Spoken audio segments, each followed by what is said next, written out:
Rong Yu was dead. She had taken her 80-year-old son out to celebrate his birthday when a speeding car came barreling toward them. She pushed him aside, just in time then she was hit and thrown through the air. When she opened her eyes again, she found herself in a grand banquet hall. Blinding chandeliers, men in sharp suits, women in elegant dresses, everything around her was unfamiliar, even the way her limbs moved felt foreign. This wasn't her body. Many people were staring at her. Is this the Rong family's eldest daughter? She's the daughter of Mr. Rong and his ex-wife. She lived in the countryside for 18 years and only returned to Haicheng 2 months ago. A pounding headache struck Rong Yu as memories flooded into her mind. She had traveled from the founding era of the People's Republic of China straight into the future, 70 years ahead. Her soul had merged with that of an 18-year-old high school girl. She was no longer Professor Rong. Now, she was a Rong family's eldest daughter, born to her mother, raised by her side until 2 months ago, when her mother passed away and she was brought to live with her father. Sister, so this is where you are. Rong Yu lifted her gaze. Before her stood Rong Roya, her half-sister, born of the same father but a different mother.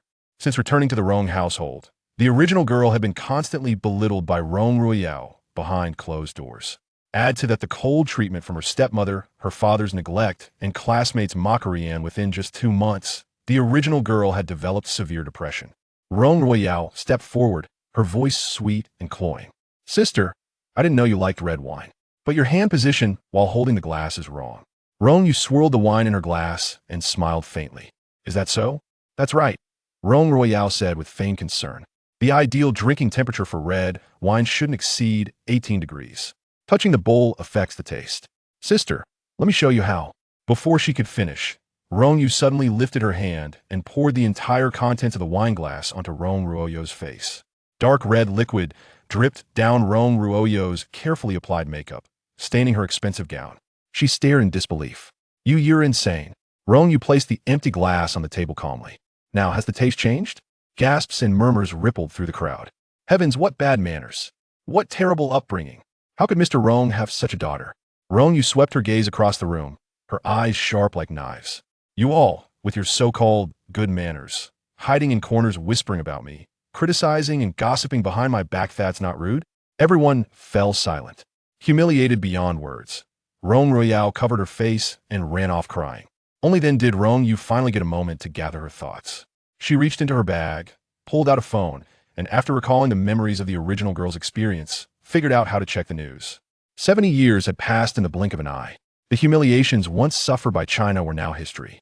The great motherland now stood proudly among the world's greatest nations. As Rong Yu scrolled through her phone, the banquet hall erupted into commotion. A tall figure entered against the light. He wore a perfectly tailored black suit, broad-shouldered, with a long, elegant frame. Every movement radiated innate nobility. The crystal chandelier above cast a golden glow on his sharply defined profile, drawing every eye in the room. Rong Yu looked up, her breath caught. This man, his build, facial features, even the subtlest expressions was exactly like her husband's. But her husband had died a heroic death decades ago. It's Mr. G. Mr. G is here too. Quick, go say hello. Excited whispers rose as people rushed toward the man. Ye? Rong Yu's pupils contracted. She pushed through the crowd and reached the front. Up close, he looked even more like him. She suppressed her emotions and asked steadily, "What's your relationship with Ji Shunying?" At her words, the noisy banquet hall fell silent. Then chaos erupted. So young, yet she dares to call our elder Ji Shunying by name. This is Mr. Rong's daughter who just came back from the countryside. So rude and uncultured. No discipline at all. Rong Wangtian, her father, flinched in fear from the crowd. Ji Zong, she grew up in the countryside, doesn't know better. Please, don't take offense. He turned to scold Rong Yu, apologized to Mr. Ji immediately. Rong Yu's head buzzed. Ji Shunying was the son she had carried for 10 months and given birth to. Then who was this young man before her? Her grandson? No real grandson? And yet, he looked so grown up. Yes, according to the normal timeline, she should be nearly 100 years old, and her son would be 78. Just moments ago, she had still been holding her son's hand as they walked out together. In the blink of an eye, time had shifted. Her son had become an old man, and between mother and child, 70 lost years lay like a deep chasm. With difficulty, she spoke again. Is Ji Shunying still alive? Rong Wangtian quickly covered her mouth. Calling him by name was one thing, but now she was implying he was dead? He shouldn't have brought this daughter to the banquet at all. Our elder is in excellent health. Of course, he's very much alive. Ji Zion's cold lips curved slightly. A smirk barely formed. Mr. Rong, you've raised quite the bold daughter. Rong Wantian broke into a cold sweat. Mr. Ji, my daughter, my daughter. Before he could finish, Ji Ziyuan turned and left. Rong Yu instinctively chased after him. If her son was still alive, she had to see him no matter what. She took a single step forward. But Rong Wantian grabbed her wrist. How could your mother raise you like this? No discipline at all. You're disgracing the Rong family. Rong Yu yanked free, smiling faintly. This is the first time I've heard someone curse themselves. Veins bulged on Rong Wangshan's temple. He raised his hand and swung hard. Rong Yu went to block it. Suddenly, a searing pain shot through her brain as if thousands of arrows pierced her skull. Overwhelming agony surged through her body. Her vision blurred, and she collapsed backward in a dead faint. The crowd murmured, Mr. Rong, children are still learning. Just teach her gently. You hit her so hard, she fainted too harsh. You didn't see she offended the Ji family? A slap is actually lenient. Rong Wantian choked on a mouthful of blood.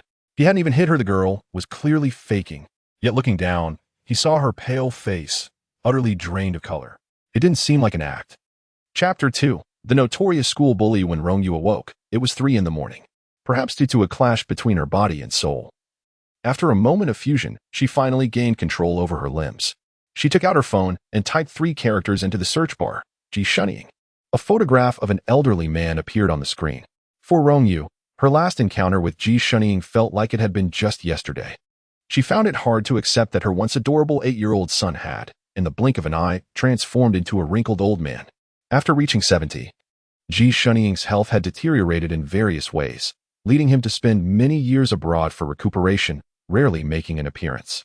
The Ji family business was gradually handed over to the new leader, Ji Ziyuan. To meet Ji Shunnying, one must go through Ji Ziyuan. However, Ji Ziyuan was not so easily accessible. Rong Yu decided to set this matter aside for the time being. She began scrolling through short videos on her phone, marveling at the remarkable advancements in her homeland, the confidence of its people, and the continuous evolution of powerful technologies, all of which left her in awe. Mississippi. A knock on the door interrupted her thoughts. Rong Yu realized that daylight had broken, according to the original owner's habits. It was time to rise and prepare for school. The original owner had experienced the tragedy of her mother's passing during the college entrance examination, leading to a grave emotional toll that caused her to mistakenly enter the wrong examination hall, resulting in a poor performance that ultimately affected her mindset. She ended up scoring just over 100 points and was placed in a repeating 3rd year after being admitted to Haiching. Rong Yu was quite curious about the nature of education in this era. Carrying her backpack, she descended the stairs. Just as she reached the bottom, a boy of about 12 stood up from the dining table and pointed at her, saying, Were you the one who splashed red wine on my sister at the banquet yesterday? This was her half-brother, Rong Qingyan. It was hardly accurate to say she splashed. It was simply an invitation for her sister to savor the wine. Rong Yu raised her hand and firmly turned his arrogant finger back, smiling as she said, You shouldn't point at people, otherwise you'll be accused of lacking manners. Rong Qingyan was taken aback. Since her arrival, this sister had always been meek and timid, perpetually bowing her head. Today, however, she dared to speak such words. His eyes widened with anger. You country bumpkin have no manners. Enough. Rong Wantian slammed the table. After offending President Ji yesterday, she was now quarreling with her brother early in the morning. Rong Yu, you are 18. How can you still be so immature?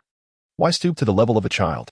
Her stepmother, Shenlin, interjected, suggesting that they should leverage connections to meet President Ji and express their apologies. Hoping to gain his understanding, Rong Yu sat down at the dining table. Don't worry, he won't mind. The Ji family possessed an inherent grace and tolerance. Her husband embodied this, as did their son when he was 8, and the descendants of the Ji family would naturally not be lacking in such qualities. If one were to hold on to such trivial matters, life would be exceedingly burdensome. After finishing her breakfast, Rong Yu shouldered her backpack and got into the car. She transferred to Haiching No. 1 Middle School, where she became classmates with Rong Ruiyao. They were supposed to share the same transportation to school, but due to their strained relationship, the Rong family had arranged for an additional vehicle. Upon entering the school, Rong Yu gazed at the bright and pristine teaching buildings, feeling an overwhelming sense of nostalgia.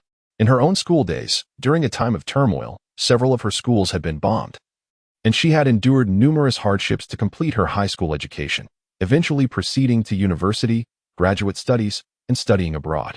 The arduous journey of her academic pursuits now brought a pang of bittersweet sorrow upon reflection. The protagonist, having pursued a liberal arts education focusing on subjects such as history and politics, merely seeks a superficial understanding of them, as her true interests lie elsewhere. In her previous life, she consistently excelled in physics during high school, often achieving the highest scores.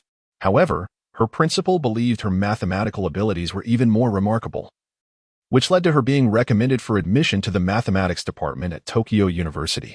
Thus began her extensive journey into the realm of mathematics. And she is keen to discover the advancements in domestic mathematical research 70 years hence. Clearly, her high school textbooks cannot provide the answers she seeks. Rong Yu is quite the pretender, whispered her deskmate. Deridingly, she barely scored over 100 in the college entrance exam. Yet here she is pretending to be a model student. Rong Yu raised her gaze and observed Rong Yu, who had been perusing her high school textbooks, finishing one in mere minutes. This hardly seemed like a diligent study approach. Her father had expended considerable resources and connections to secure Rong Yu's place as a repeat student at the prestigious First High School. If she continued to languish at the bottom of the monthly assessments, it would undoubtedly lead to her father's profound disappointment, and she would soon be sent back to the countryside. Rong Yu averted her gaze and resolved to visit the library, as the most esteemed high school in Haicheng. The library was a magnificent 5-story structure, housing a vast array of knowledge across disciplines. Each student was allowed to borrow a maximum of 10 books at a time. And after much deliberation, she finally selected a substantial stack of volumes. As she exited the library with her heavy load of books, a young man on a skateboard suddenly barreled towards her across the open space in front of the building. Her view was obscured by the stack of books, and before she could react to the noise, it was too late to evade him. He collided with her shoulder, sending her books tumbling to the ground with a cacophony. The wheels of his skateboard rolled over the covers of her fallen tomes, yet he showed no intention of stopping. Instead, he performed a turn on his skateboard, eliciting screams from the onlookers. Rong Yu looked up and commanded, "Pick them up." With his pink-tipped hair, ear piercings, and ripped jeans, the young man, Ji exuded a carefree attitude as he smirked sideways. "Did I hear you correctly? Are you asking me to do something for you?" Laughter erupted from the crowd. Who does she think she is? Just a girl, albeit somewhat attractive, but far too arrogant. "Joya, you should teach this woman a lesson." Memories flashed in Rong Yu's mind. This boy was notorious as the school bully at First High School. While she was uncertain about the particulars of being a bully, she spoke coldly. "I will say it once more. Pick up the books." Ji wore a challenging smile. "What if I refuse?" Rong Yu smiled back, a smile that inexplicably unsettled him. Ignoring this discomfort, he attempted to skate away. However, his skateboard was suddenly halted beneath her foot. In a dizzying turn of events, he found himself crashing onto the skateboard, wincing in pain. By the time he regained his senses, Rong Yu had knelt on his back, one hand gripping his wrist while the other pressed firmly on his shoulder. "Now, can you pick them up?" Ji eyes widened in disbelief. He had been subdued by a woman? Gasps arose from the crowd. She dared to challenge Joya. She must be tired of living. "Joya, don't go easy on her. Teach her a lesson." Ji attempted to move but found himself utterly immobilized. This woman possessed an extraordinary strength. Rong Yu's voice was icy. "You have 3 seconds to provide me with a number, or I cannot guarantee that you won't find yourself in a more embarrassing situation." The crowd of onlookers grew increasingly larger. Ji gritted his teeth, ultimately bending down to gather the scattered books. "Today, you've caught me off guard. Let's see how this unfolds." He shot a glare at Rong Yu, picked up his skateboard, and left. His entourage caught up with him. "Bro, are you really just going to let her go?" Ji smirked. "Engaging in a brawl with a woman would only tarnish my elegance." Chapter 3. The elder of the Ji family, Ji shunnying Rong Yu devoured her books with fervor. It was not until the bell signaling the end of evening study rang that she awoke from her reverie. She organized her materials and sought out her homeroom teacher. "Teacher, I wish to transfer to the science stream. What procedures must I follow?" The teacher looked at her incredulously. "What did you say? Transfer streams? A liberal arts student switching to science in a year of repetition? Are you jesting with your future? Besides, after 3 years of poor performance in the arts, your results in science will likely be even worse." Rong Yu replied firmly. "Teacher, I have made my decision. This is not merely a matter of your decision." The teacher shook his head, retrieving a document from his desk.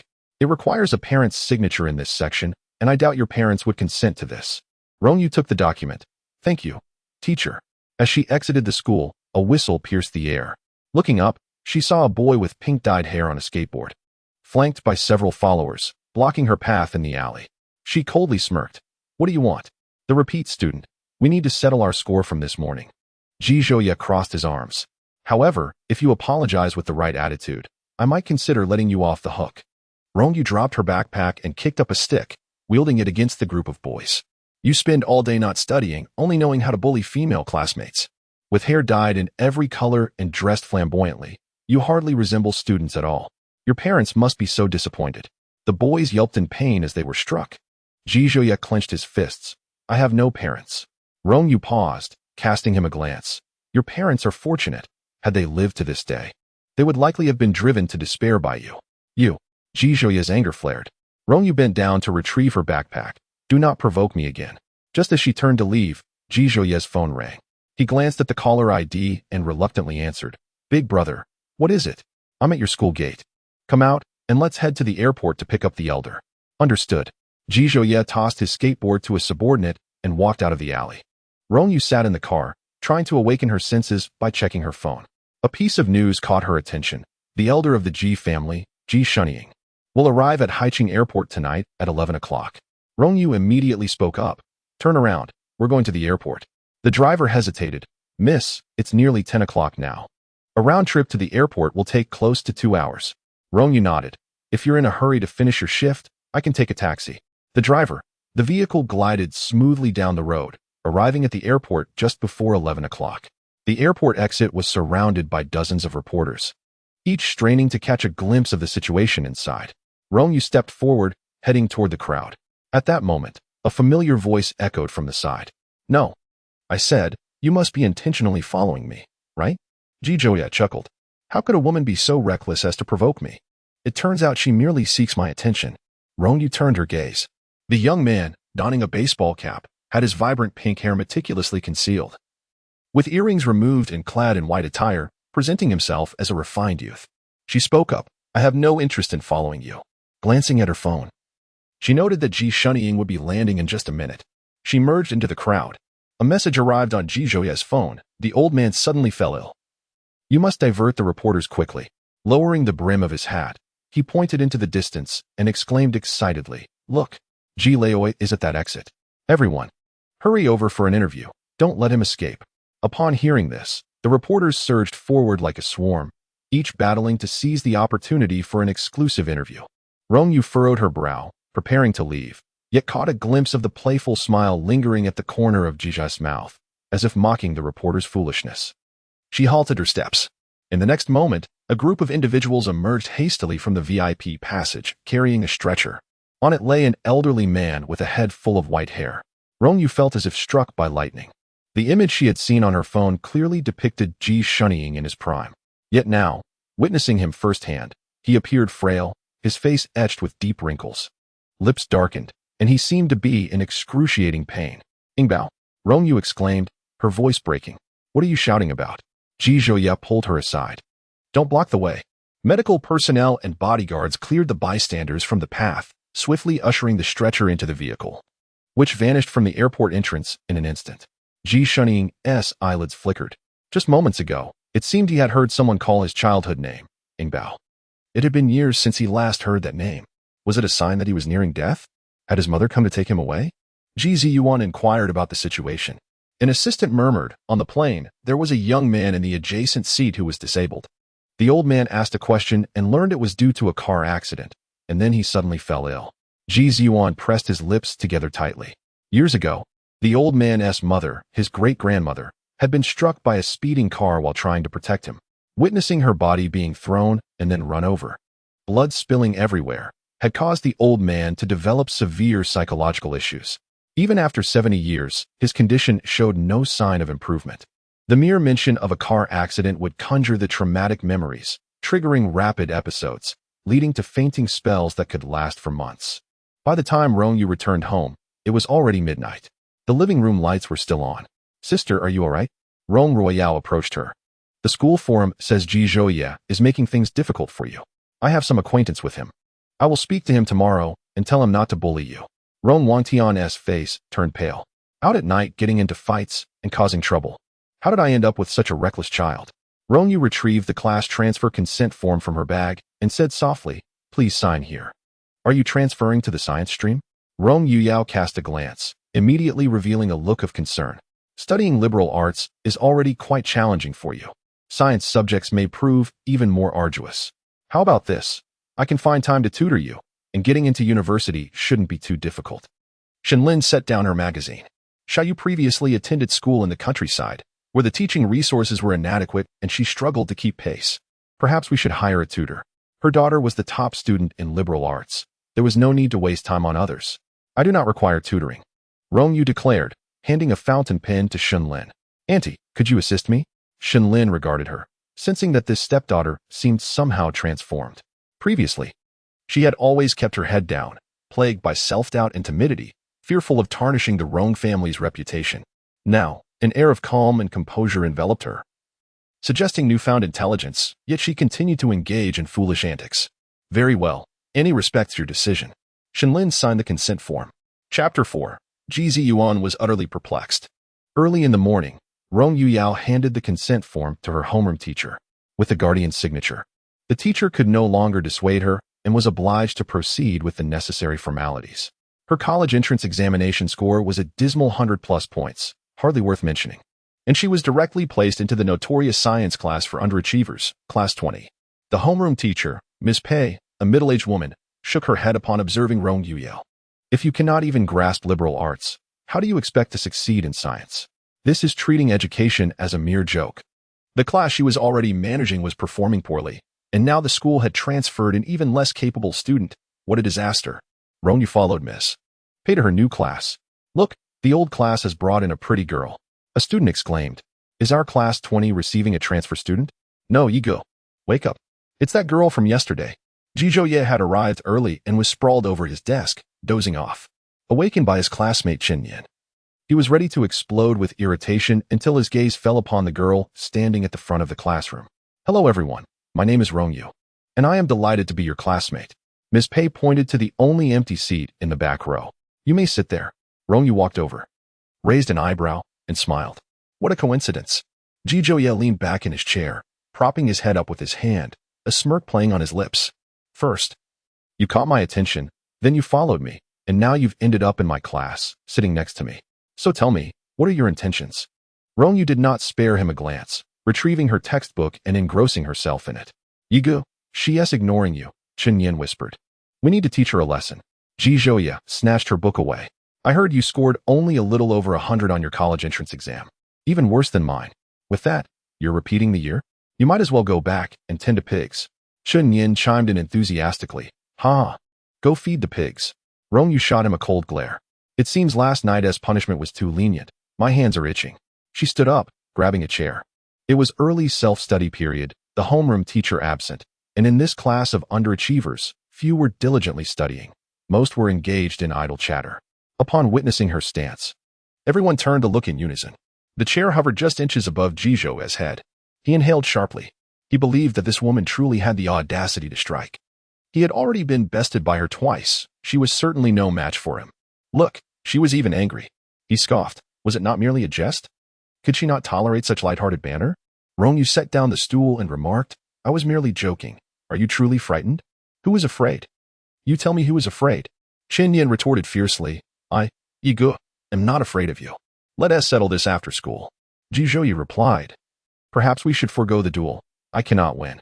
However, to resort to numbers against one is rather unbecoming of a school bully." Rong Yu resumed her reading, though a sense of unease lingered. The evening study session at number 1 high school was simply a self-study period. One could choose to attend or not. After classes dismissed, she hailed a cab and made her way to Furong Manor. This estate was home to prominent figures, reputedly belonging to a century-old family lineage. As the driver halted at the entrance, he inquired with curiosity, "Young lady, do you know the owner of this residence?" Rong Yu nodded and exited the vehicle. This was the wedding house meticulously prepared by the Ji family during her marriage, a residence that harmoniously blended Chinese and Western architectural styles. Once located on the outskirts of Haiqing, it had now become part of the city, surrounded by towering buildings, yet it remained lush with trees and notably tranquil. The manor appeared to have undergone multiple renovations. The exterior had been repainted, giving it an even more antiquated elegance. as she ascended the steps before she could knock. The door swung open from within. Ji Yuan stood there, looking weary, his eyes shadowed with fatigue, as if he had not slept throughout the night. Upon seeing the young woman at his doorstep, he furrowed his brow, recognizing her. Miss Rong? In this world, very few dared to directly utter the name of the Ji family patriarch, hence he distinctly remembered her face.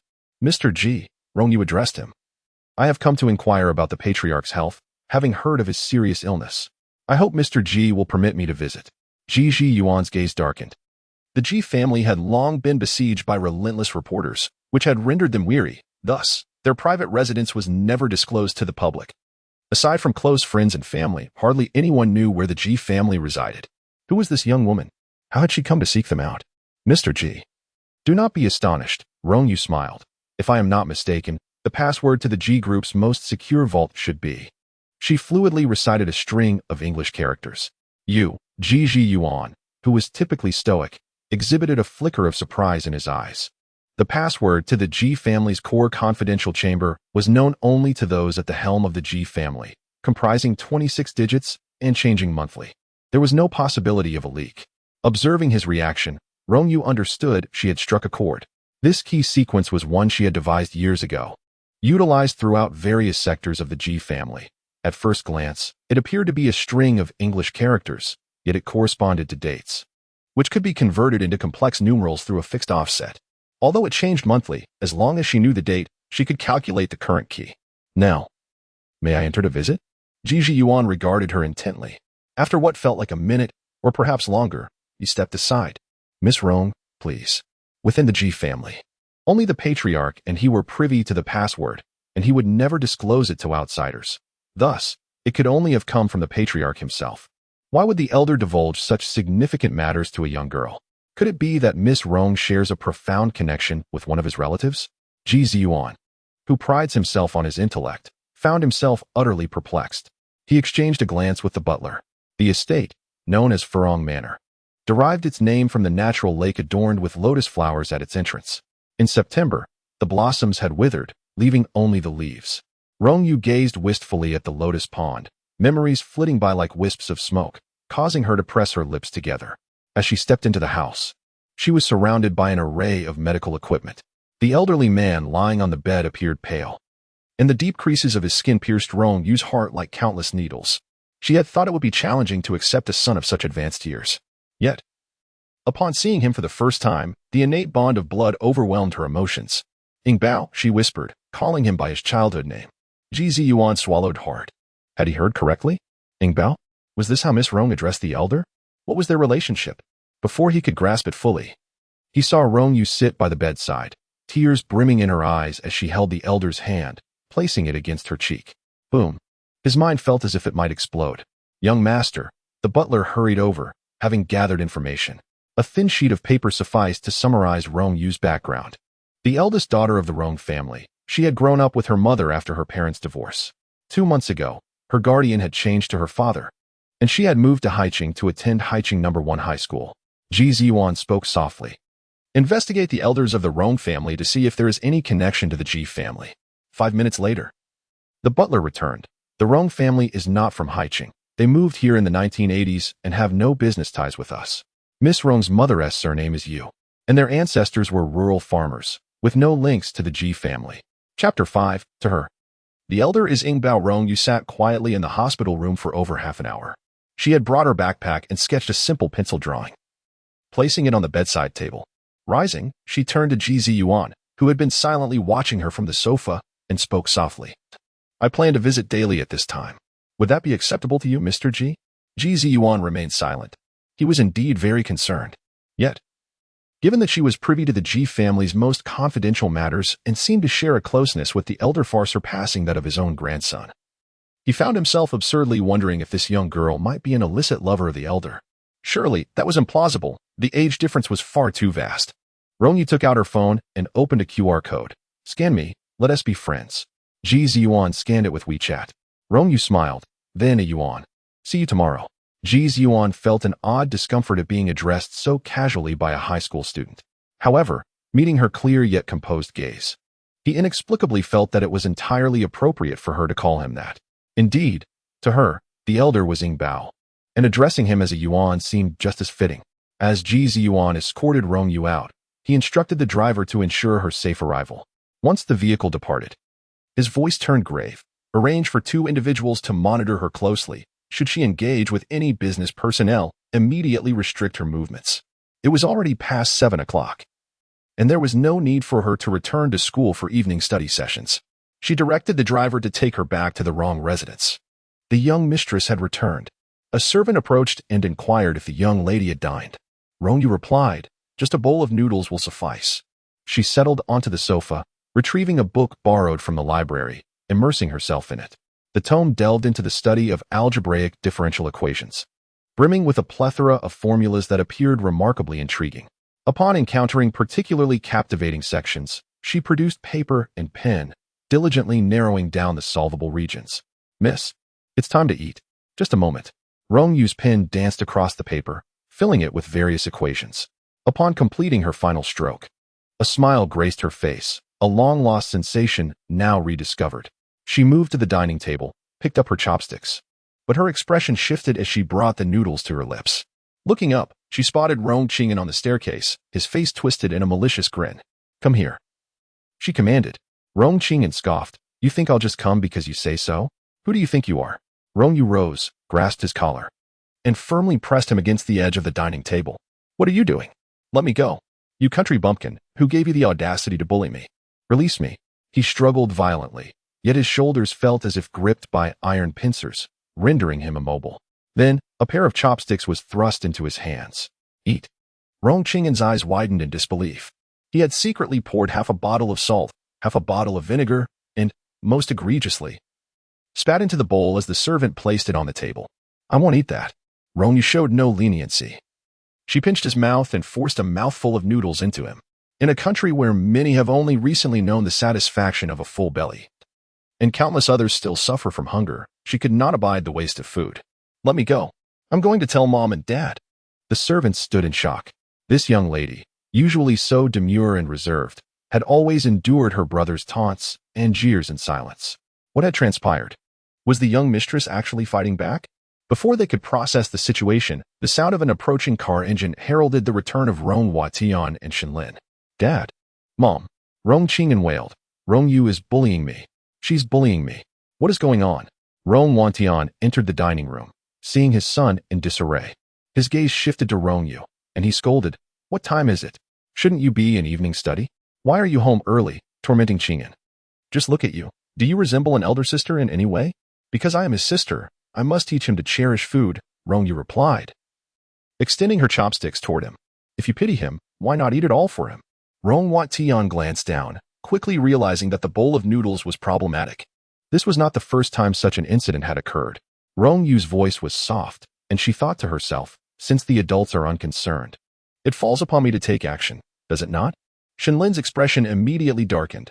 Rong Qing'an, apologize to your elder sister, called out by her full name. Rong Qing'an was so startled that he forgot to cry, retracting his neck as he muttered, "Yes, I'm sorry." Rong Yu picked up an apple from the table and descended the stairs. Shenlin pulled Rong Qing'an into the study, speaking coldly, "Instead of tormenting others, why not dedicate your time to studying? Is it so difficult to achieve a few more points? She hails from the countryside. Why do you persist in making her life difficult? In 2 years, she will be married and will no longer affect you in any way. But if you continue this way, neglecting your studies, you will forfeit your right to inherit the Rong family's estate." Rong Qing'an obediently began his homework. Meanwhile, Rong Yu immersed herself in reading and solving equations, losing track of time until it was past 2 in the morning, and hurriedly lay down to catch a few hours of sleep. The next day, she arrived at school with dark circles under her eyes. Her deskmate, Ji Zhouya, was absent, along with a group of his followers. It seemed they had skipped class. Rong Yu was unconcerned. During the lesson, she finished reading her last book, closed it, and placed it on her desk, intending to return it to the library at noon. It was mathematics class, and the teacher, Mr. Wu Su, a bespectacled man in his 40s, stood at the podium, monotonously lecturing on tedious high school math concepts. Observing the classroom filled with students who were disengaged, he couldn't help but sigh deeply. His keen eyes caught sight of an advanced textbook on higher-order differential equations on Rong Yu's desk. He had been studying the same book recently and hoped to redefine the solvable range through it. If he could publish in a prestigious journal, he might escape this class of underachievers. A struggling student reading such a book? He chuckled derisively and resumed his lecture. After a hurried lunch in the cafeteria, Rong Yu, carrying 10 books, entered the library, only to encounter a boy and a girl. The girl was Rong Yu, and if her memory served her right, the boy was Song Huai, the school's heartthrob and academic star, who was also Rong Yu's fiancé. This engagement had been arranged by their families long ago. And at the time, the original owner of this body was still living with her parents. Song Huai's betrothed was meant to be the original owner. Because of this, upon returning to the Rong family, the original owner, upon witnessing Song Huai's excellence, developed a crush and endeavored to win his favor, only to be met with his disdain and Rong Yu's intense hostility. Just like now, Rong Yu regarded her with a face full of wariness, seemingly fearful that she might once again rush over to deliver something to Song Huai without hesitation. Chapter 6. I am your great-grandmother. Send me money. Song Huai frowned slightly. She had actually followed him to the library. His demeanor turned colder. Seeing this, Rong Yu felt a sense of relief. She hesitated for a moment on whether to greet Rong Yu, but saw that Rong Yu had already entered the library with an air of indifference. Rong Yu spent the entire afternoon in the library, and just before class began, she hurried back to her classroom with 10 books in her arms, taking her seat. Next to her, Ji was chatting with a group of followers. It turned out they had skipped class that morning to play games at an internet CAF. After discussing games for a while, Chen Yin pulled out a deck of cards. Yi Gu, come on, let us play Do Diju. He also pulled out a pack of cigarettes to share, and soon 3 or 4 individuals were smoking nearby, filling the air with a thick haze. Rong Yu glanced at the podium. A young female teacher, probably in her early 20s, appeared to have just stepped into the world, facing this group of entitled youth. She dared not scold them and pretended not to notice, delivering a lackluster lesson. The other students seemed unfazed, perhaps accustomed to such behavior. Ji, with a cigarette in one hand and a card in the other, was about to throw down a bomb. At that moment, a slender, fair hand reached over, snatched the cigarette from his grasp, and tossed it to the ground, where it was crushed under a white sneaker. What the hell? Chen Yin exclaimed. Rong Yu, you're incredibly arrogant. Wild brother was being lenient with you, and you truly think you can push your luck. Rong Yu raised an eyebrow. I offer you 2 choices. Either leave this place or remain absolutely silent, without making any noise or emitting any odor. Otherwise, she picked up a water-based marker from Chen Yin's desk and snapped it in half with a gentle twist. Chen Yin was left speechless. Soon, he came to his senses and nudged Ji. Wild brother, this woman is stepping all over us. Ji acknowledged her arrogance, but felt powerless against her. He slumped onto the desk. I'm just feeling tired. I think I'll take a nap. Chen Yin, incredulous, remarked, Wild brother, you can't possibly be afraid of this little girl. Can you? Real men don't fight with women, you know? Ji coldly replied. If you keep babbling, you can leave. Rong Yu resumed her reading. The other underperforming students, witnessing the school bully's capitulation, naturally refrained from causing a ruckus. Some dozed off, while others played on their phones, creating an unprecedented tranquility. The young English teacher was somewhat incredulous. One sentence was enough to pacify this group. What had she been afraid of before? As soon as the afternoon class concluded, Rong Yu slung her backpack over her shoulder and walked out of the school, hailing a taxi to Furong Manor. At this hour, Ji Yuan was still in a meeting and not home, but the butler was already acquainted with her and respectfully guided her inside. She sat down by the bedside. What did the doctor say? The butler, his head lowered, replied, the old master has previously fallen into a coma for as long as 3 months at worst. And at best, he could awaken in 3 or 4 days. It's hard to predict. Does he experience frequent episodes? Rong Yu pressed her lips together. What are the causes? The butler remained silent.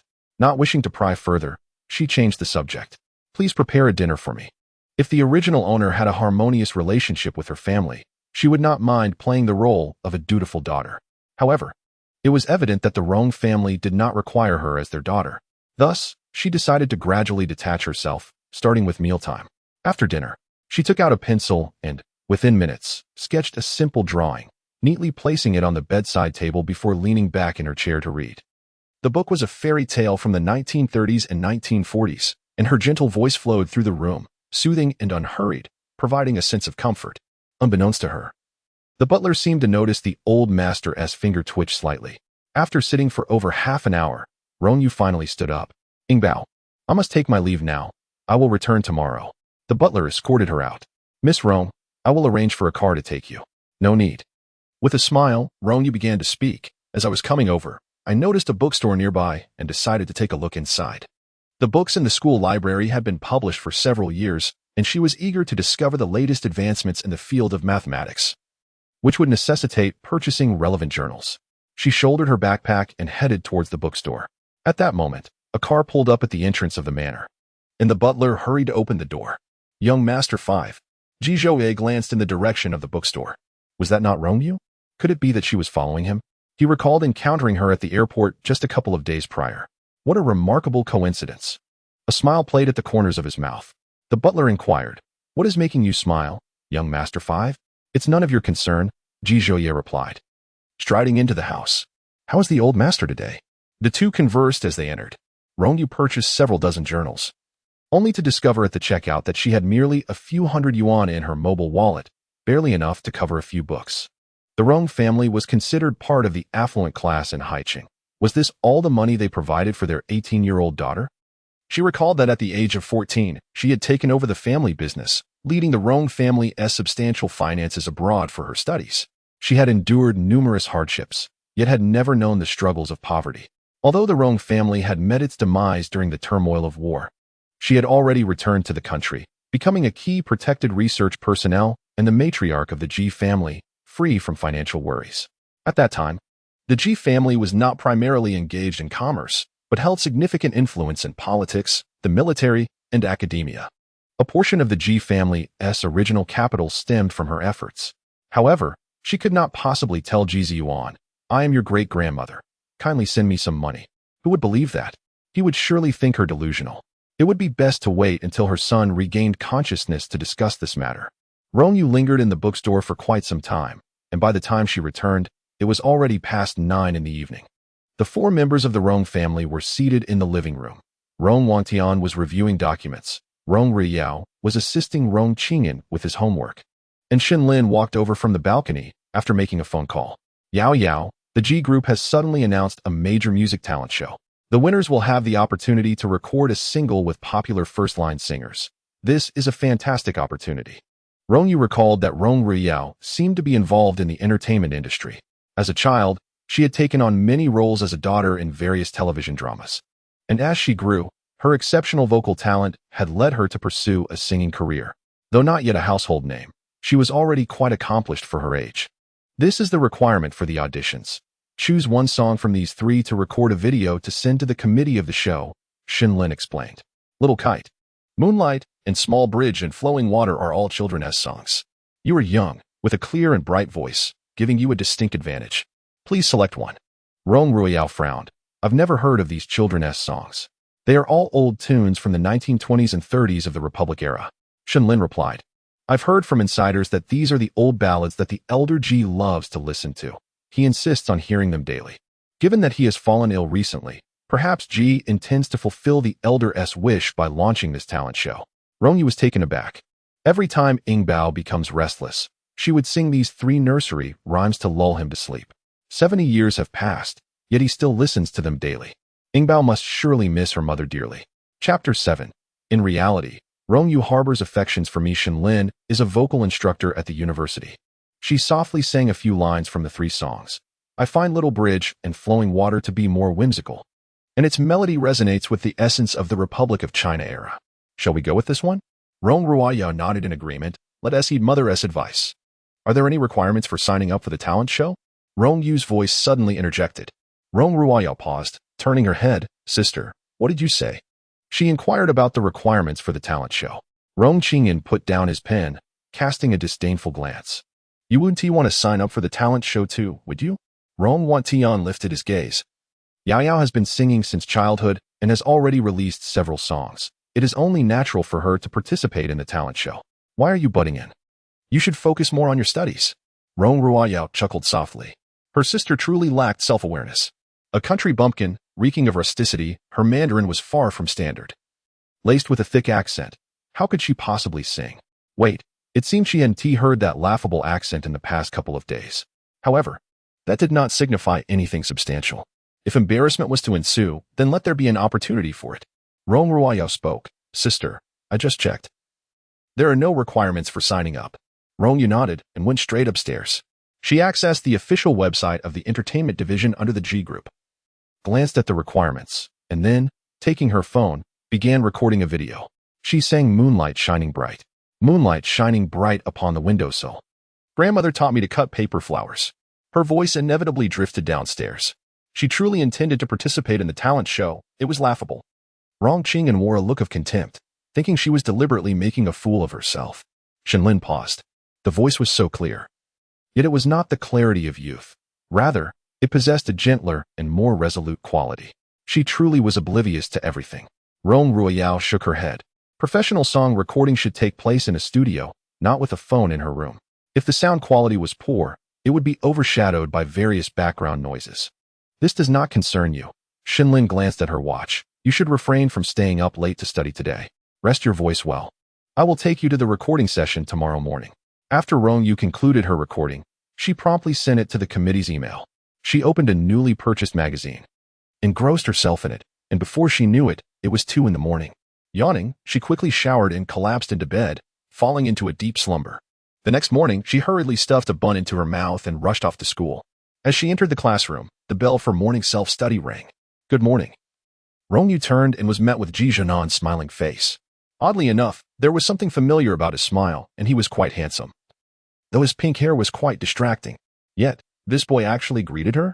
A weasel wishing you well is not to be trusted. She pulled out her textbook, just about to flip it open, when a cup of milk tea appeared in her line of sight. This is for you, Ji Zhenan said, propping his chin on his hand, a smile gracing his lips. Rong Yu pushed it away. No, thank you. She turned the draft paper over and began to calculate equations, completely immersed in her own world. Chen Yin looked on in disbelief. Yi Ge, you actually bought milk tea for this arrogant woman? Ji Zhouye coughed lightly, lowering his voice. Actually, she has a crush on me. What? Chen Yin nearly choked on his own saliva. Yi Ge, is there some misunderstanding here? She has provoked me multiple times just to attract my attention. Ji Zhouye chuckled, a high school repeat student with barely over 100 points on her exam. Pretending to study every day is merely trying to change my perception of her. Chen Yin's lips twitched. Is that so? Of course. Otherwise, why would she switch from the humanities to the sciences? Ji Zhouye smiled. I have devised a splendid plan for revenge, to feign interest in her, pursue her. And when she falls deeply in love with me, I will publicly reject her. Yi Ge, you're a genius. What a brilliant idea. Chen Yin gave a thumbs up. When she is humiliated in public, she'll surely cry. Ha ha ha, just thinking about her in tears brings me such joy. At that moment, a cold gaze swept over. Rong Yu spoke icily.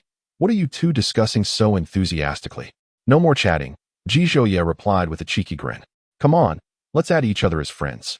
I won't disturb your studies any longer. The group exchanged WeChat contacts. After a morning of studying, Rong Yu took her meal card to the cafeteria. High school students typically traveled in packs, but Rong Yu was accustomed to being alone, preferring solitude in everything she did. As she stepped out of the classroom, however, she found someone walking beside her. Ji Zhouye cleared his throat and said, a Western restaurant just opened across from the school. How about I treat you to lunch? Rong Yu dismissed him with indifference. Don't like Western food? Ji Zhouye hurried to catch up. What about hot pot or barbecue? Hey, Rong Yu, why are you walking so fast? Fine, then I shall lower myself to accompany you to the cafeteria. Rong Yu sat down after getting her meal, and Ji Zhouye also took a seat across from her. She raised her head, demanding, what do you want? Just say it. If he was looking for trouble, she would easily take him down with a couple of punches. But this boy seemed to be merely trying to be friendly. I don't want anything. Ji Zhouye flashed a self-satisfied smile. I just want to be nice to you. Rong Yu thought to herself, I really want to curse him out. Sister, what a coincidence. Rong Yu suddenly appeared in her line of sight. She approached with a sweet smile. Ji Zhouye, you're having lunch in the cafeteria too? Ji Zhouye glanced up. What? Do I need to greet the school flower before I can eat here? Rong Yu maintained her smile, but felt perplexed inside. Hadn't she heard that Rong Yu was being bullied by Ji Zhouye? It seemed they had even fought in the classroom. How could these two be sitting together for a meal?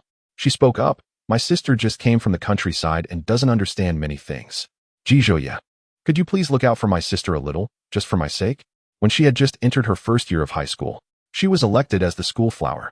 After becoming the school flower, she was surrounded by boys from the entire school. One day, Ji Zhouye cornered her on the playground and presented her with a cake and a love letter. She had a fiancé, Song Huai, and naturally looked down upon Ji Zhouye, who was seen as a slacker. However, given that Ji Zhouye has affections for her, she must hold a certain degree of esteem in his eyes. Indeed, she heard Ji Zhouye remark, "So it's the sister of the beautiful Rong. I must certainly take care of you. Rong Yu, you are too slender. Here, have some braised pork." Rong Yu retorted, "I've had enough. You all continue your conversation." She set her empty plate aside and walked away without looking back. Ji Zhouye chuckled softly, amused by how easily she blushed. It was simply irresistible. He casually slipped his hands into his pockets and followed her. Rong Yu frowned. She had taken the initiative to converse with Ji Zhouye, yet he simply walked away? Wasn't he fond of her? Chapter 8. Ji Zhouye's intention to confess in the afternoon physics class. The teacher, Pei Yaru, who also served as the homeroom teacher, assigned a small physics test. When the papers were distributed, Rong Yu glanced at the questions, which comprised fundamental physics concepts so simple that the answers were apparent at first sight. She swiftly pinned down the answers and then set the test paper aside to continue reading her journal. Pei Yaru paced the classroom.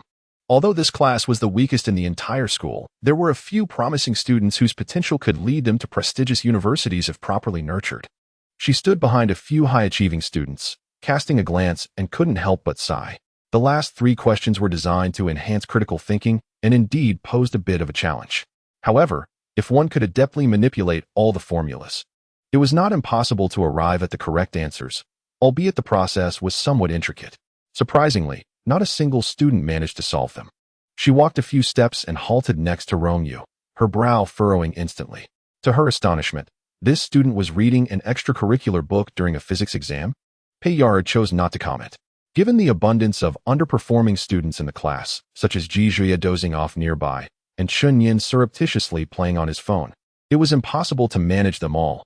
Thus, she had learned to turn a blind eye. After all, her focus was on guiding those few willing to improve. Just as she was about to leave, she noticed the test paper on Rong Yu's desk. The last few complex questions bore answers but lacked any working processes. Remarkably, they were all correct. "Rong Yu," Pei Yaru murmured, "where are your workings for these questions?" Rong Yu lifted her gaze. "I didn't write the workings." "Then how did you arrive at the results?" Pei Yaru was perplexed. "Did you guess?" It could only be a guess. Yet, how could she have guessed all correctly? Using this formula, Rong Yu wrote it down on a piece of paper, stating that she could compute the results mentally without the need for written workings. Pei Yaru's eyes widened. This formula did not even belong to the realm of high school physics. Even university-level physics majors might not encounter it.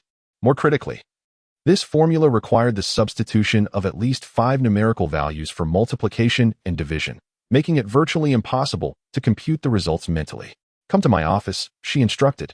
Rong Yu had no choice but to close her book and follow her out. Pei Yaru produced a blank sheet and presented a similar problem on the spot. Rong Yu accepted it and, without any hesitation, inscribed a number on the blank space, accurate to 8 decimal places. Pei Yaru stood in stunned disbelief, still unconvinced. She then posed an even more complex physics problem, completely beyond the high school syllabus.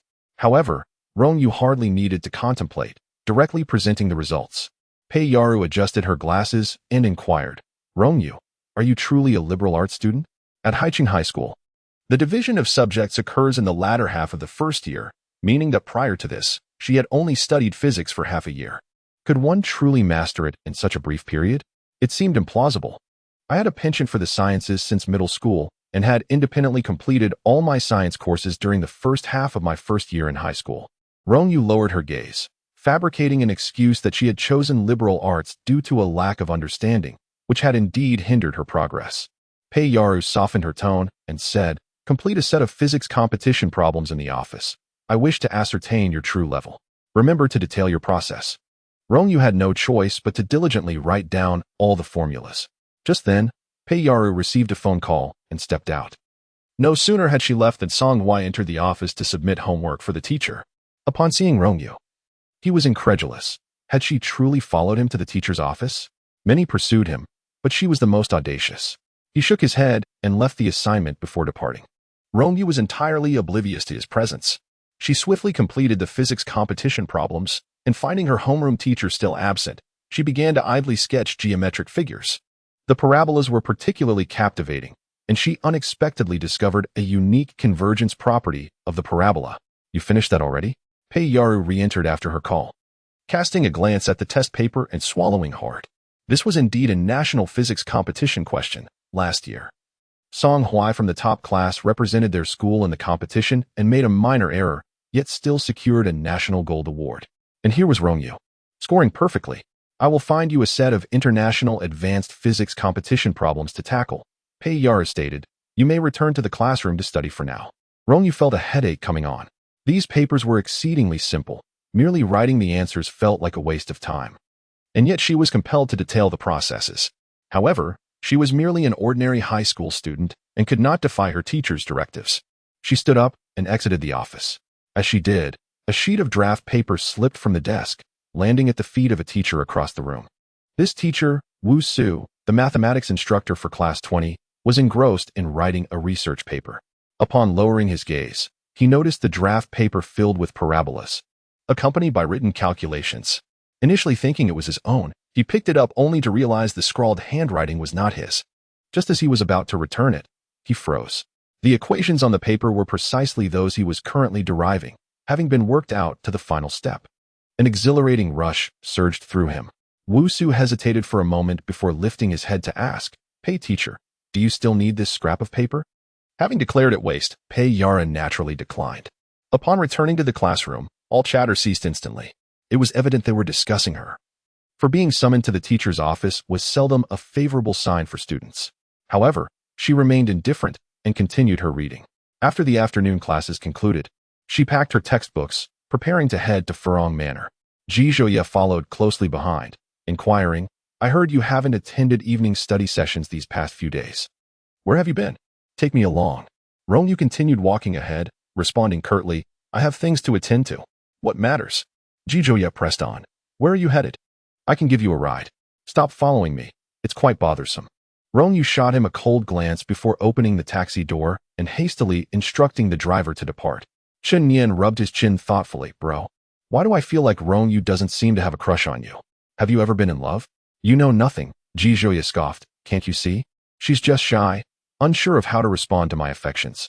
Give her a couple of days to get used to it." Chen Nian pondered for a moment before speaking again. "It's also possible she simply doesn't understand your intentions. Otherwise, she'd confess directly. I'm rather eager to see her cry." Ji Zhouye paused, a smile breaking across his face. "Go find out what one needs to prepare for a confession." As Rong Yu sat in the car, it wasn't long before they arrived at the entrance of Furong Manor. The butler led her inside, and upon entering the hall, she spotted Jian seated on the sofa, tenderly cradling a 4 or 5-year-old girl in his arms. Beside him sat a woman in her 20s, elegantly attired in a fitted dress, exuding a graceful intellect. "Young master, Miss Rong has arrived," the butler announced. The little girl lifted her head, her large eyes fixating on Rong Yu for quite a while before she tightened her embrace around Ji Ziyuan's neck, asking, "Daddy, who is this Andy?" "Xiaoya.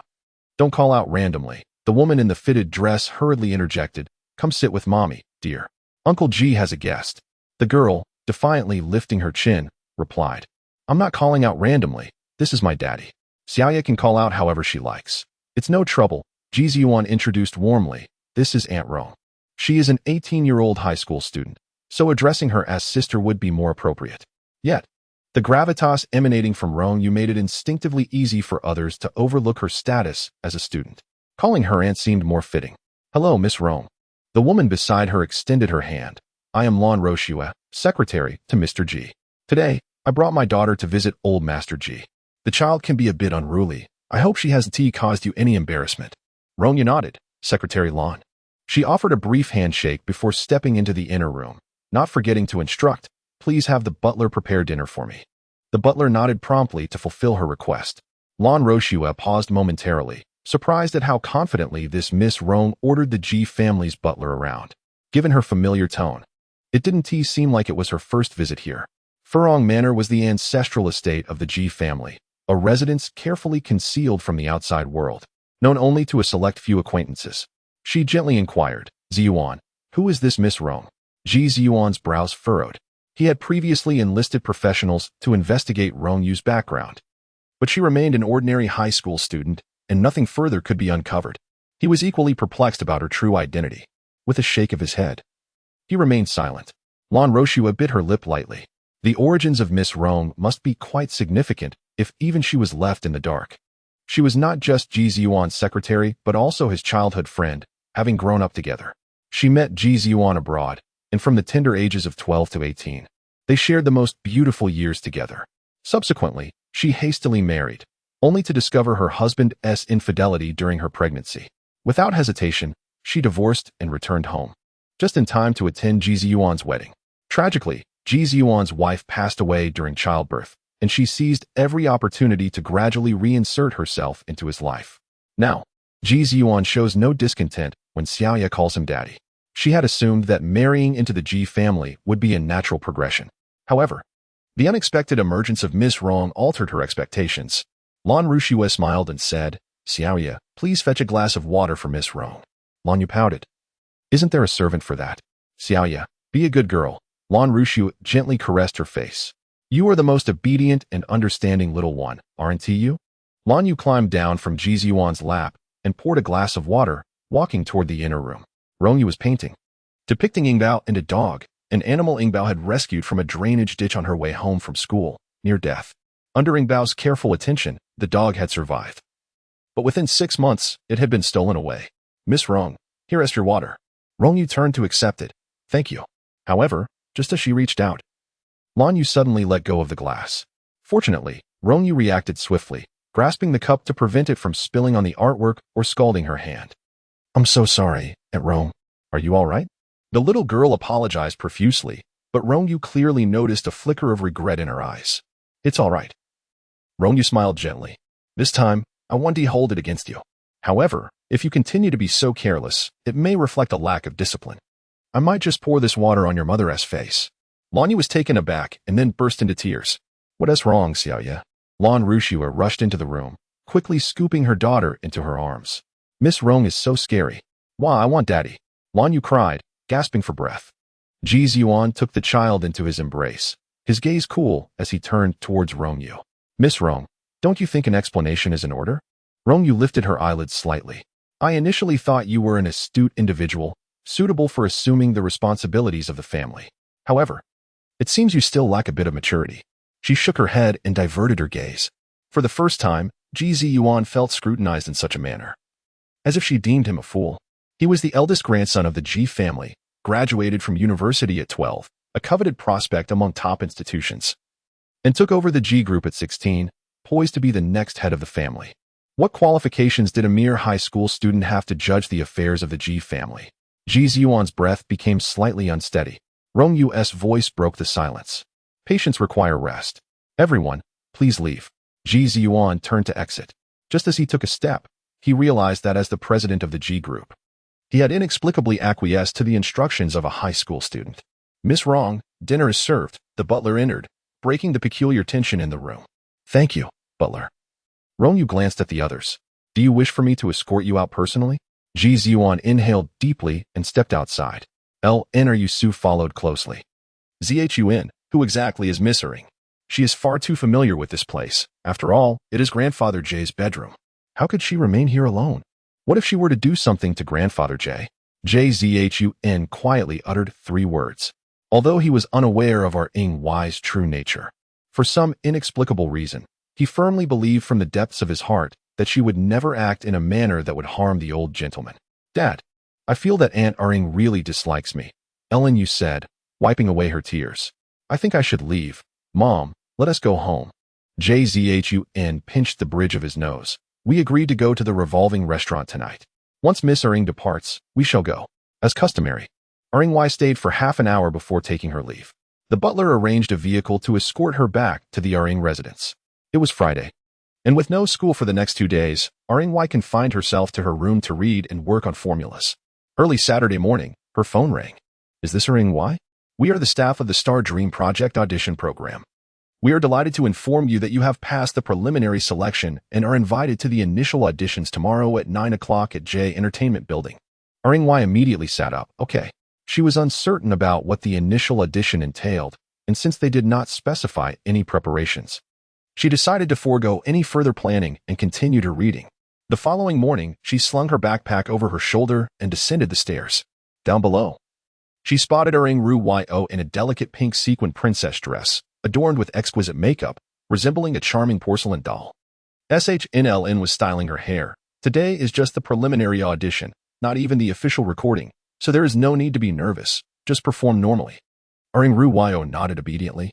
Upon seeing Ring coming down the stairs, she seemed to recall something and asked, "By the way, sister, didn't you also sign up for the Star Dream project?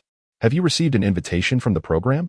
Ring Qing scoffed. Could she, a country bumpkin, possibly pass the preliminary selection? Chapter 10. The two sisters passed the preliminary selection together. Ring Ruyo was well aware that Ring could not have possibly received an invitation. Yet, she felt compelled to inquire, wanting Ring to recognize the disparity between them. Though they both bore the surname Ring, one was in the heavens while the other was on the ground. Acknowledging the truth sooner would spare her from appearing a fool. Ring replied gently, "I did receive it. It doesn't matter if you didn't. It's merely a variety show." Ring Ruyo began, but suddenly froze. "You passed the preliminary selection?" SHNLN paused. She had heard Ring's voice that day and believed there was a high probability she would pass. But since Ring had recorded it on her phone amidst considerable background noise, she assumed the committee might dismiss it without a second glance. To her surprise, fortune favored her. "Since you also passed, shall we go to the venue together? Your outfit isn't quite suitable. Would you like to change into something else?" Ring Ruyo pursed her lips. She had underestimated her sister. However, the preliminary selection did not have high requirements. The initial audition was the major hurdle. And only by passing this could one officially participate in the recording of the program. "Do you have any performance outfits?" she inquired. "I have a few dresses in my wardrobe that I haven't worn. Would you like to try one?" Ring glanced down thoughtfully. She was dressed in a short-sleeved top paired with denim jeans, her feet adorned with a pair of sneakers, and felt no discomfort in her appearance. "No need. Just like this," Shinlin said, refraining from further comments. As the group exited, the driver took the wheel, with Rong Yu seated in the passenger seat while Shinlin and Rong Ruyo conversed in the back. After a journey of over 40 minutes, the car halted at the entrance of G's Entertainment. Upon alighting, Shinlin encountered familiar faces from the industry, introducing them to Rong Ruyo. "This is my daughter, a senior this year. She has released a few songs and possesses some experience. I kindly ask for your guidance." She contemplated whether to introduce Rong Yu. But upon glancing up, she noticed Rong Yu had already moved ahead, her backpack slung over her shoulder, blending seamlessly into the crowd and quickly becoming invisible. Rong Yu entered the venue, followed the instructions to check in, and received her identification tag, indicating that she was the 16th to enter the third rehearsal room. The waiting felt interminable as she sat in the audience, flipping through a mathematics magazine. After nearly an hour, it was finally her turn. She tucked away her book, stepped inside, closed the door, set down her backpack, and approached the stage. "Good day, esteemed teachers. My name is Rong Yu." Inside the room sat 4 teachers who were momentarily taken aback upon her entrance. Most of the girls participating in the preliminary selection were clad in performance attire, adorned with exquisite makeup, whereas this girl appeared in casual short sleeves and jeans, her face bereft of any cosmetics. Her features were striking, easily memorable even without makeup. And most notably, she exuded a sense of ease that belied the tension typically present in such situations. "Select a song you are familiar with and sing it from beginning to end," she was instructed. Rong Yu rifled through her mind, realizing she was not well acquainted with contemporary songs and would have to choose from her own era. She quickly made her selection, cleared her throat, and began to sing. A song rich in classical charm flowed from her lips, embodying a subtlety that resonated with Eastern aesthetics. The 4 teachers were visibly shaken. It was hard to fathom that an 18-year-old girl could deliver such a performance. She must have been the contestant recorded on a mobile phone during the auditions. Despite the background noise, her voice had shone through, and to hear it live was extraordinary. Her vocal quality was exceptionally refined. However, both songs she performed were from the Republic of China era, leaving uncertainty about her ability to tackle pop songs. Yet, as long as one possesses a solid foundation, singing any genre should pose no challenge. Simultaneously, 4 green lights illuminated the room. Rong Yu expressed her gratitude, picked up her backpack, and exited. Upon reaching the corridor, she spotted a group of girls surrounding Rong Ruyo. "You must be Yao Yao, the one who often plays the daughter? I remember you singing a few English nursery rhymes. Your voice is truly lovely. May we take a picture together?" With a sweet smile, Rong Ruyo posed for photos with the contestants. Noticing Rong Yu's emergence, she apologized to the girls and approached her, grinning. "Sister, How did it go for you? Shenlin, her expression complex, spoke up. Xiao Yu has passed the preliminary selection. Being part of the music industry, she was familiar with several judges, and upon seeing Rong Yu's name on the list, she had recognized it immediately. The stepdaughter's ability to progress past the initial selection was indeed beyond her expectations. Rong Yu was equally taken aback. During the open auditions, as long as one's vocal quality was satisfactory, invitations were extended. However, the preliminary selection was strictly limited to 88 participants. Four instructors evaluated the candidates. If all 4 lights turned red, immediate elimination ensued. 3 or 2 red lights meant the candidate would await further notification, while only a complete set of green lights would indicate success in the preliminary round. Her achievement of 4 green lights stemmed from her inherent talent and her mother's influential support. But what of Rong Yu? The fact that both sisters advanced together was seen as good news. Shenlin quickly regained her composure and cheerfully suggested, "I've prepared a celebratory feast. Our relatives are waiting. Let us go together." Rong Yu glanced at the time and replied, "No, I have other commitments." She needed to accompany her son to Fuyun Manor. With that, she turned to leave. Rong Rao interjected, "Mother, do you think the instructors were aware that Rong Yu is the eldest daughter of the Rong family? Hence they granted her a green light so readily?" Shenlin furrowed her brow. "Perhaps your father utilized his connections, but that is of little consequence. While her vocal skills are decent, they pale in comparison to yours. You have long been somewhat renowned with your own fan base. Do not waste your attention on an inconspicuous individual."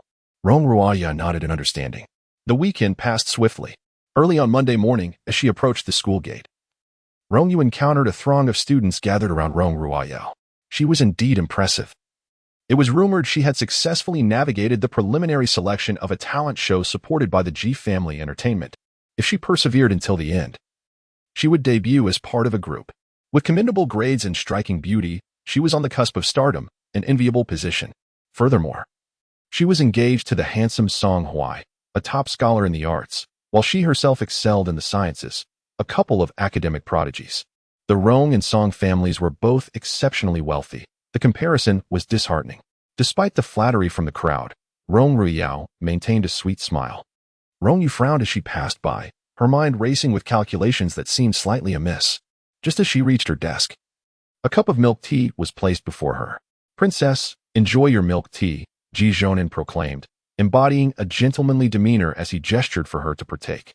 Rong Yu set down her backpack and took a seat, leaning back against her chair. "Ji Zhonan, I have no time to indulge in your games. Speak plainly. What is it that you desire? Is it not obvious?" Ji Zhonan leaned forward, a smile gracing his lips. "I am pursuing you," Rong Yu replied with a smile.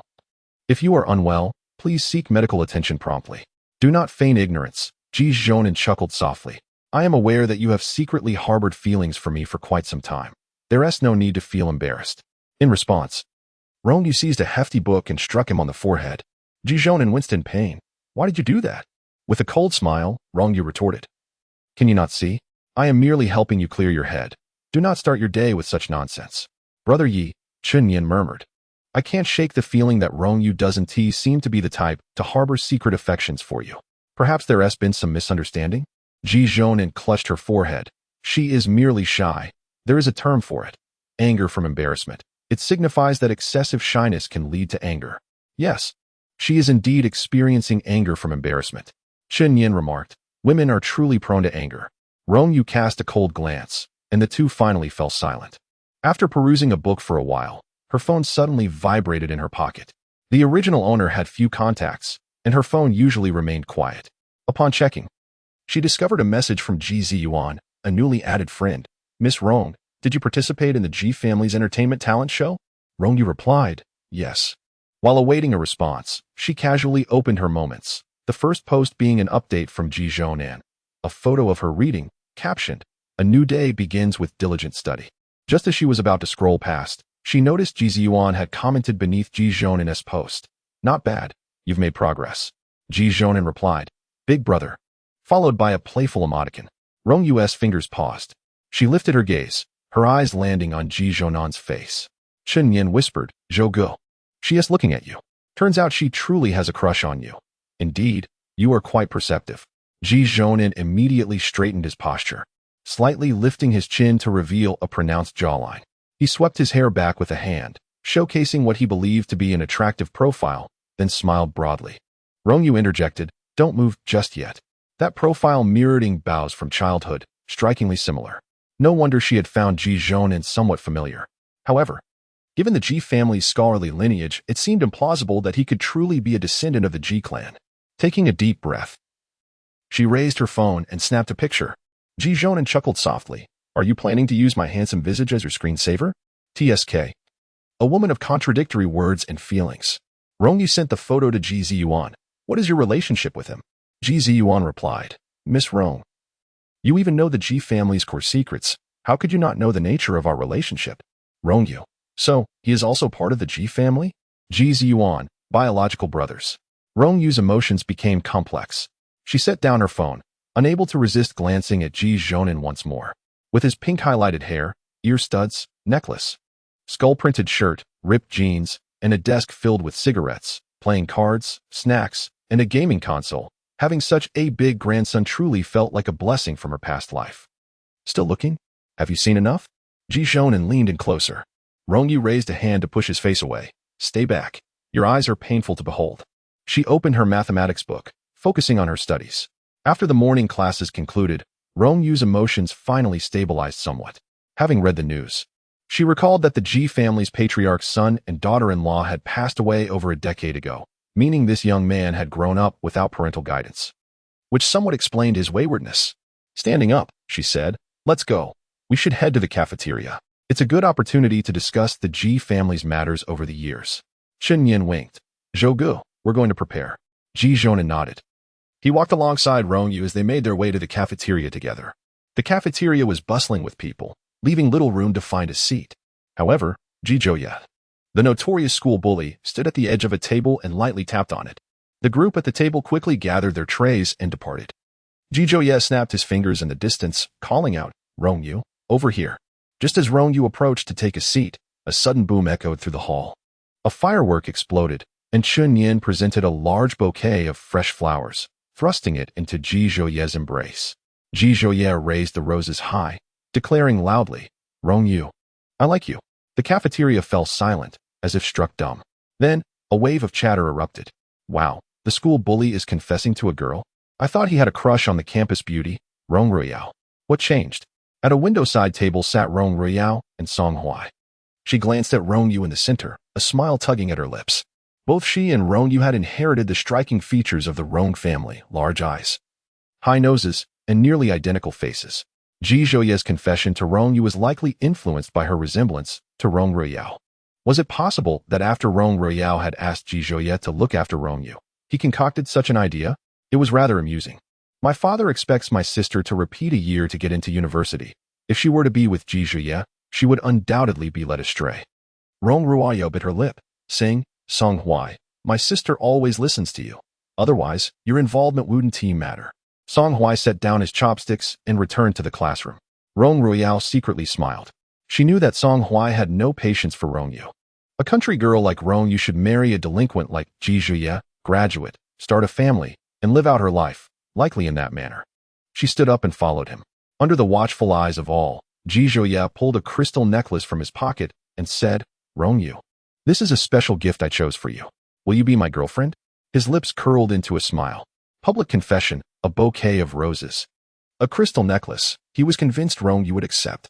Once she nodded, he intended to declare it all a joke, turning Rong Yu into the biggest laughingstock in the school.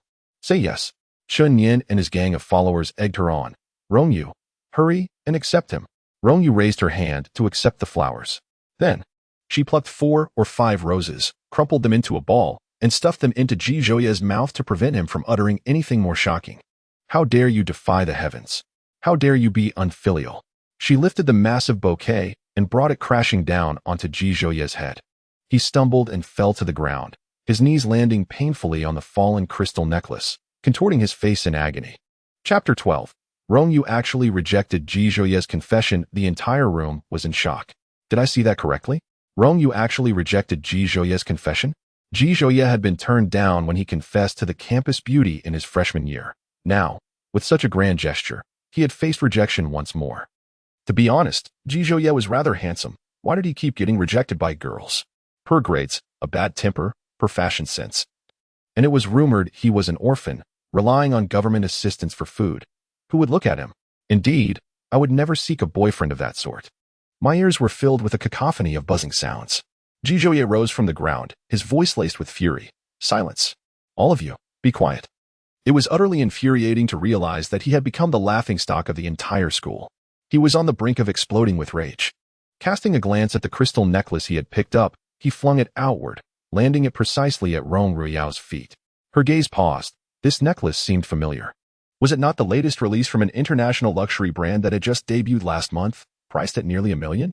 Although the Rong family was affluent, they were not among the elite of Haiqing and could not possibly afford such an extravagant gift. In short, she could not buy it. Just then, Qinyan scrambled over, retrieving the necklace and presenting it to Jijuye.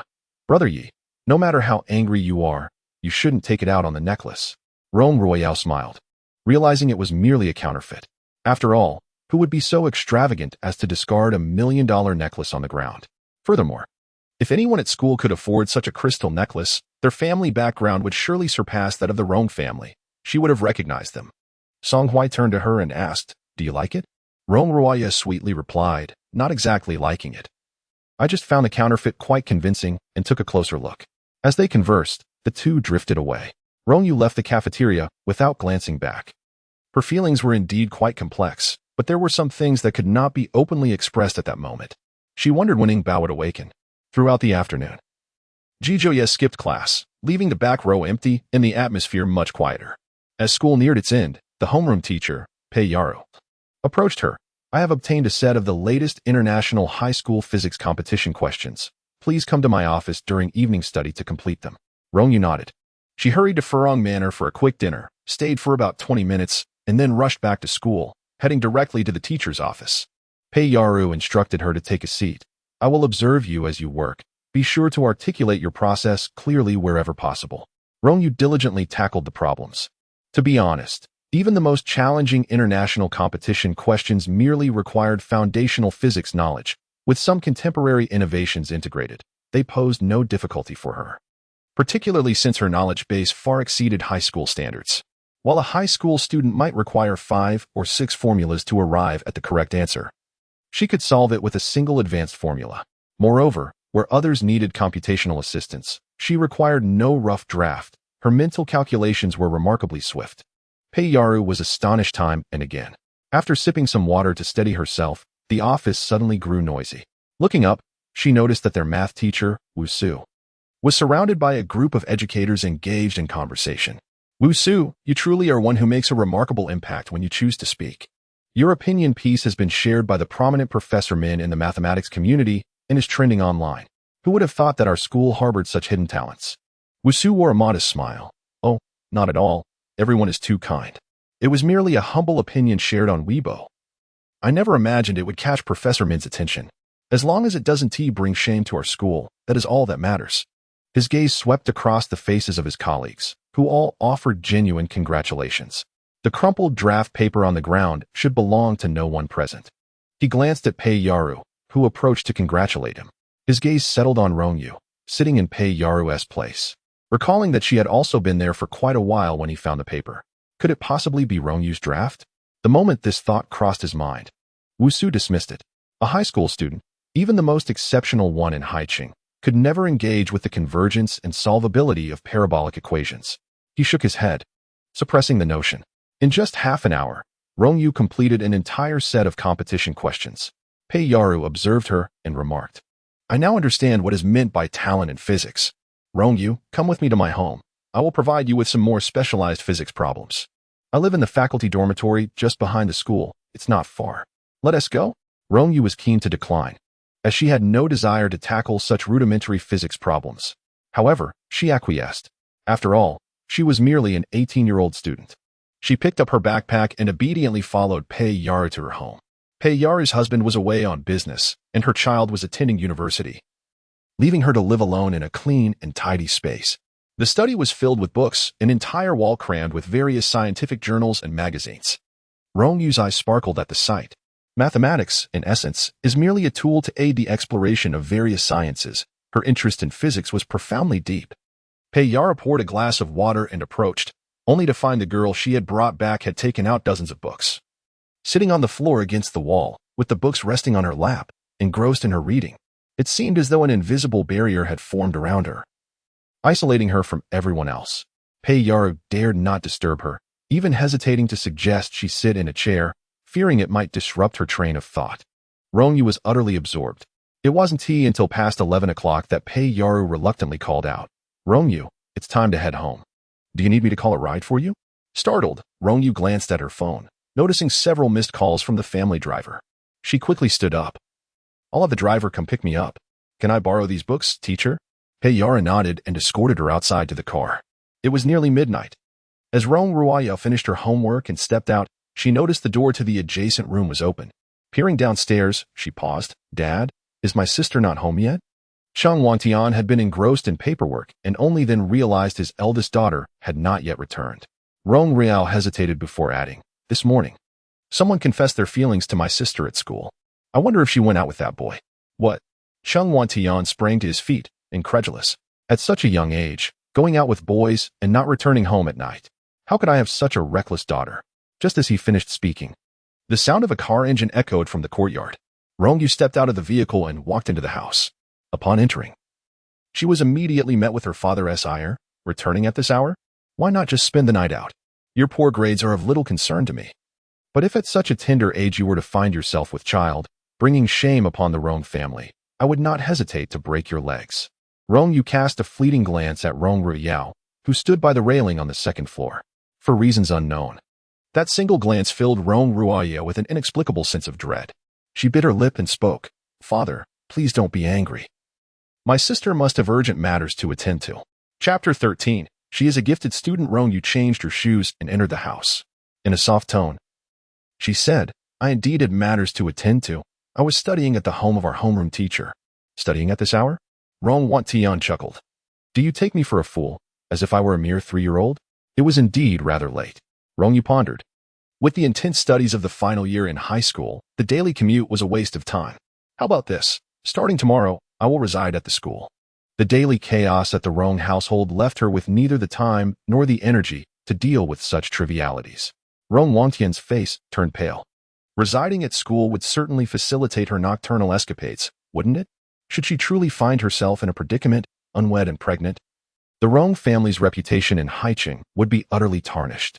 Just as he was about to voice his concerns, his phone rang. A glance revealed it was a call from Pei, the homeroom teacher of Rong Yu's new class. He composed himself and answered the call. "Hello, Mr. Rong. May I inquire if Rong Yu has returned home? This evening, I had the pleasure of having her study at my residence for over 2 hours, which unfortunately delayed her return." Rong Wantian was taken aback. It was indeed a study session. "I have discovered that Rong Yu possesses an exceptional talent for physics. I prepared several sets of practice papers for her, and her performance exceeded my expectations. There is an upcoming high school physics competition, with parental permission. I would like to register her." Rong Wantian was once again stunned. "She has a talent for physics?" "Indeed," Pei Yaru replied, suppressing her excitement. "Mr. Rong, allowing her to transition from the arts to the sciences was undoubtedly a sagacious decision."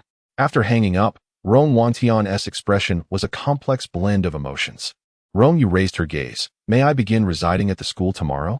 Rong Wantian found no reason to refuse. Rong Yu looked on in disbelief.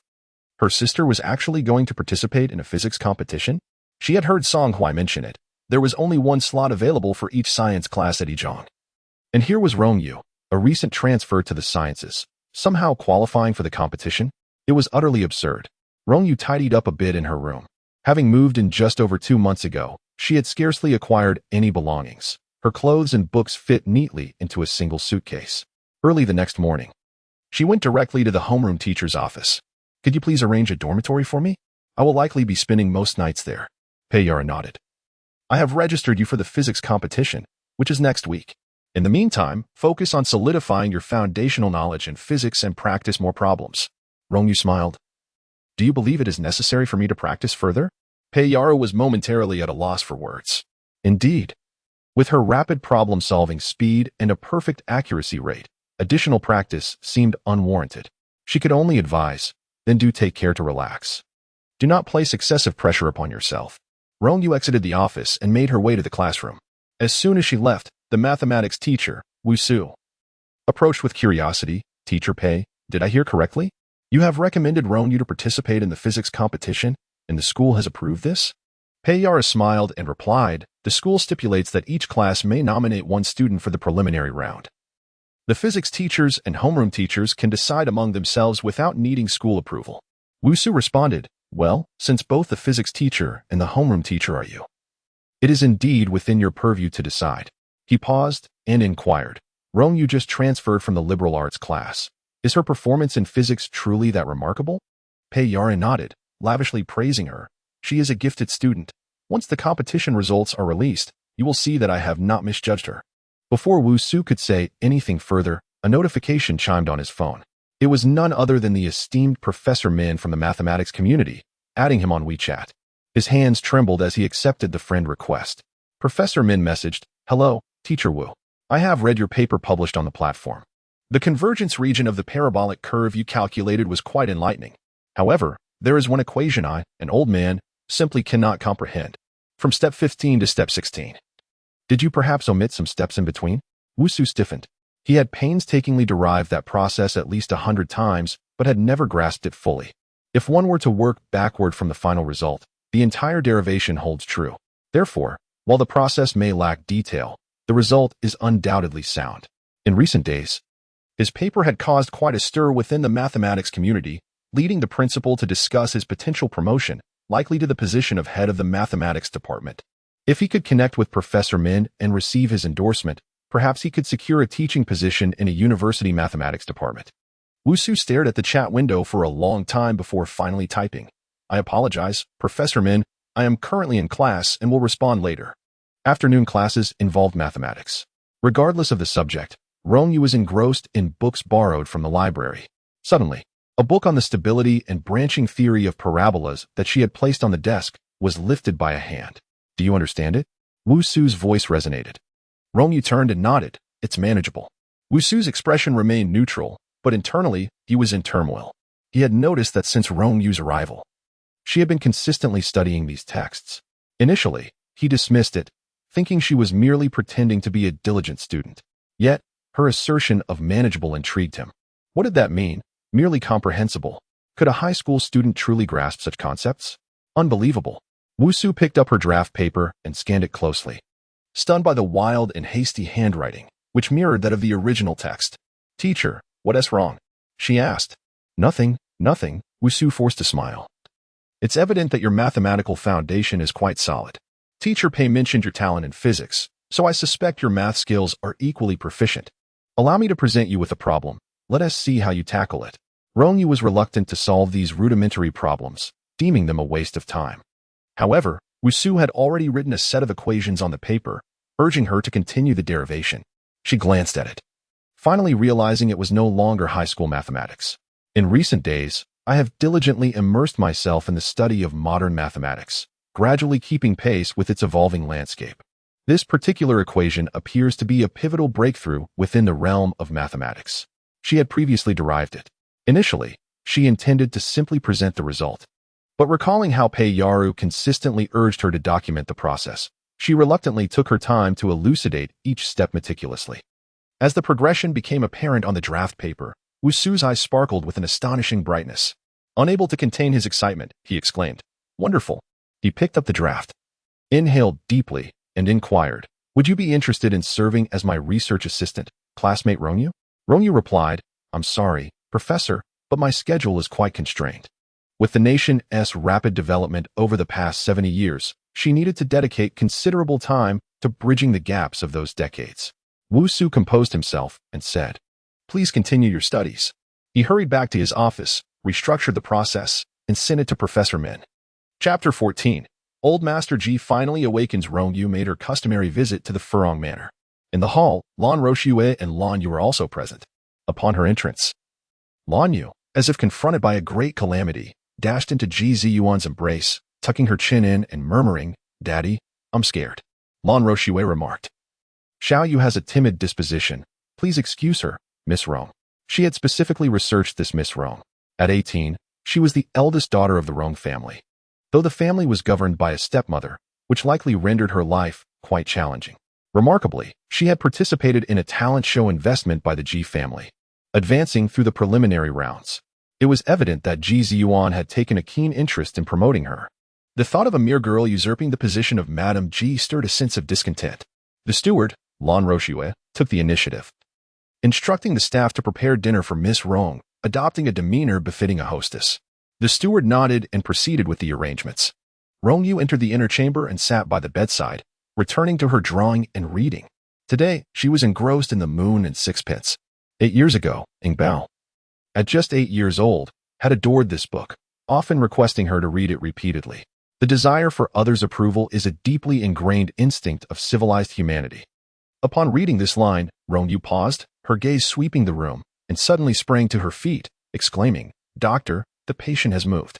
The family doctor promptly entered, surrounding the bed to examine old Master Ji's condition closely. It was evident that he was showing signs of awakening, potentially today, tomorrow, or perhaps even next week. Uncertainty loomed. Rong Yu felt a pang of melancholy within her. She spoke softly, "Everyone, please leave.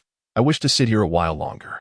The room emptied, leaving only her gentle voice cascading from within. Ji Ziyuan sat quietly on the living room sofa, listening intently. Lan Roshue entered from outside and whispered, "Mr. Ji, the multinational board meeting is about to commence. Should we proceed now or delay by half an hour?" She always maintained a sense of propriety. In professional settings, she addressed him as Mr. Ji, while in private conversations, she referred to him as Ziyuan. This sense of decorum had enabled her to remain with the Ji group for so many years. Ji Ziyuan donned his headphones and replied, "I will join the meeting. You take care of Xiaoyu." With a reluctant expression, Lan Yu implored, "Father, how long will the meeting last? I was hoping you could accompany me to the mall to buy a dress." Ji Ziyuan's sharp lips curled into a smile. "We shall go this evening." He then entered his study to attend the meeting. In the hall, only Lan Roshue and her daughter, Lan Yu, remained seated. Shortly thereafter, Miss Rong Yu emerged from the inner room. "Miss Rong," Lan Roshue greeted with a smile, "Ziyuan has some matters to attend to. Allow me to see you out." Rong Yu, carrying her backpack, replied, "There's no need to trouble Secretary Lan." "How could it be a trouble?" Lan Roshue said, walking alongside her. "Is Miss Rong still in school? Wouldn't this daily back and forth hinder your studies?" Rong Yu frowned. "There's no need for Secretary Lan to see me off." Lan Roshue pursed her lips. "Very well, please be careful on your way." Just as they reached the edge of the lotus pond, a sudden splash echoed. Rong Yu turned to see a small figure had fallen into the water.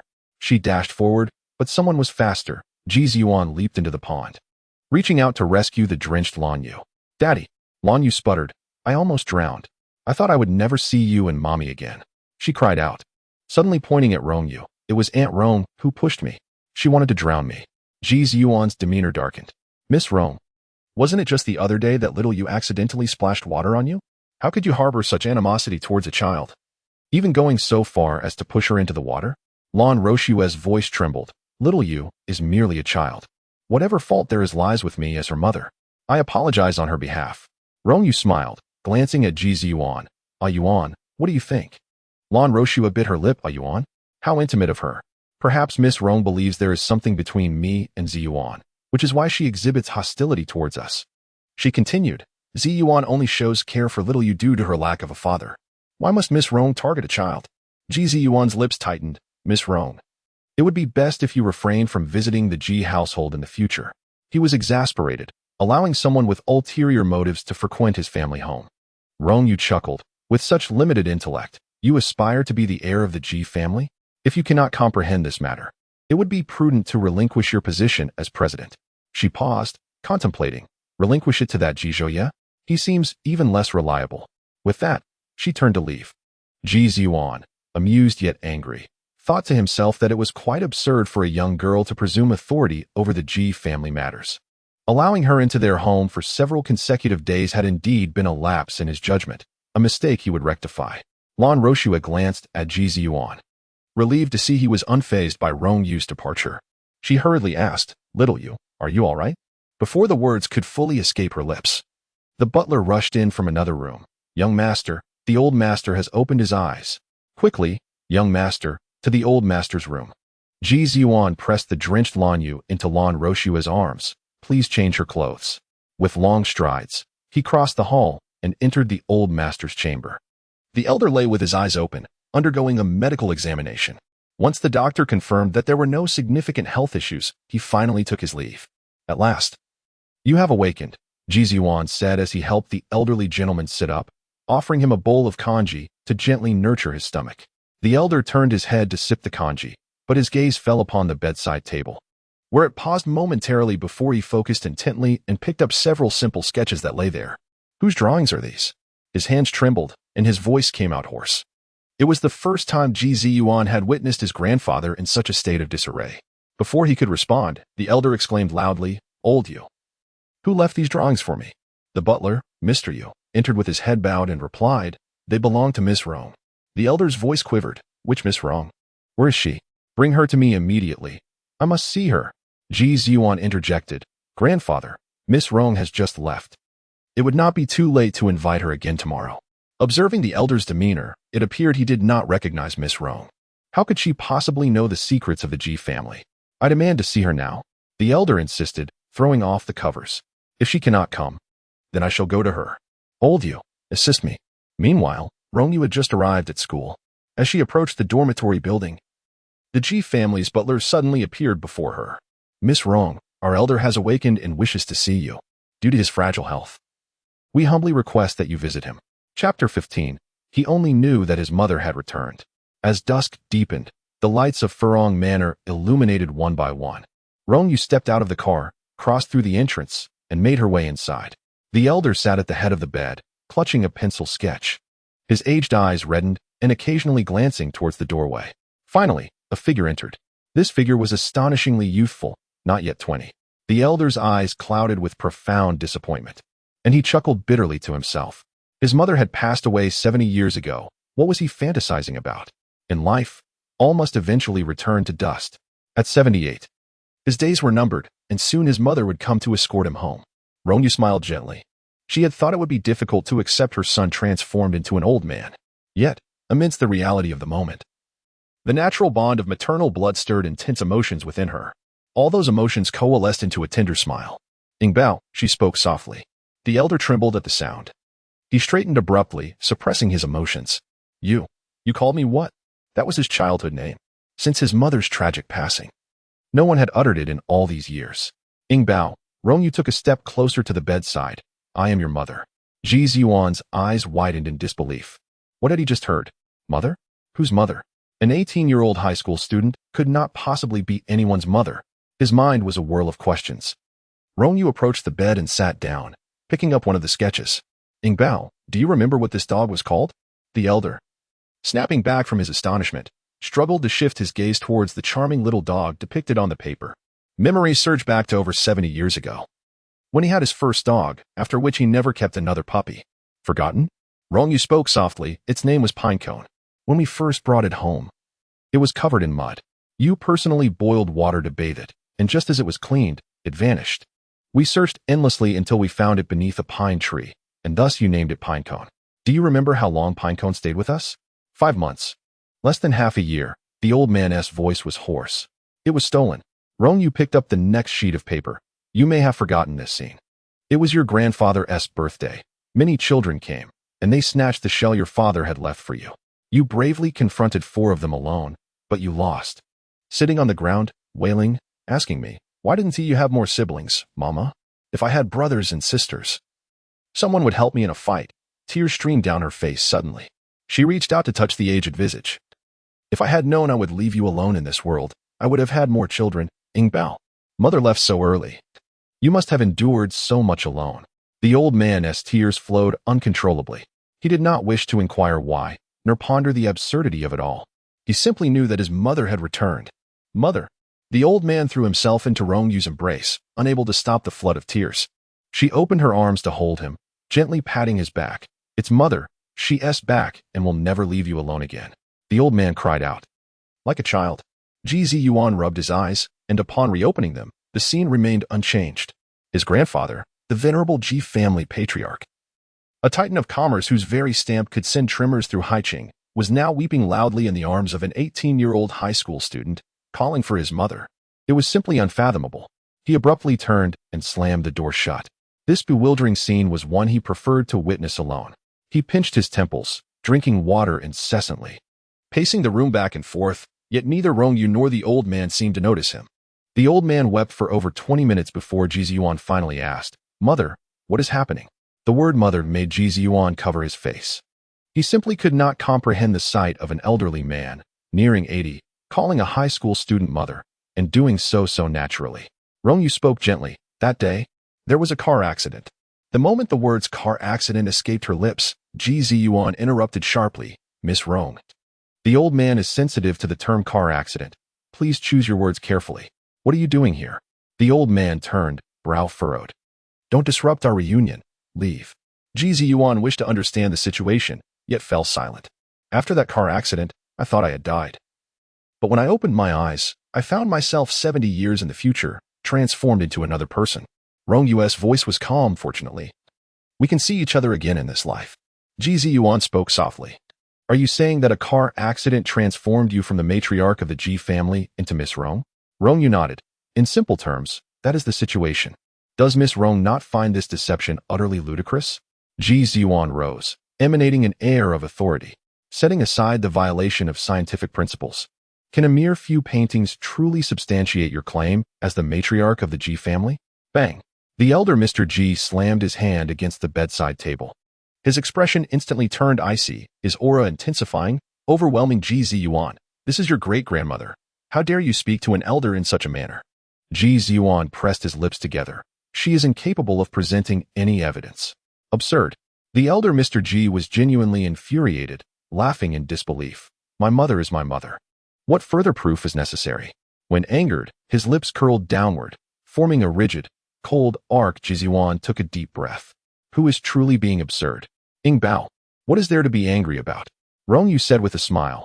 Yuan is indeed not very bright. He is still young and can be gradually taught." Ji Ziyuan was on the verge of exploding. Throughout his life, he had been synonymous with genius, attracting attention wherever he went. How dare she, a mere repeater, claim he lacks intelligence?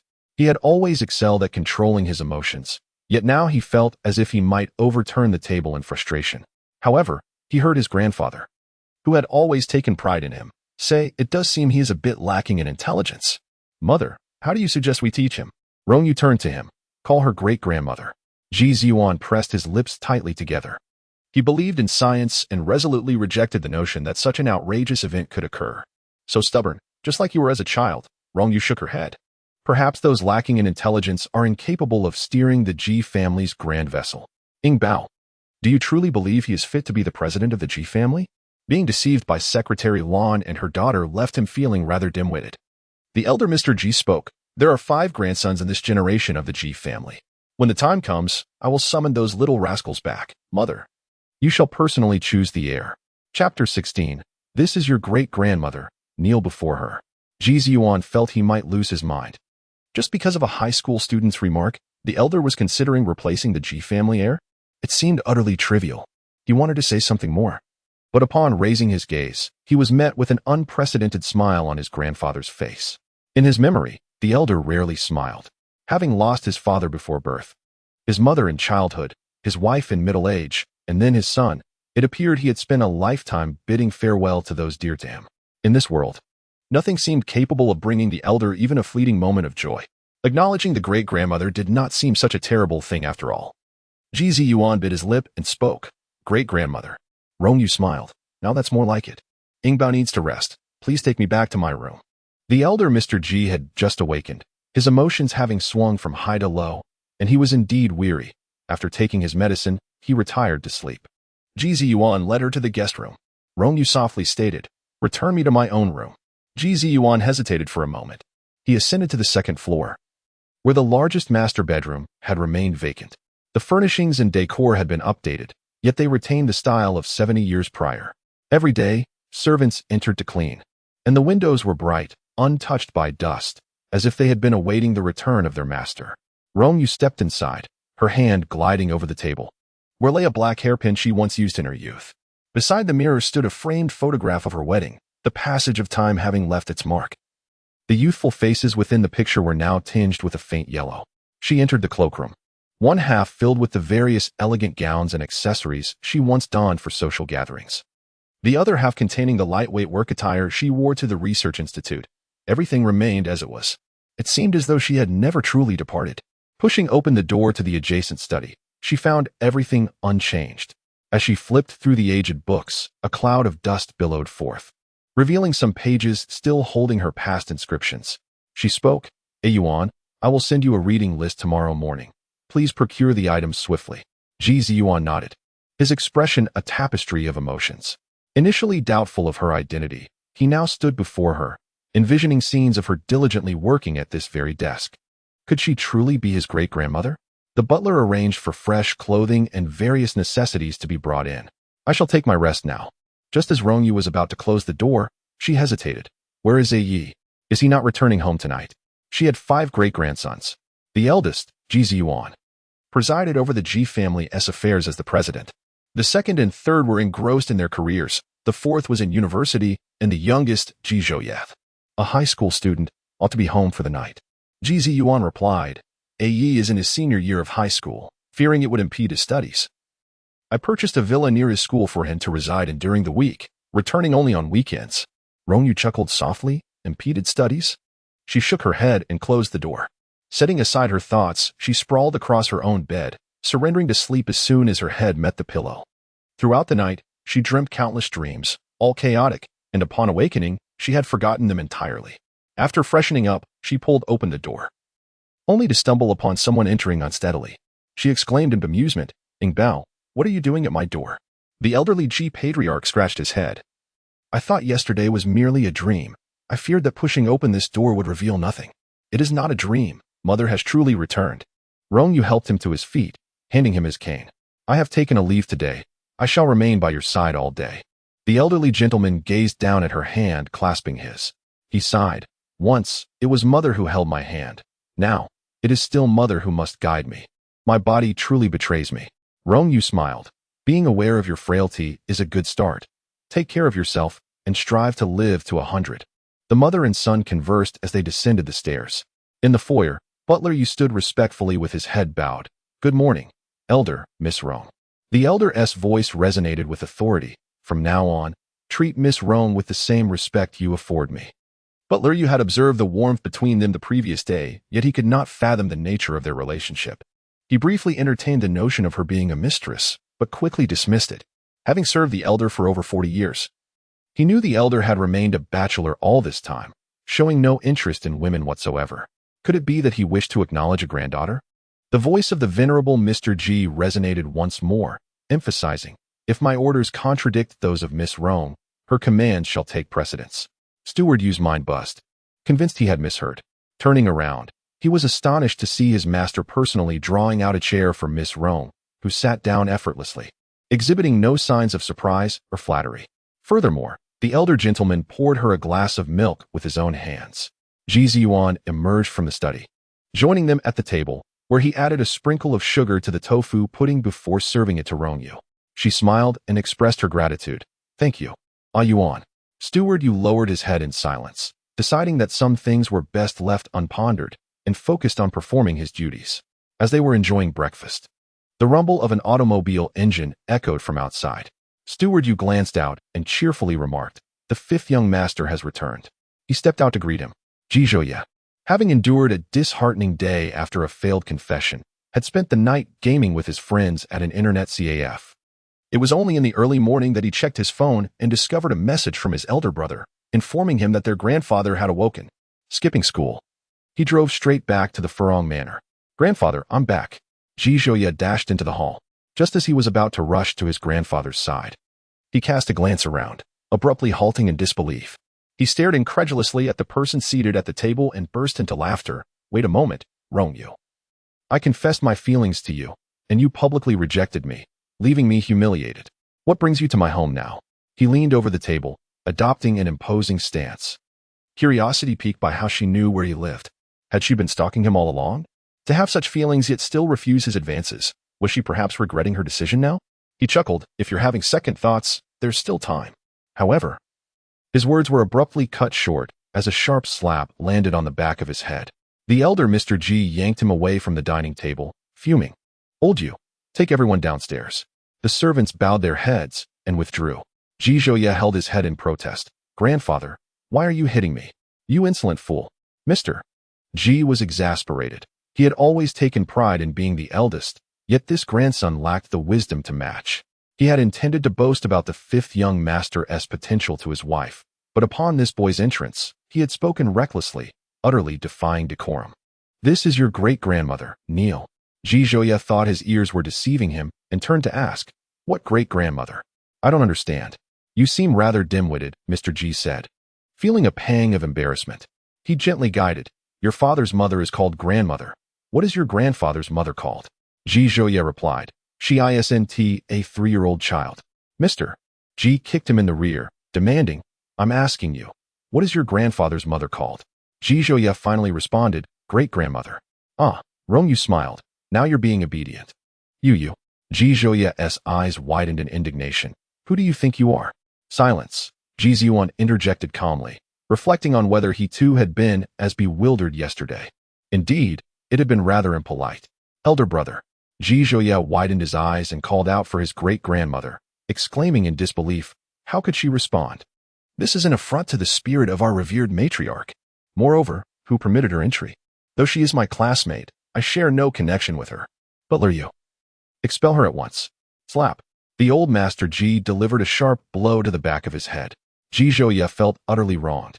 Before he could utter another word, he heard his elder brother, whom he had always admired, address Rong Yu, saying, great-grandmother, he has always had such an excitable demeanor. Furthermore, the situation is indeed rather absurd. It is entirely normal for him to struggle with acceptance. Ji Zhouye slowly turned his head. Brother, what did you just call her? Ji Ziyuan had already accepted the truth. She was indeed their great-grandmother. Impossible. Ji Zhouye's mind felt muddled. She was a fraud, deceiving you all. She is utterly foolish. The old master Ji glanced at Rong Yu and explained, the fifth one is indeed a bit slow-witted, but his academic performance is commendable, ranking among the top 3 in his class. Rong Yu smiled, though her expression was ambiguous. Is that so? Ji Zhouye interjected, he detests studying. He will never engage in it throughout his life. The old master, in poor health, had his eldest son preoccupied with work, while the second, third, and fourth brothers lived far away and could not attend to him. To spare the old master from worry that might affect his health, Ji Zhouye fabricated a small lie. A white lie, surely not too excessive. However, under Rong Yu's clear gaze, he felt a profound sense of vulnerability, as though stripped bare. Fool, come here. The old master Ji said coldly. Allow me to introduce Rong Yu properly. She is my mother, your great-grandmother. You must respect, cherish, obey, and honor her. Anyone who dares to defy her shall be cast out of the Ji family. I certainly do not lack for grandsons. Yes, old master, I understand, Ji Ziyuan replied. Ji Zhouye remarked, brother is more astute than he. Once his elder brother acknowledged the truth, it became evident that the matter was indeed real. Calling a classmate great-grandmother was something he found difficult to utter. Yet, since his brother had done so, he reluctantly followed suit, muttering, great-grandmother. He felt a pang of fear that Rong Yu might expose his deceit, tarnishing his image in the old master's eyes. Fortunately, Rong Yu said nothing and smiled. Inviting them, please, sit and join me for a meal. After breakfast, the old master Ji instructed, fifth, go to school and bring Duo back. So your great-grandmother can meet her. Just tell her we have a very esteemed guest. He rubbed the back of his head and asked, mother, what would you prefer Duo to call you? Rong Yu paused, Duo? Ah Yuan's daughter. The old master Ji sighed. Duo's mother passed away during childbirth due to an amniotic fluid embolism. This child has never known a mother's love. Rong Yu smiled. I had thought Ah Yuan had no children, which is why he was so eager to play the role of a father to others. Ji Ziyuan felt a twinge of being regarded as less intelligent. Ji Zhouye, being action-oriented, promptly took the car keys and drove to the school to fetch Duo. Duo, at the tender age of 4, attends a boarding kindergarten. With hair reminiscent of seaweed, large expressive eyes, and delicately curled lashes. She possesses a porcelain complexion that enhances her beauty. Yet, despite her charm, she walks with a demeanor of trepidation, head bowed, and speaks in hushed tones. Gently calling out, great-grandfather, father, uncle. Tilting her head, she gazes at Rong Yu and softly addresses her as auntie. Rong Yu steps forward and lifts the little girl into her arms, exclaiming, you are such a good girl. Who hasn't he dreamed of having a soft, cuddly little darling in their youth? She then turns to the others, saying, you mentioned Duo is in a boarding school. I had presumed she was in middle school. How can a mere kindergarten student spend all day at school? Her voice dipped slightly. She continued, winning Bao was 8. I didn't confine her to school every single day. Old Mr. G cleared his throat and remarked, Yuan believes that a child's independence should be nurtured from a young age. That kindergarten aligns with international educational standards. The teachers are renowned childcare experts. So it can't be subpar. Rong Yu smirked at this notion of foreign parenting philosophies. Yuan, may I inquire if Secretary Lan's daughter is also enrolled in a boarding kindergarten? Ji Yuan, feeling somewhat uncomfortable, replied. Xiao Yu lacks a father and has never felt secure. Attending a boarding school may exacerbate her sensitivity and anxiety. Rong Yu couldn't help but chuckle in disbelief. She had indeed not misjudged this young man. He was decidedly not astute. Before she could voice her thoughts, Ji Zhouyi interjected. It's truly unfortunate that Xiao Yu has no father. Eldest brother, you should marry Ro Shui promptly to provide Xiao Yu with a complete family. Old Mr. Ji chuckled. Xiao Yu is a lively and clever child. I quite like her. Let us decide on a date soon. Rong Yu glanced down at the little girl in her arms. Duo still kept her head lowered, her fingers nervously intertwined. Just then, the butler announced from outside, Secretary Lan and Miss Xiao Yu have arrived. When Ji Yuan first encountered his biological daughter, his expression bore no excess emotion, but now a gentle smile graced his lips as he rose to greet them. Lan Yu, clad in a floral dress, leapt into Ji Yuan's embrace, exclaiming, Daddy. Lan Roshua entered carrying some supplements, asking, How's the old master feeling today? Lan Yu nestled against the old man's knee, her face etched with concern. Great-grandfather, you must take care of your health. If you fall ill, it would break Xiao Yu's heart. You are such a sweet child. Old Mr. Ji chuckled. Come, let us dine together. It was only then that Lan Roshua's gaze fell upon Rong Yu. Although she was unaware of Rong Yu's exact status, being seated at the Ji family table indicated a significant connection to the family. She pressed her lips together and said, Miss Rong, I inquired about yesterday's incident with Xiao Yu. She inadvertently fell into the water and, fearing my reprimand, lied, claiming you pushed her. I take full responsibility for not supervising her properly and wish to extend my sincerest apologies. I hope you can forgive a child's folly. Old Mr. Ji, just becoming aware of this incident, pushed aside Lan Yu, who was still perched on his knee, and frowned. Why did you do that? Lan Yu appeared taken aback. In her memory, old Mr. Ji had always been fond of her, treating her with kindness. This was the first time she had seen such a serious expression directed at her. She looked visibly startled. Ji Yuan embraced her tightly, saying, Xiao Yu is still young. It is quite normal for her to tell a little fib. There is no need for the old gentleman to make a fuss over it. Duo lifted her gaze softly. She recalled a time when she had lied and was punished by her father to stand for 2 hours.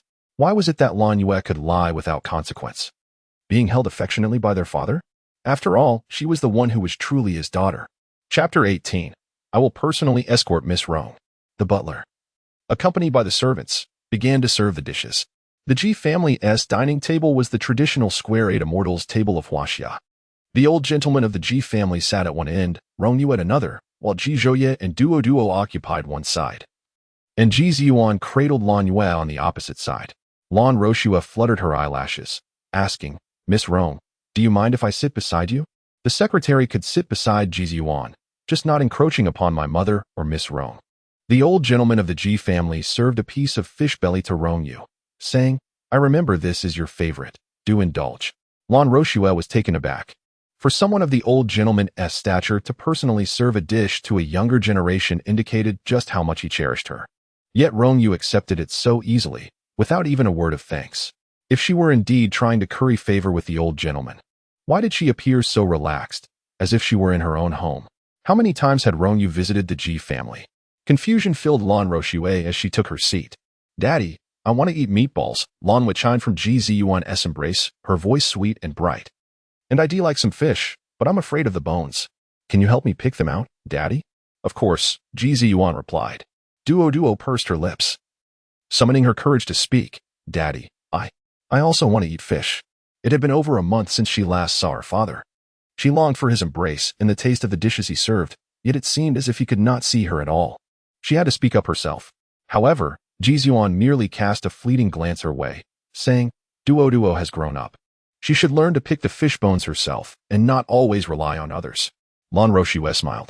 When she was in labor with Xiao Ye, Ji Yuan had been by her side the whole time, He had seen the child even before her mother.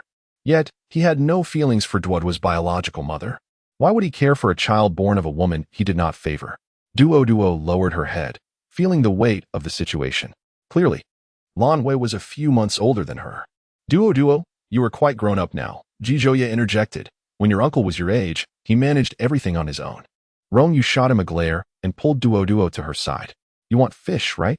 Duoduo nodded and then shook her head. It was not that she wanted the fish, she envied Lan Wei for being able to eat the fish that her father had chosen for her. Rong Yu lifted an entire fish and tossed it into the old gentleman's bowl, saying, if your eyesight is still sharp, please help Duoduo with the bones.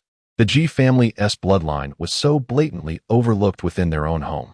Did not the head of the family bear some responsibility? The old gentleman sensed the ire from his true wife and lowered his head, silently picking out the fish bones. Lan Roshue was dumbfounded.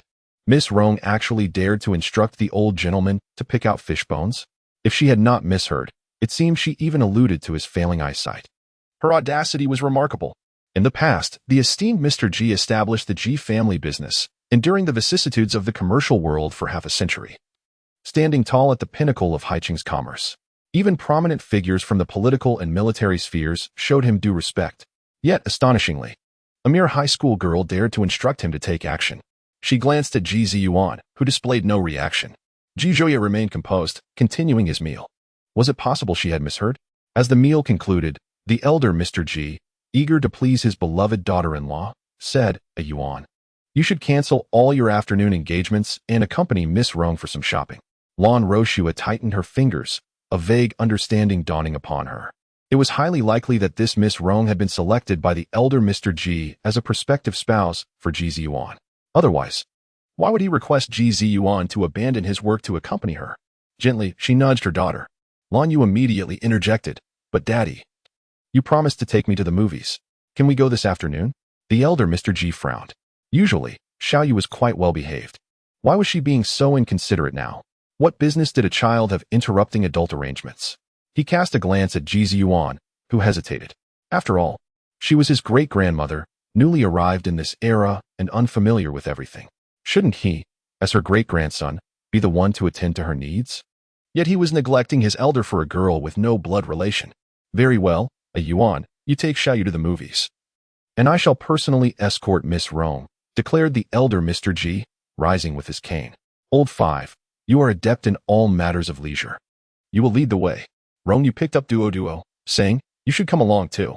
Ji Zhouye hurriedly fetched the car keys, eager to seize the moment. With a limited monthly allowance, he couldn't afford many luxuries, but today, with the elder Ji's credit card, he could indulge in whatever he desired.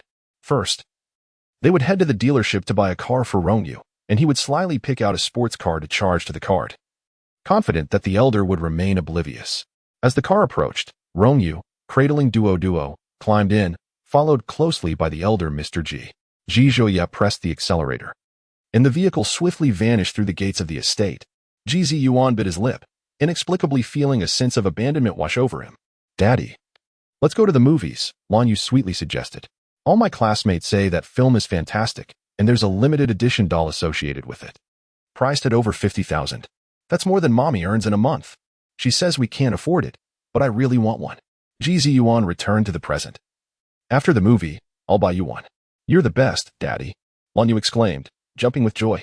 If you give me a gift, you must also get something for Mommy, okay? Ji Ziyuan was ever compliant. At that moment, Rong Yu and her entourage reached the dealership. 70 years ago, automobiles were a rarity, accessible only to the upper echelons of society.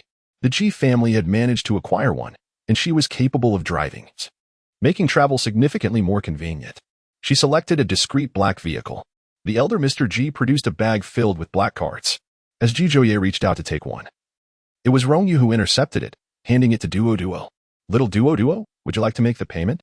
Duo, timid, hesitated to respond. Ji Zhouye was in a state of agitation. What does a mere child understand? I can handle it. He had recently set his sights on a vehicle priced at over 8 million, which necessitated the use of the old man's credit card for purchase. You can go now, he said, pushing aside Rong Yu. It was amid the indifference of these rugged men that Duo had developed her timid disposition. With great patience, she coaxed. Do you see that lady over there? Hand her the card and tell her you wish to buy that black car. She will assist you throughout the process. Duo hesitated. Can I really do that? Rong Yu encouraged her, of course. Our duo is the best. Blushing, Duo accepted the black card and strode toward the counter. Ji Zhouye followed closely behind her, saying, Good girl, just let your uncle take care of this. No. Duo boldly interjected. This is a task entrusted to me by Auntie, and I must complete it independently. Please step aside, uncle. Ji Zhouye felt exasperated. Fine, whatever. That car of Rong Yu's is over 10 million and far cooler. I'll just borrow it for some fun later. Chapter 19. No one can compete with my brother Yi. Duo successfully completed the transaction on her own, a radiant smile illuminating her face. The old man was greatly pleased. It was indeed wise to let Duo play with Xiaoyu. Look, she has become so generous. Rong Yu softened her tone, stating, From now on, Duo will stay at home. Do you have any objections? The old man sensed the disapproval emanating from her maternal instincts and hurriedly shook his head. No objections. Additionally, Rong Yu continued, you two will be residing at home. Living outside, you indulge in excessive play. Staying up late to play games is a waste of your prime years. After all, he is your great-grandson, and he requires some guidance. As Ji Zhouye approached, he overheard these words and immediately protested. No, I will stay in the villa near the school. You have no say in this. The old man kicked him playfully, declaring, From now on, you will be responsible for accompanying your great-grandmother to and from school.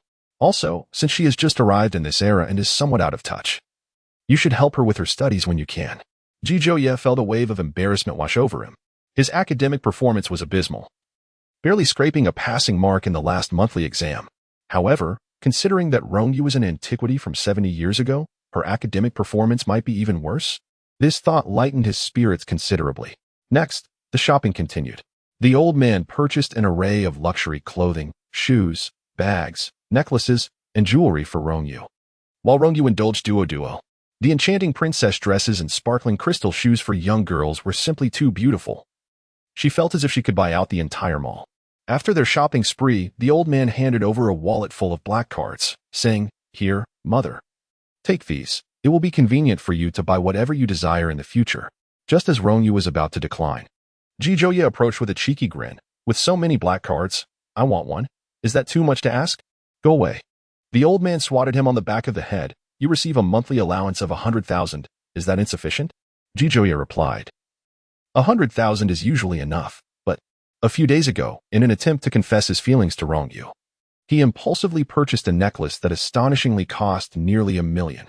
His credit card was overdrawn, yet he dared not speak of it. Should the old man discover such a foolish act, he would face severe consequences.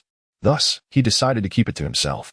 Rong Yu collected a dozen black cards from various banks, a smile curving at the corners of his lips, thinking that from now on, he would be responsible for a year's living expenses. Ji Zhouye inexplicably felt a strong sense of foreboding. The following day at school, Ji Zhouye drove the brand-new car Rong Yu had purchased the previous day, smoothly arriving at the villa near the school. The two then walked together for about 5 minutes to the school gate. Yi go. Chen Yan spotted Ji Zhouye from a distance and rushed over, incredulous to see Ji Zhouye carrying 2 backpacks. You actually brought a bag for Rong Yu? You look like a lackey. What is going on? Ji Zhouye sighed silently. The old man had issued a strict order to ensure that Rong Yu, the esteemed matriarch, was treated comfortably. When Rong Yu entered the car, he opened the door for him. As Rong Yu sat down, he pulled out the chair.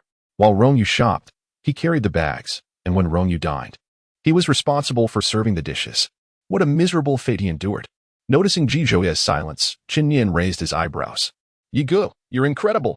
To win over Rong Yu, you've stooped to this level. I respect no one but you. Shut up. Ji Zhouye wished he could silence that incessant chatter. He cleared his throat, turned to Rong Yu, and handed over the backpack. You go ahead to the classroom first. I'll have a smoke. Rong Yu tossed a notebook at him, saying, Last night, I drafted a plan. You can read it while you smoke. Ji Zhouye caught it and opened it, instantly taken aback. Tardiness and early departures cost 1,000 per minute. Sleeping in class, 1,000. Smoking, 5,000. Fighting, 10,000. Chen Yan leaned closer. Yi go. What is all this about deductions? Ji Zhouye was infuriated. With only 100,000 a month, how could he withstand such penalties? He strode into the classroom and slammed the notebook onto Rong Yu's desk. What do you mean by this? Everyone in the classroom looked up simultaneously. It was well known that Ji Zhouye had a short temper, disregarding authority when provoked. Recently, Rong Yu had humiliated him publicly. And now he was furious again for some unknown reason. Rong Yu calmly raised his gaze. Disrespecting elders incurs a 10,000 deduction. On what grounds? Ji Zhouye leaned over the desk, lowering his voice as he gritted his teeth. Why should my living expenses be deducted? Rong Yu replied, what do you think? On what grounds? Ji Zhouye was instantly rendered speechless. Simply because she was the ancestral matriarch of the Ji family. Simply because half of the family's original capital stemmed from her. She glanced at the cigarette box in his hand. Still smoking? No, I won't smoke anymore. Ji Zhouye deflated like a punctured balloon. I'll quit. Is that acceptable? In truth, he had no addiction to smoking. He merely thought it looked cool and enjoyed it for fun. He slumped down in his seat, and the entire class silently lowered their heads. It turned out that even the school bully could become so obedient when infatuated with someone. Chen Yin was first taken aback, then amused. Yi Ge. She has taken an interest in you. It seems she truly harbors a secret affection. Ji Zhouye promptly stuffed a large steam bun into his mouth. During class that followed, he refrained from sleeping or indulging in mobile games, choosing instead to sit quietly in a daze, as long as he wasn't penalized with a deduction from his living expenses. By the time evening study began and free time was allowed, he quickly gathered a group of followers and dashed off to the internet CAF to play games. Rong Yu remained silent. Parenting often requires a balance of strictness and leniency to prevent excessive rebellion. She continued her study of mathematical linear parabolic equations. When one immerses oneself in a task, time seems to fly, and before long, evening study was over. She slung her backpack over her shoulder and headed home. Rong Ruyao and Song Huai were also exiting the school. She spotted Rong Yu among the crowd. This sister, once so unremarkable, now seemed to shine amidst a throng of high school girls, her presence unmistakable. Rong Ruyao exchanged a glance with Song Huai, noticing that his gaze lingered on Rong Yu. Although he quickly averted his eyes, it left her feeling slightly uneasy. She spoke up. My sister applied to board at the school. So what is she doing out so late? By the way, I've heard that my sister and Ji Zhouye have an unusual relationship. Could it be that she is with him? Song Huai frowned. Do not speak of things without evidence. Rong Ruyao pressed her lips together, thinking that one day, if Rong Yu were to find herself with child, she would see whether her words were unfounded. Patience was key to observing the unfolding events. Chapter 20. Lan Roshue is my girlfriend. Rong Yu drove back to Furong Manor. Meanwhile, another vehicle pulled up at the entrance. It was Ji Ziyuan's car. Having participated in a social gathering that extended late into the night, he had indulged in a few too many drinks and was somewhat inebriated. Concerned for his safety on the road, Lan Roshue accompanied him home. Through the car window, she noticed an imposing vehicle parked ahead. She recognized it as a limited edition model that had only been released a few months prior, valued at 16 million. The Ji family was not lacking in luxury cars, so she thought little of it. However, this particular car was designed for women, and the Ji family did not have any females. As she pondered this, she saw Rong Yu emerge from the driver's seat. Was this car being driven by Rong Yu? Having researched her background, she knew that Rong Yu was a young lady from the Rong family, raised in the countryside and not particularly favored. It seemed implausible that the Rong family would gift her such an extravagant vehicle. Lan Roshue pushed open the car door and approached her. Miss Rong, she greeted. Rong Yu merely nodded, her expression indifferent, and continued walking inside. Unable to contain herself, Lan Roshue remarked, I assumed that a young girl like you would be quite innocent. It surprises me that you would receive such a costly gift from the Ji family. Rong Yu halted her steps, her gaze sweeping coolly over Lan Roshue. Lan Roshue felt an inexplicable tightening in her chest. Despite the fact that the other was merely an 18-year-old high school student, she sensed an overwhelming pressure emanating from her. Perhaps Secretary Lan ought to reconsider her attire before making comments. A faint smile tugged at the corners of Rong Yu's lips. She possesses an excellent memory. After a mere stroll through the mall yesterday, she retained most of the brand prices. The attire from Lan Roushing exceeds 30,000, the shoes approach 10,000. And the handbag she holds costs just over 120,000. Adding the earrings and bracelet, the total amounts to 50 to 60,000. Is it plausible for an ordinary secretary to possess such extravagant items? It must have been a gift from that fool, Ji Ziyuan. Perhaps sensing Rong Yu's disdainful gaze, Ji Ziyuan, slightly inebriated, opened his eyes in the car. He pressed his temples and stepped out, asking, What's the matter? Rong Yu began to walk away. Lan Roushing bit her lip and softly remarked, I merely feel that Miss Rong, being in high school, should not accept such valuable gifts from others. It seems my words have displeased her. Ji Ziyuan frowned. You should apologize to her now. Lan Raosheng was incredulous. Ziyuan, you want me to apologize? Ji Ziyuan replied. You indeed offended her first. Lan Raosheng bit her lip tightly, resigned to follow him into the house. Just then, she saw Rong Yu ascend to the second floor, entering the largest master bedroom. That room, as the butler you had mentioned, was once occupied by the late matriarch of the Ji family. Rong Yu is actually residing there? Is the old master intending for Rong Yu to become the next matriarch of the Ji family? What does that make her? Rong Yu closed the door, blocking Lan Raosheng's view. Trembling, she questioned, by what identity does Miss Rong reside in the Ji family? Ji Ziyuan carefully chose his words. She is family. Family? Tears streamed down Lan Raosheng's face instantly. And what about me, Ziyuan? After all this time, what am I to you? Ji Ziyuan frowned. She is family. You are my girlfriend. There is no contradiction. Why are you crying? He sighed, wiping her tears away and holding her close. You are overthinking this. Lan Raosheng sobbed softly, wishing she had not overthought. Ji Ziyuan arranged for someone to take Lan Raosheng home before heading upstairs to knock on Rong Yu's door. Come in. He pushed the door open to find Rong Yu seated in a chair, engrossed in a book. Great-grandmother, I apologize on behalf of Raosheng. She was unaware of your identity and acted inappropriately. I hope you will not hold it against her. Rong Yu set her book down. If it were anyone else who offended Secretary Lan in such a manner, Yuan, how would you handle it? Ji Ziyuan hesitated momentarily. Rong Yu waved her hand. Enough? You may leave now. Ji Ziyuan remained still, pursing his lips. Raosheng is my girlfriend. I know. Rong Yu smiled. Thus, I did not have the butler expel her. That is quite considerate of me. Just then, Ji Ziyuan's grandfather passed by the door and sensed an odd atmosphere in the room. He entered, asking, what is happening? Yuan, did you anger your great-grandmother? Just as Ji Ziyuan was about to explain, Rong Yu's phone rang. She gestured for silence. Is this Rong Yu? This is the production team of Star Dream Project, formally inviting you to attend the first recording at G Entertainment this Saturday. After the call ended, Ji Ziyuan's grandfather expressed his surprise. This is a talent show I planned several years ago. It's remarkable that your mother is participating. Rong Yu replied with a smile. It is not remarkable at all. It is precisely because this is what Yingbao aspires to do that she enrolled in the program. Now that Yingbao has awakened, it seems there is no longer a necessity for her to continue competing. I recall, in my childhood, my mother's greatest passion was singing. Elder Ji reminisced, stating that whenever she had the time, she would take me to the Grand Shanghai concert halls to watch performances. Had she not devoted herself to scientific research, she might have become a celebrated star renowned across the land. Rong Yu indeed harbored a fondness for singing and had even studied vocal techniques in her youth. However, she eventually realized that music could not save the people, let alone the nation. Thus, she redirected her energies towards the study of physics and chemistry, allowing her once cherished hobby to gather dust over time. Elder Ji looked at her and remarked, why not experience a different life, mother? Ji Ziyuan, wishing to salvage his image in his great-grandmother's eyes, quickly interjected. Most participants in this program are students, and the recording sessions are all scheduled for the weekend. So it won't interfere with great-grandmother's studies. It could be a worthwhile experience. Rong Yu nodded in agreement. That sounds fair enough. Elder Ji immediately responded, Yuan, who is the current general manager of G Entertainment? Have him come to the headquarters for a discussion tomorrow.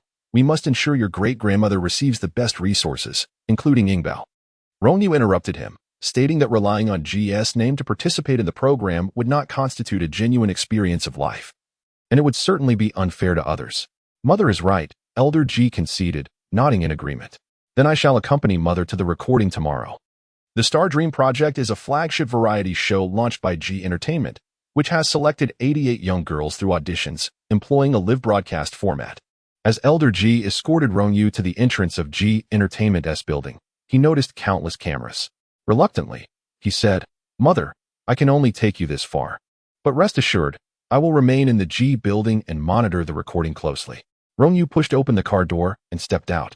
As she walked up the program's red carpet, the live broadcast officially commenced. She stood before the camera and briefly introduced herself, when out of the corner of her eye, she saw a group of people surrounding Rong Yu as she stepped into the frame. Among the 88 girls, most were unknowns, with only Rong Yu having a modicum of fame in the entertainment industry. Many, upon seeing her, rushed over to befriend her, hoping to gain more screen time by associating with her. Just after Rong Yu had greeted the audience, she looked up and spotted Rong Yu. A flicker of concern crossed her mind, fearing that Rong Yu might approach her. If the audience were to discover that Rong Yu was her biological sister, it would effectively bind her reputation to Rong Yu's, which would be disastrous. Chapter 21. What right do you have to criticize your great-grandmother? Rong Yu turned around and stepped into the recording studio, leading Rong Yu to exhale deeply. Simultaneously, she paused. Noticing the bag Rong Yu was holding looked strikingly familiar. Before she could comprehend it, a girl beside her whispered, "That is a limited edition regular handbag from the Ma family. Worth over 800,000. How incredibly wealthy."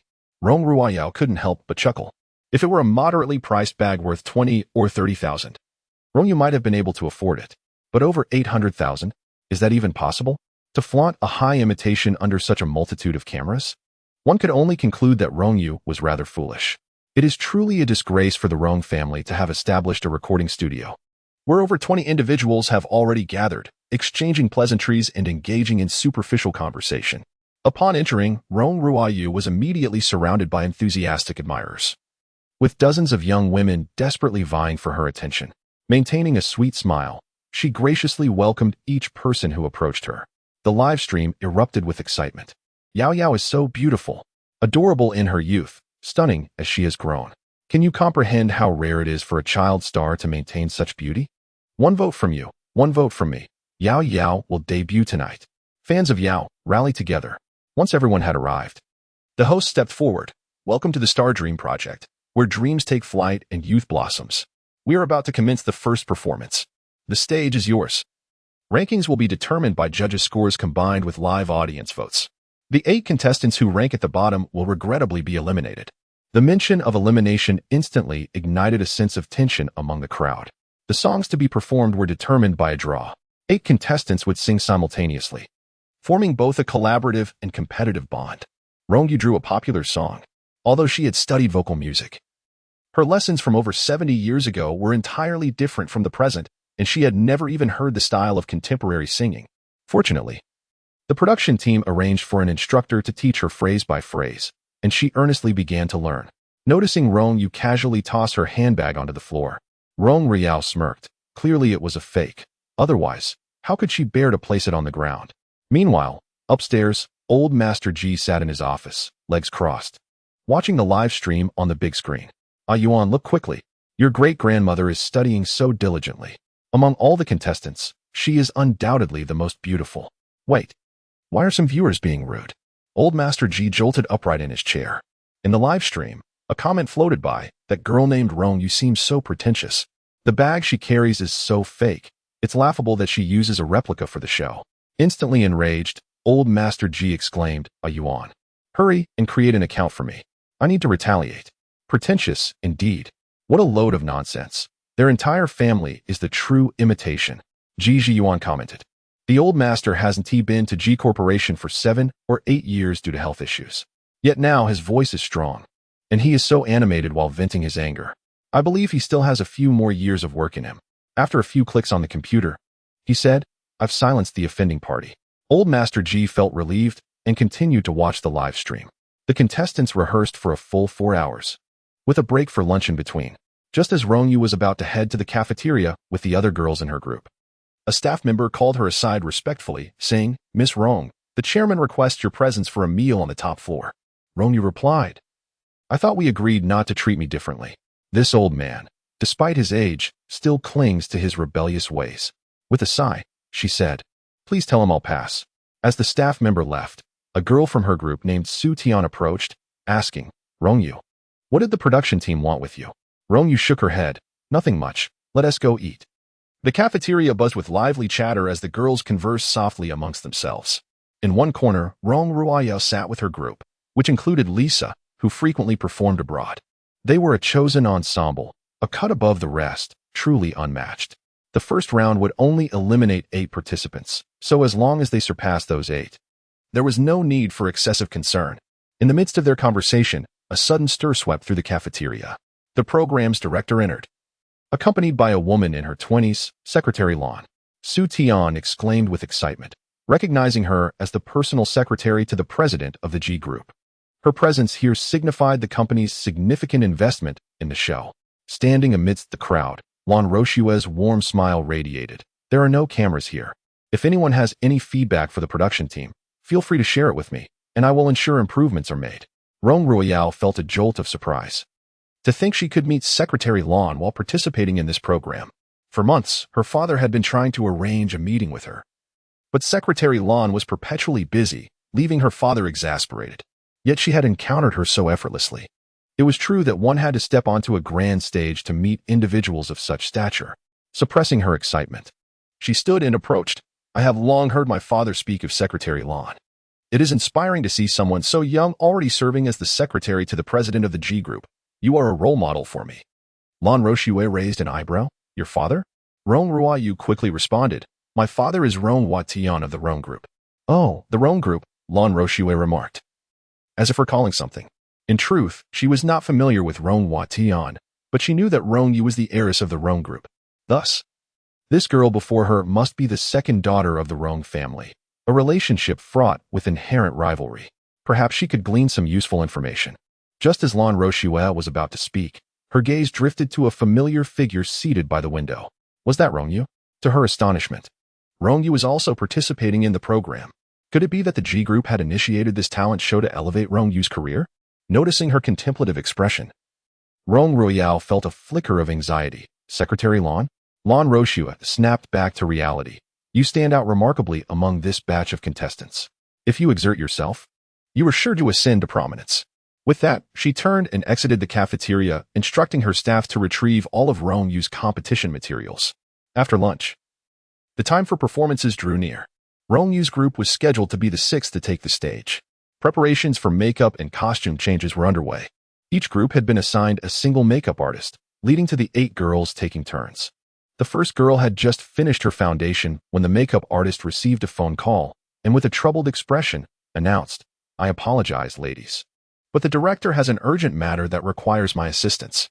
I cannot continue with your makeup for now. Su Tian was taken aback. Couldn't the production team arrange for an additional makeup artist? With a look of regret, the makeup artist replied, This is the director's decision. I have no choice in the matter. I must leave now. Was this not an act of bullying? Su Tian was incensed. This is unacceptable. I must confront the director for an explanation. Rong Yu glanced at the clock. There is less than half an hour until our turn. Arguing will only waste time. We should devise a new plan instead. Chapter 22. Block them all. The highly anticipated talent show launched by the G family garnered attention from all quarters. During the first recording, the excitement in the live stream soared. At this moment, Rong Yu's team was performing, featuring the popular overseas contestant, Lisa. As they took the stage, the viewer count in the live stream began to surge, astonishingly surpassing 500,000. The 8 performers shone under the spotlight, delivering an exuberant performance, with each movement executed flawlessly, eliciting waves of cheers from the audience. Oh my, Yao Yao's costume is stunning. Lisa's beauty is unparalleled. Her rhythm is perfect. Yao fans, let us ensure our Yao Yao takes first place. Lisa is the true number 1. The fans of both sides began to bicker in the live stream, and the intensity of their exchanges only heightened the excitement. Amidst the quarrels, a remark floated through. Step aside, or Rong Yu is the true number 1. This statement successfully united the rival fans of Rong Yao and Lisa. How ridiculous. Who is Rong Yu? A nobody, unworthy of being compared to Yao Yao and Lisa. The information revealed that this individual was over 70 years old. Goodness, why is this old coot out here when he should be resting at home, collecting his pension? An array of insults flooded the screen. Grandpa G's face turned ashen. Block them. Block them all. Ji Ziyuan's head throbbed. Grandpa? Please just quietly enjoy the live stream and refrain from making unnecessary comments. Grandpa G recoiled slightly. I just wanted to support those with fans. I merely wish to be a fan of your great-grandmother. In the live stream, the performance of Rong Yu's group concluded amidst the squabbling. The judges awarded them an exceptionally high score of 97. Soon after, it was time for the 6th group. The lights dimmed momentarily before illuminating brightly again, revealing 8 girls standing on stage. Goodness, are they going without makeup? They boldly appeared completely barefaced, which was quite daring. At the center stood the one named Rong Yu. Truth be told, she was decent looking but likely only appealing to those in their 70s or 80s. Performing in a public live show without makeup seemed rather disrespectful to the stage. Those who disrespected the stage were unworthy of debuting. Grandpa G furrowed his brow. Are you on? What is going on? Why is your great-grandmother's group not wearing makeup? Ji Yuan's expression turned grave. Please hold on. I will find out. Without glamorous makeup or extravagant hair accessories, the 8 girls sang a youthful pop song with the cleanest of voices. As they reached the chorus, the girls synchronously removed their extravagant outer dresses, which were costumes prepared by the show's production team that required heavy makeup to complement. As they tore off the costumes, they revealed knee-length white dresses, rhythmically kicking off their ill-fitted high heels, dancing barefoot on stage like sprites. The audience in the live stream was utterly astonished. The natural beauty and white dresses were a perfect match. This epitomized youth. It was far more pleasing to the eye than heavy makeup. Young girls should embody this essence. Those upstairs, take a break. Going without makeup is hideous, so stop trying to force compliments. Yao Yao is worth a finger of ours. Has your Yao Yao become a star of the galaxy? Must she overshadow everyone? The 4 judges seated at the panel initially held little expectation for the performance. Yet they were soon left astonished. Li Sheng, a male singer who rose to fame across Asia 2 decades ago, nodded in approval, remarking on the boldness and emotional depth of the performance, asserting that the youth exhibited remarkable courage. Their overall spirit and demeanor resonated harmoniously with the theme of our program. Another judge, the female singer Rong Yu, interjected, stating that such an effect could not be achieved through mere makeup. She awarded the performance a score of 98. Inquiring if any of her colleagues had differing opinions. I disagree, replied Cui Yuan, the bespectacled judge, frowning. Among the 8 performers, 2 voices were too deep, and 3 were excessively high, leading to some pitch issues. Li Xing chuckled lightly, countering, in Rong Yu's group, there were also pitch problems. I believe such occurrences are quite normal for newcomers. Otherwise, what purpose do we, the judges, serve? Cui Yuan had no retort. As the performance concluded, the judges revealed their scores, 98. The live broadcast erupted in disbelief. What merit do they have to earn such a high score? They exclaimed. Yao Yao and Lisa's powerhouse combination only received 97. Why do they deserve this? The judges must be biased. Is it truly so difficult to acknowledge another's excellence? Once off the stage, the other 7 girls immediately lifted Rong Yu, for it was she who insisted on performing without makeup. Despite 5 of them initially opposing this decision, they could not conceive of a better alternative and ultimately resolved to embrace the risk. Who could have predicted that such a daring performance would emerge as the pinnacle of the evening? Although a few groups had yet to take the stage, it was unlikely any would surpass this score. A jubilant crowd of girls surrounded Rong Yu in celebration. Not far away, Rong Ruiyao's expression darkened to the utmost degree. While she accepted being overshadowed by Lisa, the weight of being outperformed by Rong Yu felt like an insurmountable burden, unsettling her emotions. She could not comprehend why the director awarded such a high score for Rong Yu's performance, which she did not find particularly remarkable. The first public performance concluded swiftly, leading to the rankings, and the live broadcast came to an official end, leaving the audience in suspense. All the contestants gathered in a large hall, eagerly awaiting the host to announce the rankings. Unsurprisingly, Rong Yu's group claimed the top spot, with each of the 8 members receiving an additional 100 points. Rong Ruiyao's group secured the second position, with each member receiving an extra 90 points. Next, individual popularity ratings were factored in. A stringent selection of 1,000 loyal viewers cast their votes, each with 3 votes. The results revealed.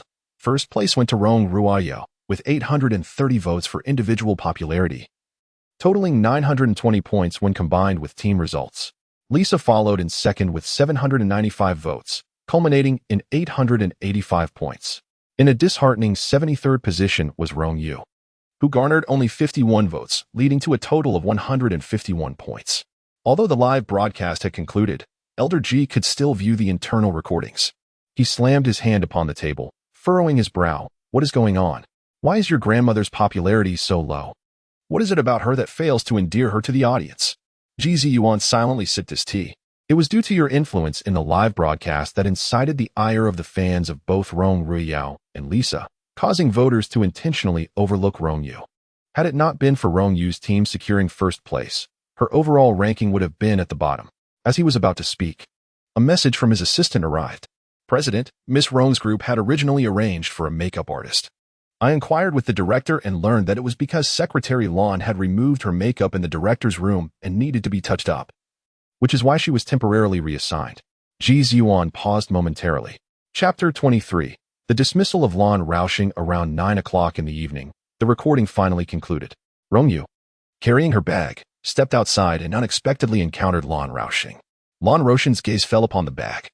The viewers in the live broadcast room claimed that the bag was a counterfeit, but only she knew it was not. The Ji family was indeed generous to Rong Yu, presenting various luxury items, gifting her a luxury car, and even organizing a talent show to launch her career. Congratulations, Miss Rong, for securing first place in the group competition. Lan Roushing remarked, her tone laced with sarcasm. However, you might need to improve your personal popularity if you wish to debut. The decisive factor for debuting is indeed personal popularity, and Rong Yu had already offended 2 popular contestants at the outset, making her survival increasingly arduous. Rong Yu crossed her arms, her voice barely above a whisper. If Secretary Lan cannot distinguish between personal and professional matters, I believe she is ill-suited for the position of Secretary General in the President's office. It was obvious to anyone with the slightest sense that the makeup artist situation was orchestrated by Lan Roushing. While private jibes could be tolerated, deliberately sabotaging one's work was unacceptable. Such a person would only bring disaster to the Ji Corporation. Lan Roushing was taken aback for a moment before she laughed. May I ask, on what grounds does Miss Rong intend to dismiss me from my position as secretary? Having studied abroad for many years and graduated from International Princeton University, she was invited to work at the Ji Corporation by the Human Resources Director. And considering her unique relationship with Ziyuan, no one had the right to dismiss her, whether for personal or professional reasons. Rong Yu shook her head. You might want to check if you submitted your resignation or if the Ji Corporation issued you a termination notice. Miss Rong, your tone is rather presumptuous. Lan Roushing's breath grew a little unsteady. Do not think that just because old Master Ji holds you in high regard, you can truly consider yourself significant. Ultimately, the old man has become rather muddled. Ziyuan is the true head of the Ji family. I am Ziyuan's girlfriend and the future mistress of the Ji Corporation. On what basis do you think you can dismiss me? Rong Yu's gaze instantly turned frosty. Secretary Lan, you might want to check your phone. With that, she turned and walked away. Lan Roushing clenched her jaw tightly, suppressing her seething anger.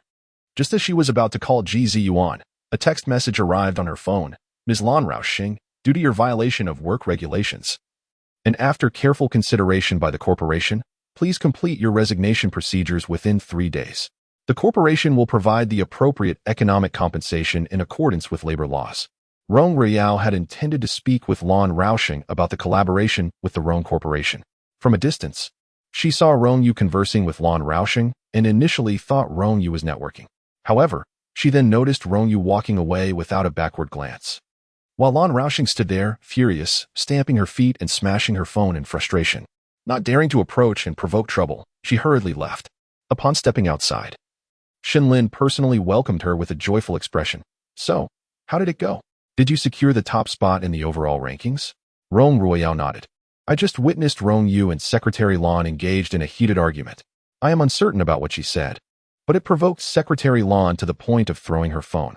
If she has offended Secretary Lan, it will undoubtedly complicate the collaboration between the Rong family and the Ji Corporation. Shenlin furrowed her brow. How can she be so thoughtless? Nevertheless, Secretary Lan likely does not realize she is the eldest daughter of the Rong family.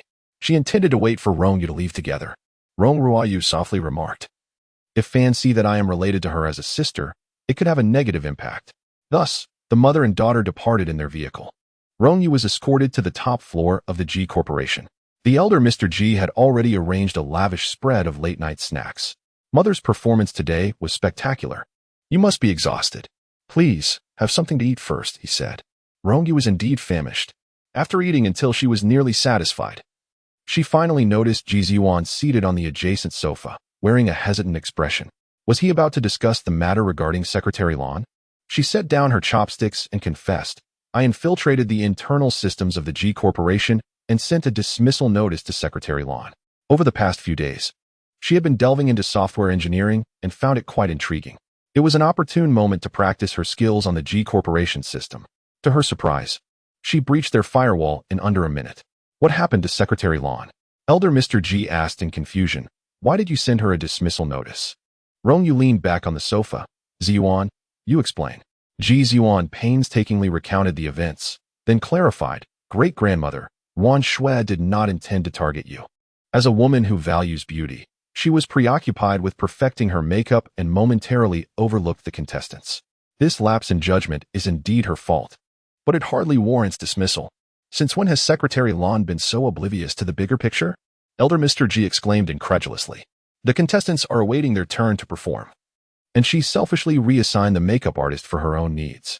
If your group cannot devise a solution, 8 young girls will lose their opportunity to debut due to Secretary Lan's error. Given the magnitude of her oversight, dismissal is warranted. Ji Ziyuan pursed his lips. Perhaps a demotion for observation would suffice? Elder Mr. G huffed.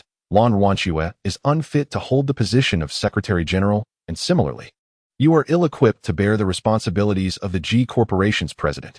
Ji Ziyuan's lips tightened. Throughout his life, he had been the pride of the Ji family. Wherever he went, the elder praised him with admiration. At the age of 12, he became the heir and gradually assumed responsibilities within the G Corporation.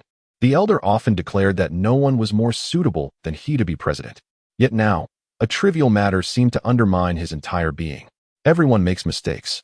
Wanshue merely erred in a minor way. Why could she not be granted another chance? Seeing him remain silent, the elder shook his head in disappointment and dialed a number on his phone. Secretary Jiang, come to my office. Secretary Jiang. The head of the board's secretariat and the entire secretarial department arrived 10 minutes later. In his 40s, wearing glasses, he exuded professionalism and reliability. Elder Mr. G commanded. Draft a share transfer agreement for the chairman. Secretary Jiang nodded in acknowledgement. The elderly gentleman, now advanced in age, is on the brink of departing from this world. It is indeed prudent to transfer the considerable shares under his name to Mr. G sooner rather than later. He swiftly drafted the necessary documents and pushed the notebook towards the elder Mr. G. The elder Mr. G frowned. Noting the error, it was not to be transferred to Ji Ziyuan, but rather to Rong Yu. He did not wish for his mother to bear undue burdens. However, in this society, lacking status and identity renders one vulnerable to bullying. Indeed, a mere secretary had audaciously bullied the matriarch of the Ji family. Do not look at me with skepticism, the elder Mr. G addressed Secretary Jiang, affirming, it is to be transferred to Rong Yu. Secretary Jiang quickly glanced at Ji Ziyuan, only to find their esteemed president with his head bowed, resembling a frostbitten eggplant. Since the two most significant figures in the Ji family did not object, it would be inappropriate for an outsider like him to voice any dissent, especially not to question the elder's mental faculties. The contract was finalized, printed, and the elder carefully scrutinized it before signing his name and then presenting it to Rong Yu. Chapter 24. One should not arbitrarily request gifts. Rong Yu hesitated momentarily. She had no desire to take the helm of the G Corporation. The responsibilities were overwhelming. Moreover, there is an old adage that states, each generation should manage its own affairs, implying that the older generation should refrain from interfering in the upbringing of children. Yet, with the Yuan's parents deceased, it was the grandfather Ing Bao who had tirelessly raised the child. Now at 78 years of age, how could she, as a mother, bear to watching Bao exhaust himself further? With a decisive gesture, her finger traced the final page, and she ultimately affixed her signature. Chairwoman. Secretary Jiang promptly adjusted his address, declaring, from this moment forth, I shall devote myself entirely to the chairwoman. Might I inquire if the change in leadership requires public announcement? Rong Yu replied, no need, just you knowing is sufficient. An announcement held no advantage for her, but rather could provoke complications. Furthermore, the shares under her name would inevitably be transferred to Ji Ziyuan in due course. Secretary Jiang nodded, then please follow me to complete the face and fingerprint registration. Rong Yu rose and accompanied him to the adjacent office. Once they departed, the elder Mr. G turned to Ji Ziyuan, stating, now that your great-grandmother is the chairwoman, she need not report to you, the president, regarding employee dismissals, correct? Ji Ziyuan clenched his fists. Was it truly necessary for matters to escalate to this degree simply because he had interceded on behalf of Roshue? He had previously read of his great-grandmother's remarkable achievements. Such a revered scholar should possess a generous heart. Why must she insist on dismissing Roshue? Noticing Ji Ziyuan's suppressed emotions, the elder Mr. G felt a surge of his own. He had once hoped Secretary Lan would marry into the G family sooner. In retrospect, it was fortunate that the situation had not progressed. Otherwise, the G family would have gained a troublesome granddaughter-in-law. Isn't a Yuan usually quite astute? How could he not discern the difference between a girlfriend and a great-grandmother in terms of closeness? In our family, we do not discriminate based on lineage when it comes to marriage. We only regard character. With a solemn expression, the elder remarked, in the past, I believe that Lan Roshue was a child of exemplary character, which is why I wholeheartedly supported your relationship with her. However, I must apologize. The Ji family cannot accept a granddaughter-in-law of such moral depravity. Ah Yuan, you must end this relationship. Ji Ziyuan, incredulous, replied, is it fair to label her as morally corrupt merely because she inadvertently caused the makeup artist to be reassigned? That seems excessive. The elder Ji furrowed his brows and reiterated, I ask you again, will you break up or not? This is the behavior of a feudal patriarch, Ji Ziyuan retorted, standing defiantly with a straight back. I refuse to break up. The elder Ji's gaze swept over him lightly, stating, if you insist on defending Lan Roshua, the Ji family will terminate all your credit cards and reclaim your personal dividend and investment accounts. From now on, you will only hold the position of CEO of the Ji Corporation, receiving a monthly salary. Is that acceptable? Ji Ziyuan parted his lips, contemplating stating that he could resign from the CEO position. He was capable of entrepreneurship and establishing his own company. However, upon seeing the deep lines etched on the elder's face and considering the disarray that would ensue if he were to abandon his post, he spoke in a low voice. Very well. The elder Ji rose and departed. Ji Ziyuan sank into the chair, pressing his fingers against his temples in frustration. The door creaked open, and Lan Roshua entered. Softly inquiring, Ziyuan, what did the elder say? Ji Ziyuan lifted his gaze, suggesting, let me recommend a job for you. I never intended to target Miss Rong.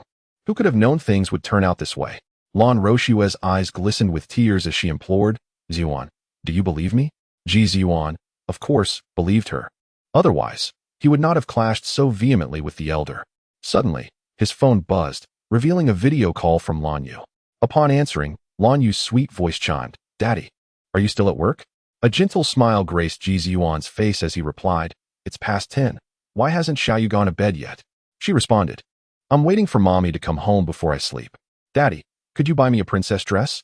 In the video, she showcased a dress on her shopping interface, exclaiming, this is the one. My best friend has one, and it's gorgeous. If I could wear it, I would surely be the most beautiful and happiest girl in the world. Ji Ziyuan was about to agree when he caught sight of the price, 220,000. Just moments ago, the elder had confiscated all his bank cards, leaving him with only a monthly salary. The CEO's substantial income predominantly stemmed from stock dividends, with a fixed salary exceeding 220,000. Thus, it meant that his entire monthly earnings would barely suffice to purchase that dress. Even one who had never been frugal with money hesitated. Daddy, what's wrong? Rong Yu's face fell, disappointment evident. It's just a dress. Everyone else has one. Am I not worthy of owning it? Xiaoyu. At that moment, Lan Roshua interjected. Hasn't Mommy taught you not to ask others for gifts casually? But Daddy isn't just anyone, Rong Yu countered, her big eyes blinking innocently. Daddy, please buy it for me. Otherwise, my classmates will laugh at me. Ji Ziyuan instinctively nodded. Let us purchase it now. However, his credit and debit cards were confiscated, and his salary had not yet been disbursed. With no other recourse, he was compelled to borrow a sum from a friend. Rong Yu slept soundly through the night. Upon waking, she was met with a pair of sparkling, bright eyes. Good morning, Duo. Good morning, Auntie. Duo beamed with a sweet smile, excited for school on this Monday, urging her aunt to rise. The young girl had shed her initial shyness, and Rong Yu bent down to lift her up. Let us go. It's time for breakfast. Upon descending the stairs, they found Ji Ziyuan already present. As soon as she spotted him, Duo shrank back slightly, a tinge of fear evident as she quietly sipped her porridge. The elder Ji furrowed his brow, inquiring, where's the fifth one? I haven't seen him for the past couple of days. Butler Yu, with head bowed, replied. The fifth young master returned at 2 this morning. He should still be asleep. Staying up this late, how can he drive? Ji Ziyuan remarked. Old Yu. Arrange for Miss Rong a dedicated driver immediately. Oh no. Ji Zhouye, disheveled and descending the stairs, interjected. I'm young. Staying up late is nothing. Why can't I drive? He took the car keys, helped Rong Yu with her bag, opened the door for her, and fastened her seatbelt before the vehicle smoothly pulled away. Rong Yu cast a glance at him. Did you spend the weekend playing games? Hee. It seems great-grandmother understands me. Ji Zhouye began to chatter excitedly about a newly released game, boasting that he had pulled 2 all-nighters to complete it and was the first in the nation to do so. Impressive, isn't it? Rong Yu inquired. Is the game enjoyable? Having grown up in an era devoid of electronic gaming, she was indeed unfamiliar with it. Incredibly fun, Ji Zhouye replied enthusiastically. When we have our lunch break, which lasts an hour or 2, I'll let you play, and you'll see just how exhilarating it is. Chapter 25. Is playing games really that simple? At the school gate, students were buzzing with discussions about the weekend's talent show. Rong Yu was surrounded by a throng of admirers, with whispers of her being the first-place winner of the inaugural episode, which was astonishing. "I can't believe a star is right among us. How fortunate," they exclaimed, noting how stunning Riao had become, truly a sight for sore eyes. Just as Rong Yu arrived at the school entrance, the crowd fell silent for a moment before resuming their hushed chatter. Didn't she participate in that show too? The underachiever from class 20 in the senior year, TSK, is she trying to imitate Ruoyao's rise to fame? I heard that Rong Yu and Ruoyao might be sisters. That seems unlikely. Ruoyao is fashionable and beautiful, while Rong Yu is just too plain. Look at those shoes she is wearing. They're a trend from 4 or 5 years ago, so outdated. It's laughable. Rong Ruoyao instinctively glanced over. Those shoes were actually a flagship item from a prominent international brand for the current season. Fashion is cyclical, and this style was trending abroad. The price of those shoes exceeded 200,000. A look of disdain crossed her face. If you can't afford them, don't wear them. Don't embarrass yourself with counterfeits, all right? Who is barking over there? Ji Zhouye halted, hands in his pockets, casting a cold glare at the gaggle of chattering girls. If you're that bored, why not go help out in the vegetable patch at the village end? The girls widened their eyes in shock. How dare you insult us? Why do you care if I scold you? If you keep nagging, I might even engrave it on your tombstone. As these words fell, an abrupt silence enveloped the surroundings. Rong Yu furrowed her brow and remarked, "Ji Zhouye, we are all classmates. There is no need for such harsh words." Ji Zhouye snorted coldly. "Rong, if you have time, perhaps you should manage your group of brainless fans." He turned on his heel and eagerly followed Rong Yu's steps. Rong Ruoyao displayed a look of disdain. This rustic fellow, Rong Yu, could likely only attract delinquent youths like Ji Zhouye, enjoying the attention of the school bully now. She would soon realize how troubling life could become if she accidentally fell pregnant and was forced into marriage. Upon entering the classroom, Rong Yu opened her book and began to read. After a while, she looked up, only to find that Ji Zhouye had mysteriously vacated his seat. It was not until the end of the next class that Ji Zhouye re-entered, sporting an injury on his elbow, having left the classroom for 76 minutes without cause. A deduction of 76,000 was in order. Rong Yu remarked, fighting, a deduction of 10,000. Just a friendly reminder. Your living expenses for next month may be quite limited. Do keep an eye on your budget. Ji Zhouye took a deep breath. Aren't you curious why I went out to fight?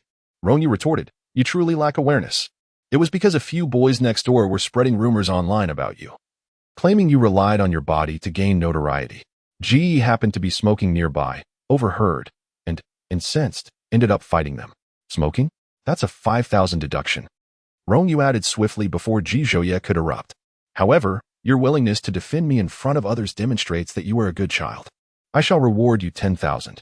Chen Yin was taken aback. A good child? Rong Yu, a repeat student, was only a year older than Ji Zhouye. Yet she spoke as if she were his elder. Most astonishingly, she noticed Ji Zhouye, who usually exuded arrogance, bashfully scratching his head. Goodness, that was Ji Zhouye's living expenses.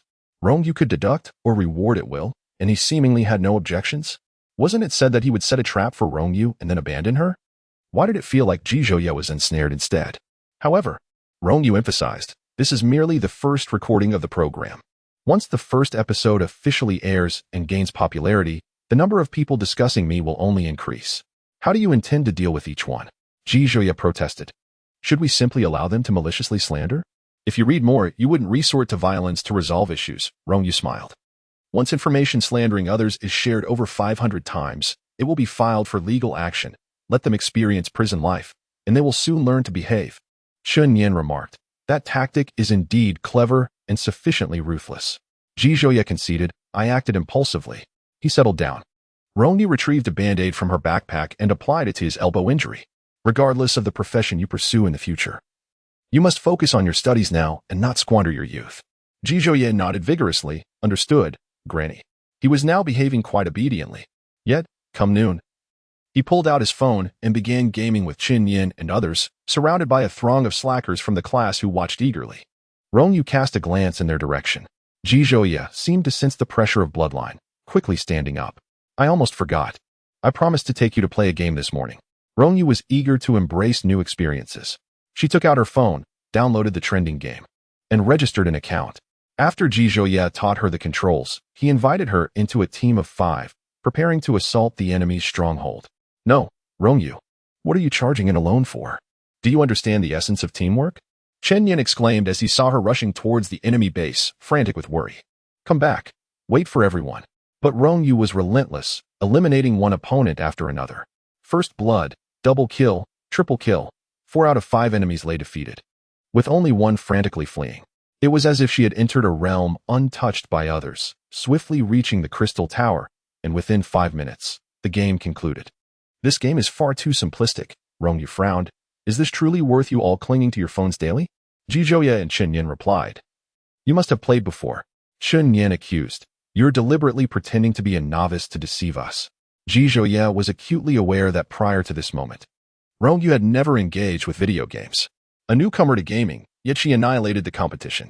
Despite Ji Zhouye's own gaming prowess in her presence, he felt utterly inept.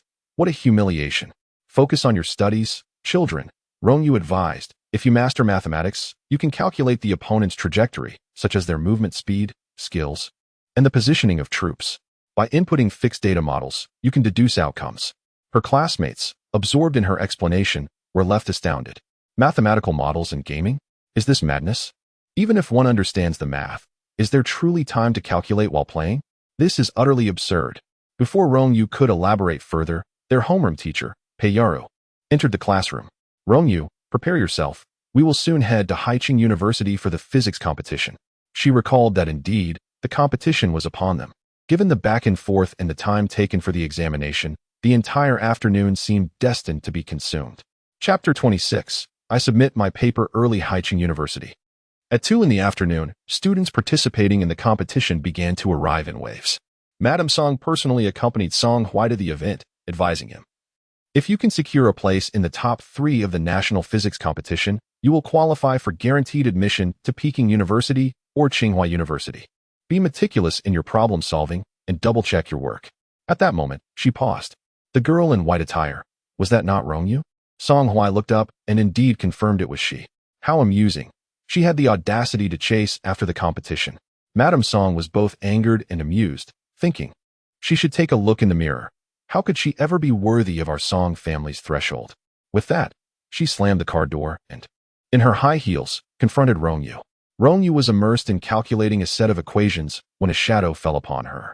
She looked up, momentarily failing to recognize the woman before her. I believe I have told you more than once that the one betrothed to Song Hui is Yao Yao, not you. Madame Song declared haughtily, your shameless pursuit will only render our Song family to regard you with greater disdain. Rong Yu furrowed her brows, recalling that this woman was indeed Song Hui's mother. She curled her lips into a smile and remarked, Song Hui, your mother's level of narcissism is truly astonishing. Why don't you manage her? Mrs. Song's expression immediately turned somber. You chase after Song Hui every day, making it known to everyone. Aren't you afraid of losing face? Do we, the Song family, fear disgrace? I warn you, leave Haiqing University at once, or else, what will happen? Peiyaru, engaged in conversation with several teachers, hurriedly approached upon hearing the commotion. She first noticed Song Hui, then Mrs. Song, and greeted them with a smile. It's Mrs. Song. What seems to be the trouble? Rong Yu replied, Mrs. Song has instructed me to leave this place immediately. That may not be feasible. Peiyaru's smile faded. Rong Yu is a representative student from our school for the competition, and it is about to commence. We must enter. She retrieved Rong Yu's competition certification from her bag, draped her arm around Rong Yu's shoulders, and joined the throng entering the school gates. Mrs. Song wore an expression of disbelief. How could the Rong family's daughter, who had failed the college entrance examination with a mere score of a little over 100, qualify to represent our school? Song Hui glanced at Rong Yu's retreating figure. She transferred to class 20, the so-called underachiever class. I suppose there are no more capable students available. Huh, I knew it. Mrs. Song scoffed. The Rong family had spent a fortune to secure a spot for her in our school, only to have her relegated to the underachiever class. Wasn't that a waste of money? Song Hui hefted his backpack. Mom, I'm heading in first. The physics competition attracted the top students from various schools, divided into 3 stages: preliminary, semifinal, and final. Those who secured a place among the top 3 nationwide would earn guaranteed admission to prestigious universities. And every participant took it seriously. As Rong Yu sat in the examination room and received the test paper, she quickly skimmed through it. aside from the last complicated question. The rest were straightforward. However, Teacher Pei had instructed that the process must be clearly documented. Rong Yu began to write diligently. After finishing, she glanced at the clock. Less than half an hour had passed. Just as she stood up, the invigilator frowned. "Student, what are you doing? Sit down and do not disturb others." Rong Yu replied, "I'm submitting my paper early." The other candidates in the classroom all raised their heads in unison. Early? Submitting? Was that something one could even say? Song Huai glanced up, and upon meeting her gaze, quickly averted his eyes. The invigilator was about to deliver a stern reprimand when he noticed the paper was filled with answers, neat and well-structured, the handwriting flowing gracefully, indicating no signs of carelessness. As he accepted the paper, Rong Yu gathered her stationery and stepped out. She wandered around Haicheng University. 70 years ago, after returning from studying abroad, she had been invited to attend a week of mathematics classes here. Unconsciously, she found herself at the teaching building where she had once studied. This building, aged and now serving as a museum, displayed historical artifacts of the university. As she walked through, it felt as though she were traversing through the mist of history. Rong Yu spotted a blackboard. At the top, it read, "The 8 great difficulties that have plagued the mathematical community for 30 years. The wall was filled with dense formulas. Yet it lacked conclusions.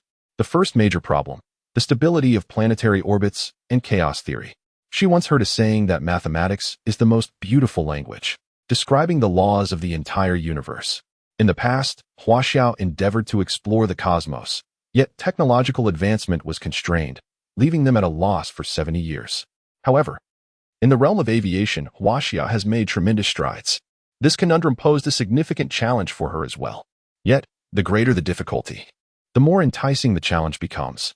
Rong Yu picked up a piece of chalk and began to swiftly calculate on the blank space of the blackboard. "What are you doing?" A sharp voice interrupted her thoughts as a young teacher approached briskly. "This blackboard is off limits for doodling." Rong Yu's hand froze as she realized what she had done.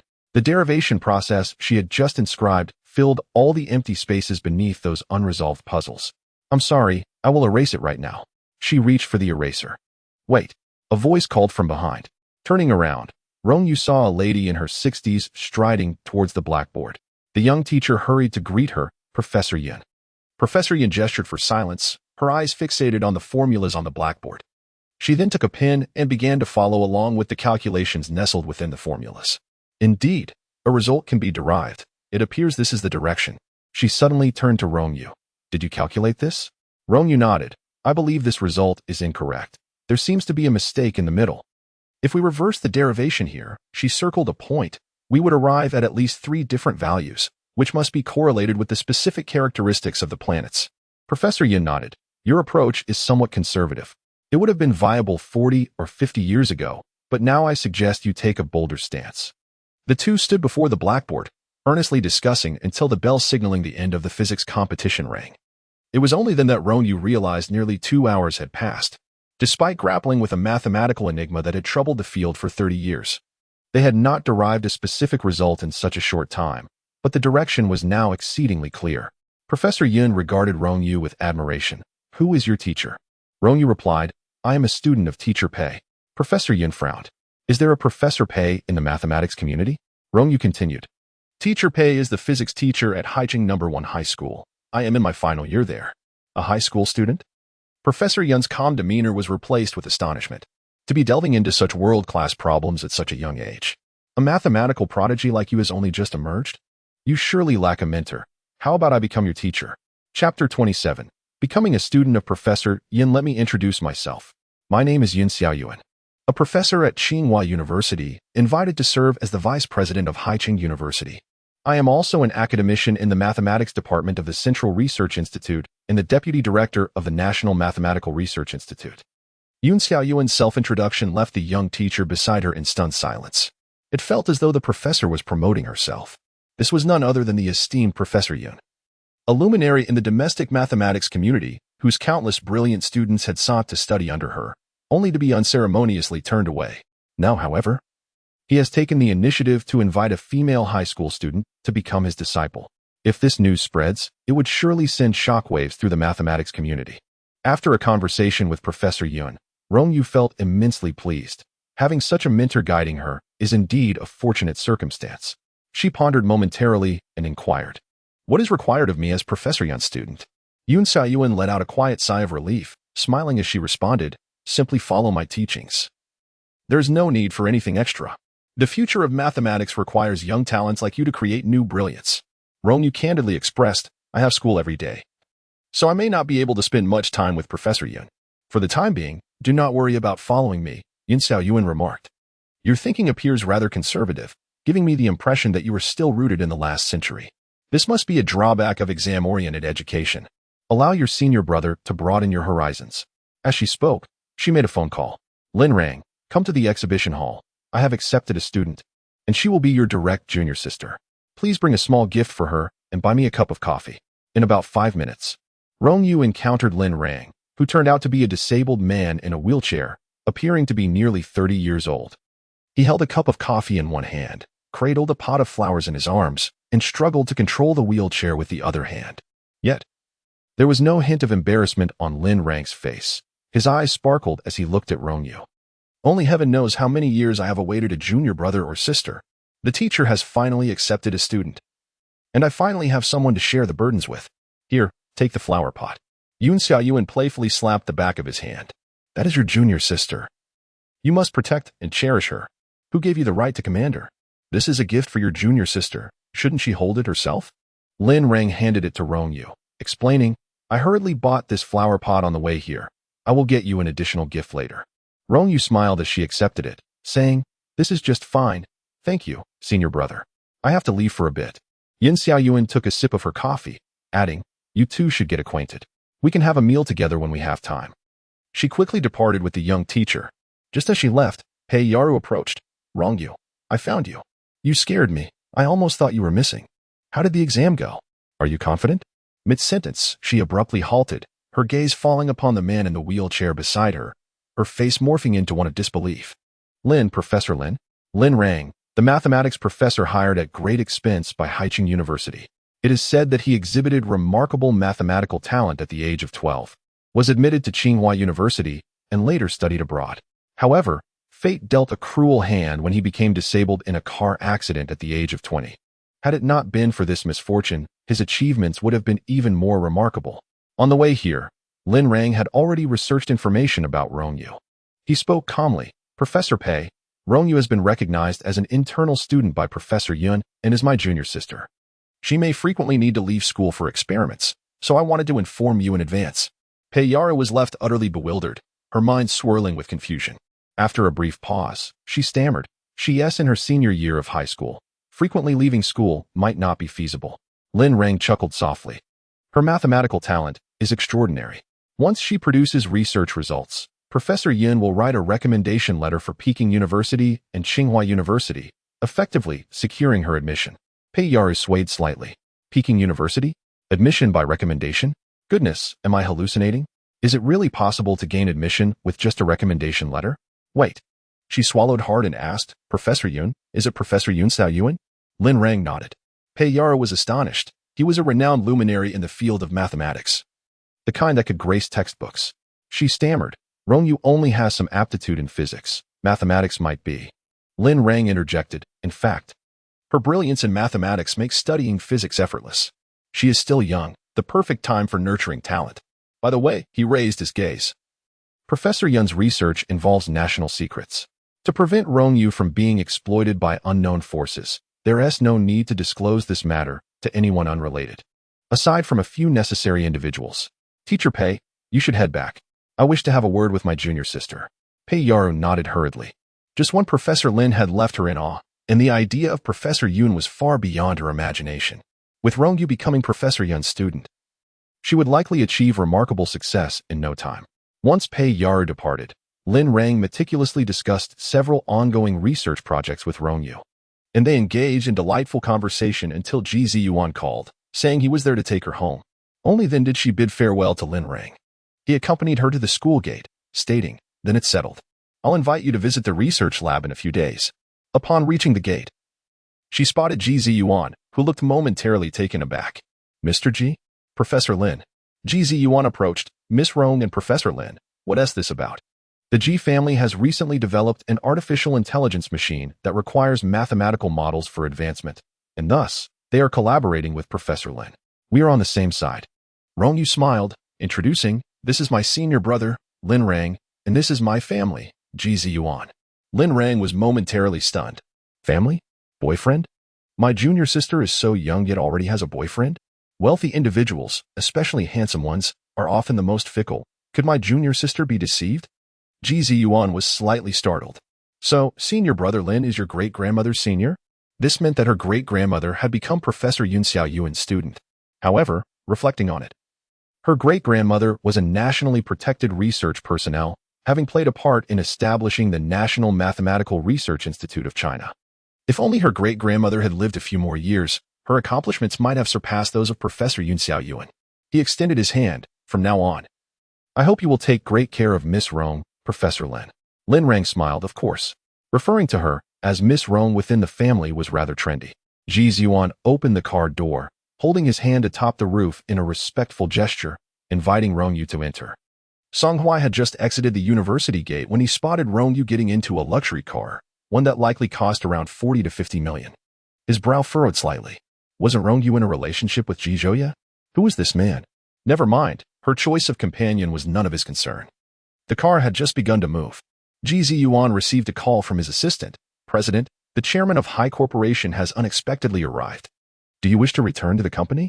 Ji Ziyuan decided to first escort Rong Yu back before heading to the office. Rong Yu spoke first. "I happen to need to visit the chairman's office for a while. The network firewall at G Corporation requires further enhancement." Chapter 28. The Most Exceptional Heir. Is that all? G Corporation's headquarters consisted of two towering buildings, standing majestically by the riverside in Haicheng, becoming a landmark.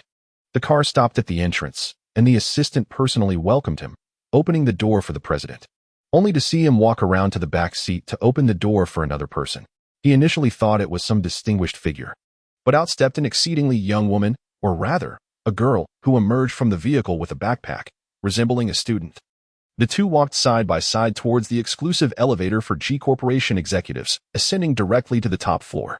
Secretary Jiang, having received advance notice, was already waiting at the elevator entrance and respectfully ushered Rong Yu into the chairman's office, placing several documents that required review on the desk. Only then did Ji Ziyuan descend to meet the visitor from High Corporation. As he entered the conference room, Lan Roshue arrived at G Corporation accompanied by Lan Yu. The staff from the secretary department surrounded them, conversing animatedly. "Why didn't you inform us in advance about Secretary Lan's departure? We were planning a farewell party for you." "You don't understand.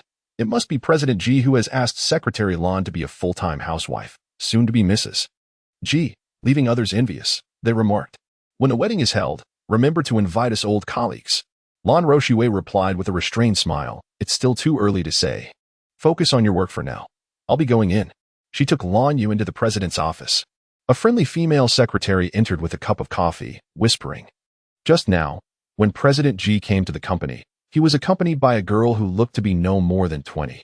They appeared quite close. Lan Roshue's smile faltered. The only young woman who could be close to Ji Ziyuan was undoubtedly Rong Yu. No wonder Rong Yu wanted her dismissed. She intended to cultivate a relationship with Ji Ziyuan at the company. She forced a smile and said, "That girl is a relative of the Ji family, about to graduate. She is here for an internship at G Corporation. Please keep this under wraps to avoid trouble with President Ji." The female secretary quickly covered her mouth in surprise. After she left, Lan Yu pouted discontentedly. "That Aunt Rong is so annoying, always monopolizing my dad. I really dislike her, even more than Duo. Initially, Duo had always clung to her father. Once, she deliberately tossed a necklace into Duo's backpack, and her father began to dislike Duo. On another occasion, she pretended to fall after Duo pushed her, and her father scolded Duo harshly. Thereafter, Duo no longer dared to approach. She needed to devise a way to deal with Aunt Rong. As she pondered whom she disliked, the door swung open, and Ji Ziyuan walked in. "Dad," Lan Yu exclaimed, running towards him. "I drew a picture at kindergarten today, and the teacher said I could give it to my favorite person. Dad, this is for you." Ji Ziyuan took the painting handed to him. It was quite simple, depicting a grassy meadow adorned with flowers, white clouds, and a blue sky, nothing more. Yet, he felt a surge of joy, realizing he was the one whom Xiao Yu cherished the most. Lan Yu twirled around, saying, "It's precisely because I love Daddy that I am wearing this beautiful dress he bought for me." This was indeed the exquisite dress worth 220,000. It was as lovely as expected. Ji Ziyuan lifted her into his arms, about to speak, when a knock sounded at the door. Secretary Jiang entered, stating, "President, the chairman requests your presence in his office." Lan Rushua bit her lip. Has the old man come as well? Is he here to support Rong Yu personally? If the company were to discover that Rong Yu is actually the designated granddaughter-in-law of the Ji family, wouldn't she become a laughingstock? She gently nudged Lan Yu. "Daddy, are you going to be busy with work again?" Lan Yu blinked her eyes, her golden tears spilling forth. "I really want to have dinner with Daddy and share stories from kindergarten. Daddy, can you please stay and eat with me?" Whoa, as she cried. Her breathing suddenly became rapid. Lan Rushua's expression turned grave. "Oh no, Ziyuan, Xiaoyu's asthma is about to act up. You must agree to her request, or she might cry until she falls ill. I beg you." Ji Ziyuan, with a pained heart, picked up Lan Yu. "Daddy will accompany you for dinner. Be good and stop crying." Lan Yu choked out. "Let us go now." Ji Ziyuan turned to Secretary Jiang. "Whatever it is can wait until later." He carried Lan Yu out. Lan Rushua sneered. "What difference does it make if the old man is supporting them? As long as Xiaoyu speaks a word." Ziyuan would set aside everything. The three of them took the elevator down. Secretary Jiang awkwardly returned to the chairman's office. Secretary Lan's daughter fell ill, and the president had no choice but to take them away. Rong Yu lifted her head. Is the management of the G Corporation so lax that a departing employee can freely enter and exit the executive area? Yes, Chairman. Secretary Jiang stood at attention. This matter will be resolved tonight. He had initially perceived Rong Yu as just an inexperienced young girl, but in merely 20 minutes of interaction, his perspective shifted dramatically. As the mountain of prejudice in his heart crumbled, two main points were addressed by Rong Yu. First, the G Corporation's firewall needed to be reassessed by a new team. Second, there seemed to be discrepancies in the procurement department's accounts. Who is responsible for procuring the traditional festival welfare supplies for the group each year? Bring that person to me immediately. Secretary Jiang promptly called the procurement department. This task primarily fell under team leader Lan's responsibilities. But she had already clocked out for the day and would not be able to report until tomorrow. Secretary Jiang frowned. It's only 5:45. There are still 15 minutes until the end of the workday. By the way, ISNT team leader Lan G's brother-in-law, if he is late or leaves early, we dare not say anything. What if his sister, Secretary Lan, whispers in G's ear? How are we, the lower-tier employees, supposed to survive? As a senior executive serving the board, Secretary Jiang had never been privy to this familial connection. With a grave expression, he hung up the phone and said, "Chairman, I will handle this matter." Rong Yu shook her head. Is this the best successor of the Ji family? These accounts are the evidence. Call the police immediately. Secretary Jiang was momentarily taken aback. But Mr. Ji, I have given him a chance. Rong Yu replied coolly, it is he who chose not to come. Initially, she had intended to resolve the matter privately, but since he insisted on challenging her patience, she decided to relinquish the matter entirely to the police. Meanwhile, Ji Ziyuan took Lan Rushua and her daughter to the most luxurious Western restaurant by the riverside in Haicheng, a place they frequented. The restaurant manager personally welcomed them and escorted the trio to a private dining room. As they dined, the night fell, and the riverside lights flickered to life, offering an extravagant view amidst Haicheng's precious real estate. Over an hour later, the meal concluded. Habitually, Ji Ziyuan reached into his pocket for his wallet to pay, only to remember that his card had long been confiscated. However, he still had some spare change in his WeChat account, so he opened the QR code for payment. The manager scanned it and said, "Hello, insufficient balance." A rare look of embarrassment crossed Ji Ziyuan's face. He pursed his lips and inquired, "How much is the total?" The manager, slightly surprised, noted that Mr. Ji had never inquired about prices before, always paying directly with his card. "Today seems a bit unusual," the manager replied. "The total is 78,600 yuan. Ji Ziyuan felt a pang of regret. He usually brought Rushua here every few days, amounting to roughly 300,000 to 400,000 yuan spent at this restaurant each month. This sum had never seemed significant before, but now he raised his hand. "Please wait a moment." The manager nodded and stepped back. Lan Yu, with wide eyes, asked, "Daddy, how can your account have insufficient balance? Don't you have more than 70,000? Her mouth was promptly covered. Lan Rushua understood. It was undoubtedly her father's financial sanctions against Ziyuan, aimed at forcing her to part ways with him. She couldn't comprehend it. Just days prior, her father had shown great fondness for her, even asking when they would hold their wedding. How had everything turned so abruptly with the emergence of Rong Yu? leaving her unprepared. She had over 70,000 on her card. Upon her divorce, she received a compensation sum exceeding 2 million. And she had saved all her earnings from work over the years. Moreover, Ji Ziyuan frequently gifted her luxury items, which she had sold if they did not suit her taste. One could say she was not impoverished. Yet, it felt somewhat inappropriate for a woman to spend money on a date. Contemplating this, Lan Roshue chose to remain silent. Ji Ziyuan scrolled through his contacts to send a loan request. A friend responded with confusion. You borrowed over 200,000 just days ago. And now you're asking for 80,000? What's going on? Is the Ji family going bankrupt? Ji Ziyuan was reluctant to explain. He hesitated briefly before replying. Just lend me $1 million. In the next moment, $1 million appeared in his WeChat account, and he promptly settled the bill. I told you. How could Daddy possibly be unable to pay for a meal? Rong Yu giggled. Mommy says Daddy is the richest man in the world. And I will be the richest little princess. Ji Ziyuan barely concealed a frown. Was Roshue really discussing finances in front of the child? Lan Roshue sensed his emotions and pondered how to smooth things over when her phone suddenly vibrated. It was an unfamiliar number, and she answered it casually. Is this a relative of Lan Zigong? He has been detained for illegally profiting from his position. Please come to the police station immediately to assist with the investigation. At that moment, Rong Yu was already seated at the dining table of the Ji family. Furong Manor had employed 8 chefs, each representing various culinary traditions of Huaxia, ensuring that the meals were never repetitive. Ji Zhouye, rarely home for dinner, obediently served dishes to Rong Yu. Once the meal concluded, he rubbed his hands together and said to the elder, Grandfather, I have attended to great-grandmother so attentively. Shouldn't I be rewarded? The elder pulled out 2 empty pockets and replied, What do you think I can give you? Ji Zhouye pouted in dismay. Previously, he would casually eat something outside after school and then go to an internet CAF to play games. However, today he realized he had no money even for dining out. His credit card was maxed out, and his WeChat balance was a pitiful 5 yuan and 60 cents, a rather dismal situation. Turning around, he noticed Ji Ziyuan returning. He hurriedly approached, looking forlorn, and said, Elder brother, I'm out of money. Can you lend me some? I have no money either, Ji Ziyuan replied, pulling out an empty wallet, revealing that all his bank and credit accounts had been confiscated. Ji Zhouye thought to himself, Goodness, even my elder brother is in such dire straits. His heart suddenly felt a sense of balance. Ji Ziyuan strode into the hall, his lips pressed tightly together. Lan Zigong is Roshue's younger brother. He has been with the company for only half a year, still in the learning phase. It is not unusual for someone in this stage to make an error.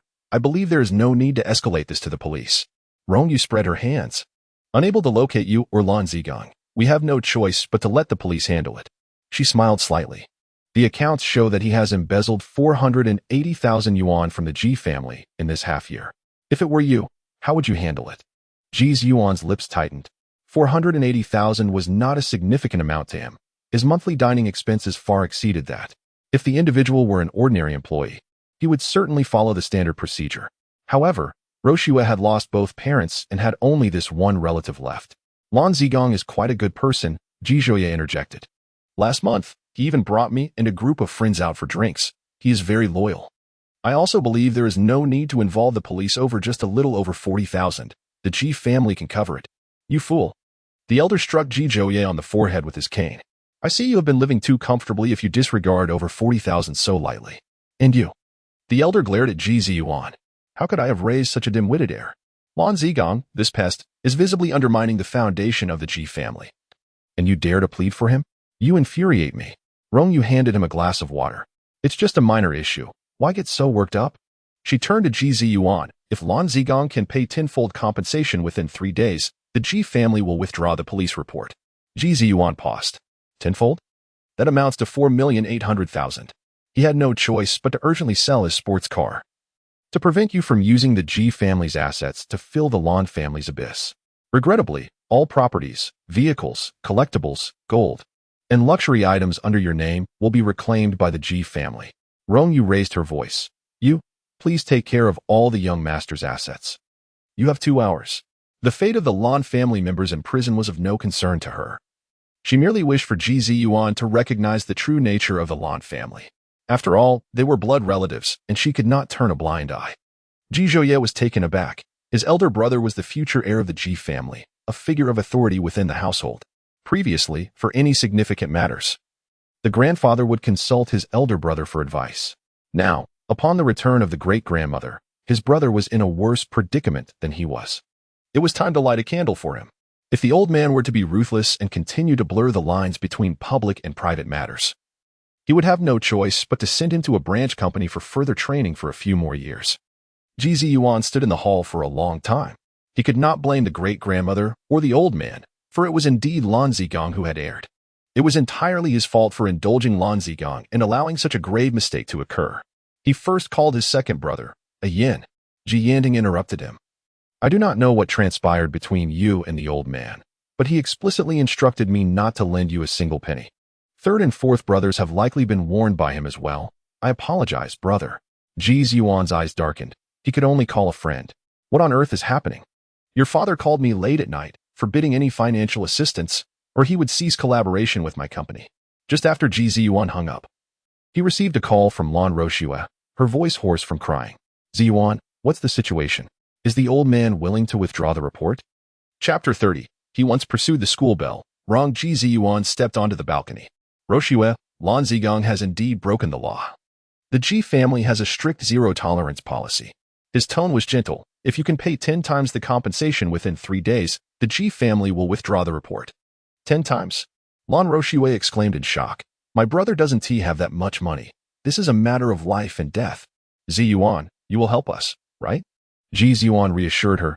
Don't worry. Leave this matter to me. Thank you, Ziyuan. If it weren't for you, I wouldn't know what to do. I truly appreciate it. After comforting her for several minutes, Ji Ziyuan finally hung up. He stood on the balcony, feeling the cool night breeze, and rubbed his temples in frustration. Rong Yu had a restful sleep. Early in the morning, she received several pages of equations from her senior, Lin Rang, urging her to continue the derivation and calculate the first step's answer. This was a calculation concerning the orbits of planets. For Rong Yu, it was not particularly simple, as she had rarely engaged with aerospace topics before. Upon entering the classroom, she opened her draft paper and meticulously began calculating. Once she immersed herself in the work, time flew by, and by the time she arrived at the result, the second class had already concluded. She took out her phone, snapped pictures, and sent the several pages to Lin Rang, who had just finished a class. WeChat displayed a message from the junior sister, and he initially assumed she was facing difficulties. However, upon opening it, a flurry of over 10 images appeared. To his astonishment, the junior sister had released the first phase of data regarding a recently discovered asteroid by the Aerospace Research Institute, which is increasingly approaching Earth, necessitating urgent calculations of its orbital trajectory. The institute had invited numerous mathematicians for this endeavor, and only last night had they managed to arrive at precise data. Remarkably, the calculations performed by the junior sister matched exactly with those disclosed internally by the institute.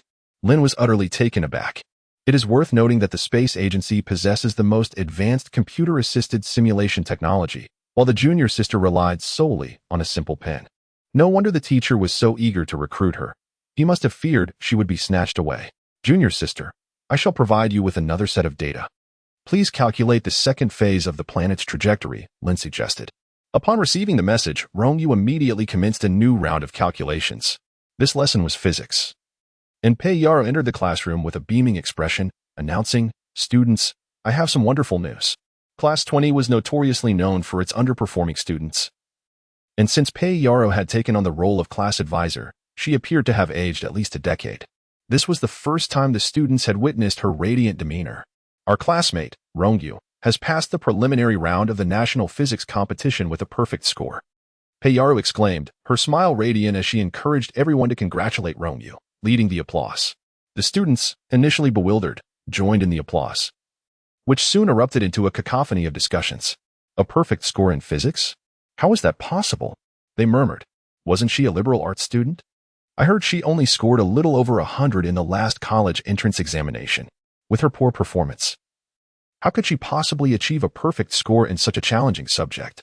Pei Yaro smiled and remarked, Can anyone recall that since Rong Yu transferred to class 20, she has been diligently immersed in her studies?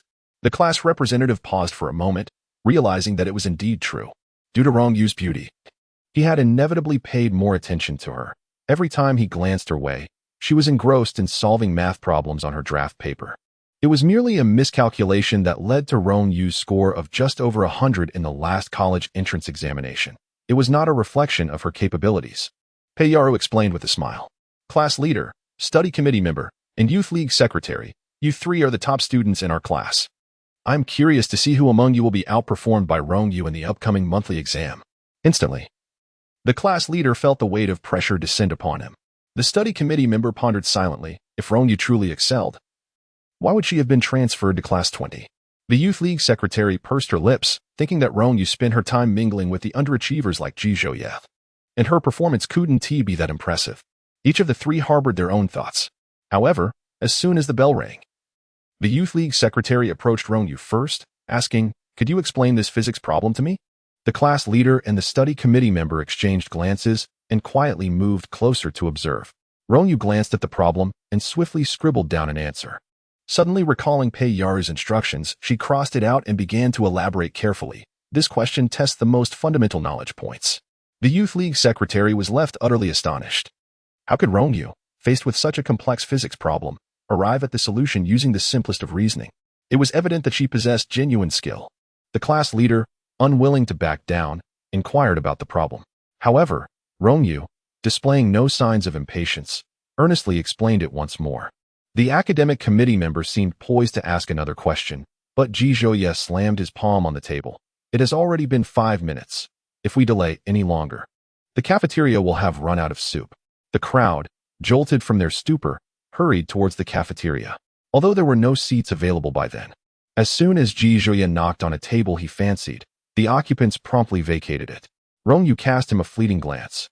Ji Zhouye immediately felt a shiver down his spine and muttered, "I merely observed that they would finish soon." Qin Yin covered his face. He had never seen Ji Zhouye exhibit such a guilty demeanor. The cafeteria was abuzz with chatter, students discussing the physics competition. It was reported that in this year's national physics competition, Song Hui from the elite class had achieved a perfect score in the preliminary round, securing a spot in the semifinals. Truly impressive. My goodness, a perfect score in physics. That's not just brilliance, it's sheer genius.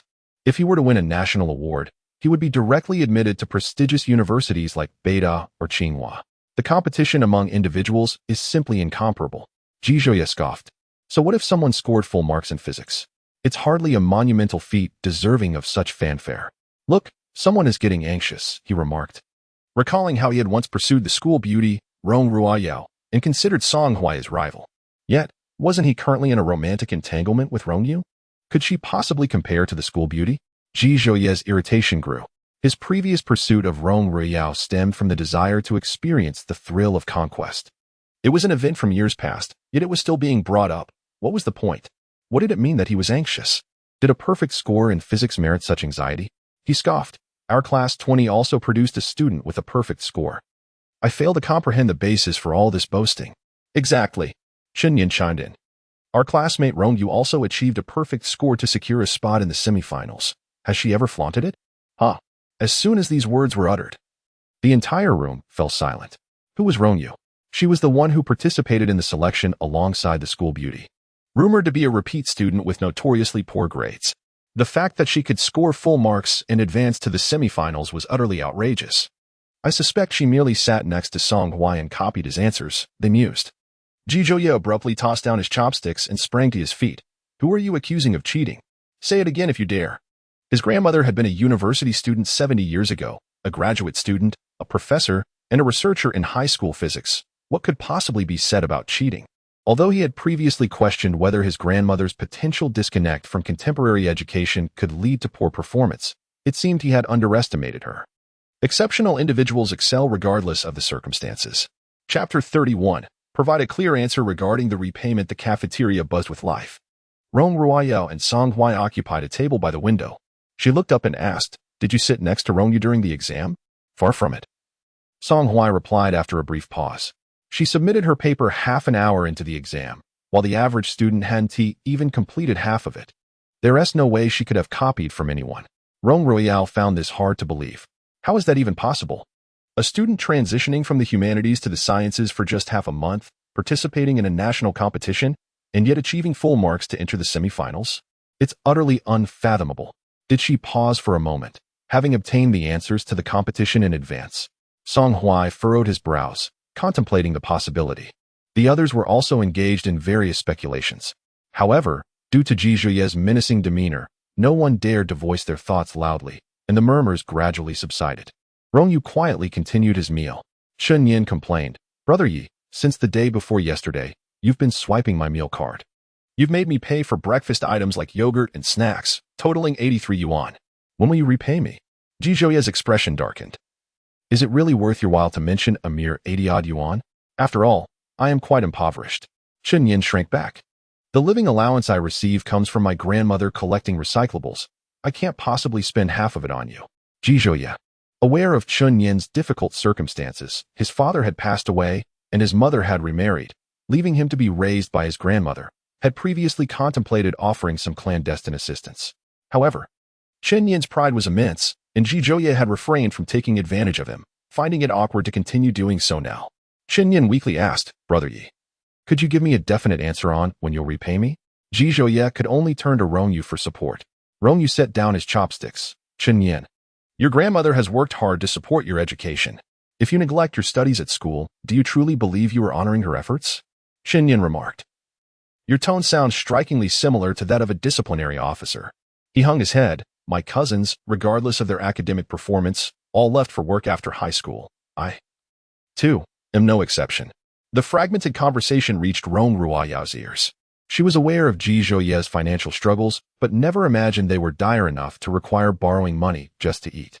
It was quite an eye-opener. Reflecting on her past, when she had been pursued by someone like Ji Zhuye, she felt an inexplicable sense of embarrassment. Lifting her gaze, she noticed Rong Yu actually assisting Ji Zhuye in repaying Chen Yin. She couldn't help but laugh. Song Huai stood up. "Let us go to the study room." In the afternoon, Rong Yu was still engaged in simulating the trajectory of the second stage of the asteroid.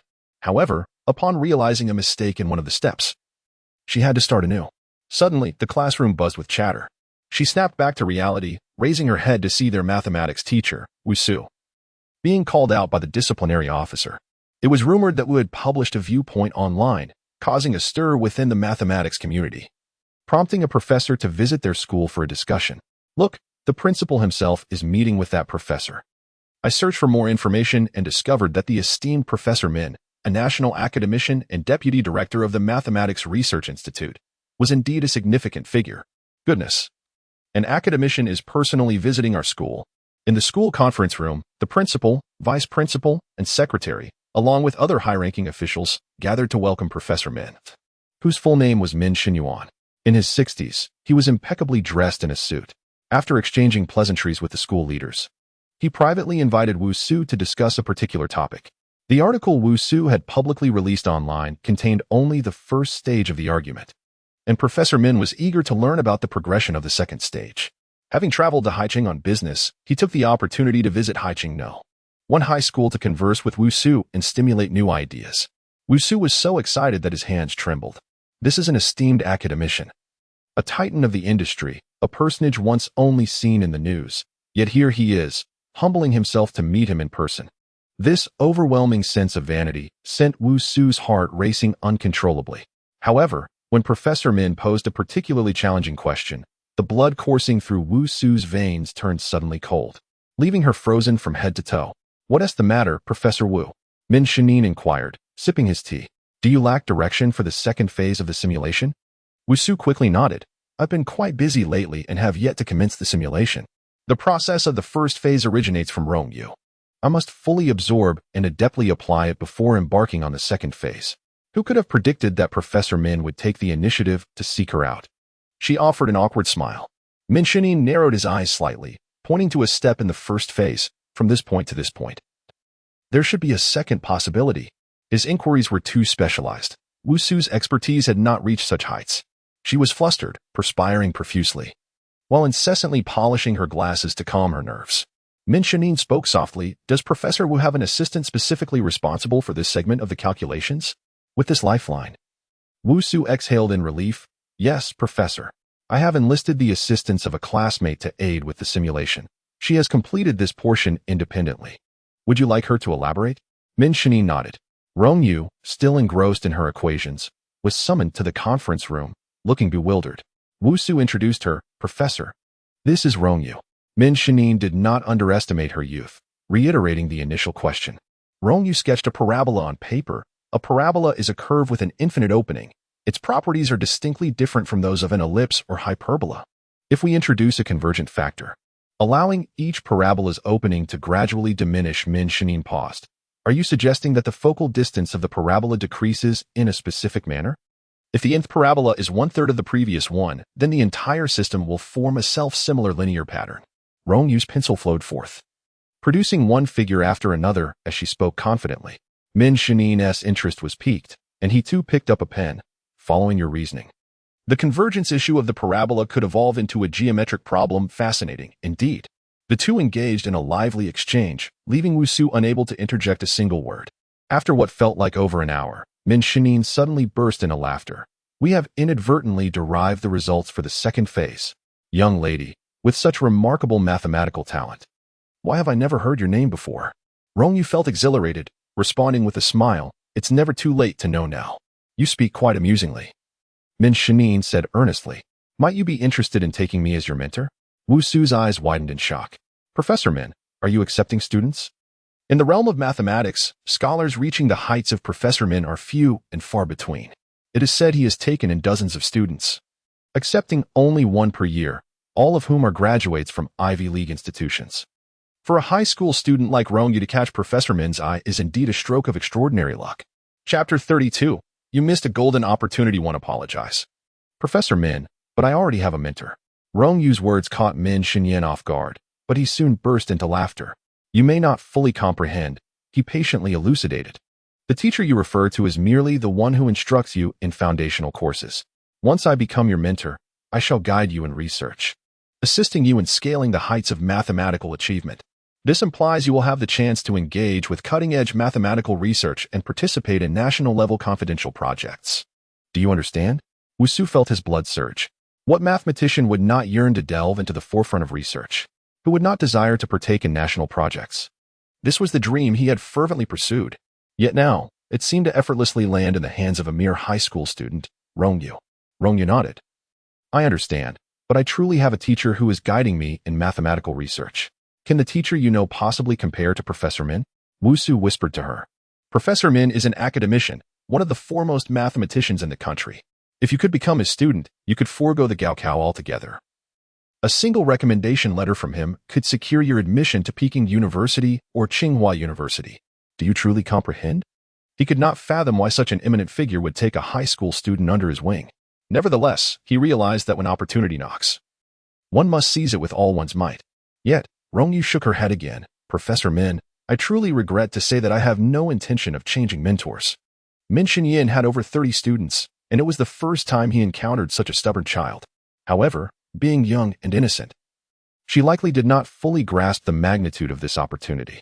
He suggested, let us exchange contact information. Should you ever change your mind, you may reach out to me at any time. Rong Yu took out her phone, and they added each other as WeChat friends. Min Shanin, a busy man, concluded their conversation and departed. Wu Su looked at Rong Yu with despair. You have missed a golden opportunity. How can I convey my disappointment to you? Rong Yu raised her eyes. It turns out that the parabolic derivation that teacher Wu previously assigned to me was intended for a journal publication. While I believe academic achievements hold significance, integrity as a person is far more paramount.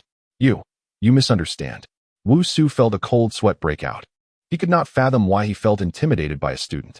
He stammered, I previously asked if you would consider being my assistant, and you declined. I had long contemplated that even if you refused, I would still include your name in the official journal publication. Rong Yu chose not to respond further and turned to leave. Wu Su gazed at the derivation formulas left on the table and sighed. In the past, he had always felt that he was a talent overlooked, placed in class 20, fantasizing about achieving greatness and earning admiration. In truth, he lacked the capability. He was inferior to a high school student. Congratulations, Teacher Wu. A throng of teachers surged in from outside. Professor Min personally came to see you. What a tremendous honor. With Professor Min's recognition, you should be recommended to another institution. You will no longer need to remain in class 20, teaching that group of underperforming students. Teacher Wu, your hardships are finally rewarded. Congratulations. Pei Yaru turned her gaze towards the teacher who had spoken. He was Yang, the head of the science honors class. The honors class boasted an annual acceptance rate of over 90% into prestigious universities, and Yang regarded everyone with an air of superiority. Pei Yaru typically avoided confrontation. But this time, she could no longer contain her frustration and spoke up. As an educator, do you truly find it appropriate to label students as worthless? Yang sneered in response. The top student of class 20 ranks outside the top 100 in the entire school. What else would you call that but worthless? Not necessarily being at the top equates to being a good student, Pei Yaru retorted, suppressing her anger.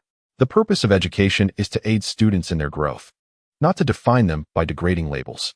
Enough, Yang frowned, dismissing her with a wave of his hand. Stop spouting your lofty ideals. The school values results and graduation rates, not your so-called philosophies. I have lesson plans to prepare, and I have no time for this discussion. Pei Yaru felt her eyes welling with tears. In truth, she too preferred students with superior grades. Nevertheless, she could not bring herself to affix such humiliating labels upon her students. The events unfolding went unnoticed by the students of class 20. In just over a week, the monthly examinations would commence, and even for class 20, the atmosphere of learning had noticeably tightened. Rong Yu was intensely focused on her calculations when, in the blink of an eye, it was time for dismissal. Just as her rehearsal concluded and she handed her work to her senior, she began to pack her bag in preparation to leave. Jijoya, perpetually strapped for cash and unable to indulge in online gaming, dutifully drove home with Rong Yu. The luxurious car, worth millions, emerged from the vicinity of the school's upscale residences, drawing the attention of many passersby. A vehicle came to a halt right at the school gate. Rong Royale approached, opened the door, and took her seat inside, while Rong Wantian assumed the driver's role. Shenlin occupied the front passenger seat. Yao Yao, are you certain Secretary Lan is home? She inquired. The Rong family business had encountered some difficulties and required a substantial financial influx to alleviate the pressures facing Rong Corporation. For the past few months, they had been striving to cultivate a connection with the powerful Ji family, but had struggled to find an opportunity. Rong Royale nodded. I met a director during my program recording. She is well acquainted with Secretary Lan. I heard from her that Secretary Lan seems to be on leave, planning to marry and become a full-time housewife. It was this director who had provided her with Secretary Lan's home address. Indeed, knowing the right people facilitated matters. Shenlin chuckled. It appears Secretary Lan is set to marry into a wealthy family. If we can befriend her, it would greatly benefit both Rong and Ji businesses. Rong Wantian agreed. This will be my first official meeting with Secretary Lan. Let us not discuss work initially, but focus on building a rapport. Shenlin understood this sentiment well. After a moment, Rong Wantian casually remarked, I overheard students at the school gate discussing that the results of the physics competition have been announced. I believe Rong Yu also registered for that contest. Rong Ruoyao pursed her lips. Sister passed the preliminary round. She was surprised to learn of her sister's capabilities. Rong Wantian felt a sense of satisfaction. It was worth the investment to enroll her in the prestigious school. However, Rong Ruoyao hesitated. She scored full marks in the preliminary round. I heard that only 3 students achieved full marks. Yet many at school claim my sister plagiarized someone else's paper. The teachers have remained silent, likely due to jealousy from those students. The expression on Rong Wantian's face suddenly darkened. What kind of vile habits have been fostered in the countryside? Resorting to plagiarism, such disgraceful behavior. The Rong family's reputation is at stake. Shenlin interjected softly, let us refrain from discussing matters that may dampen our spirits. We shall soon arrive at Secretary Lan's residence. The vehicle drove into the entrance of a villa community. Rong Royale disembarked first, registered her name, and sweetly smiled. Dear security uncle, I am a friend of this homeowner and have come to pay a visit. Chapter 33. The eldest brother is not foolish, but compassionate towards sister Roshue. Lan Roshue was on the phone. Ji Yuan, have we not yet gathered the over 4 million? How many days must my brother remain in detention? Do not worry, it will certainly be arranged within 3 days. Ji Yuan's voice conveyed a palpable exhaustion. Lan Roshue understood the necessity of not pressing too hard and gently replied, then please attend to your matters. After hanging up, she surveyed the small villa. This refuge was purchased by Ji Yuan when he saw her and Xiaoyu homeless upon her return after the divorce. It was worth over 10 million. His swift decision left her momentarily stunned. It was at that moment she realized that Ji Yuan was indeed affluent. When they first met abroad, he resided with a host family, earning his living by washing dishes in a restaurant, often working until midnight. His academic excellence, striking appearance, and sense of responsibility drew her in. It was difficult not to be captivated. From the age of 12 to 18, they naturally evolved into a romantic relationship. And upon reaching adulthood, her desires grew deeper. By chance, she became acquainted with a wealthy businessman. Coincidentally, at that time, Ji Yuan returned to the country. She hastily married. Had she known he was the heir to the Ji family, she would not have rushed into matrimony. Regrets filled her mind. At that moment, the villa's intercom system chimed. She pressed to connect. "Hello, Secretary Lan. I am Rong Yu. We met briefly at the talent show. Do you remember?" Lan Roshue replied with a smile. "Of course, I remember. Please, come in." She had long wished to discuss Rong Yu with the members of the Rong family. She was curious how someone of Rong Yu's stature had captured the old gentleman's attention, compelling him to insist on Rong Yu as his granddaughter-in-law. 5 minutes later, there was a knock at the villa door. Lan Roshue opened it with enthusiasm. "Mr. Rong, Mrs. Rong, Miss Rong, there is no need for such formality with gifts. Please come in." Rong Wantian hurriedly shook her hand. "I apologize for the unannounced visit. I hope we are not intruding." Previously, he had exerted great effort to meet Secretary Lan, but she had always declined.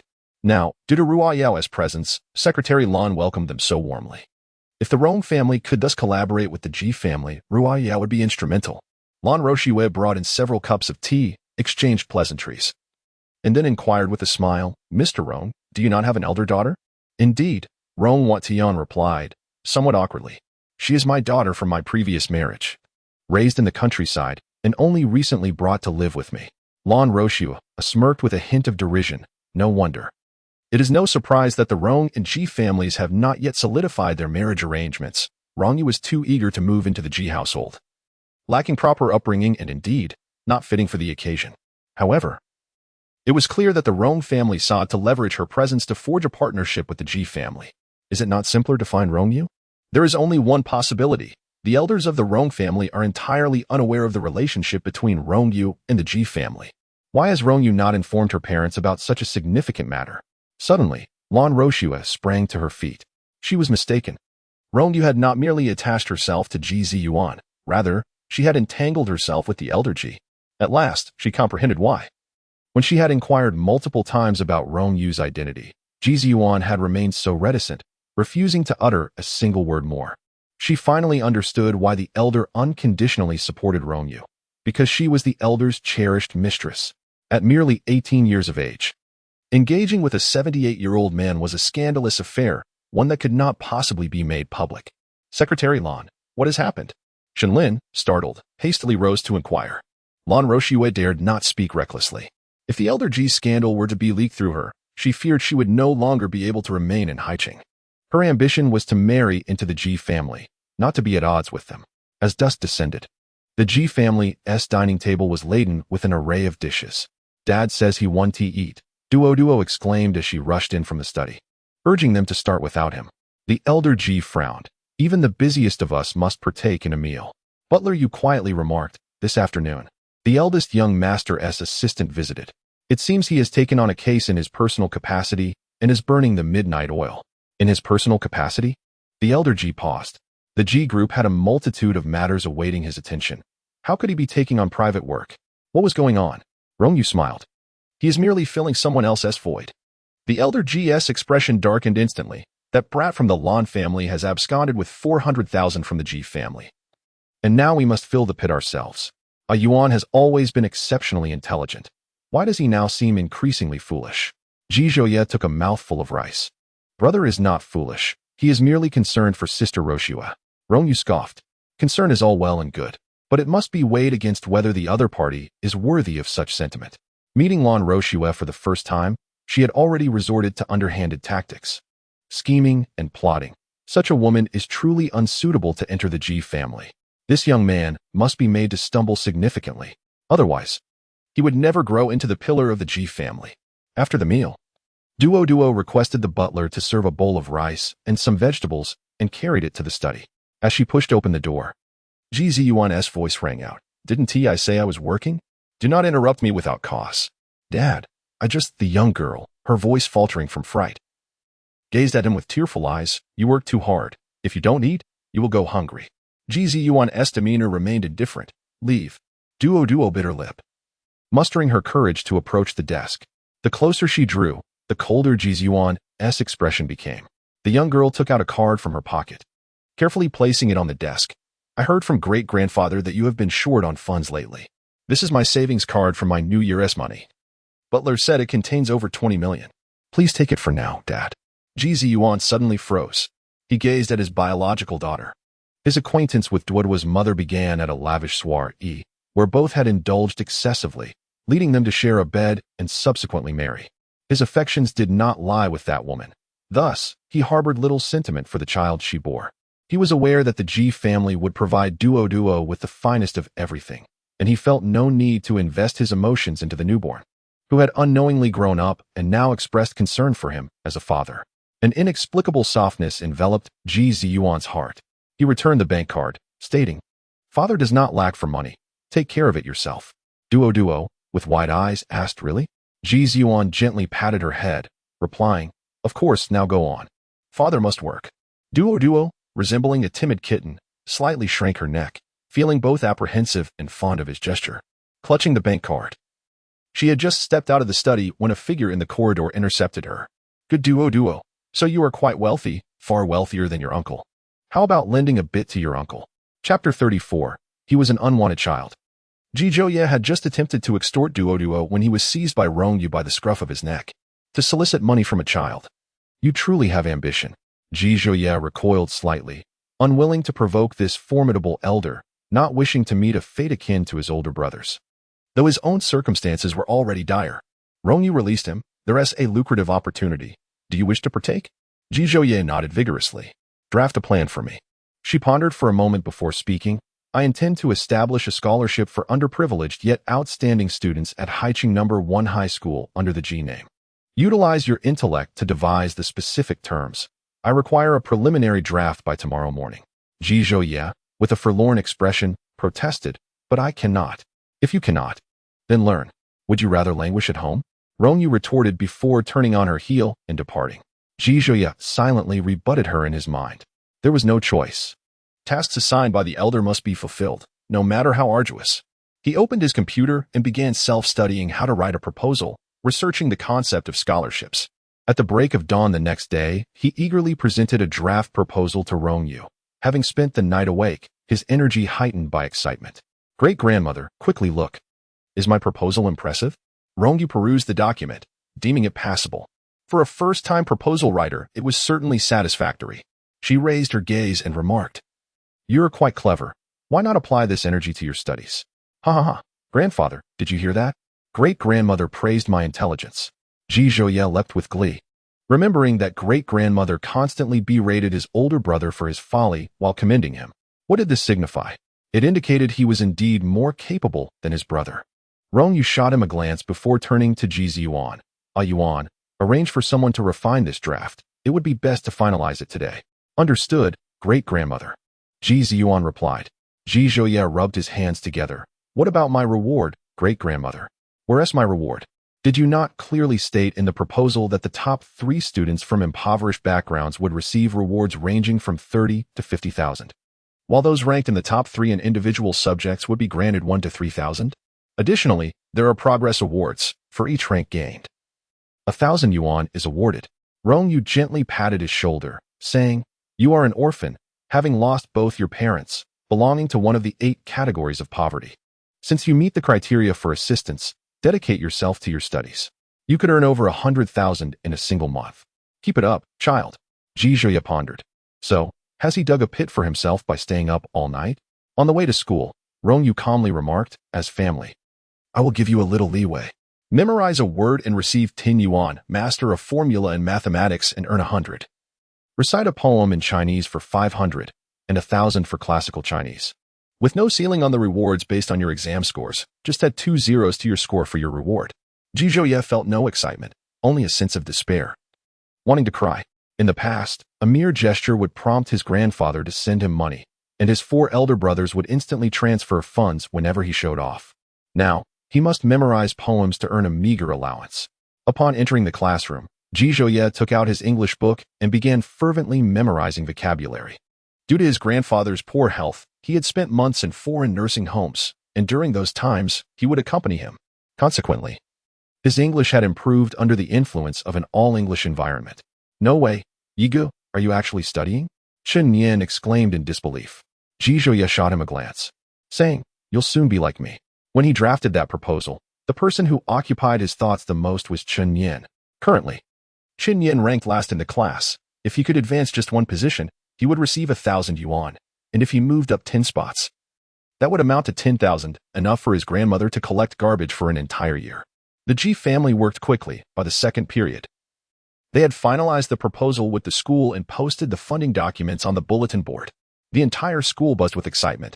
My goodness, the scholarship rewards are astonishing. Indeed, they were substantial. If a student ranked first overall, their subject scores would surely be impressive as well, potentially earning over 200,000 in a single monthly exam, equivalent to an ordinary family's annual income.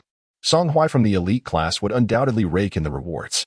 Haven't you seen it states that it's a scholarship for impoverished students? Song Hui's family is affluent. He doesn't qualify. Besides, I doubt he cares for this money.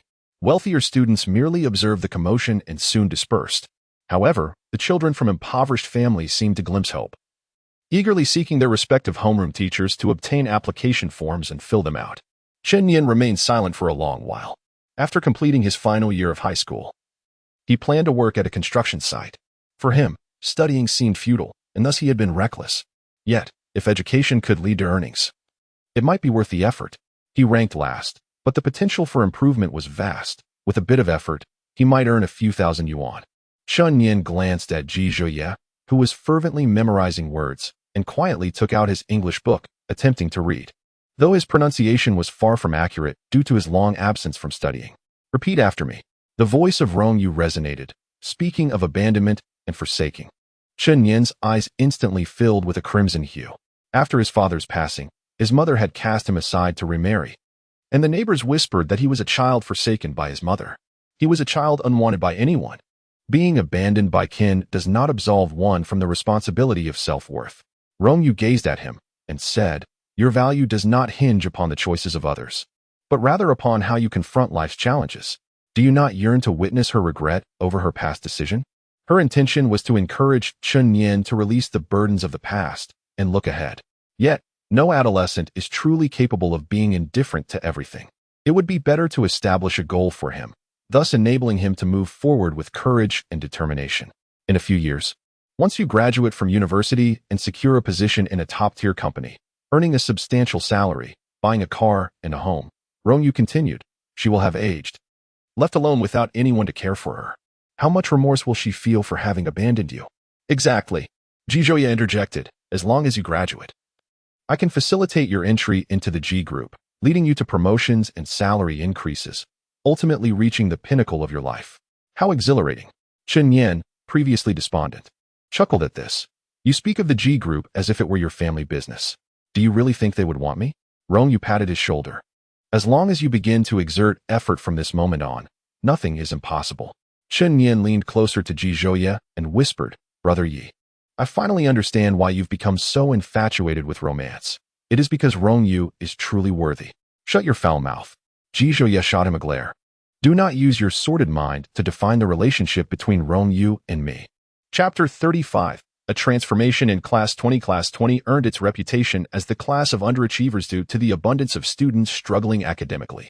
The top two underperformers, Ji Zhouye and Chen Yin, suddenly began to engage in their studies, leaving the remaining dozen or so underachievers somewhat astonished. Chen Yin consistently ranked last, while Ji Zhouye occupied the second-to-last position. Their monthly exams served as a comfort to the rest, who could indulge without guilt. However, once the bottom two began to strive for improvement, the most anxious among them was undoubtedly the student ranked third from the bottom. The third from the bottom quietly retrieved a Chinese literature book, feigning diligence. Thus, one infected another, and two inspired over 50 underachievers.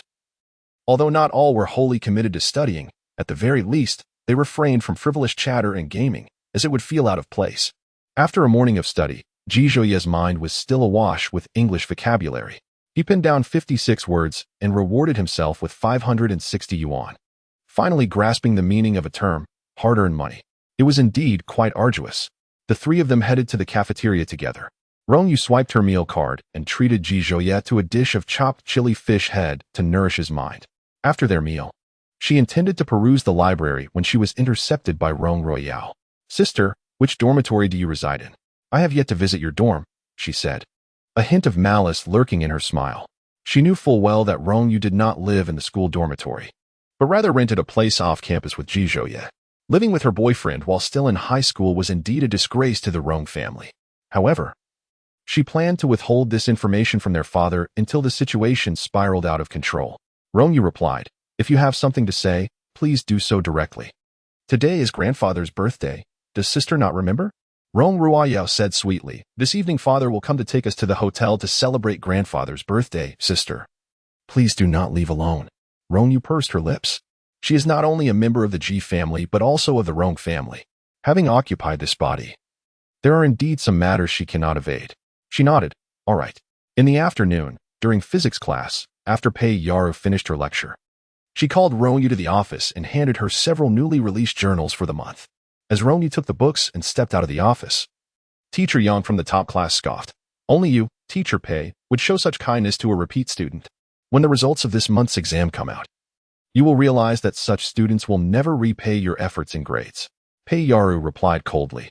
"I fear Teacher Yang may be mistaken this time." Teacher Yang rolled her eyes, too disinterested to respond. Pei Yaru, frustrated, gulped down a large mouthful of water. She did not wish to remain in the same office as the Yang, so she stood up to patrol the classrooms. She walked lightly, slowly making her way to the back of the classroom, quietly raising her head to peek through the window.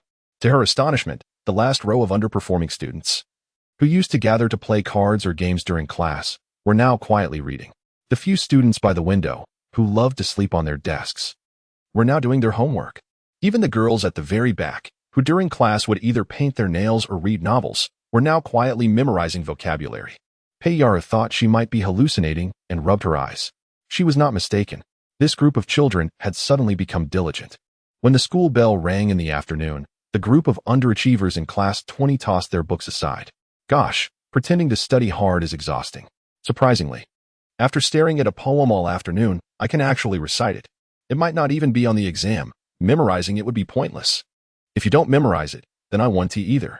If neither of you memorizes it, then I want to either." As they chatted, they suddenly heard someone reciting classical Chinese literature. "Fish, I desire. Bear as paw, I also desire." The group turned to see that the one reciting was Ji Zhouye. How could Ji Zhouye fluently recite such difficult text? Goodness, this leaves no room for the underachievers. Indeed, Rong Yu spoke up, transferring the task to you. "I have something to attend to, so I will leave first." Ji Zhouye glanced at his phone. A WeChat transfer of 1,000 yuan. Although classical literature is somewhat challenging, the reward is substantial. 1,000 per piece. At this rate, he would soon attain financial freedom. "Tonight, I will refrain from playing games." Ji Zhouye settled back into his seat. "I will finish reciting this article first. In ancient times, scholars must have teachers. A teacher is one who imparts knowledge and resolves doubts." Chun Yin quietly sat down, opened his book, and began to memorize poetry. The underachievers of class 20 exclaimed, "This cannot stand. We cannot allow the bottom two to surpass us, or it would be too embarrassing." Rong Yu remained blissfully unaware of the significant change in the study atmosphere of class 20. As she reached the school gate, she spotted the Rong family's car, with Rong Wantian driving and Shun Lin in the passenger seat, while she and Rong Riao sat in the back, separated by a backpack.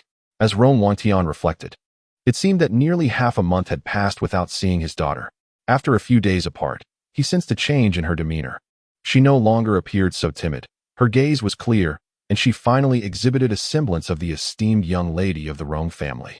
He spoke up, instructing her to behave appropriately upon their arrival at the hotel, to greet others respectfully, and to avoid giving the old master any reason to criticize her manners. Rong Yu did not respond. The vehicle soon arrived at a hotel in the city center. As Rong Yu stepped out, she spotted the old master Rong seated comfortably, engaged in cheerful conversation with Rong Qingyan. The old master had 2 sons. His eldest had 2 daughters, while the second son, Rong Watian, had 2 daughters as well. After much anticipation, the arrival of Rong Qingyan, his grandson, had rendered him doting beyond measure. Despite Rong Qingyan being in his first year of middle school, the old master still indulgently held him on his lap. This sight pained Rong Yu's eyes, prompting her to quickly avert her gaze. The Rong family presented gifts. Rong Yu had prepared a box of tea leaves in advance, which she handed over with a wish for her grandfather's longevity and prosperity. The old master nodded, noting her increased maturity and awareness of the importance of gifting to elders. However, the packaging was rather unrefined. Rong's aunt frowned, recognizing the cheap tea purchased from a street vendor. Rong Yu, my dear, you must be more considerate. This is hardly suitable for the old master, she admonished. The old master's expression shifted slightly as he tossed the tea onto the table. It's the thought that counts, the old matriarch interjected, taking the tea leaves into her hands. Little Yu is under pressure with her studies. Simply remembering to bring a gift is commendable. As she opened the box, a delicate fragrance wafted forth. The old master immediately turned his head, inquiring about the tea's identity, captivated by its aroma. Is it the Hong Pao?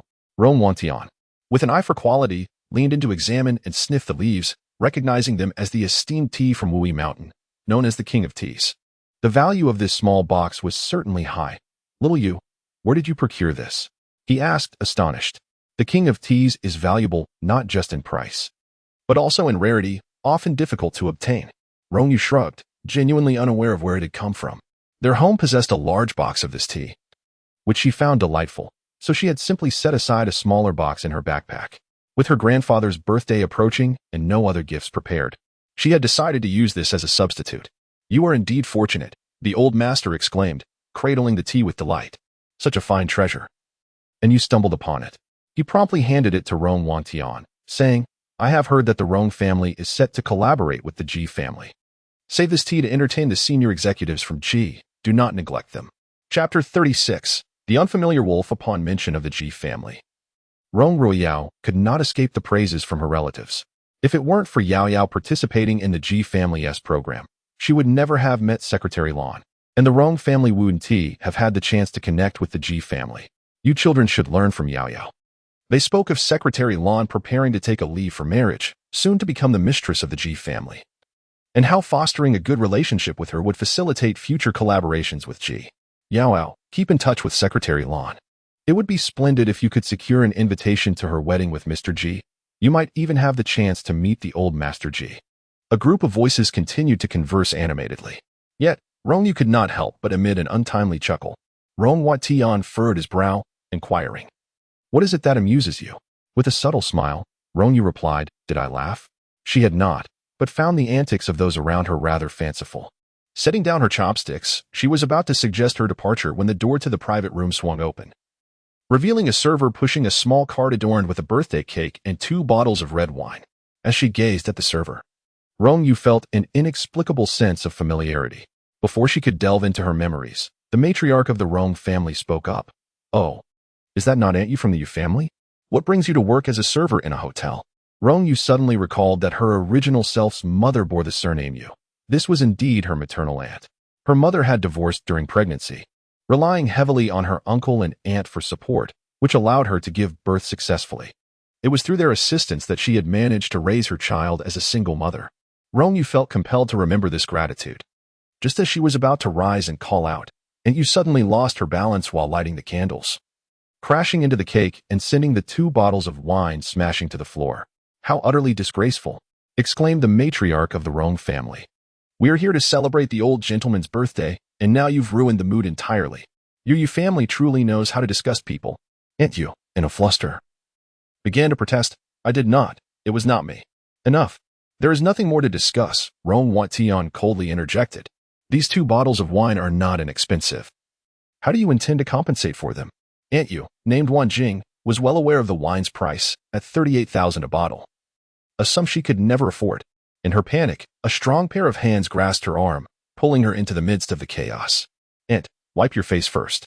Wan Jing had noticed Rong Yu earlier, yet due to the strained relations between the Yu and Rong families, exacerbated by a tumultuous divorce, she had refrained from speaking to her, fearing it might affect Rong Yu. As Rong Yu helped her clean her face, Wan Jing finally recognized that Rong Yu was no longer the timid girl she once was, which eased her heart, indicating that the Rong family did not treat Rong Yu poorly. Why, child, how is it that you are siding with outsiders? Mocked the matriarch of the Rong family. You eat from the Rong household, reside in the Rong household, and even receive your education funded by the Rong family. Yet you choose to support others. Truly, an ungrateful wolf raised in the lap of luxury. Wan Jing softly urged, Xiaoyu, do not mind me. Go stand by your father. Rong Wangtian's expression darkened. You bear the surname Rong. Come here. 18 years prior, he had been in a love affair with Rong Yu's mother. At that time, He was busy with social engagements and had become close with several women in public relations, which led to his mother being informed through photographs. That woman could not tolerate such actions and demanded he sever ties with those women, who were integral to his business. He found himself unable to comply, leading to her filing for divorce. The Yu family then spread rumors of his infidelity, plastering notices throughout the company, causing him to lose significant contracts. Had the Yu family not made such a fuss back then, the Rong family's prospects might have flourished far better today. Seeing Rong Yu standing frozen, Rong Wangtian's ire flared. You are just like your mother, utterly incapable of discerning right from wrong. Lady Rong hastily pulled him back, saying, "What is there to discuss when the matter is already settled? Compensation is a must." The matriarch of the Rong family crossed her arms firmly, insisting that not a single penny be spared. Rong Ruoyao sat coldly to the side.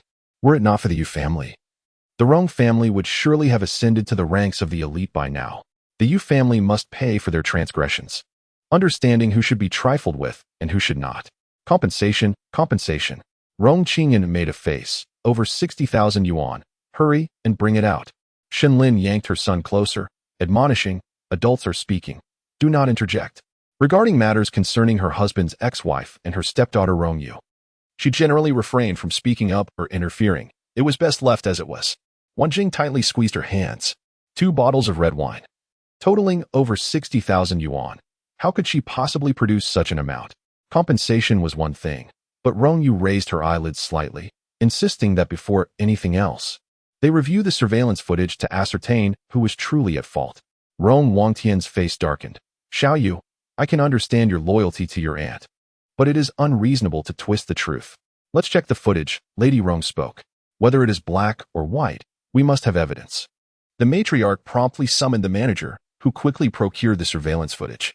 In the footage, Wan Jing was preparing to light the candles when Rong Qingyan, unbeknownst to anyone, had left the dining table and crouched down, suddenly colliding with Wan Jing's leg, causing her to lose her balance and fall into the cake, spilling the red wine. Rong Watian was left dumbfounded. The matriarch of the Rong family appeared as though her voice had been seized. Shenlin, having just regained her composure, was now visibly enraged, veins popping on her forehead. As a teacher, she was often busy with her lessons and, upon returning home, had focused on teaching her eldest daughter singing, neglecting her youngest son's discipline. She had not anticipated such rebelliousness. Why are you glaring at the child? The elder Rong, who cherished his grandson dearly, immediately embraced Rong Qingyan, saying, he is still just a child. What does he understand? It is merely 2 bottles of wine. Can the Rong family not afford it? Shenlin furrowed her brows. This is not merely a matter of money. Enough. The elder Rong interjected coldly. Today is my birthday. Do you really wish to argue with me? Shenlin found it inappropriate to continue. Rong Qingyan, hidden in his grandfather's embrace, shouted, Humph, she deserves it. Rong Wantian seized him by the arm, demanding, apologize. You will apologize. The elder Rong quickly shielded him. He is just a child. Why are you losing your temper? Father, look at what he has been spoiled into. If small matters are neglected, the larger ones will only worsen. Rong Wangtian's anger flared, causing Rong Qingyan to cry out in fear. Rong Yu, indifferent to the farce, linked arms with Wan Jing, making her way outside. Wan Jing advised, Xiao Yu, you still need to rely on your father for your studies. Do not offend the Rong family. I am fine. Upon reaching outside, Rong Yu inquired, Aunt, what brings you to Haiqing for work? Wan Jing replied with a smile. Your cousin has just given birth to a healthy baby boy. I came to help out. I work during the day and return in the evening to cook and tidy up. Chapter 37. She would eventually drive Ji Duo out of the Ji family. Rong Yu chatted with her aunt for a while. Her aunt invited her to the 100-day celebration, and after their agreement, she departed. Upon returning to Furong Manor, Ji Ziyuan approached her, stating, Great-grandmother, the tenfold compensation for Lanzi has already been transferred to the Ji family's finance department. Rong Yu dialed Secretary Jiang's number. The case concerning Lan Zi's illicit gains from the Ji family has been resolved. Please assist in withdrawing the charges at the police station. Thank you, esteemed elder. After expressing his gratitude, Ji Ziyuan promptly called Lan Roshue to share the good news. Lan Roshue immediately decided to visit the Ji residence to express her thanks. As she entered the Furong Manor with Lan Yu, she spotted Rong Yu and the elder Ji seated together from afar. Rong Yu appeared remarkably relaxed, even directing the elder Ji to serve her tea, while the elder happily handed over the cup and personally peeled an apple for her. How could she have misjudged Rong Yu before? Thinking she was merely the elder's chosen granddaughter-in-law? Their relationship was evidently closer than that of a granddaughter-in-law. The only alternative she could conceive was that of lovers. Observing the elder G's smitten demeanor, she wondered what enchantment Rong Yu had cast upon him. It was possible that one day, he might even cross the threshold and marry Rong Yu. If Rong Yu were to become the matriarch of the Ji family upon the elder's passing, wouldn't she inherit a vast fortune? Lan Roshua felt a tightening in her chest. She needed to devise a plan to transfer all of the elder's shares and assets to Zi Yuan's name, ensuring that Rong Yu would receive nothing. Great-grandfather. Lan Yu stepped forward first. My uncle has acted thoughtlessly and upset you. I apologize on his behalf. Could you forgive him? The elder Ji handed the peeled apple to Rong Yu and replied coolly, mistakes made by adults are not for a child to apologize for. Grandfather. My brother was misled by a group of unscrupulous friends, which led him to make a grave mistake. He has learned his lesson during his 3 days in detention and will never engage in such unlawful behavior again. Lan Roshua adopted a lowly demeanor. The elder Ji's expression remained impassive. In the past, he had found Lan Roshua gentle and cultured, but now, her words struck him as disingenuous. He feigned busyness and rose to enter his bedroom. Only then did Lan Roshua's gaze settle upon Rong Yu. A children's English picture book lay on Rong Yu's lap, with Duo nestled against her, as they took turns reading English phrases in harmonious exchange. Lan Roshua exchanged a glance with Lan Yu. Duo, Lan Yu approached. May I come to your room to play for a while? Duo hesitated. Yet, recalling her family's encouragement that spending time with Lan Yu would make her more lively and likable. She closed the picture book and took Lan Yu's hand to ascend the stairs. Lan Roshua spoke. I sincerely wish to apologize to Miss Rong. I previously harbored prejudices and misconceptions about you, and I hope you can overlook my previous behavior. Of course, I shall not hold it against you. Rong Yu replied with a smile. Miss Lan, please make yourself at home.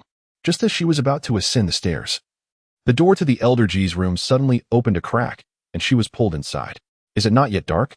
There are still guests present, Lan Roshua protested. Was the elder Ji truly so impatient? Why act so clandestinely in his own home? Rong Yu glared at her son, saying, if there is something to discuss, do so openly. Old Master Ji coughed softly and said, I wish for a Yuan to break off his relationship with Lan Roshua, but he refuses to listen. Mother, do you have any suggestions? Rong Yu replied, why do you want them to part ways? Lan Roshua harbors insincere intentions. She is unworthy of a Yuan. Old Master Ji stated frankly. Moreover, the most critical issue is that she has targeted you on more than one occasion. If there are obstacles, they will believe that true love can conquer all. Rong Yu smiled gently. Let them be. Do not worry about this. Prioritize your health, rest early, and rise early. For a sound body is essential for longevity. With that, Old Master Ji opened the door and stepped outside. As his gaze traversed the window, he beheld Lan Roshua and Ji Ziyuan strolling hand in hand across the estate's lawn, a picturesque scene indeed. He ascended the stairs, passing by Duoduo's room on the second floor. Duoduo's chamber was spacious, adorned with a princess bed, an expansive balcony, and a walk-in closet larger than most living rooms. This was not the first time Lan Yu had visited Duoduo's room. Previously, it had been cluttered with athletic wear and an array of unsightly garments. This time, however, it overflowed with countless princess dresses, crystal shoes, petite handbags, and an abundance of sparkling hairpins, even surpassing those in her own home. These were all bought for me by my aunt. Duo beamed. She is so kind to me. Whenever she sees something beautiful, she loves to buy it for me. Once, Lan Yu reveled in boasting about her mother. Now, she too could take pride in her aunt. Biting her lip, Lan Yu thought. That woman is not even using the Ji family's wealth. The Ji family's fortune will eventually belong to father. His money is her money. Why should Duo possess more than she does? Jealousy surged within her as she gazed at the glimmering princess dresses. With a determined bite of her teeth, she reached out and yanked a string of crystal beads from one of the dresses, sending them cascading to the floor with a clatter. Duo gasped, what are you doing? Lan Yu bit her lip and picked up a beautiful crystal shoe, slamming it onto the ground with force. Duo hurried to intervene. In an instant, Lan Yu stumbled backward, her head striking the shelf, unleashing a heart-wrenching wail. Moments later, Ji Ziyuan and Lan Roshua rushed upstairs. Xiaoyu, Lan Roshua exclaimed, scooping her daughter into her arms. What happened? Did you fall? Where does it hurt? Tell Mama. Duo bullied me. Lan Yu cried, breathless. I accidentally broke her things, and she pushed me. calling me a child without a father, telling me to get out of her house. I just wanted to be friends with Duo. I truly didn't mean to. Wood's eyes widened. I didn't apologize. Ji Yuan looked down at her sternly. If you have done wrong, you must apologize. Don't pressure the child, Lan Roshua interjected gently. Xiaoyu broke something first. Duo's anger is understandable, and besides, Xiaoyu indeed does not have a father. Ji Yuan's expression darkened. Duo felt as though icy shards were being hurled at her. Her small frame could hardly withstand it. With tear-filled eyes, she finally spoke. I'm sorry, father. Ji Yuan replied in a deep voice. You are not to apologize to me. You must apologize to Xiaoyu. Duo bit her lip, taking a long moment before slowly saying, I'm sorry, Xiaoyu. I shouldn't have pushed you. A triumphant smile crept onto Lan Yu's lips. See, she knew that father would always stand unconditionally by her side. Father can only belong to her alone. Sooner or later, she will expel Jidwa from the Ji family. Oh. Rong Yu leaned against the doorframe. The moment she saw her, Lan Roshua's eyelids twitched, an inexplicable sense of foreboding enveloping her. Chapter 38. Because Dodo is a member of the Ji family, and you are not. A smile graced Rong Yu's face, yet her brows were shrouded in frost. She crouched down, saying, Dodo, come here. Annie will hold you. Dodo, who had been valiantly suppressing her grievances, upon hearing her gentle voice, suddenly burst into tears, seeking refuge in her embrace. Softly sobbing, Auntie, I truly didn't. Still trying to argue. Ji Yuan suppressed his anger, stating, Miss Rong, she has made this mistake numerous times. Showing no signs of correction, she must face the family's discipline. Rong Yu, cradling Dodo, rose to her feet. It seems our Dodo has suffered greatly. She handed over her phone, intending to capture a heartwarming moment of the two children chatting, but unexpectedly recorded a shocking scene. Take a look for yourself. Ji Yuan frowned as he received it. It was a short video of less than a minute. In the video, Dodo joyfully shared her newly purchased dress, while Lan Yu wore a gloomy expression, suddenly reaching out to deliberately tear the crystals from the skirt and smashing the crystal shoes. Dodo merely attempted to grab the crystal shoes, without even touching Lan Yu. It appeared as if Lan Yu had intentionally stumbled back into the shelf. Ji Yuan's face was filled with disbelief. Could it be that Xiaoye had deliberately set Dodo up? A 5-year-old child, capable of such cunning? Lan Roshue was left speechless. With such ironclad evidence before her, she found herself devoid of any grounds for defense. She discerned the disappointment in Ji Yuan's eyes, causing her heart to lurch as she pinched Lan Yu's waist fiercely. Wah. I was wrong. Lan Yu wept uncontrollably. I just envy Dodo for having so many beautiful princess dresses and shoes, while I have nothing.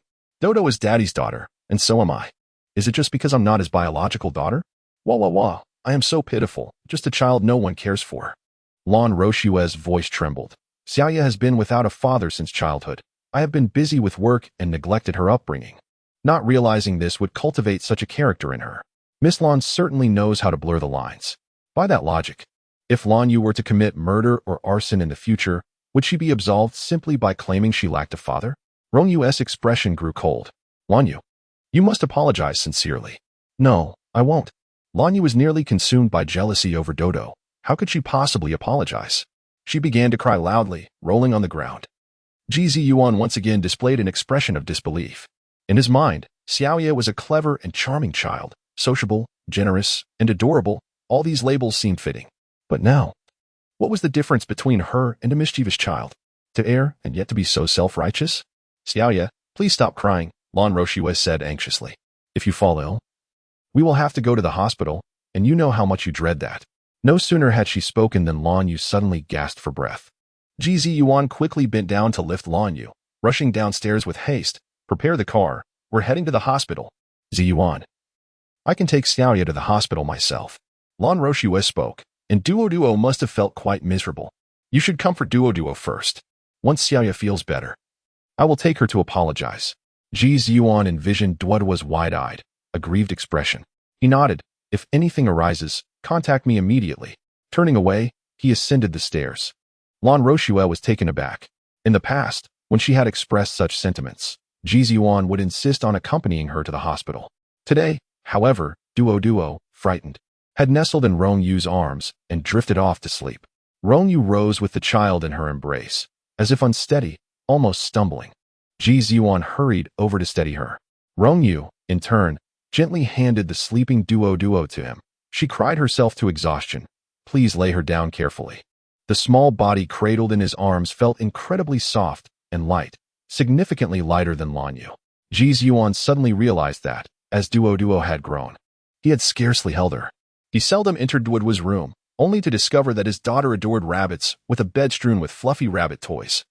He delicately placed the child on the bed, tucked her in, turned off the light, and stepped outside, only to find Rong Yu waiting at the door. You owe Duo an apology as well. Rong Yu's voice faltered. It should be more than just one apology. Reflect on how many similar incidents have occurred in the past. Ji Yuan recalled numerous scenarios. Once, Xiaoya's necklace had gone missing, only to be found in Duo's backpack. Another time, Xiaoya tumbled down the stairs while Duo stood nearby. Yet another instance involved Xiaoya being splattered with cake, with Duo seated right next to it. Could it be that each time, Xiaoya had intentionally accused Duo? It was hard for him to believe that a 5-year-old could orchestrate such malicious acts. He pinched the bridge of his nose, smoked a cigarette on the balcony, and gradually calmed himself before pulling out his phone to call Lan Roshue. Which hospital did you go to? I'll come by. Lan Roshue replied. Xiaoya has her old ailment, so I didn't take her to the doctor. We have medicine at home. So there is no need for you to worry or come over. Just then, Rong Yu's voice echoed. Why can Dad stay with Duo while I cannot? Why does Duo have so many beautiful clothes and shoes while I have none?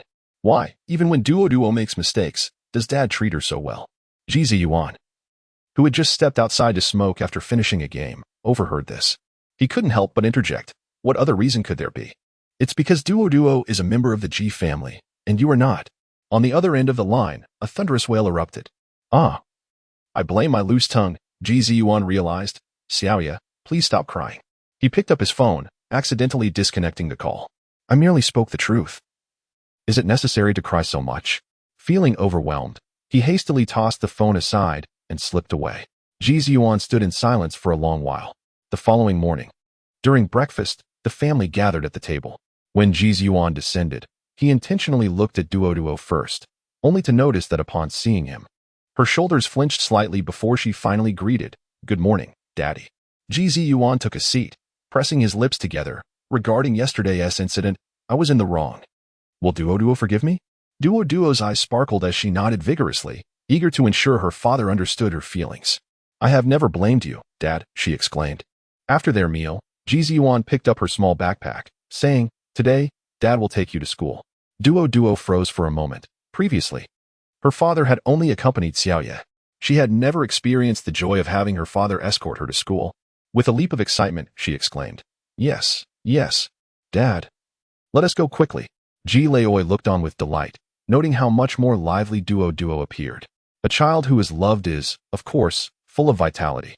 Rong Yu glanced up, recognizing that Duo had been overlooked by this group of rugged men for far too long. Ji Zhouye quickly interjected. This has nothing to do with me. I have always cherished Duo. Rong Yu shot him a disapproving glance. She tossed her backpack to him, which he caught, and they headed off to school together.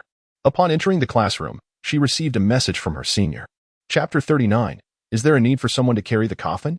Rong Yu went to the office to request leave. Upon learning that she was heading to Haicheng University to meet Professor Yin, Pei Yara promptly issued her a leave slip. Just as Rong Yu stepped out, Teacher Yang, the homeroom teacher of the elite class, remarked, Taking leave during such a crucial time in your senior year indicates a lack of ambition for college. Pei Yara could not tolerate such remarks and retorted, Rong Yu is exceptionally talented. She had intended to mention that Rong Yu was a student of the renowned Professor Yun in the field of mathematics, but she could not let that information slip from her. Pressing her lips together, she added, During the last physics competition, Rong Yu scored full marks in the preliminary round. There were fewer than 10 students in the city who achieved full marks. Teacher Yang scoffed. Why doesn't teacher Pei think critically? How could a struggling student possibly score full marks in physics? If she were truly that outstanding, why is she repeating a year? And why isn't her name on the list? Pei Yaru chose not to respond further. The monthly exam was approaching, and actions speak louder than words. Rong Yu had the driver take her to Haicheng University. Upon alighting, she spotted Lin Rang waiting for her at the school gate in a wheelchair. Xiaoyu, over here, he called, extending a cup of milk tea toward her. All the girls in class have been enjoying this lately. I thought you might like it too. Thank you, senior. Rong Yu replied. She took a sip. It was quite sweet and a tad overwhelming, yet it brought her a sense of relaxation and joy. No wonder young girls adored it. as nearly everyone seemed to have a cup in hand. The reason I called you here today is to show you the research institute located at Haicheng University. Lin Rang said with a smile. The formula I sent you a couple of days ago pertains to the current project at the institute, which primarily assists the Aerospace Academy in calculating planetary trajectories. As they conversed, a figure emerged from a nearby teaching building. It was Professor Min Shenyan. Having just concluded a project meeting, he recognized the two individuals ahead. One was Lin Rang, the sole student of Yun Xiaoyuan, and the other girl bore an uncanny resemblance to Rong Yu, the high school student he had encountered at Haicheng First High School. That day, Rong Yu had mentioned she already had a teacher. Could she be a student of Lin Rang? Although Lin Rang was a rising star in the field of mathematics, he was still quite young, and his accomplishments in the discipline were merely average. Min Shenyan adjusted his glasses and approached with a cheerful smile. So, it turns out that classmate Rong Yu is a student of Professor Lin. Academician Lin Rang looked up to greet him. In their circle, people typically addressed each other as professor or teacher, seldom using the term academician, which felt rather distant. However, their relationship was more strained than mere distance implied. Professor Lin had mobility issues and likely recognized students to assist with errands. Min Shenyan continued to smile, thinking it a bit of a waste for such a promising talent like Rong Yu to be under Professor Lin's guidance. How about this? Since I have yet to take on any students this year, classmate Rong Yu can join me in research. Professor Lin, please do not misunderstand. I am not trying to poach your student, but rather wish to cultivate talent quickly for the benefit of our nation. Lin Rang smiled in response. I apologize, academician Min, but Xiao Yu is my junior sister. Min Shenyan was taken aback. Rong Yu is a student of Yun Xiaoyuan? That old woman, known for her sluggishness in handling matters and indifference towards recruiting students, had managed to snatch away such a promising talent first? If Rong Yu were Lin Rang's student, he might have a chance to reclaim her. Yet, it was precisely Yun Xiaoyuan. As he pondered this, his phone vibrated. Lin Rang chuckled. I just informed the professor about your attempt to steal a student. Academician Min Shenyan took a deep breath and answered the call. Yun Xiaoyuan's voice echoed. Min Shenyan. You old fool. You take in a student each year, and your roster is already over 30. Do you need someone to carry your coffin, or what? Min Shenyan thought to himself, this old woman has a rather harsh tongue. Yet, he found himself unable to retort. When facing Yun Xiaoyuan, he always felt diminished. Decades ago, he had foolishly confessed his feelings to her, only to be brutally rejected. Since then, he had never been able to hold his head high again. Rong Yu vaguely heard the insults through the phone, leaving her in a state of shock. In her memory, Professor Yun, while not gentle, was undoubtedly a calm individual. How could she possibly be cursing? Ahem. Lin Rang interjected at the right moment. You'll get used to it. The two professors, as portrayed by major news outlets, were serious, meticulous, and held high standards, representatives of the mathematical community. Yet privately, they were rivals, unable to tolerate each other. Consequently, their students were pitted against one another. Previously, he had been the sole target of over 30 adversaries. Now, he had his junior sister by his side. Come, let us head to the research lab. Rong Yu nodded and walked alongside him up the steps. Meanwhile, Shen Lin, having just finished her class, emerged from the adjacent building. Upon spotting Rong Yu, she was momentarily stunned. What was Rong Yu doing at Haicheng University? That is Professor Lin, exclaimed one of her students. It's rare to see Professor Lin at the university. Shen Lin was acquainted with Lin Rang, but merely in passing, although she also taught at Haicheng University. She was just an ordinary vocal instructor, a far cry from a mathematical genius like Lin Rang. Another student remarked, I heard Professor Lin is participating in a significant project recently, which is why he will be at the university for a while. Shen Lin had heard similar rumors. It seems that the National Aerospace Institute has entrusted a highly classified project to the Haicheng Mathematical Research Institute.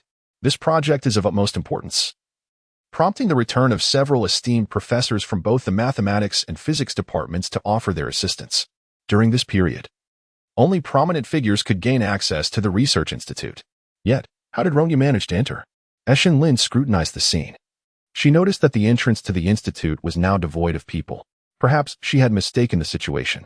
Lin Rang swiped his identification card at the entrance, and upon entering, he had to use his fingerprint to access the elevator. Once at the door of the research room, facial recognition was required, showcasing the stringent security measures in place. Inside, 7 or 8 individuals were engrossed in their work at the computers, their screens filled with intricate mathematical formulas that captivated Rong Yu's attention. Lin Rang motioned for her to follow him, stating, Over here.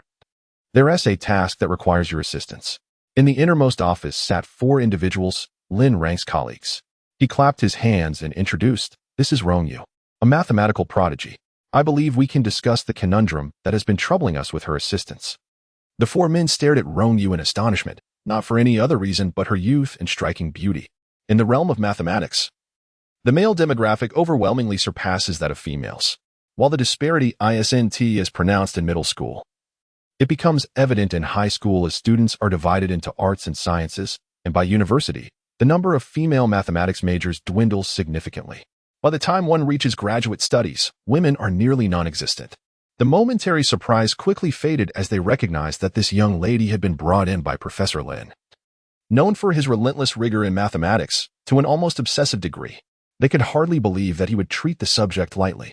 Thus, they opened their computer files and began discussing the matter at hand. Chapter 40. Ensure the safety of great-grandmother according to the current model calculations. The asteroid is predicted to collide with Earth in 36 hours. However, the results provided by the computer are entirely inconsistent with observational data. We have reverse-engineered the calculations hundreds of times, and the results remain troubling. This data cannot be submitted to the Aerospace Institute. The trajectory of the asteroid must be precise, with no room for error. The 4 individuals were in a state of distress. Lin Rang spoke up. In summary, an asteroid is on a collision course with Earth, and we must accurately compute its trajectory. We need to utilize a spacecraft to collide with the asteroid at high speed to alter its course and avert disaster. A young researcher furiously typed on the keyboard. The computer simulation indicates a 90 collision rate in 36 hours, yet the observational data reveals a slight deviation in the trajectory, which is utterly perplexing.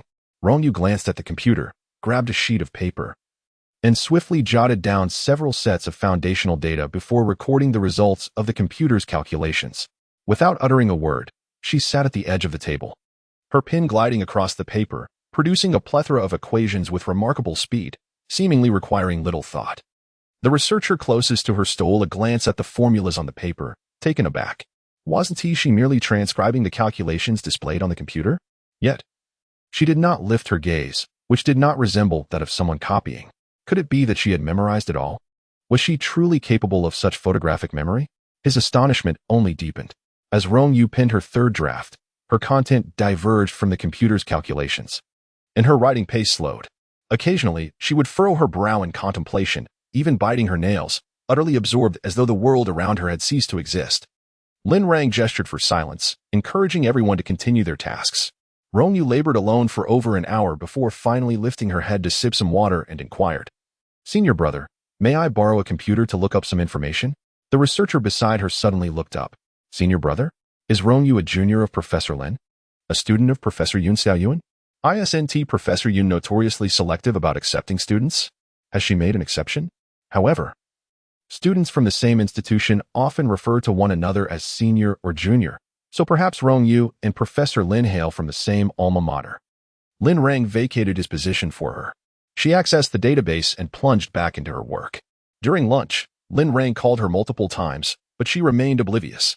Lin Rang rubbed his forehead in exasperation. No wonder the professor chose Rong Yu. He too could become entirely engrossed in his work, neglecting food, water, and even restroom breaks. Truly remarkable. By dinner time, Lin Rang could no longer bear to watch. He forcibly confiscated the pen from her hand. "Eat first, then continue. Otherwise, I'll send you home." Rong Yu acquiesced, grabbing her lunchbox and devouring its contents within 5 minutes. She then resumed her calculations, resting her head on the table. The 4 individuals in the room exchanged glances, feeling a twinge of guilt for their own lethargy. It was not until nearly 10 o'clock in the evening that Rong Yu finally exhaled deeply.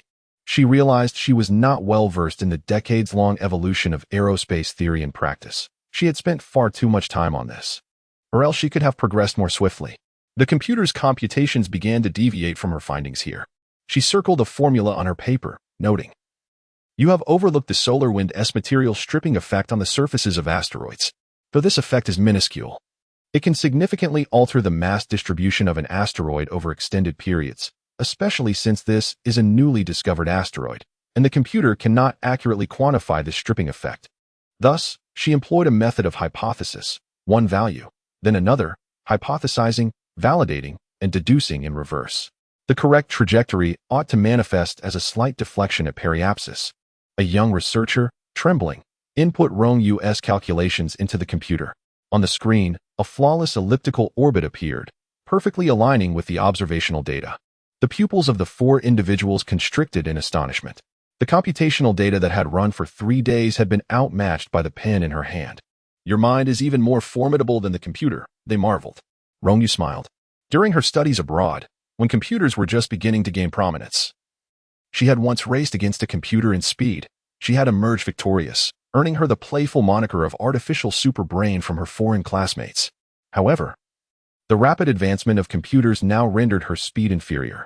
Ultimately, computers rely on human input data models to function. At its core, the comparison always circles back to the human intellect.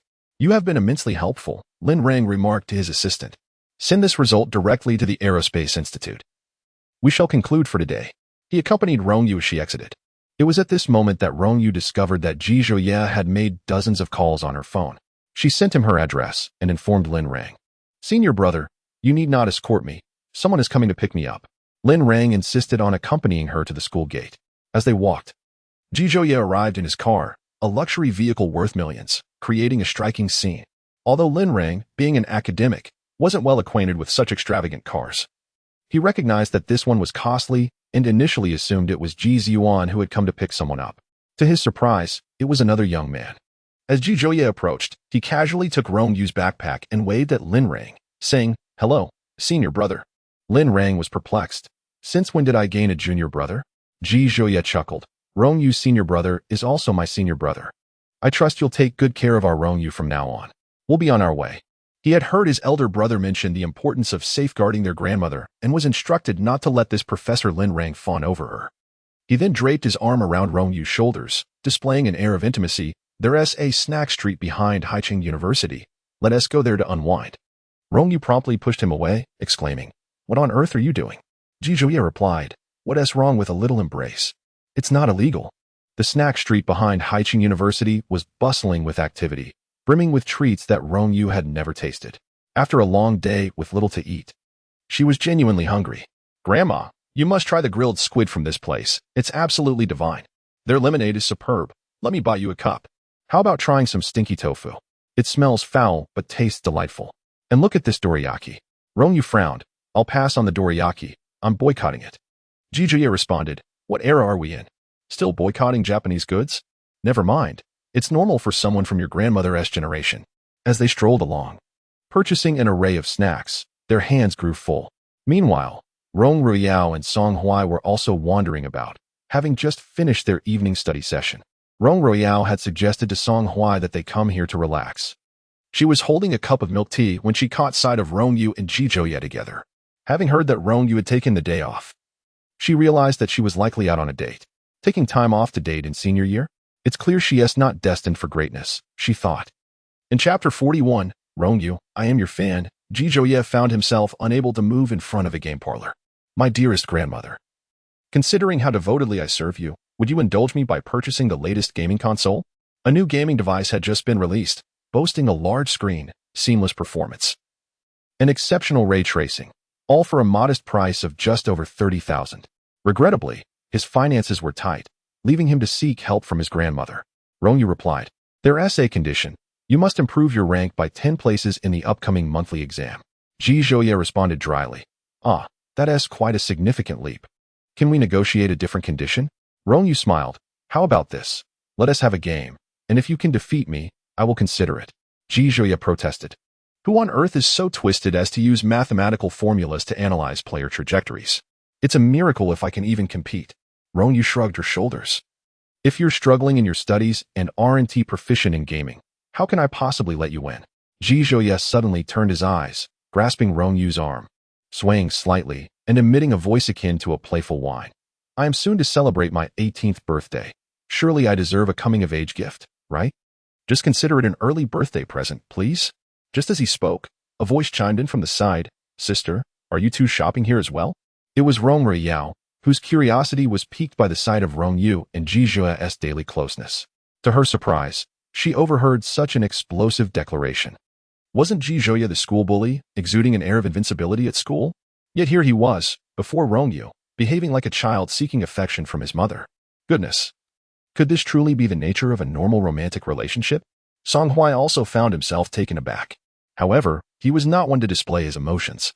In a calm tone, he remarked, "Jizhuya, coincidentally, my uncle gifted me this gaming console yesterday. I have little interest in gaming, so consider it your coming-of-age gift." He then inquired, "By the way, where did you two come from?" Jizhuya, who had just appeared obedient like a child asking for candy, suddenly wore a scowl. "What I buy is none of your business. Must you chatter on like this?" Rong Ruoyao's expression darkened. "We are all classmates. Song Hui is merely being kind and offering you a coming-of-age gift. Must you speak so harshly? Did I ask him to give me anything? Does he need to play the role of a benefactor?" Ji Zhouye reverted to his persona as the cool, aloof bully. "What a worthless game. I have no interest in it whatsoever." Rong Ruoyao bit her lip. The disparity between Ji Zhouye's demeanor towards her and towards Rong Yu was stark. Hadn't he once confessed his feelings to her? Was such affection so easily extinguished?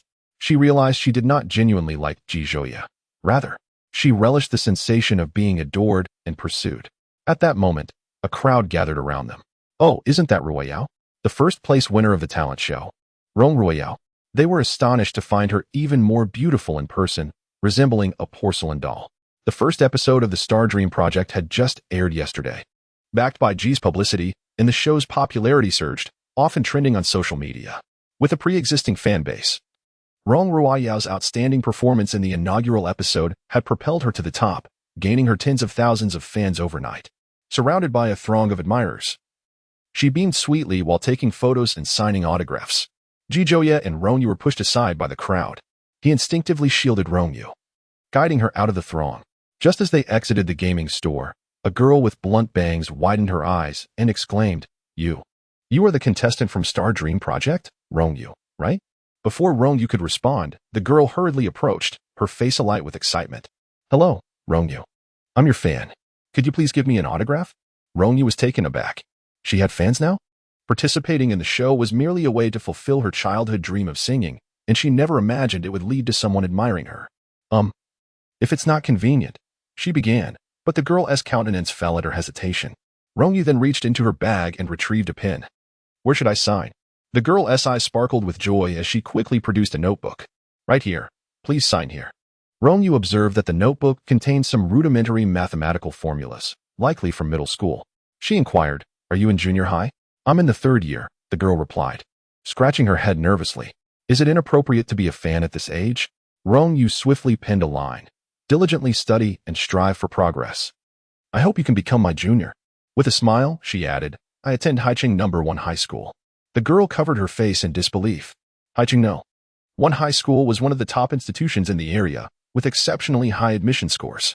With her mediocre grades, dreaming of entering such a prestigious school seemed utterly unrealistic. Yet, Rong Yu had referred to her as a junior. In pursuit of some pocket money, Ji Zhouye worked tirelessly. He practiced poetry late into the night and continued to recite it at dawn as he entered the classroom, his voice booming above all others. Initially, when he began studying, the academically weaker students felt too embarrassed to sleep or play on their phones and joined in his recitations. As the struggling students exerted themselves, those in the middle tier, fearing they might be surpassed by the bottom performers, quietly pulled out their textbooks to study as well.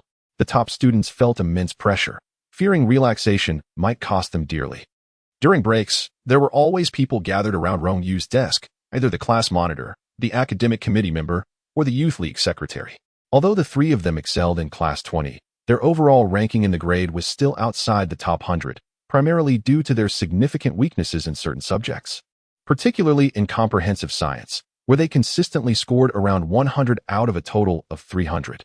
Rong Yu spoke up. "Could it be that your poor performance in comprehensive science stems from not mastering mathematics?" The class monitor countered, "I always score around 130 in math, surely. That isn't low." The academic committee member was about to chime in, noting her own score of over 120, when Rong Yu interjected. 130 isn't particularly impressive. With a total score of 150, logically, the minimum should be 148. The class monitor, the youth league secretary, and the academic committee member exchanged glances, realizing that aside from the top students in the elite class, few could achieve a score exceeding 140 in mathematics. Rong Yu produced a mathematics reference book. Mathematics forms the foundation for all disciplines. Mastering mathematical reasoning makes comprehensive science quite manageable. She had circled a problem in the book, which was a university-level math question.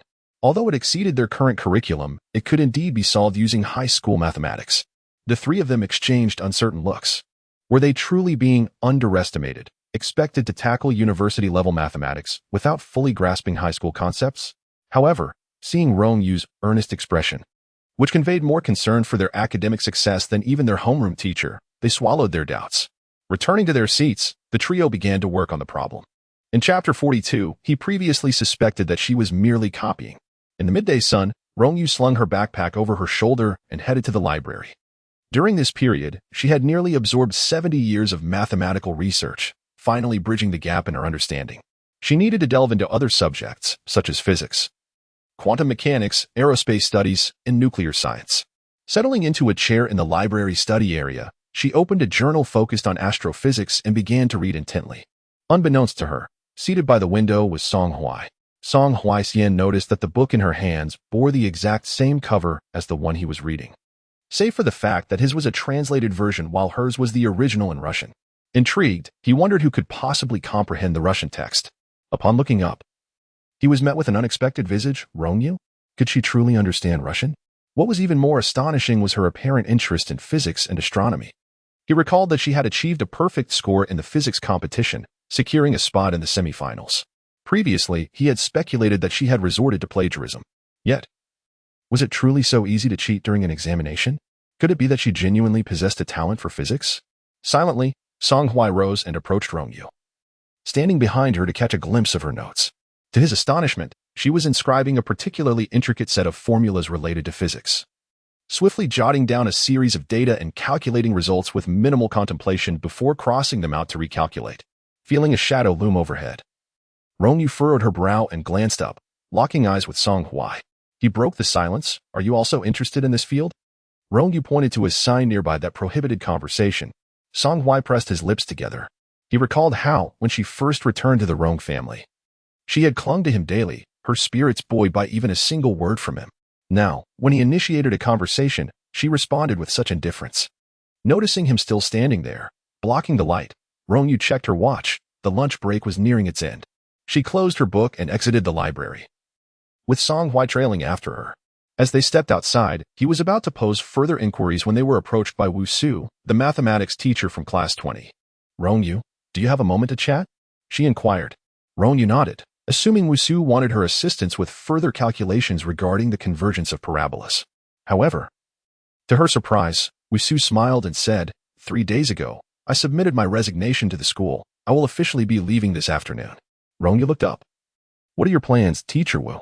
Mathematics has always been my lifelong pursuit, and I have longed to compose a groundbreaking paper to formally enter the mathematical realm. However, I have come to realize that my abilities do not match my ambitions. Moreover, my restless heart prevents me from fulfilling the responsibilities of a teacher, which is profoundly unfair to my students. Wu Su's expression remained relatively calm. I have applied for a position at Princeton University to further my studies abroad for a few years. Upon achieving my goals, I intend to return and continue my research on the convergence of parabolas. I hope that by then, you, Rong Yu, will generously offer your insights. Rong Yu extended her hand. Then I shall await your return, Teacher Wu. Wu Su grasped her hand and smiled. From a distance, Song Hui observed this exchange, a flicker of astonishment crossing his usually unperturbed features. A student, Rong Yu, could so freely shake hands with her teacher? He sensed a subtle hint of respect in Wu Su's demeanor towards Rong Yu. Was it possible for a teacher to hold such regard for a student? Perhaps he was overthinking it. After attending a class later that afternoon, Song Hui learned that the mathematics teacher of class 20 had resigned. Everyone claims that teacher Wu Su is favored by Professor Min, who recommended her for further studies abroad. Yet, for some inexplicable reason, she feels that it is somehow related to Rong Yu. At that moment, Rong Yu is explaining a math problem assigned in the morning to the top 3 students of class 2. Only the class monitor managed to solve it. But the process consumed 4 sheets of paper. A seemingly simple problem has become unnecessarily complex. Rong Yu takes out her pen and says, this problem utilizes this formula. If we make some alterations and introduce 2 additional variables, can't we reverse it to find the solution? The class monitor is left utterly dumbfounded. What does it mean to add variables? Wouldn't that result in a different formula entirely? Moreover, Having so many variables in one formula exceeds the realm of high school mathematics. Nevertheless, the complexity of the concept seems remarkably straightforward when articulated by Rong Yu. Similarly, this thought process can be applied to the physics problem at hand. In the next moment, Rong Yu has already opened the physics exercise book. Study committee member. Why don't you try solving it with my approach? Her pace is too swift for the committee member to keep up, who, in a daze, follows Rong Yu's reasoning and soon arrives at the answer. Yes, that's it. Rong Yu smiles. Now, do you understand? The committee member is left speechless. This physics problem had troubled her for quite some time, and despite consulting the teacher multiple times, she could barely grasp it. Yet now, in a state of utter confusion, she has managed to solve it. The class monitor and the league secretary quickly follow suit, and indeed, after Rong Yu's explanation, the thought process becomes remarkably clear. Thank you. Rong Yu, the committee member sincerely says, how about you teach me math and physics, and I can teach you English? My English grades are quite good, always above 145. Rong Yu chuckles, no need, my English is quite sufficient. As a student of that era, she had spent many years abroad, and English was not particularly challenging for her. The committee member feels quite embarrassed. Then what can I teach you? The class monitor quickly nods. We can learn from each other. How about helping me with my essays? Rong Yu coughs lightly. My essay writing is quite poor. She is very interested in numbers, but lacks sensitivity with words. While she has a clear understanding of her research outcomes, when it comes to writing reports, she finds herself hitting a wall. Writing essays is even more challenging. She feels she has expressed herself clearly, yet others always struggle to comprehend her intentions. Before long, the weekend arrives. The three of them invite Rong Yu to the library for a study session, but she declines, as she is set to participate in the recording of the second episode of a talent show. Old Master G is even more anxious than Rong Yu. Mom, wear this dress. It looks beautiful. Carry this handbag. It will make you look more fashionable. Oh dear, that's rather outdated. Ji Joye can't help but remark. Your taste is stuck in a time warp. This outfit would have been trendy in the 80s, but on television, it will surely make Grandma look like a country bumpkin. Old Master G smacks him playfully. He then turns to Duo. What do you think of this outfit? It would look even better with these shoes. Duo brings over a pair of crystal shoes. Andy, hurry and change into these. Ji Yuan, he spoke up promptly, requesting that I wait for 10 minutes while he arranged for a stylist to come over. Rong Yu wished to decline, but was forcefully seated on the sofa by the elder. Mom, you are a star now. I have hastily established a support group for you, which has already garnered more than 10 fans. You must always be mindful of your image. Chapter 43. Rong Yu, Eternal Starshine. During the second live recording of the show, even before 9 o'clock, numerous contestants graced the red carpet, each walking down, signing autographs, and greeting the cameras. A throng of fans gathered outside, predominantly fervent supporters of Rong Yu and Lisa, fervently chanting their names. Yao bravely soars. Her fans will always accompany her. Lisa smiles. The world shines. The two fan groups seem to compete, their voices rising in intensity. Standing on the red carpet, both Rong Yu and Lisa wore radiant smiles, though one could subtly discern their underlying rivalry. Amidst this vibrant atmosphere, an incongruous voice emerged. Rong Yu, Eternal Starshine. It was not merely the call of her name that stood out, but the unmistakable timbre of an elderly individual. A group of young girls, in their teens and 20s, simultaneously turned to behold the source of the voice, revealing an elderly man stooped over with a cane, wearing a cap, and remarkably holding a placard emblazoned with the name Rong Yu. Heavens, how could someone of such advanced age venture out to chase after stars? He could scarcely walk steadily. What if he were to be jostled and harmed? The program team would surely be held accountable. The throng of young girls hastily retreated, wary of being associated with any mishap. Old Master G strode forward with determination. Rong Yu, Eternal Starshine. The crowd gasped as Rong Yu, just stepping onto the red carpet, nearly stumbled at the sound of his shout. She turned around and shot him a fierce glare. Old Master G merely rubbed his nose. Having spent the night learning how to be a fan, mirroring what others did without stepping beyond acceptable bounds. Yet, he dared not test Rong Yu's patience and quickly retreated, feeling rather defeated. Only then did Rong Yu breathe a sigh of relief. It was not fear of anything else, but rather concern that the elder might fall and sustain an injury or get squeezed in the crowd, leading to difficulty in breathing. At his age, with his frail health, such antics were best avoided. She traversed the red carpet, signing her name on the backdrop before making her way to the recording studio. Rong Yu was engaged in conversation when she glanced up and spotted Rong Yu entering. Despite wearing an exceedingly simple dress, devoid of ostentatious accessories, Rong Yu somehow radiated brilliance, standing out effortlessly in the crowd. "Isn't that the dress released by our brand last quarter?" Lisa remarked. The dress, seemingly minimalist, was anything but crafted from high-end fabric. It was a striking shade of white, and the clever tailoring accentuated her figure beautifully. She wore pristine white sneakers, which were also a design by their brand, and carried a brown canvas bag that added a touch of modernity to her ensemble. From head to toe, her ensemble appeared casually assembled, yet it was meticulously curated. The most crucial aspect being its exorbitant cost, with several pieces amounting to nearly 1 million. Rong Yu smirked.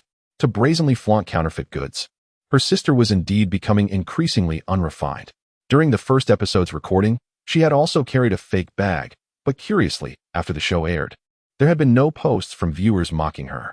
Was it possible that the audience was unfamiliar with these brands? As Rong Yu pondered this, a girl approached Rong Yu. "Your bag is so unique, it looks stunning in your hand. Where did you purchase it? Could you share the link with me?" This girl, Hichichi, had placed third in the first episode and was now enamored with Rong Yu's bag. Rong Yu replied, "I bought it casually in a store. There is no link." Hichichi paused momentarily. "Don't worry, I'll choose a different color to avoid a match." It was Su Tian who couldn't help but chime in. "That's the latest bag from the Ma family. It might genuinely be unavailable online." Hichichi was taken aback. "Ma family? What Ma family?"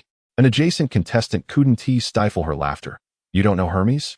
Suddenly remembering they were filming, she quickly added with a friendly demeanor, "It's a brand of high-end luxury bags. Each piece starts at over 200,000. Hichichi gasped. Coming from an ordinary background, over 200,000 represented her family's entire annual income. To the wealthy, it was merely a bag. Before she could fully grasp this reality, Lisa approached. "Rong Yu, your canvas bag must be a member-exclusive edition, right? Are you a member of the Ma family?" Rong Yu replied nonchalantly, "No." She was disinclined to linger on the topic and took her seat. Lisa frowned. If she wasn't a member, how had she acquired a member-exclusive item? With so many cameras around, Rong Yu quietly suggested, "Let us spare each other some face." Lisa immediately understood. That bag was a counterfeit. She had assumed Rong Yu was a member and had intended to ask her to procure a limited edition Ma family leather bag. Closing her mouth, she returned to her seat. Meanwhile, the live chat erupted. It was indeed a member-exclusive style. Despite being a canvas bag, its price was exorbitant, over 700,000. I recalled from the previous episode that Rong Yu had also carried a limited edition Ma family handbag, priced at over 800,000 on the official website. My goodness, how wealthy must one be to afford such an expensive bag? There were only a few top members of the Ma family globally, monopolized by affluent families from various nations. However, I had never heard of the Rong family. How intriguing. Could she possibly be wearing a fake bag for the sake of recording, pretending to be an elite? Did she aspire to marry into wealth through this show? Amidst the speculations of netizens, the host arrived, and the program officially commenced. In the first episode, there were 88 girls. By the second episode, only 80 remained, with the bottom 8 contestants quietly eliminated. In this episode, we have raised the stakes. Firstly, we will form groups based on song selections.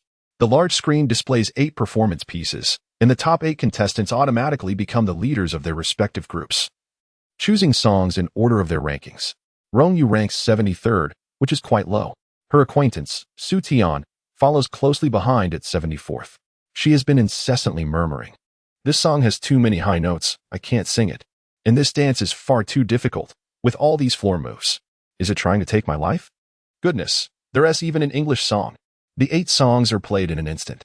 Su Tian clasps her hands together and exclaims, "I want lover's grass. Please don't let anyone choose it before me." This song was once a sensation across both sides of the strait, and as its melody plays, it transports listeners back to that era. Its uplifting lyrics and lively rhythm, coupled with vibrant dance movements, are irresistible. Rong Yu recognizes her advantage. With a sweet smile, she knows this song suits her perfectly. Ranking first, she confidently selects Lover's Grass without hesitation. The other leaders follow suit in choosing their songs. And soon it is time for the team members to select as well. The act of choosing songs is intertwined with that of selecting group leaders, prompting deep contemplation among the participants. Chapter 44. Unfortunately, encountering a bunch of novices, the songs displayed on the large screen are all quite appealing to Rong Yu. In her era, there were very few songs available, and one could only listen to the same few repeatedly. Unlike today, where music apps boast thousands upon thousands of tracks, leaving one overwhelmed. The songs that made it to this selection must be truly exceptional. Alas, Lover's Grass is filled up so quickly. What? My second choice is gone too. Rong Yu finds this rather amusing. Stop fretting. Our rankings are too low for choices. Indeed, when it comes to the 72nd rank, only the third group remains. Led by Hichichi. Throughout the selection rounds, this group had only its leader. The reason being, it is an English song, filled with lengthy and complex lyrics. And the tempo is remarkably fast. Even in Chinese, it might be challenging to sing clearly, let alone in English. The crucial point is that the rapid rhythm results in intricate dance movements, nearly all of which are highly difficult from start to finish. Hichichi's expression appears stiff. She deliberately chose this challenging song, believing that the greater the difficulty, the more rewarding the challenge. Surely, if she leads her team through this demanding performance, they would be the best in the entire venue. However, she is taken aback to find that no one is willing to join her team. In the end, the last 9 remaining contestants naturally fall into her group. Lisa, standing nearby, quietly breathes a sigh of relief. This English song seems tailored for her as a foreigner. She would like to choose it, but the choreography is far too difficult.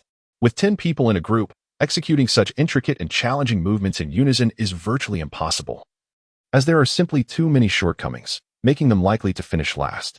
Alone, she cannot lead effectively. Rong Yu automatically joins this group. The live broadcast is bustling with excitement. Hichichi, a queen, leads 9 novices to tackle the most challenging dance in the history of talent shows. Oh, how intriguing. The personal preferences are all at the bottom. Undoubtedly, the members from this group will be the ones eliminated in the second round. I suggest you all just relax, haha. Look at Hichichi's expression. It's utterly dismal. She must be regretting her choice of song. As a dance major, Hichichi is also skilled at choreography. It remains to be seen how she will turn the situation around. Standing there, she appeared on the verge of exploding. Despite the cameras being on her, she managed to suppress her frustration, forcing a smile as she said, "We have a small test at 9 o'clock tonight, and our time is extremely limited. We practiced singing this morning. I assume you all have some experience with English, right?" The production team is quite inconsiderate. They didn't even arrange for a vocal or dance instructor, leaving the contestants to fend for themselves, which is a major aspect of the show. Su Tian raised her hand and whispered, "I've learned it, but forgotten everything.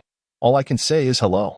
I entered an art academy in middle school and haven't studied English much since." Hichichi felt a wave of despair wash over her. It's no wonder their popularity is at the bottom if they can't even speak English. She took a deep breath and said, "My English is rather average as well. I can't teach you. I'll go ask the production team to find an English teacher to guide us." She turned and stepped outside. Once she was out the door, she stood in front of the camera, silently shedding tears. This is truly tragic, being held back by a group of novices. "Don't worry, my Chi-Chi, I'll vote for you later." Hichichi cried for quite a while outside. The remaining 9 in the practice room exchanged glances, wide-eyed. The team leader has left. What shall we do now? Didn't she say to wait for the production team to find an English teacher? How long will that take? Rong Yu picked up the lyrics book and quietly read through it. The words were not difficult, but the fast tempo made it seem challenging. After finishing, she looked up and asked, "Who has a good pitch? Can someone teach me the melody?" A petite girl quickly approached, sitting beside her and gently humming. She hummed a line, and Rong Yu sang it back in a remarkably standard English singing style. After they finished the song, everyone in the room was astonished. "Wow, your English is incredible," Su Tian exclaimed, her eyes sparkling. "Quick, teach us." Rong Yu stood up and wrote the lyrics on the blackboard. "Let us familiarize ourselves with tonight's test chorus, word by word. Come on, girls. Let us read together in unison." Most of the audience for the program was in the live streams of Rong Yu and Lisa. Their stream had barely 1,000 viewers. "I feel as if I've returned to my high school English class," someone remarked, as Rong Yu assumed the role of a teacher. It must be said, her pronunciation is exceptionally standard, with a London accent. I finally understand what a London accent is. Isn't it a bit cunning of Rong Yu? Just moments ago, when Hichichi asked who could speak English, she remained silent, and now that Hichichi has left, she is pulling this stunt. Haha. Hichichi didn't even wait for everyone to finish speaking before turning to leave. Can we really blame Rong Yu for this? Meanwhile, the group led by Rong Yu has begun practicing their dance, while this group has even grasped the singing portion. Are they really just going to wait for the English teacher to arrive? Please be quiet and watch the live stream. Surprisingly, I have learned several level 8 vocabulary words alongside Rong Yu. Observing this group of novices attempting to learn English is rather amusing. The number of viewers in the live stream room gradually increased from over 1,000 to more than 5,000. When Ichichi returned with the English teacher, over an hour had already passed. Inside the rehearsal room, 9 girls took turns singing in a chain, their melodies flawless and their English pronunciation impeccable. Ichichi was bewildered. What had transpired during that hour? At that moment, a girl rose and approached Rong Yu, saying, "Sister Yu, I know these 2 words, but when I sing them together, the rhythm feels a bit off. Can you help me identify the issue?" Rong Yu patiently guided her. Several girls gathered around, earnestly learning. Ichichi bit her lip. What was happening? She had only been gone for a short while, and now someone was attempting to usurp the leader's position? Was it because Rong Yu could afford a Ma family bag that prompted this flattery? She cleared her throat and called out, "Everyone, gather around. Our English vocal teacher has arrived. Let's have the teacher lead us in a song." The room fell silent as they followed the teacher's lead. After the song concluded, the teacher gave a thumbs up. "Your pronunciation is excellent, but Chi-Chi, your enunciation of this word is rather stiff." Chi-Chi's face flushed with embarrassment. She struggled to follow the teacher, repeating the word time and again. The morning vocal lesson concluded, and in the afternoon, the focus shifted to dance. Chi-Chi, having trained in dance since childhood, possessed a solid foundation. After watching the routine twice, she was nearly proficient. She suggested, "Everyone, follow my lead for the first 2 8 counts." A crowd of individuals mimicked her, yet their movements appeared awkward and stilted, consistently missing the beat. The more she taught, the less patience she had. A group surrounded her, asking for guidance on their movements, wasting precious time. On the verge of a breakdown, she suppressed her emotions and stated, "I need to focus on the subsequent movements. You all practice the first few 8 counts on your own." With that, she opened the door and exited, finding a secluded spot equipped with a camera. She quietly began to practice her dance. Chi-Chi was putting in an extraordinary effort. Within just an hour, she managed to perform the dance nearly flawlessly. Her dance skills were likely the strongest in the program. Unfortunately, she was hindered by a group of novices, which was quite draining. Chapter 45. It feels as though I am performing military drills. This is so difficult. I just can't seem to master this movement. With less than 3 hours remaining until the assessment, what should I do? The atmosphere in the rehearsal room was incredibly tense. One girl even burst into tears, prompting a swarm of others to rush over and comfort her. Rong Yu, with a calm demeanor, continued practicing her dance. Although she had no formal dance training, her physical agility made even the most challenging movements seem trivial. In the live stream, have you noticed that Rong Yu dances like a robot? Her movements are technically correct, but she appears excessively rigid. Is this really dancing? I'm dying of laughter. The girls, who had previously been crying, exchanged glances upon witnessing her solitary performance resembling military drills, and then erupted into laughter.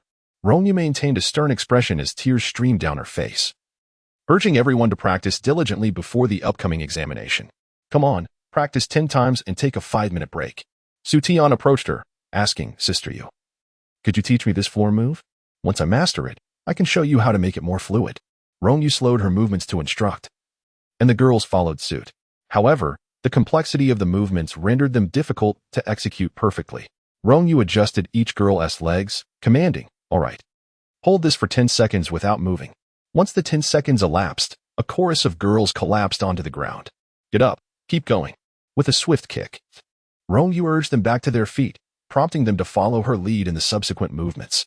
"Sister Yu, you truly are a taskmaster. Aren't you tired, Sister Yu? Please help me. How can I get my leg over my head?" At some point, the girls began affectionately calling her Sister Yu, some even older than her, subtly acknowledging her as their pillar of support. When Ichichi, after practicing alone, returned to the rehearsal room, it was already 8 in the evening, just an hour before the examination. Observing her teammates sprawled on the floor in various peculiar poses, she felt a sense of calm wash over her. The team competition was merely for extra points. What truly mattered was individual appeal. As long as she performed exceptionally well, she would secure a place among the top 3. With a more composed demeanor, she approached Su Tian and advised, "Your movement is incorrect. It should be like this."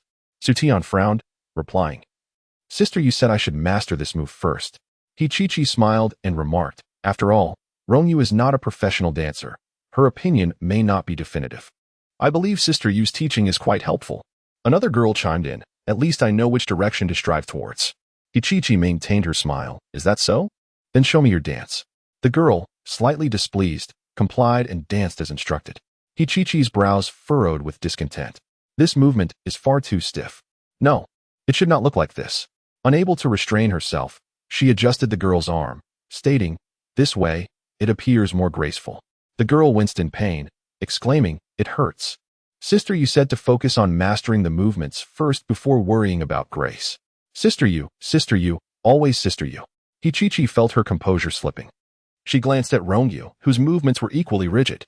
It was perplexing how she had the confidence to guide the dancers. Nevertheless, it was a disorganized group. The captain was not particularly remarkable. Hichichi turned and exited once more. Su Tian mumbled, when we need her guidance, she's absent, but when we don't, she nitpicks. Is that how a captain should behave? Su Tian, Rong Yu interjected, have you mastered your movements? Stop daydreaming and continue. To Rong Yu, while the examination was significant, the performance a week later was of greater importance. It was crucial to ensure everyone perfected their movements while they were still together. There would be 7 days after returning to gradually refine their familiarity and flexibility. An hour swiftly passed, signaling the start of the examination. The assessment would last 30 seconds. Combining singing and dancing, 10 individuals stood in formation, with Hichichi at the forefront and Rong Yu by her side, as the music surged to its climax. Hichichi's performance was exceptionally outstanding. Rong Yu's dancing was commendable as well. However, the overall presentation was lacking. The synchronization was poor, movements were rigid, and the positioning was chaotic. Among the group, it was solely Hichichi who stood out. Wasn't she the team leader? Was she merely preoccupied with her own performance? One couldn't help but feel sympathy for Chi-Chi. Despite her diligent efforts, she faced criticism from detractors. The supervising instructor, with furrowed brows, inquired, who is the team leader? Hichichi stepped forward. Your group has performed inadequately. You bear a significant responsibility. Instructor Chui Yuan stated coldly, this is a team competition, not a solo showcase. Hichichi's eyes instantly reddened. Teacher Chui, it's not that I haven't guided everyone, but they only heed Rong Yu's suggestions. I am at a loss. Su Tian immediately interjected. Teacher Chui, that's not the case, Hichichi. Enough, Chui Yuan interrupted, frowning. A team lacking cohesion will struggle to excel in a group competition. I recommend that after today's recording, all 10 of you gather to foster mutual understanding. This is far more critical than merely rehearsing your choreography. He inscribed 3 words in the evaluation book, unsatisfactory. After the small assessment concluded, the second recording session came to an end, and the cameras were turned off one by one. Hichichi's sense of grievance dissipated instantly as she spoke. The assessment has demonstrated our capabilities. There is no need for us to waste time on further adjustments, don't you think? Rong Yu raised her gaze. I beg to differ. If one is to undertake a task, it must be executed to perfection. She would never give up, as that was her principle in life. Hichichi smiled. Very well. Continue striving. I shall take my leave. She needed to find a professional dance instructor to refine her movements. She must stand out amidst this group of novices. What of the team competition? In a talent show, personal achievements are paramount. She turned on her heel and strode away. Su Tian was infuriated, and the other girls wore expressions of discontent. Rong Yu remained unfazed. She spoke, I will assign a few tasks now. Those willing to listen may stay, while those unwilling may leave. Everyone stood still. Rong Yu nodded in satisfaction, starting tomorrow. Each of you must check in daily in the group, performing the dance 100 times. 100 times. Su Tian's eyes widened in shock. Sister Yu. If I leave now, will I still have time? It's too late, Rong Yu replied, grabbing her by the collar. With enough practice, we will develop muscle memory. And it will come naturally. Do you wish to embarrass yourselves on stage in a week? The group of girls shook their heads in unison. That is more like it. Rong Yu smiled. You've all worked hard today. Let us disperse. The girls hurriedly exited. For reasons unknown, there was an inexplicable feeling that Rong Yu resembled a stern headmistress, exuding an undeniable pressure. Yet, following Rong Yu instilled a sense of security. It seemed that, regardless of the challenges ahead, one could overcome them under her guidance. Upon stepping out of the recording studio, Rong Yu was escorted by staff to a private elevator, ascending directly to the top floor.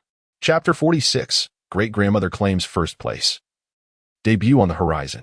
In the executive office on the top floor, 5 mobile phones were placed before the esteemed elder, Mr. G. The mobile screen displays trending topics regarding Rong Yu and Hichichi. It is Hichichi who is the true leader, yet Rong Yu, in her relentless pursuit. attempts to rally the team while sidelining Hichichi.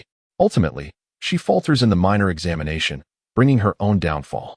Clueless and yet boastful, it seems she deliberately seeks attention, aiming for notoriety. Clearly, it was Hichichi who initially abandoned her responsibilities, and Rong Yu merely stepped in. TSK. How can a mere novice like Rong Yu still have fans defending her? This group is at the bottom. Rong Yu must bear full responsibility. Old Master G, already slow at typing, finds himself overwhelmed battling a multitude of detractors, his hands flustered and perspiration beading on his forehead. He exclaims, "A Yuan, there are too many haters. Come help me." GZ Yuan, seated before his computer, responds, "I still have several documents to attend to." The more you argue with these netizens, the more they revel in it. A cool, detached approach would quell their fervor. However, the old man persists, insisting on retorting to each one. Jijoya, exasperated, suggests, "Why not spend some money to hire some internet trolls? No need to engage personally." Old Master G's eyes light up. "What are internet trolls?" I know. Ji Duo raises her hand, explaining, "There are two types of trolls, the organic ones, like you, great-grandfather, and the hired ones who manipulate public opinion by posting numerous comments." Jijoya tosses aside his English book and leans in. "Shall I assist in hiring some trolls?" The old man, unfamiliar with such matters, eagerly agrees. "How much will it cost?" Jijoya initially considers 5,000 but swiftly amends, perhaps 500,000 or even 5 million.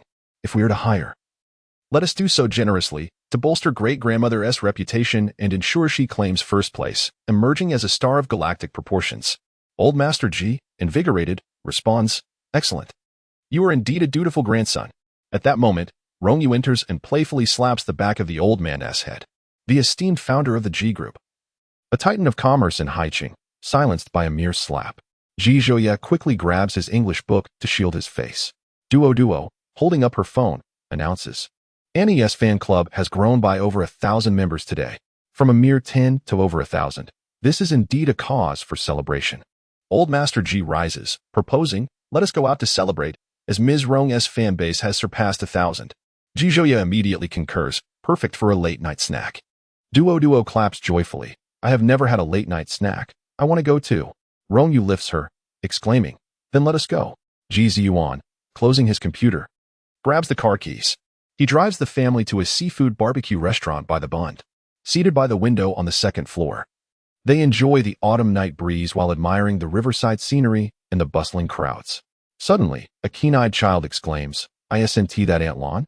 Duo points to the promenade below, where she spots Lan Roshue in a stunning white strapless gown, holding the hand of her daughter Lan Yu, who is dressed in a princess gown. Beside them stands a well-dressed man, indicating a close relationship. Jijoya furrows his brow. "Brother, why is Sister Roshue out on a date with another man at this hour? Have you two had a quarrel?" Ji's Yuan spoke in a calm voice.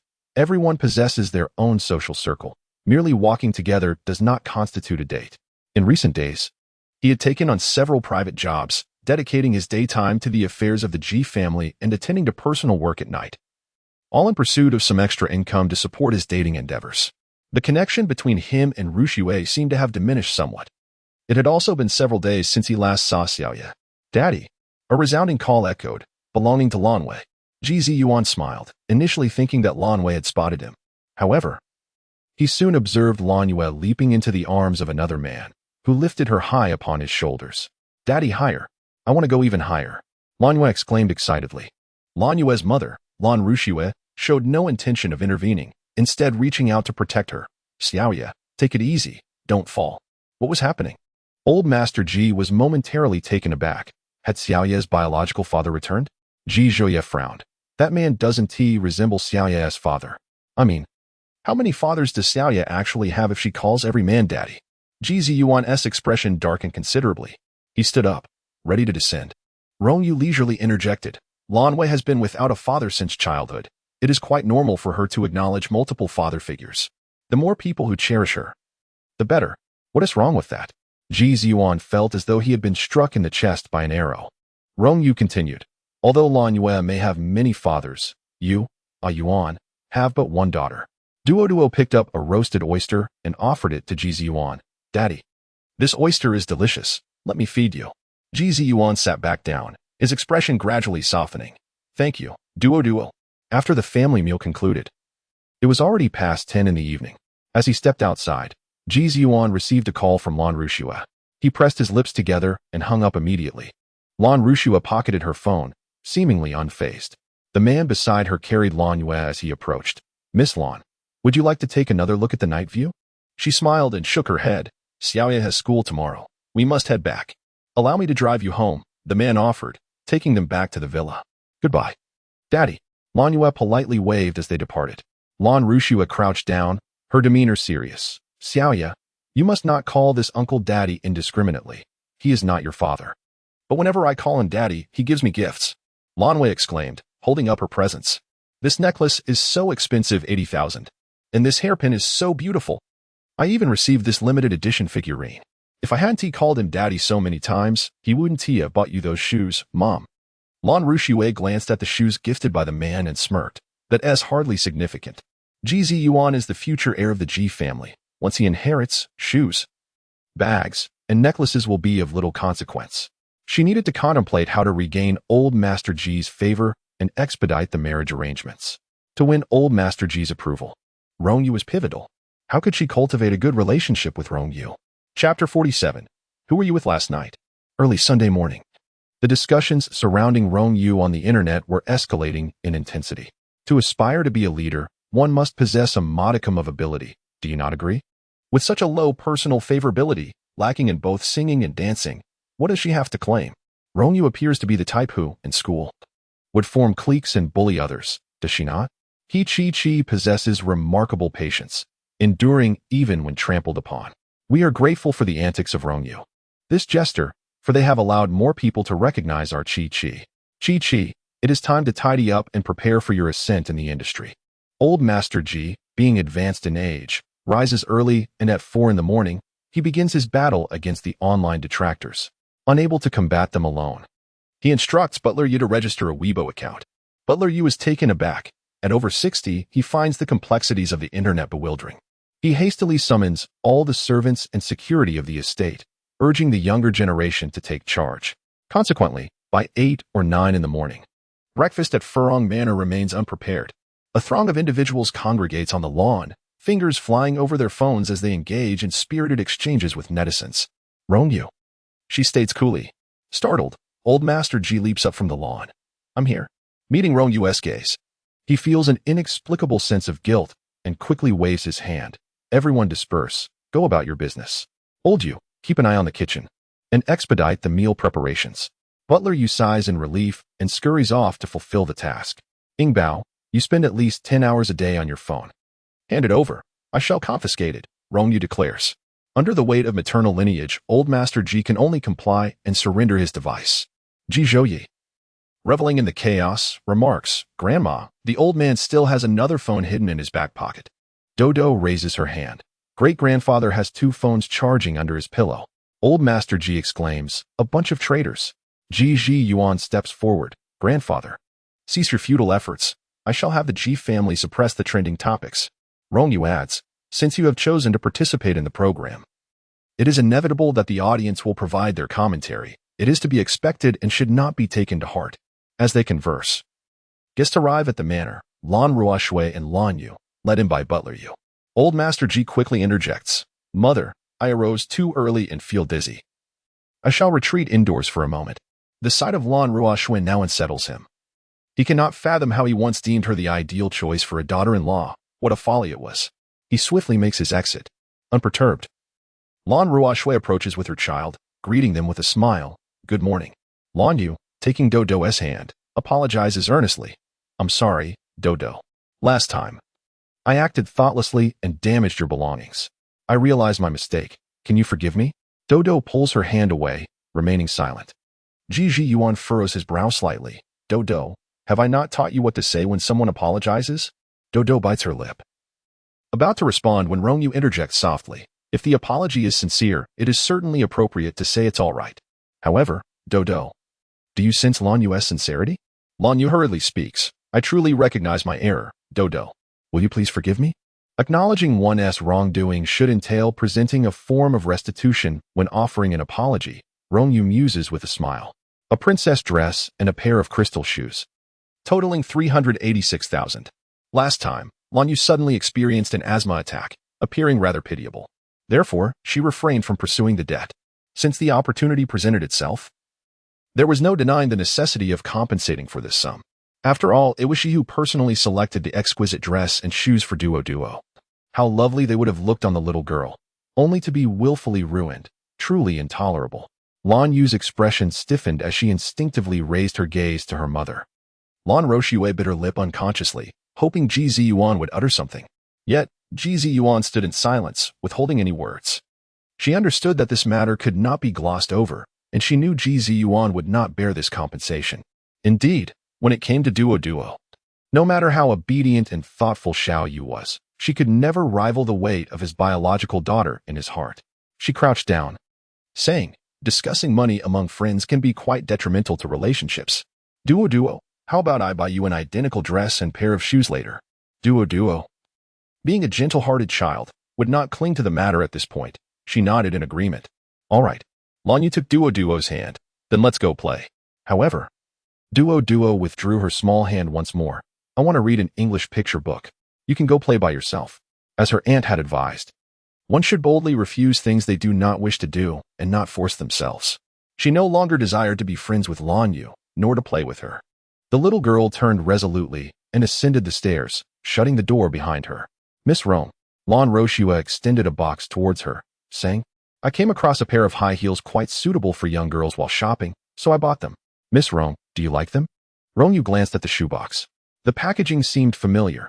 It appeared to be a gift from the man who had accompanied Rong Yu the previous evening. She turned to glance at Ji Ziyuan, who also recognized it. His jaw tightened. Miss Rong does not require this pair of shoes. Rong Yu pressed her lips together. Knowing that the elderly Ji patriarch was still infatuated and lavishly spending on Rong Yu, she was well aware that Rong Yu did not lack the funds for shoes. However, this pair represented her goodwill. Was there anything wrong with her lowering her stance to befriend Rong Yu? Just as she was about to speak again, she noticed Rong Yu turning towards the tea room. Feeling wronged, she said, Ziyuan, does Miss Rong truly dislike me so? Ji Ziyuan's gaze deepened. Did you personally select this pair of shoes for Miss Rong? Rong Yu's fingers stiffened. These shoes were a gift from the man who had invited her to the riverside the night before. They were quite expensive, over 200,000. And she had not had the heart to decline. Yet, she did not particularly like the style. Thus, she decided to repurpose them as a favor for Rong Yu. Did Ji Ziyuan suspect something? Her mind raced as she softly replied, Actually, I asked a friend to purchase them. Ji Ziyuan responded with a soft and after a moment, continued to inquire, Who were you with last night? Rong Yu paused momentarily before promptly responding, A friend returned from abroad. And I took him for a stroll along the riverside. Afterward, I called you, but you didn't answer. What were you busy with? She skillfully maintained control of the conversation without revealing any hint of her true feelings. Ji Ziyuan glanced at the time. I've been quite busy lately. And I have a meeting to attend shortly. Are you coming along? Rong Yu lifted her gaze and saw Rong Yu leisurely sipping tea in the tea room. Indulging in the elderly Ji's most prized top-grade tea, truly embodying the role of the Ji family matriarch. She averted her eyes and replied, Then let us depart together. Chapter 48. Those who endure hardship will always endure hardship. Monday arrived, and the atmosphere of learning grew increasingly tense, for this Friday marked the monthly examination. The class monitor, the academic committee member, and the league branch secretary utilized the problem-solving methods suggested by Rong Yu over the weekend, and their efficiency soared as if they had unlocked new channels of understanding. The trio reaped tangible benefits and insisted on having Rong Yu tutor them in essay writing. Your choice of words is rather antiquated. It feels overly obscure and convoluted. Please rewrite it. Rong Yu silently revised her essay during her own school days. She struggled in this area, and after 70 years, with the evolution of the linguistic environment, her writing had become even more challenging. During class, she diligently penned her thoughts. And after lessons, she sought out secluded spots to practice her singing and dancing for group check-ins. In the brief intermissions of 10 minutes, she managed to perform her routine 3 times, and with additional rest periods, evening study sessions, and post-school practice, she could barely achieve the goal of rehearsing 100 times a day. Each participant shared their videos in the group. Rong Yu meticulously reviewed each one. Su Tian, your backbend needs more practice. Li Yinger, your timing is slightly off, about a millisecond behind. Yu Jie, are you a demon? I've only practiced 30 times. And I can't continue. Woe is me, this is too exhausting. Rong Yu responded, one must endure hardship to rise above others. Su Tian retorted, those who can endure hardship will forever endure hardship. Rong Yu chuckled at the absurdity of such toxic platitudes. The group chat buzzed with lively chatter, yet the group leader, Hichichi, remained uncharacteristically silent, neither participating in the check-ins nor engaging in any discussions. Rong Yu turned off her phone and returned to her studies. The class monitor approached hesitantly, saying, actually, Rong Yu, I've noticed that you've mispronounced some words. Rong Yu nodded. Please, go on. For instance, mounting a steed, in the pronunciation of classical poetry lines such as the stone path on the cold mountain slopes obliquely. My hometown accent remains unchanged though my hair has turned gray. These pronunciations have been revised in recent years, and the teacher has emphasized this. Rong Yu confirmed this upon checking online, realizing that as an antiquated relic from 70 years ago, she was increasingly out of touch with contemporary language. She inquired, are there any other words that have changed? Could you compile a list for me? The class monitor beamed, revealing a wide smile. Absolutely. Under Rong Yu's guidance, his comprehensive science scores had improved by over 30 points, and he felt a sense of accomplishment in being able to assist her. Ji Zhouye and his group of underperformers also dived into their studies with renewed intensity. Having squandered their first 2 years, they found learning quite challenging. Pei Yuru took the initiative to establish a one-on-one tutoring group, pairing academically proficient students with those in need of support. With the already demanding schedule of senior students, those excelling in their studies wished for every minute to stretch into 2. There was little time to aid others. While assisting Rong Yu with her essay writing, her proficiency in composition noticeably improved. When summarizing common mistakes for Rong Yu, she inadvertently reviewed her foundational skills, further solidifying her grasp of the basics. In mathematics and physics, relentless practice is essential to excel. The class monitor proactively suggested pairing with Xinyan. The student ranked last, while the academic committee member chose Ji Zhouye. The group leader was equally enthusiastic. Pei Yuru wore a satisfied expression. Who says class 20 is filled with underachievers? Who claims her students lack ambition? Who asserts that struggling students are destined to remain so? Before long, Friday arrived, the day of the monthly examination. To conserve the precious time of the third-year students, the assessments were consolidated into a single day. Rong Yu's weakest subject was undoubtedly Chinese. Firstly, pinyin had yet to be invented during her time. Secondly, despite a week of intensive study, she still felt woefully inadequate in essay writing. As she composed her essay, she sighed, perplexed by the existence of such a formidable task. Suddenly, voices could be heard at the door. She lifted her gaze to see Pei Yuru conversing with the invigilating teacher at the entrance of her examination room. Moments later, the teacher approached her desk, gently tapped it, closed her exam paper, and escorted her outside. Upon exiting the examination hall, she was astonished to find the principal waiting. The principal spoke, Student Rong Yu. Professor Lin Rang from Haicheng University has come personally to see you regarding a matter of great importance. His expression was one of uncertainty. When Professor Lin had called him, he referred to Rong Yu as his junior, indicating that her mentor was the esteemed academician Yun Xiaoyuan. This revelation implied that Rong Yu was a student of Yun Xiaoyuan. Yun Xiaoyuan, a renowned mathematician of international acclaim, had only ever accepted one pupil, turning away countless aspirants. The fact that such a distinguished figure had taken an interest in a high school student like Rong Yu was utterly astonishing. Realizing the need for discretion, the principal refrained from further inquiries, adopting a subtly respectful demeanor as he led Rong Yu to the school gate. There, Lin Rang awaited in a wheelchair. He approached first. I apologize for the inconvenience during your monthly exams. I truly appreciate the principal's assistance. The principal quickly shook his hand, exclaiming, it is an honor for student Rong Yu. Being taken under the wing of Yun Xiaoyuan and becoming a peer of Lin Rang could alter Rong Yu's destiny with a mere recommendation letter from the university. However, given that she had caught the attention of Yun Xiaoyuan, it was clear she possessed a unique talent in a particular area. Perhaps genius does not even require a university recommendation. Rong Yu speculated that it might pertain to the matter of the asteroid. The unidentified asteroid was drawing closer to Earth, and measures needed to be taken in the coming days. The data models inputted into the computer were challenging to predict accurately, necessitating a dual approach. She assisted Lin Rang into the vehicle and folded the wheelchair as the car sped away. Once the vehicle departed, the principal turned to Pei Yuru and stated, as long as she avoids political issues, she is guaranteed admission to Qingbei. Keep a close watch. We cannot allow other schools to snatch away this talent. Rong Yu must graduate from Haicheng No. 1 High School. The car continued its swift journey forward. It is not a matter of going to Haiching University, but rather to the 4th Aerospace Institute. Lin's expression grew solemn as the National Trade Bureau implemented measures to launch a rocket, diverting it from its trajectory. Yet the outcome was counterproductive, altering the asteroid's mass and trajectory in every aspect. A recalculation was imperative, as the computer's processing speed was inadequate. The Institute convened over a dozen prodigious minds, and they required your assistance to derive precise data. The 4th Aerospace Institute, a branch of the Central Aerospace Bureau, is nestled in the outskirts of Haiching, shrouded by flourishing trees. Upon entering, Rong Yu immediately sensed a palpable tension in the air. Yuan Xiaoyuan awaited her at the entrance. Xiao Yu, you shouldn't have been exposed to such a highly confidential project at this early stage, but due to unforeseen circumstances, we couldn't find anyone else, so we had to call upon you. If you can manage it, splendid. If not, we old-timers will handle it, so don't feel too pressured. Rong Yu nodded and followed her teacher further inside. Chapter 49. Yi Ge, aren't you dating Rong Yu? After a day of examinations, the news of a student from Class 20's absence had already spread. Teacher Pei, you need to reconsider your teaching methods, Yang teacher remarked. These are high school seniors. What could possibly be more important than a monthly exam? I heard that you personally went to the examination hall to call her out. Allowing this behavior will jeopardize the student's future. Pei Yaru, organizing the test papers, replied without looking up. There are indeed many matters in life that surpass the importance of a monthly exam.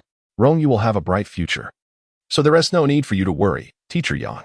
Yang teacher chuckled, I have no intention of worrying. You should think about how to write a reflection report for the academic affairs director. This is an important examination involving 8 schools, and her unexplained absence will surely attract the school's scrutiny. Pei Yaru maintained a calm demeanor. After all, the principal had personally approved her leave, so it was not her responsibility to compose a report. The students who had just completed the monthly exam were also discussing the incident, and Class 20 was particularly anxious. The class leader remarked, I heard that Rong Yu didn't take the exam. The academic committee member responded, I shared the exam room with Rong Yu. And halfway through the Chinese exam, she was called out by the homeroom teacher. The class representative added, could it be that something happened at her home? Chen Yin chimed in, Yi Ge, aren't you dating Rong Yu? Do you know why she? Ouch, why did you hit me? Stop talking nonsense.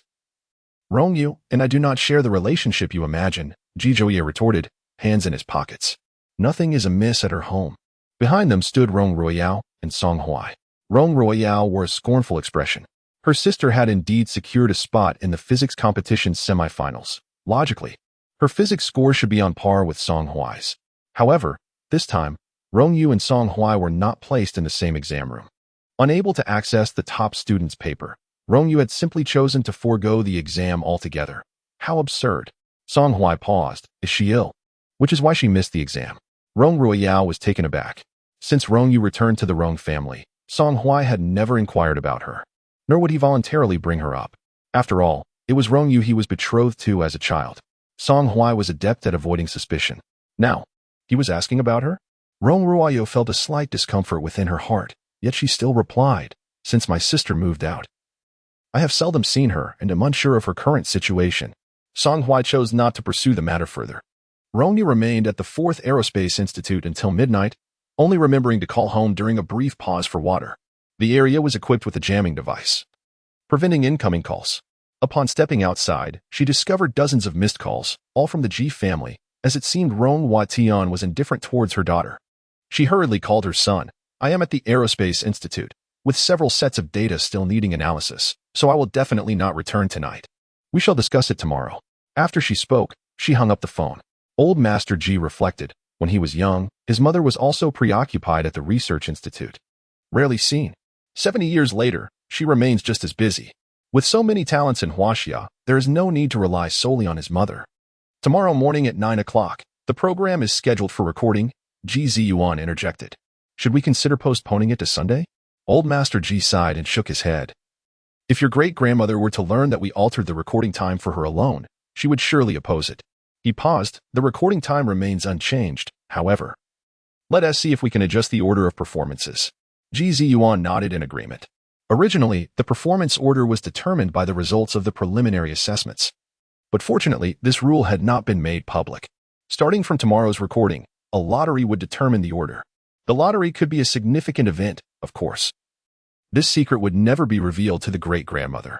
On Saturday morning, the entrance of the G Entertainment building was already surrounded by fans. The program had aired 2 episodes.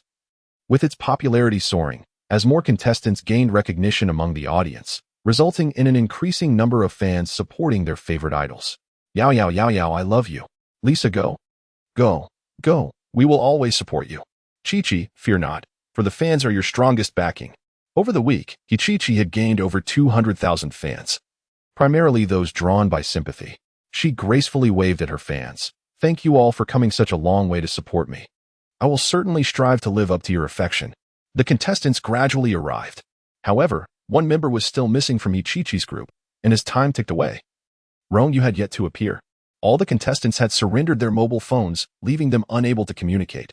At that moment, the host entered and, after delivering the opening remarks, explained, Rong Yu has an extremely important matter to attend to and will arrive shortly. This will not affect the program's flow.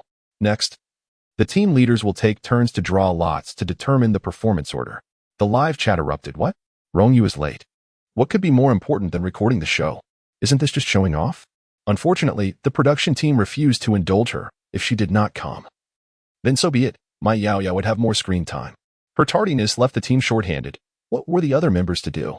Chi-Chi's situation was dire, almost losing her position as team leader, and now, with a missing member near the performance, how could they compete? Ha, ha, ha. This has caused the entire group to fall to the last place, leading to their elimination. This is what makes Rong Yu so insufferable. Such a person is utterly unworthy of entering the entertainment industry. I will start the movement to boycott Rong Yu, as long as you do not vote for Rong Yu. We are like sisters from different fathers and mothers. Chi-Chi's eyes turned red. She happened to be in front of the camera, silently shedding a few tears. She then turned to Su Tian and asked, You are quite close to Rong Yu. Do you know when she will arrive? Su Tian shook her head. She had been quite active in the group chat last night, but Rong Yu had not chimed in, nor did she respond to private messages. Su Tian thought perhaps something had happened. If only she had known earlier, she would have called Rong Yu before entering the venue. Chi was the third to draw lots. She reached into the box, pulled out a ball, and upon opening it, discovered the number 8. This meant performing 8th. Her face lit up with joy. Everyone knew that the order of performances was intricately linked to the final rankings. First, having ample time to prepare mentally was crucial. Secondly, being able to watch other teams perform allowed for timely adjustments. Lastly, after the final performance, the audience would immediately cast their favorite votes, thus leaving a lasting impression of that team, giving them a significant advantage in vote count. Su Tian breathed a sigh of relief. Group leader, your luck is exceptional. Being the last to perform, Rong Yu should be able to make it in time. At that moment, Rong Yu was intently focused on her computer, fervently simulating the orbital trajectories of planets, inputting line after line of code into the system to form new data models. It's done. She set down her pen. Now, you will input these data sets one by one, and the computer will provide the final results. I have other matters to attend to, so I will take my leave. Chapter 50. I view the academic elite through a filter in the research institute. A throng of people surrounded Rong Yu. From 10 o'clock yesterday morning until now. 2 o'clock in the afternoon, nearly 30 hours had passed. Rong Yu had only managed to sleep for about 40 minutes, continuously calculating various data. They witnessed firsthand how she, with just a pen, derived the planetary deviation. They observed how she translated the data on paper into a series of codes on the computer. Professor Yun. This student is truly a genius among geniuses. Her intellect is even more precise than a computer's processing. How did she come to possess such brilliance? She had been a tremendous help to the institute, and a bonus must be awarded. I will ensure it is transferred to her personal account. Min Yan's eyes turned a shade of jealousy. If only he had met Rong Yu a bit sooner, she could have been his prized pupil. But he was just a moment too late. Xiao Yu's advantage lies in her youth. Her mind is quick, but she cannot be termed a genius. Please refrain from overpraising her, Yin Xiaoyuan said, her smile stretching from ear to ear. Lin Rang, see your junior sister out. Professor Lin, with limited mobility, replied. I will handle it. A young female PhD student helped Rong Yu carry her backpack. Sister Yu, this way. Rong Yu followed her outside. Upon reaching the exterior, she took out her phone only to discover it had long since powered down. She instructed the vehicle to head straight to G's Entertainment. As the sixth group's performance came to an end, Rong Yu still had not arrived. Chi began to cry in desperation. The morale of the other team members was also affected, as they sighed in dismay. Rong Yu had completed her performance long ago, and her group was currently leading the rankings by a wide margin. She smiled slightly and approached, saying, "Hichichi, I have learned the dance from your group before.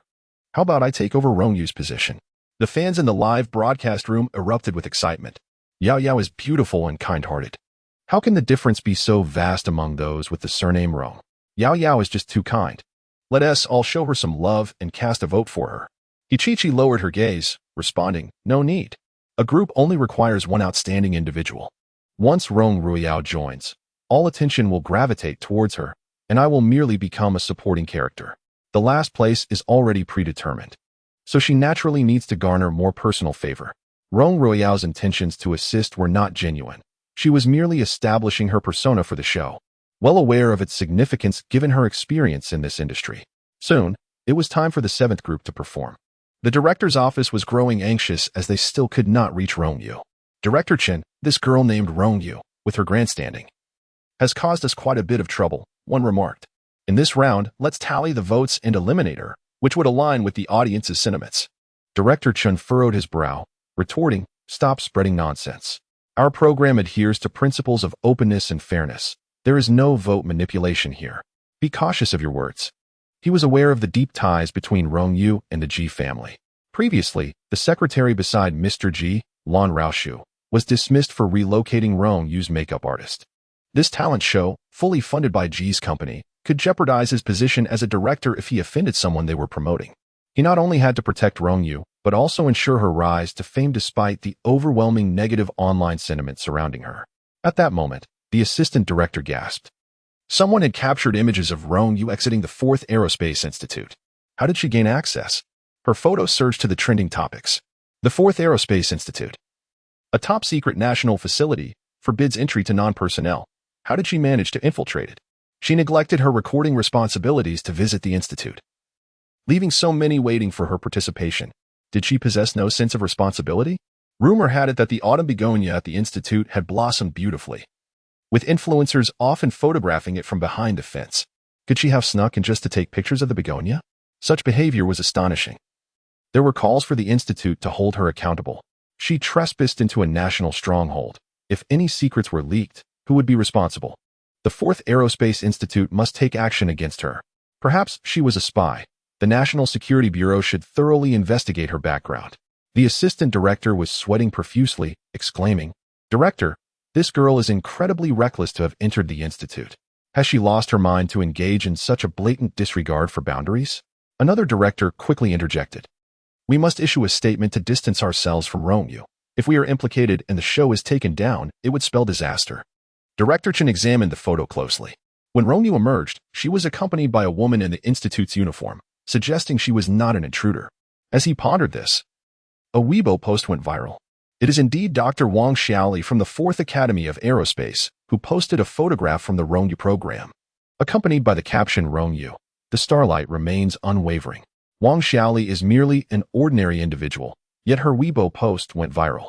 This is attributed to the fact that, moments later, the official account of the 4th Academy of Aerospace shared her post, providing official recognition that set the internet ablaze. It is truly unprecedented to witness such a prestigious national institution endorsing a social media post from the entertainment industry. I had suspected as much. The security at the Aerospace Institute is stringent, leaving little room for outsiders. Clearly, Rong Yu entered through proper channels, personally escorted by Dr. Wang. With the official clarification in place, shouldn't those who disparage Rong Yu come forth to apologize? I still find it perplexing why she was allowed entry. Could it be merely because someone at the institute is a fan of hers? That seems rather trivial. My cousin's uncle works at the cafeteria of the Aerospace Institute, and I heard that a significant project is underway, inviting outstanding individuals from various fields for collaboration. Perhaps Rong Yu was invited for that reason. Upon researching her name, I discovered that she achieved a perfect score in a recent national physics competition. She is indeed remarkable. Given her extraordinary physics prowess, it is plausible that she was invited to observe. Wait, does this mean Rong Yu is a high school student? Goodness. Her demeanor resembles that of a seasoned professional. I had assumed she was a corporate worker. To be invited by such a prestigious national entity signifies that she is undoubtedly an academic prodigy. This positive development far outweighs the significance of merely recording a program. and I wonder how the detractors will respond. Regardless, I have a soft spot for academic achievers, and I am inclined to support Rong Yu. The online discourse experienced a dramatic turnaround due to a single tweet from the Aerospace Institute. The production team was left astonished. The Fourth Academy of Aerospace is an institution renowned for its achievements in space. They could hardly fathom that highly educated talents from such an establishment would engage with their program, let alone become fans of one of the contestants. Even more astonishing is that the Research Institute's official account participated in a talent show within the entertainment realm, creating an almost surreal impression. Chapter 51. Why does everyone listen to Rong Yu? At the Aerospace Research Institute, the director appeared exasperated. Are you satisfied now? Yun Xiaoyuan adjusted her glasses. This child has done your institute a tremendous favor. It's just a tweet. Must I bow down in gratitude? Min Shanin scoffed, observing the bluntness with which she spoke to the director. Such a genius should be contributing to the nation sooner rather than later. The director remarked. The entertainment industry is devoid of significance, merely a waste of time. I suggest we take special measures to have her work directly at the Research Institute. Yun Xiaoyuan chuckled. The child is only 18. Her life is just beginning. She will spend decades confined in this place, studying data. Why should we restrict her so early? If the entertainment industry is what she aspires to, let her explore and experience it. Only then will she be able to focus on research in the future. One Tishi? Min Shanin is also a person who cherishes talent. He concurred, stating that she is merely a high school student with insufficient academic qualifications to enter a research institute directly. This could be exploited as a weakness against her. She ought to attend the finest university, study under the best mentors, and access the most exceptional resources, thereby unlocking her extraordinary potential. I possess considerable insights into mentoring students. Professor Yun, how about you consider parting with her? Yun Xiaoyuan chuckled. The best teacher? You? What audacity! Min Shanin quietly contemplated. A mathematical prodigy like her is highly coveted by prestigious scientific research institutions. He must prepare early. The draft live broadcast was nearing its conclusion. Just as the 7th Group S performance was about to wrap up, Rong Yu finally appeared at the entrance of the G Entertainment building. The assistant director promptly guided her to the makeup room, where 3 makeup artists worked simultaneously, finishing in 5 minutes. She changed into her performance outfit and entered the waiting area. Yujia, you finally made it, Su Tian exclaimed, striding towards her. It's almost our turn, thankfully. You arrived just in time. Hichichi, with her crimson lips pursed, asked, Rong Yu, did something happen at home? Why did you arrive so late? The contestants had surrendered their phones, so she was unaware that Rong Yu's schedule had been leaked online. There is nothing wrong at home. Rong Yu glanced at the large screen. Only a few minutes until we go on? The stage setup would take about 30 minutes. Su Tian replied, Yujia, you should rest and adjust your state. She noticed the dark circles under Rong Yu's eyes, indicating she had not rested well the previous night. Rong Yu waved her hand dismissively. I feel perfectly fine. Since we still have 30 minutes, let us rehearse a few times. Come on. Let us move to a quieter area. Su Tian, Li Inger, and a group of girls immediately followed her upon hearing her voice, while Hichichi remained still, her large eyes fixed on them. Hichichi bit her lower lip, feeling frustrated. She was the leader. Why should everyone heed Rong Yu's words? Why must she follow as well? Her lips turned pale from the pressure of her bite as she exhaled softly. As we approach our performance, I believe we should maintain our composure. Practicing now might be counterproductive. Rong Yu responded, then you can sit aside and calm down. She walked to the staircase, pulled out her phone, and played music, leading her teammates in song and dance. They had practiced their routines 100 times in their group chat, and later, Rong Yu even invited a professional dance instructor to provide one-on-one guidance on their movements. Repeating each move hundreds of times ingrained muscle memory, allowing them to dance instinctively when the music played. Rong Royale smiled gently. Over the past few days, various criticisms had circulated online regarding Rong Yu usurping the leader's role. At such a critical moment, it appeared that Rong Yu had rallied the team against Hichichi, suggesting the criticism had not been harsh enough. Last time, Rong Yu's personal popularity rating was over 70. After this round of events, it would undoubtedly decline. This episode would eliminate 16 contestants, and Rong Yu was likely among those slated for elimination.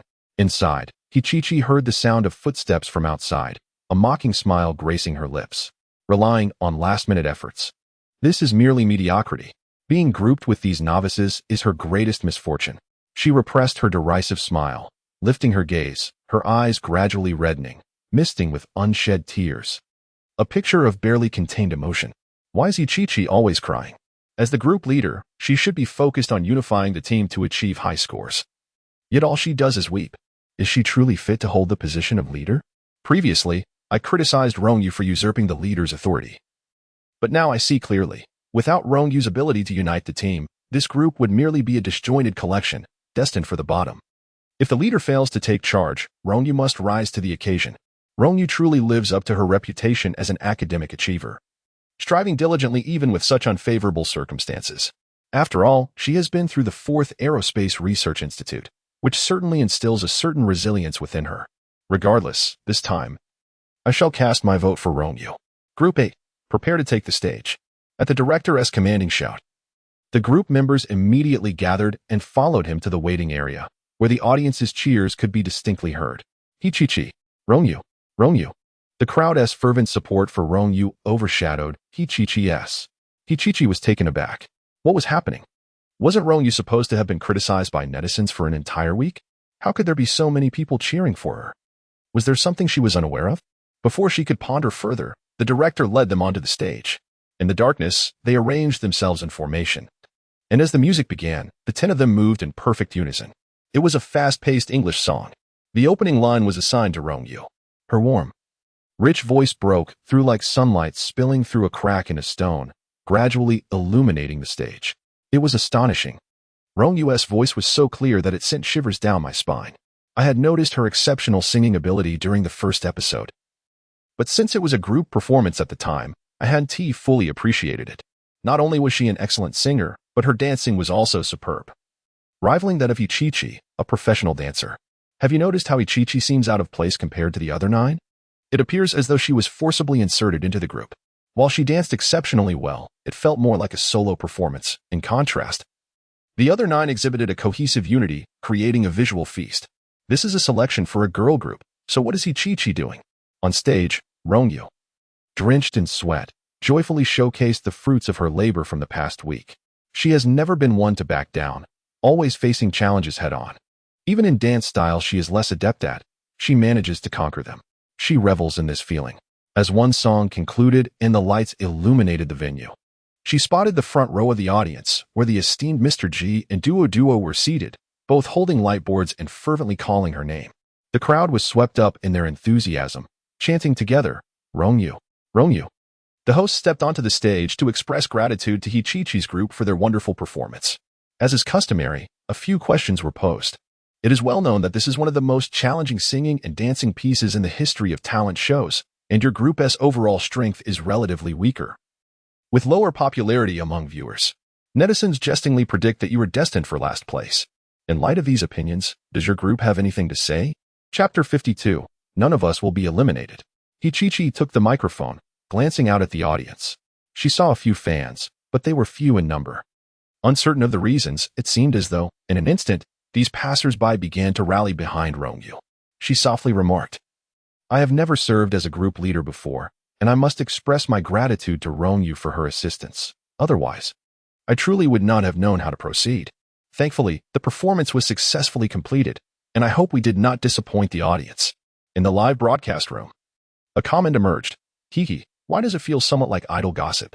It seems there is an intention to subtly undermine Rong Yu for usurping her leadership. Another voice chimed in. All she does is cry. If she were the leader, she would only bring forth a group of whiners. Thankfully, we have Rong Yu. It was evident that Chi was the one being marginalized, yet they chose to berate her. How pitiful for Chi. Once the interview concluded, the voting segment commenced. Rong Yu's group received 898 votes, currently placing them in first. She felt no trepidation about being surpassed. Instead, she awaited the unfolding drama of watching Rong Yu face elimination. This way, she would no longer have to fret over the potential revelation of her kinship with Rong Yu. As the voting concluded, the host's commanding voice resonated through the venue. A digital box appeared on the large screen, spinning incessantly. Rong Yu was somewhat indifferent to rankings. Yet under the deliberately orchestrated tension, her heart began to race uncontrollably. Chi bit her lip, sensing that this performance was not as chaotic as she had anticipated. She surmised they would likely secure 5th place. However, 5th place held little significance. Only the 1st and 2nd positions guaranteed safety for all members. while those in the bottom 16 would face direct elimination. As she pondered, a thunderous roar erupted from the audience. Good heavens! How is this possible? 912 votes. The highest score of the night. The host appeared taken aback, but quickly rationalized that it made sense. This group had performed last, thus gaining a significant advantage. Moreover, their singing and dancing were impeccable, with an exceptional level of completion and cohesion. Both Chi and Rong Yu had been trending throughout the week, garnering heightened attention from the audience. Initially presumed to be in the bottom ranks, the brilliance of their performance surprised everyone. This stark contrast prompted many to cast their precious votes in favor of them. First place.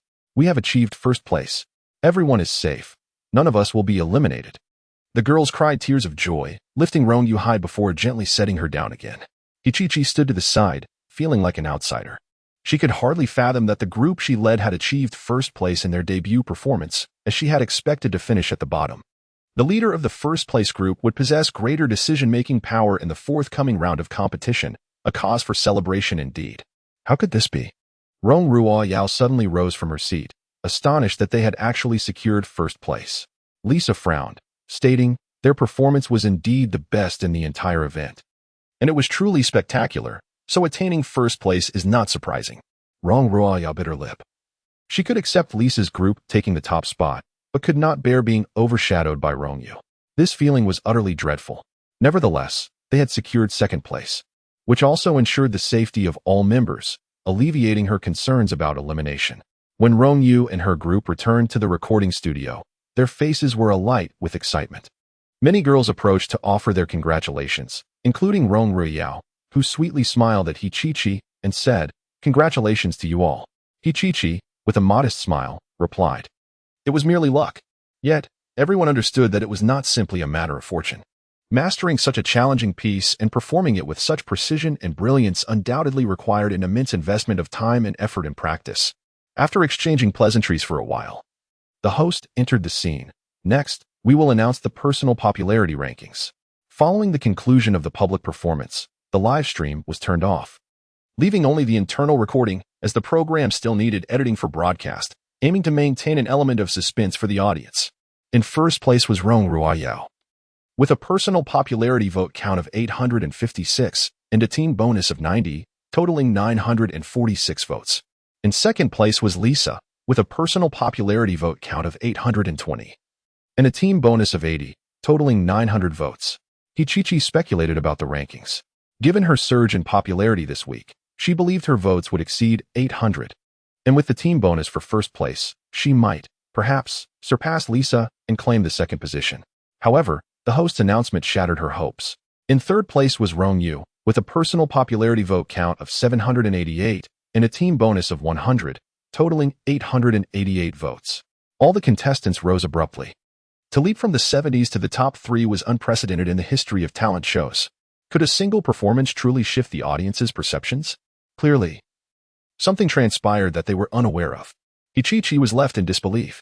How could the third place, which she believed was rightfully hers, have been snatched away by Rong Yu? Losing the group leader position was one matter. She could overlook that. But how could she have lost third place? On what grounds? Rong Yu felt an inexplicable sense of unease.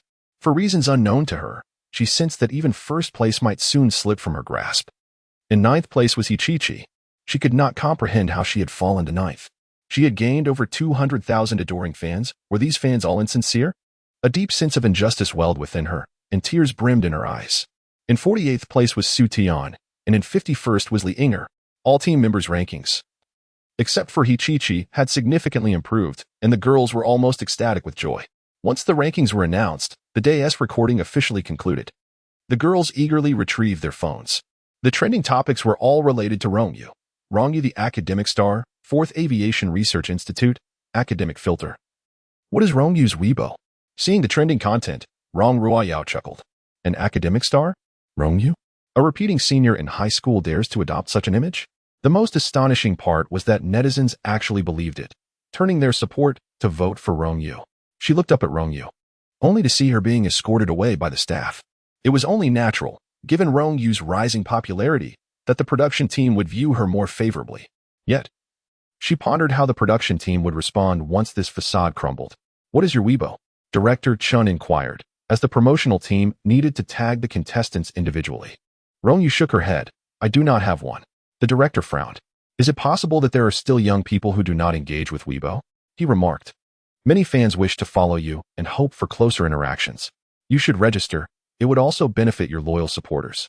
However, it is perhaps better to maintain a certain distance between fans and idols, allowing each to have their own lives, with encounters confined to the stage. Rong Yu candidly stated, Director Chun, it's getting late. I shall take my leave. As she stepped outside, she spotted the Rong family at the entrance. Rong Wang Tian, Shun Lin, and Rong Ruoya stood together, evidently waiting for her. Chapter 53. The revelation of your sisterhood. Rong Wang Tian's expression was quite complex. To be honest, when he first heard that his daughter had signed up for this variety show, he dismissed it as a mere whim, thinking nothing would come of it. Little did he expect that she would soar into the top 3, generating an astonishing level of popularity that even caught the attention of the 4th Aerospace Bureau. The child has indeed made a name for herself, and as her father, he felt compelled to witness it. Rong Yu paused her steps and inquired, Are you all waiting for me? Shenlin looked at her with an inscrutable expression, saying, Congratulations on securing 1st place in the team competition and 3rd in the individual rankings. Rong Ruoyao tilted her head and asked, Sister, what is the situation with the 4th Aerospace Research Institute? What business do you have there? Rong Yu lifted her gaze nonchalantly. Is there anything else? If not, I shall take my leave. Shenlin suddenly recalled something. Days earlier, she had seen Rong Yu with Professor Lin Rang at Haicheng University and initially thought she had made a mistake. Now, it seemed evident that Rong Yu indeed knew Lin Rang. Otherwise, how could she have infiltrated the 4th Research Institute? Although Lin Rang was disabled, his academic achievements were remarkable, garnering attention from various research institutions. Many unmarried faculty members at Haicheng University sought his favor, yet he always maintained a frosty demeanor. Whenever Lin Rang conducted public lectures, female students flocked to him, filling the lecture hall to capacity, showcasing his immense popularity. How could someone like him possibly mentor Rong Yu within the Research Institute? Regardless of the reasons behind Rong Yu's backing from the Aerospace Research Institute, the current situation was clear. Rong Yu was enjoying unprecedented fame, and it was imperative to seize this wave of momentum. With this in mind, Shenlin proposed, since both you and Yao Yao are participating in this program as sisters, why not publicly disclose your sisterhood? This could create a synergistic marketing effect, achieving greater results together. Upon hearing this, Rong Ruoyao's expression turned exceedingly grim. Having entered the entertainment industry at a young age, with notable songs and roles in television dramas, she was the most popular contestant on the show. Being tethered to Rong Yu would only diminish her standing. Just as she was about to voice her opposition to this suggestion, Shun Lin shot her a glare. Shun Lin's reasoning was straightforward. Since Rong Yu had received official recognition, it indicated her value. Which star in the entertainment industry would desire a connection with official entities? This could serve as an unshakable support system. As long as she was associated with the official side, Yao Yao's future in stardom would undoubtedly be smoother. All her thoughts and considerations were for her daughter's benefit. Shenlin continued, There is no need for any elaborate arrangements. Simply dining out as a family could suffice. If captured by passers-by and shared online, it would be enough. Rong Yu's lips curled into a sardonic smile. When the original self first returned to the Rong family, the stepmother, fearing embarrassment, would never take her along anywhere. Now, having gained a modicum of popularity, the stepmother has suddenly shown interest. On the surface, she appears aloof and principled, never competing for anything, yet her true nature is one that prioritizes self-interest above all. Just as she was about to speak, Ji Zhouya entered, saying, Elder Rong, what are you up to? I've been waiting for you. Rong Wantian glanced at Ji Zhouya, feeling an inexplicable sense of familiarity, though he could not place where he had seen him before, and asked, Who is this? Rong Ruoyao hesitated, whispering, He is my sister's boyfriend. A person who had been promiscuous in high school was not worthy of being associated with her marketing. He would only tarnish her image in the eyes of her fans. What? Rong Wangtian's anger flared instantly. Rong Yu, instead of focusing on your studies, you're learning to date early? What nonsense? Ji Zhouye retorted coldly. Rong Schoolflower, you already have a fiancé and are seen entering and exiting school as a couple every day. Is it permissible for you to have a fiancé while Rong Yu is forbidden from dating? Moreover, Rong Yu and I are merely friends. Spare us your slander. Rong Ruoya bit her lip. How could her situation be compared to that of Song Huai? Their engagement was a family arrangement, appropriate and legitimate. Furthermore, Her interactions with Song Huai were restrained, at most merely holding hands, unlike Rong Yu and Ji Zhouye, who were openly cohabiting. She spoke up. If you are not in a romantic relationship, then why are you here to pick up Rong Yu at such a late hour? No sooner had she finished speaking than a throng of students poured in through the door. Yi Ge, have you found Rong Yu? Here she is. Rong Yu. Our entire class 20 has come to cheer you on. Rong Yu, your performance tonight was spectacular. Come sign my name. When you debut, I can sell it for money. Haha. Dozens of students from class 20 gathered around, laughing and joking. The anger that had flared in Rong Yu dissipated upon seeing the group of children. Rong Yu could hardly believe it. Had Rong Yu only been in class 20 for less than a month? In such a short time. She had become so familiar with her classmates. During such a tense senior year, how could so many be willing to support Rong Yu in person? Was her popularity truly this commendable? Rong Yu spoke softly. I'll be leaving with my classmates now. Turning to face her peers, a smile graced her face. Why are you all here? I didn't see you at the event. The tickets were incredibly hard to get, the class monitor replied. We couldn't get in. So we supported you from outside. The study committee member exclaimed, this is my first time chasing a star, and I didn't expect it to be so much fun. I met so many of your fans. They are all so lovely. As they stepped outside, they encountered Old Master Ji and Ji Duo, both holding light boards with Rong Yu's name. The elder leaned on his cane, while the younger needed assistance. The study committee member mistook them for Rong Yu's fans and marveled, from 79 down to the newly walking ones, it seems that academic excellence truly attracts admiration. You must all be Rong Yu's classmates, Old Master Ji said kindly. At this hour, let us have a meal together and get to know each other. He showed great interest in the people surrounding Rong Yu's mother. Initially, I intended to approach the Rong family. However, after researching their affairs, my interest dissipated instantaneously. It was a significant act of magnanimity on his part to refrain from seeking trouble. These children, merely in their teens, seem rather entertaining. As one ages, there is a natural inclination to associate with the youth, evoking a sense of returning to one's own formative years. The group leader hastily waved his hand, indicating, no need for that. We are merely here for some amusement. Rong Yu then spoke up. I haven't eaten all day. I'm famished. Will you accompany me for a meal? It's on me. A large group of people surrounded Rong Yu as they made their way outside. Rong Ruoyao furrowed her brow, expressing concern. To treat so many individuals to a meal would surely cost thousands. Is it not rather extravagant for my sister? Shouldn't she consider reducing her living expenses? Rong Watian turned to Shenlin, inquiring, how much living allowance do you provide you each month? Shenlin was taken aback. I haven't given any.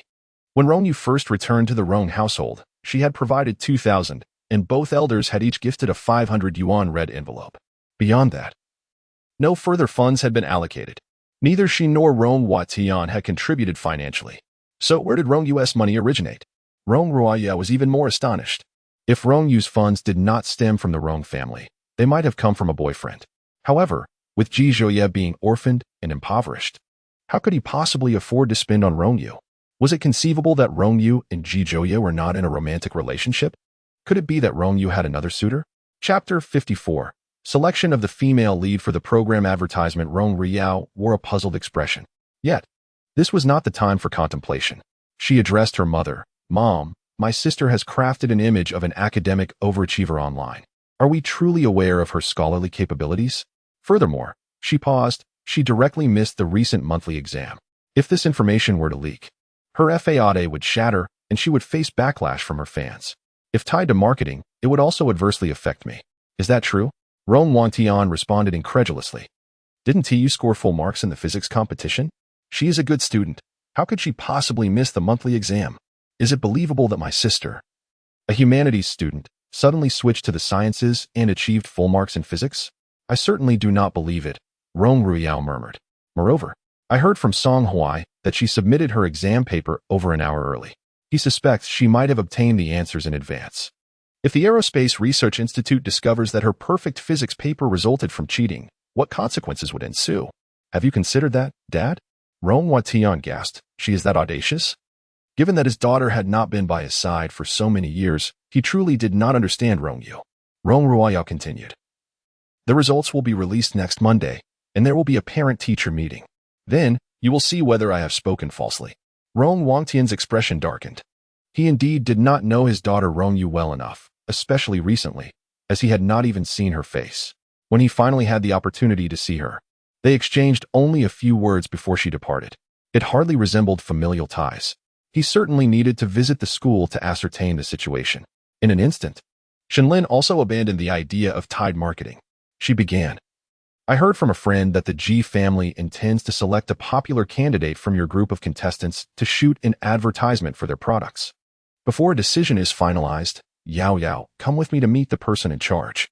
Rong Yu nodded and followed her parents to wait at the entrance of the adjacent building. After nearly an hour, they finally encountered the person in charge. Shenlin hurriedly approached General Zhao regarding the selection of the female lead for the advertisement. General Zhao replied softly, Teacher Shen, it's not that I am unwilling to accommodate you, but the upper management has already made their decision. As a project leader, I cannot alter their choices. Shenlin's lips tightened. Is the chosen one Lisa? General Zhao shook his head. It's not Lisa, and please do not inquire further. You will find out tomorrow. With that, he strode away. Rong Yu's fingers trembled. She was the first in her class, and if it wasn't her or Lisa, it could only be the third-ranked contestant, Rong Yu. The first promotional advertisement for the talent show had surprisingly chosen Rong Yu. What justified this? Was it merely due to the Weibo post from the 4th Aerospace Institute? Was it because of her so-called academic excellence? She had been the top student in the liberal arts class, accumulating numerous awards. And she was more deserving of the title of an academic prodigy, was she not? Rong Yu and her group finished their late-night snack, dispersing shortly after 10 o'clock. Duo, unable to endure any longer, fell asleep in Rong Yu's arms. After completing his tasks, Ji Ziyuan came to pick them up. While driving, he remarked, your popularity has surged. And the Ji family has decided to let you shoot the first mid-show advertisement for this program at 8 o'clock tomorrow morning, Ji Entertainment. It was not his decision alone. It was determined by the project team based on the contestants' popularity metrics. Tomorrow being Sunday, Rong Yu had no other commitments, so she agreed.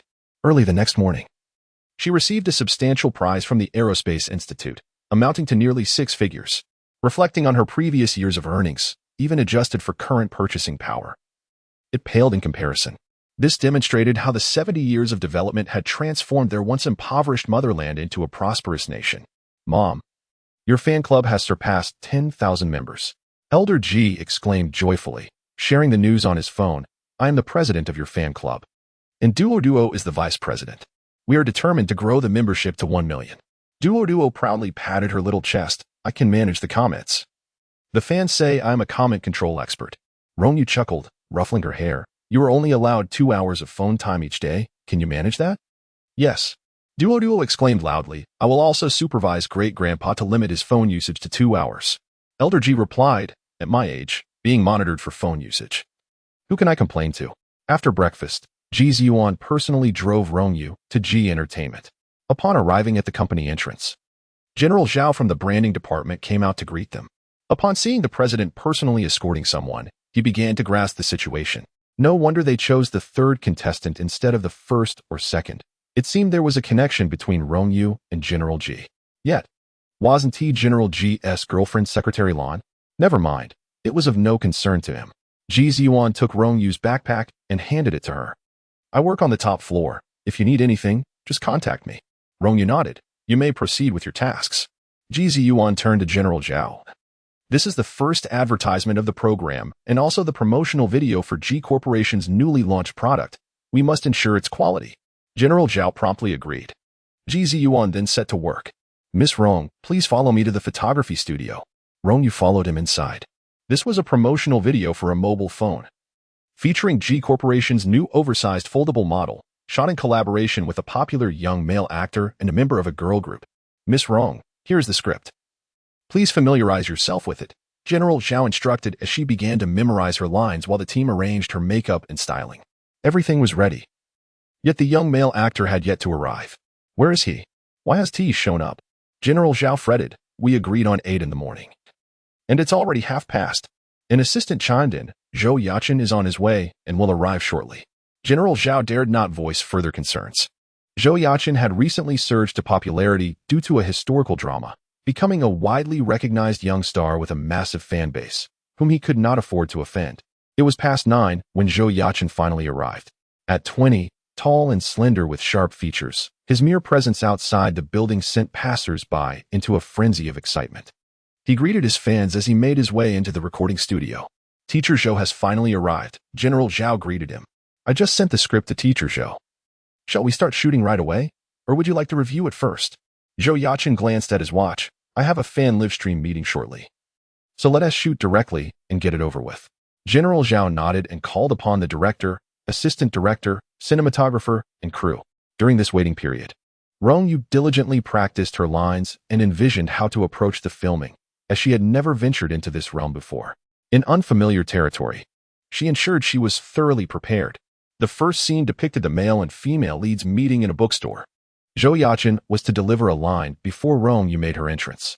1, 2, 3, 4, 5, 6, 7. Upon hearing this, Rong Yu's expression darkened instantly. 7, 6, 5, 4, 3, 2, 1. Zhou Yaqin recited the numbers nonchalantly, while those around him remained unfazed. The director signaled with his gaze, indicating it was time for Rong Yu to make her entrance. Rong Yu tossed the prop book onto the table and calmly stated, "We will resume filming once I have memorized my lines." She then turned and returned to the lounge, pulling out several scientific journals to read leisurely. Once she left, Zhou Yaqin regained his composure. What did she just say? The staff present were equally stunned. In this industry, it was common for Mr. Numbers and Miss Numbers to exist. Young stars were often caught up in a whirlwind of activities, leaving them little time to memorize lines. Directors were generally lenient with these high-traffic celebrities, allowing them to read from scripts during filming, with post-production voiceovers to rectify any issues. It was rare for someone to openly express such doubt. The director felt a surge of satisfaction. This industry had grown increasingly lax and certainly needed some reform. However, he was acutely aware that the newcomer had no voice in the matter. This young girl was about to be schooled by society. Zhou Yaqin couldn't help but feel a sense of amusement mixed with anger. Who did she think she was, a mere rookie in the entertainment industry? Yet daring to point fingers at him? Teacher Zhou, the newcomer lacks understanding. Zhao, the producer, quickly interjected. Makeup artist, please assist Teacher Zhou in refreshing his look. I will have a word with Miss Rong. This advertisement had initially designated Zhou Yaqin as the spokesperson. Selecting someone from the talent show girl group to complement Zhou Yaqin was unheard of. It was unprecedented for a secondary character to challenge a primary one. A newcomer was merely that, a newcomer, unrefined and unaware of the realities of the world. Zhao knocked on the door of Rong Yu's dressing room and entered, saying, Miss Rong. Here is the situation. Teacher Zhou has a fan meeting scheduled later, and with a tight schedule, he lacks the time to familiarize himself with the lines. We can use numbers as placeholders, and the voiceover can be added in post-production without any impact. His tight schedule is of no concern to me. Rong Yu replied without raising her head. I believe one must possess a fundamental level of dedication towards their work. I refuse to collaborate with those who lack professionalism. Zhao was rendered speechless. Taking a deep breath, he continued, Miss Rong, this advertisement must be completed today. Editing and voiceover will occur tomorrow. And it is set to air the day after. Time waits for no one. Instead of persuading me, perhaps you should find a teacher to instruct that individual line by line, Rong Yu suggested, glancing at her watch. If he cannot memorize the lines before 10:30, I recommend we consider someone else. Zhao was taken aback.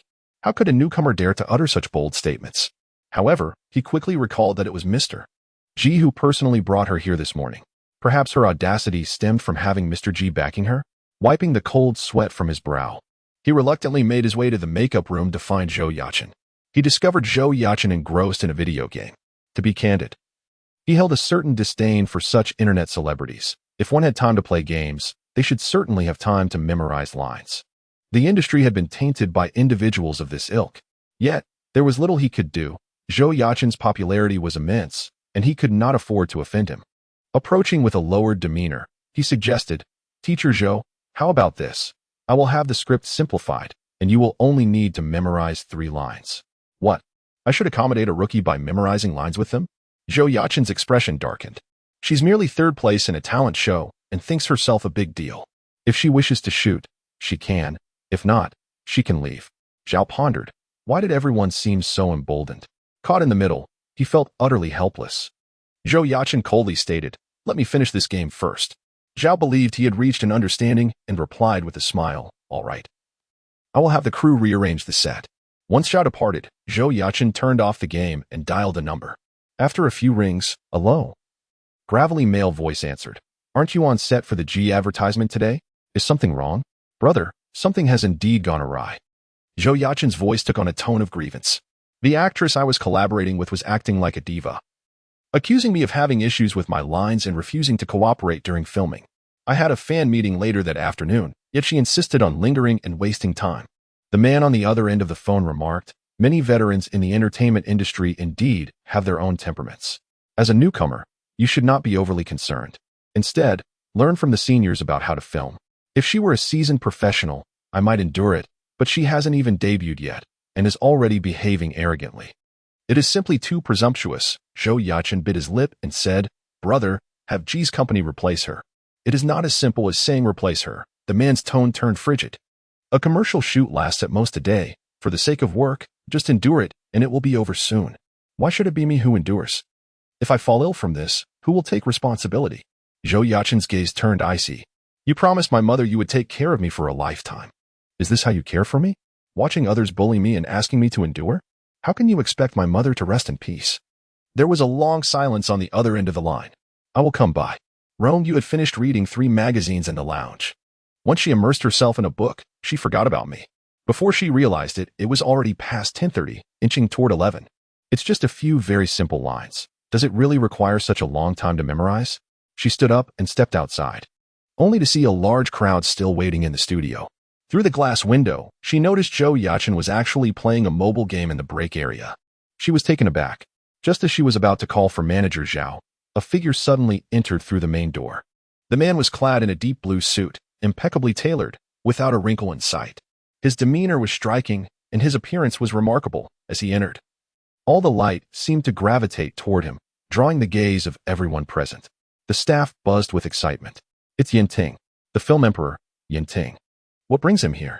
He was not only an acclaimed actor, but reportedly also a shareholder in the G Group, making his presence here quite normal. Manager Zhao paused for a moment before hurrying over. Mr. Yin. The man surveyed the room, his voice deep. Where's Zhou Yachen? Zhao quickly pointed toward the distant break area.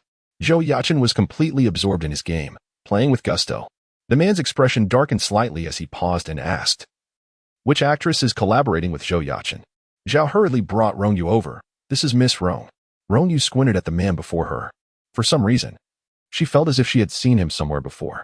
She searched through the original owner's memories and realized he was Yin Ting, the youngest film emperor in history.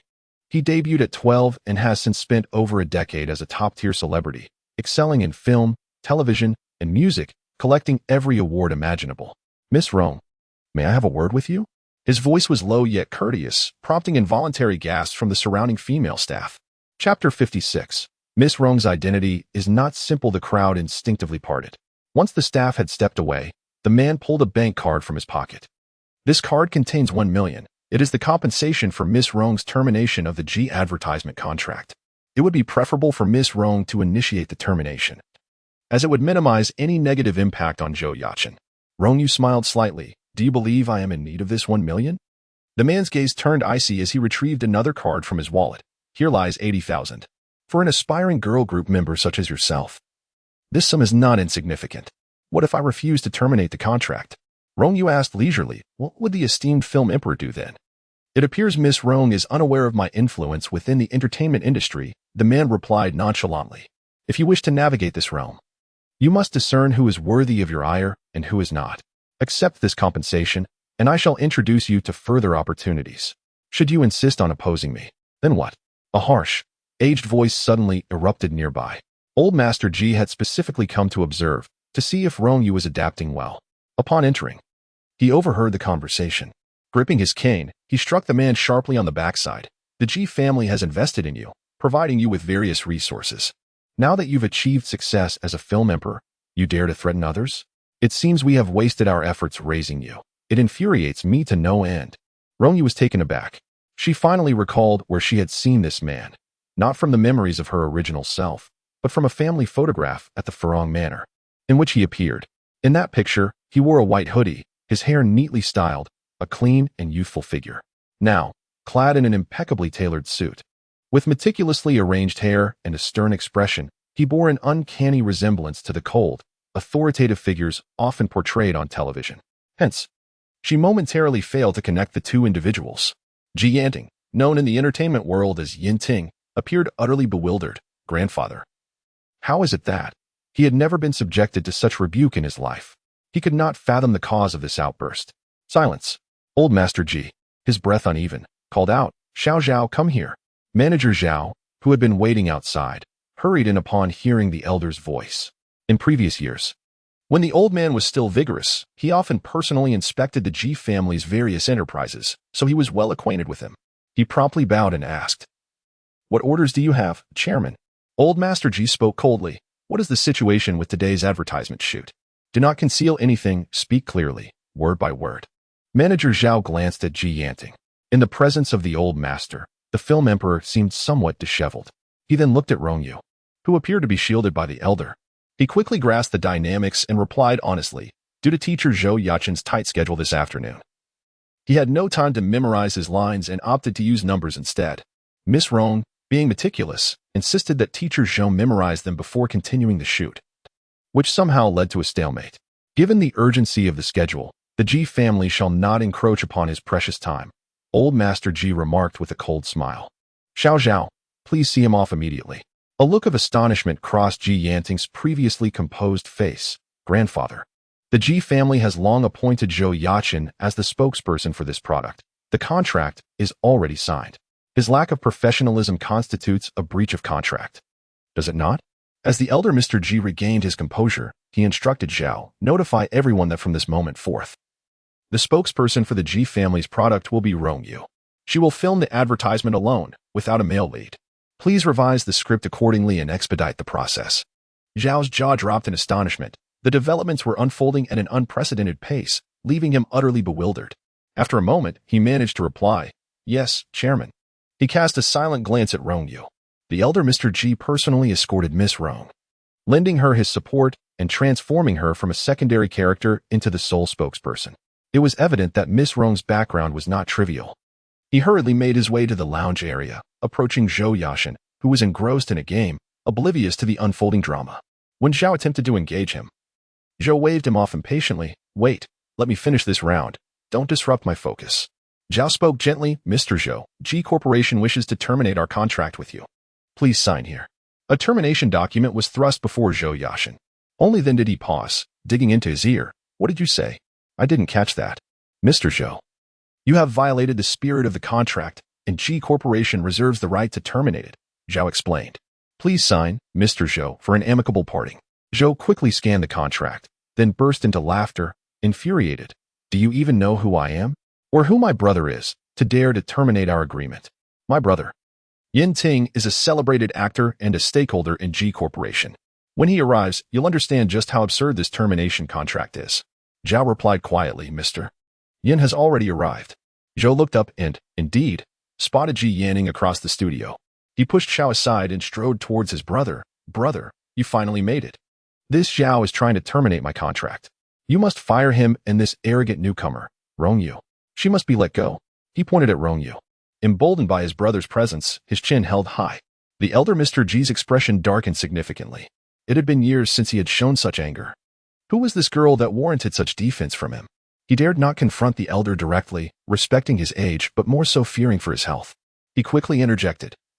Yachen, sign the termination letter first. Why should I? Zhou Yachen, unaware of the elder's stature, retorted, Brother, are you siding with this outsider against me?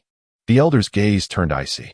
With a multitude of younger brothers at home, it was baffling that the second would acknowledge yet another sibling outside. Ji Yanting commanded, Zhao, take Zhou Yachen out immediately. As the tension escalated, Zhao dared not hesitate. He gestured for two male staff members to assist, who promptly escorted Zhou Yachen away. Zhou was nearly beside himself with rage. He is, after all, a sensational rising star in the entertainment industry, yet he is treated in such a manner? Who is that woman? Why has this transpired? Chapter 57. Who permitted you to call me Brother Yin? Only 3 individuals remained in the hall. Elder Ji spoke in a grave tone. Yin, why does he address you as brother? Who is the outsider here? Ji Yanting pressed his lips together. His voice hoarse as he replied, Elder, he is the orphan from the Zhou family I mentioned to you before. His mother entrusted him to me before her passing. He has no family left and can only rely on me. It should not be an issue for him to call me brother. Elder Ji recalled the past. Approximately a decade ago, when the second son had just debuted, he starred in a film. He portrayed a child from a single-parent family, whose father had passed away and whose mother suffered from cancer. To enhance the authenticity of the narrative, the director had even cast an ailing actress to play the mother. Shortly after the film wrapped, the actress succumbed to her illness, although she had only a few scenes. The bond between the mother and son had developed over an extended period, allowing Ji Yanting to become acquainted with Zhou Yaqin. At that time, Zhou Yaqin was merely 10 years old, following Ji Yanting closely and calling him brother. Back then, his mother was genuinely kind to me and took great care of me. Ji Yanting began softly. Before she died, Aunt Zhou grasped my hand and made me vow to protect Yaqin for life. I must honor that promise. A mocking laugh interrupted from the side. Ji Yanting lifted his gaze. What is so amusing? If she truly cared for you, she would not have let you play the role of father to her son at such a tender age. Rong Yu retorted with a smirk. Isn't this a blatant moral coercion? Ji Yanting's expression darkened. Regardless of your relationship with the elder, you have no right to speak here. Show some respect and apologize. Elder Ji's face turned ashen with anger. Wretch, did you not hear my words? Now, immediately apologize. Ji Yanting tightly pursed his lips. On the way here, he had researched and discovered that Rong Yu was merely a high school student who had shot to fame by participating in a talent show sponsored by Ji's investment. There was no substantial connection to the Ji family. If one were to stretch the truth, it could only be said that the elder had recently taken an interest in this program. Could it be that he's a fan of Rong Yu? Elder, I must say you seem quite confused, Ji Yanting began. At your age, pursuing celebrities is one thing, but publicly terminating a contract with an already signed artist for Miss Rong seems rather misguided. Elder Ji nearly toppled over in disbelief, his nostrils flaring in indignation. Rong Yu reached out, patting him on the back. Why do you like to get angry? Experts say that those who are quick to anger do not live long. Why not just sit down? Ji Yanting's eyes widened in shock. Was he really cursing the elder's longevity and audaciously instructing him to sit down? The most astonishing part was that Elder Ji actually complied and sat on the sofa, appearing like a well-behaved child. Surely, he must be hallucinating. Ji Yanting rubbed his eyes. Rong Yu poured a glass of water for the elder Mr. Ji and then lifted her gaze towards her great-grandson. A yin, are you familiar with Zhou Yaqin? Ji Yanting's expression darkened further. Who permitted you to call me a yin? You are unaware, Rong Yu continued. He shows a blatant disregard for brands, directors, and even the artists he collaborates with. A little inquiry on your part would reveal the truth of my words. Ji Yanting fell silent. Several directors within the circle, who had previously collaborated with Zhou Yaqin, had indeed hinted at his unsavory habits. He had meticulously arranged for multiple instructors to teach Zhou the essential skills every actor must possess, believing that Zhou would amend his ways. Just as he was about to speak, Ji Ziyuan hurriedly entered. He had been in a meeting when he heard commotion from the photography studio downstairs, prompting him to cut the meeting short and come swiftly. To his surprise, the second son was also present, locked in a silent standoff with the matriarch and the elder Mr. Ji, creating a rather peculiar atmosphere. Yuan, your timing is impeccable. Rong Yu sipped her water and instructed all departments of the Ji family to ensure that Zhou Yaqin would no longer appear on the collaboration list of the Ji group. Ji Yanting's pupils constricted. He had yet to recover from the intimate address of Yuan when he heard those words behind him. The corners of his lips curled in derision. Did this woman truly comprehend the implications of her statements? The elder Mr. Ji favored her, and she acted as though she were indispensable, even meddling in the affairs of the Ji group? What audacity! Before he could articulate his thoughts, he heard his elder brother, Ji Ziyuan, whom he had always admired, respond. Understood, great-grandmother. Ji Yanting was taken aback. The refined and courteous film emperor felt a tremor of disbelief. Brother, what did you just call her? Rong Yu's true identity is the matriarch of the Ji family, our great-grandmother. I realize you are astonished. But this is not the time for shock, Ji Ziyuan spoke calmly. Regarding Zhou Yaqin, I have long intended to advise you. Let us tally the expenses, since he was 10. Tuition, living expenses, medical fees, all of which you have borne. He did not pass the university entrance exam, and you brought him into the entertainment industry, introducing him to various resources. You have invested heavily in him. He is already an adult and has a job. Your paternal support should have its limits.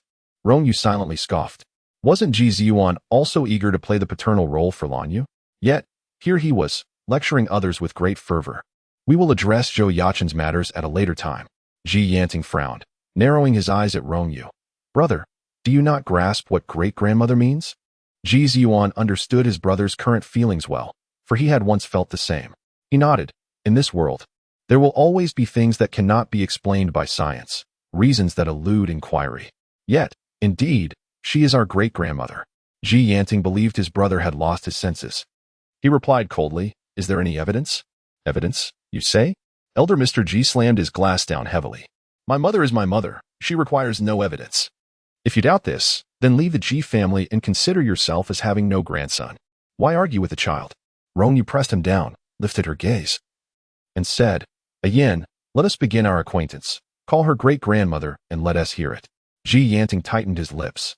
This woman, younger than him, being addressed as great-grandmother is quite amusing, isn't it? I truly wonder what kind of enchantment the old man has been subjected to. I also fail to comprehend why the elder brother could utter those words. Initially, I had hoped that you, the esteemed actor, would lend some support to your great-grandmother. But it seems that such expectations are misplaced. Old Master Ji rose to his feet, urging his second son, "Do not argue with him. It's already midnight. Let us dine first before returning to shoot the advertisement." The mother and son exited together.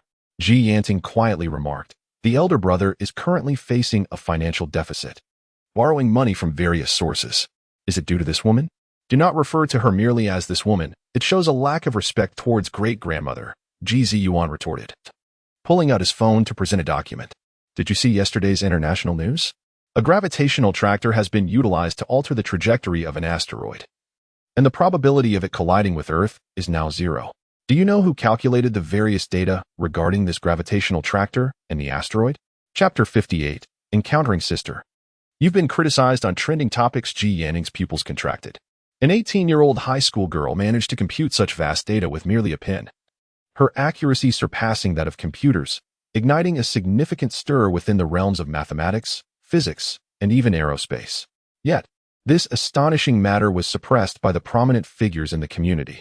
However, if the essence of the high school girl was that of the great-grandmother who tragically passed away at 30, it would all make sense. His great-grandmother, the matriarch of the Ji family, took charge of the family business at 14, studied abroad, and during the nation's most desperate times, resolutely returned with over 30 outstanding international students despite the immense risks, alongside the great-grandfather. The great-grandfather perished in the ocean while protecting the students, and the great-grandmother devoted her brief life to the country. Could it be that she has accumulated enough merit to traverse 70 years and live again? Now, do you believe it? Ji Ziyuan patted his shoulder. "Go apologize. Great-grandmother will not hold it against you." Rong Yu and Old Master Ji arrived at the restaurant downstairs. As they settled into their seats, Ji Ziyuan and Ji Yanting soon followed. Fortunately, this was a private dining establishment owned by the Ji family, with few outsiders present, save for a few waitstaff who frequently cast admiring glances at Ji Yanting, making the atmosphere relatively tranquil. Ji Yanting's lips parted and closed several times, as if he wished to speak but found himself at a loss for words. The primary reason being, Rong Yu's youthful visage was simply too striking. Ji Ziyuan provided him an opening, delicately offering a piece of fish to Rong Yu. "Great-grandmother, please eat this." Ji Yanting poured a cup of tea, presenting it with both hands. "Great-grandmother, please enjoy this tea. I apologize for any previous disrespect. I hope you can forgive me." Rong Yu accepted it, smiling. "It's all right. Just refrain from being disrespectful in the future, and I will consider you considerate." Only then did Old Master Ji break into a smile. "Yen. Weren't you secluded in the desert filming? What brings you back to Haicheng?" "I wrapped up filming the day before yesterday," Ji Yanting replied. "I need to head to the capital tomorrow to record a new song." Old Master Ji engaged him in casual conversation, and the atmosphere at the dining table was rather pleasant. Suddenly, Rong Yu's phone vibrated. Glancing at it, she saw it was a call from Su Tian. She picked up the phone and answered. Su Tian's voice crackled through. "My goodness, Yujia, are you not checking your WeChat messages? The group chat has exploded. What on earth are you doing?" Rong Yu, bewildered, replied, "What happened?" The popular young star, Zhou Yashin, was live-streaming and sobbing uncontrollably, explicitly accusing you of stealing his resources. Filled with righteous indignation, Su Tian continued, "Zhou Yashin's fans have taken to social media, attacking you, and the trending topics are ablaze. You must come forward and clarify." Early this morning, marketing accounts had leaked the news that Rong Yu was selected to shoot an advertisement for the new series of Ji's mobile phones alongside Zhou Yashin. With Zhou Yashin's rising fame, appearing with him would significantly boost Rong Yu's popularity. They had even congratulated her in the chat group. Who could have anticipated that Zhou Yashin would personally take to the field and publicly denounce Rong Yu? His fans were so incensed that they were practically crying out for him, unleashing a torrent of vitriol across the internet. Additionally, since this opportunity did not go to the more established Rong Yu and Lisa, their fans eagerly joined the fray, adding to the chaos. Fortunately, Rong Yu did not have a Weibo account. Otherwise, her profile would have been inundated with vitriol. "All right, I understand," said Rong Yu as she hung up the phone and opened the live streaming app. Indeed, Zhou Yashin was broadcasting live, with the viewer count exceeding 100,000. The heat escalating rapidly. He sat there, his eyes reddened, constantly wiping away tears with tissues. Although Rong Yu was a newcomer, I admired her dedication. The brand had abruptly terminated my contract, leaving her to shoulder the responsibility, which I deemed entirely reasonable. Ultimately, it was a reflection of my inadequate abilities. Failing to meet the brand's standards, I shall strive to improve myself in the future. Dear fans, please remain calm and refrain from attacking Rong Yu. She is truly talented. And this endorsement is well-deserved. What the hell? A grown man crying like a child. How can such a person have fans?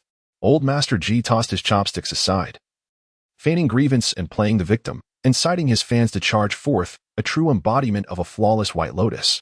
Ji Ziyuan remarked. The old man has been riding the wave for days and has somehow learned new vocabulary. Ji Yanning swiftly pulled out his phone. As the system automatically promoted the live broadcast, countless fans were hurling insults. That wretched Rong Yu. What right does she have to snatch my brother's endorsement? We secured this endorsement 2 months ago, and she audaciously inserted herself. Does she have a financial backer? My brother's first major brand endorsement has been taken away by a newcomer. Are you all content with that? I certainly am not. Who will dox her? Within 5 minutes. I want her personal information exposed. I'm going to send her a dead cat. People like her do not deserve to exist in this world.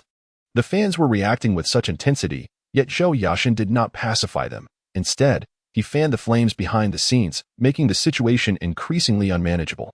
The personal details of the great-grandmother had been encrypted by the aerospace department, leaving netizens unable to uncover anything. Ji Ziyuan cast a cold glance at Ji Yanting. Can this matter be resolved in 5 minutes? Ji Yanting nodded. He promptly called Zhou Yashin. In the live stream, Zhou Yashin's phone rang. He glanced at it and hung up. The phone rang again, and once more, he dismissed it. Gianting's countenance darkened as he dialed Zhou Yashin's agent, suppressing his anger. Are you merely going to watch him act recklessly? The agent replied, Mr. Yin, Yashin was inexplicably terminated by the Ji family, feeling utterly wronged. He can only vent his frustrations with his fans, which is hardly acting recklessly. Look, Yashin is trending in the top 10. In just this brief hour, his fan base has surged, filled with sympathetic bystanders, which will undoubtedly benefit his future projects. I give you 10 seconds, Gianting stated emphatically, shut down the live stream immediately. Throughout Zhou Yashin's career, all his film, television, and advertising opportunities had been facilitated by Gianting, and the agent was acutely aware of Gianting's influence.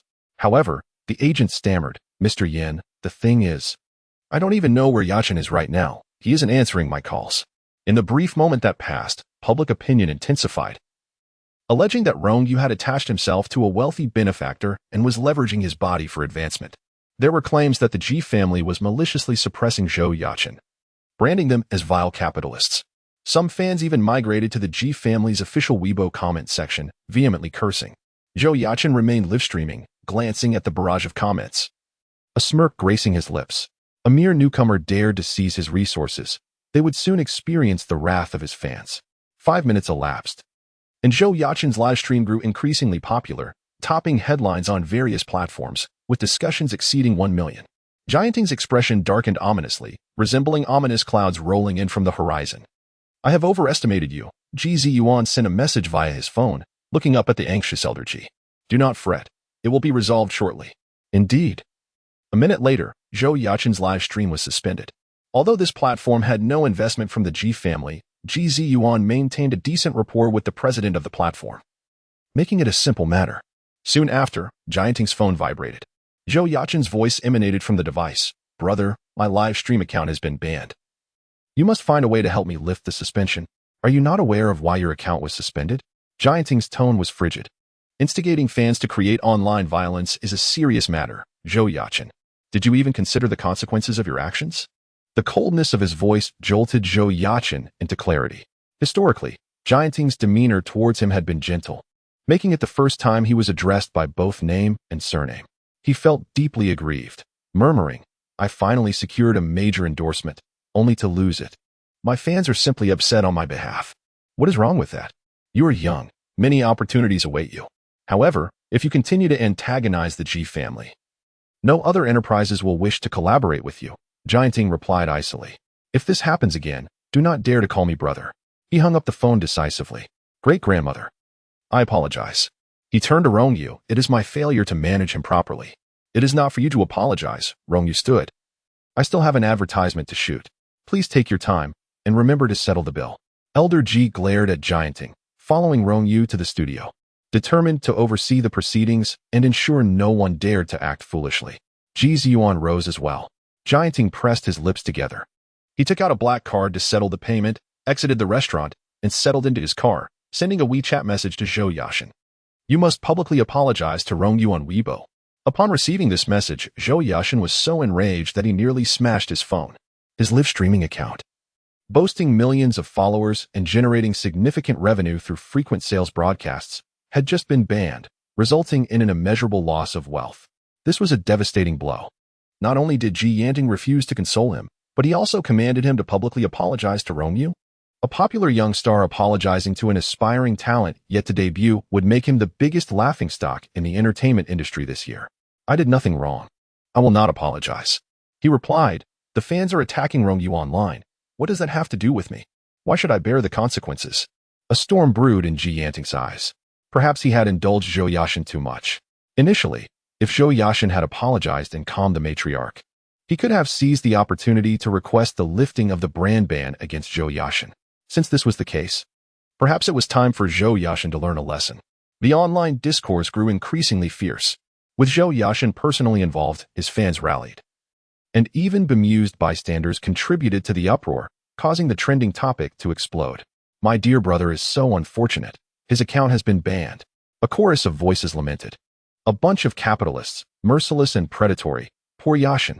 I wonder why the capitalists are backing this newcomer Rong Yu. Who is her wealthy benefactor? Surely, she must have attached herself to a rich patron, exchanging her youth for resources. Why, after all this time, has no one dug up Rong Yu's personal information? This generation of netizens is rather inept." Meanwhile, in the Rong household, Rong Royale had just finished practicing the piano and lay back on the living room sofa when a news headline popped up on her phone. She sat up abruptly. "Mom, Dad, my sister is trending." Shinlin's expression was somewhat complex. She had never thought highly of her stepdaughter, yet after participating in a program, the stepdaughter's ranking skyrocketed. And she even landed endorsements, rivaling Ruoyao's popularity. The daughter she had meticulously nurtured was now eclipsed by this stepdaughter from the countryside. A myriad of feelings swirled within her, leaving her speechless. "Oh my goodness, my sister has offended the popular star Zhou Yashin," Rong Royale exclaimed. What was initially a joint endorsement with Zhou Yashin now belonged solely to her sister, inciting fury among Zhou Yashin's fans, who were now offering rewards for revealing her sister's personal information.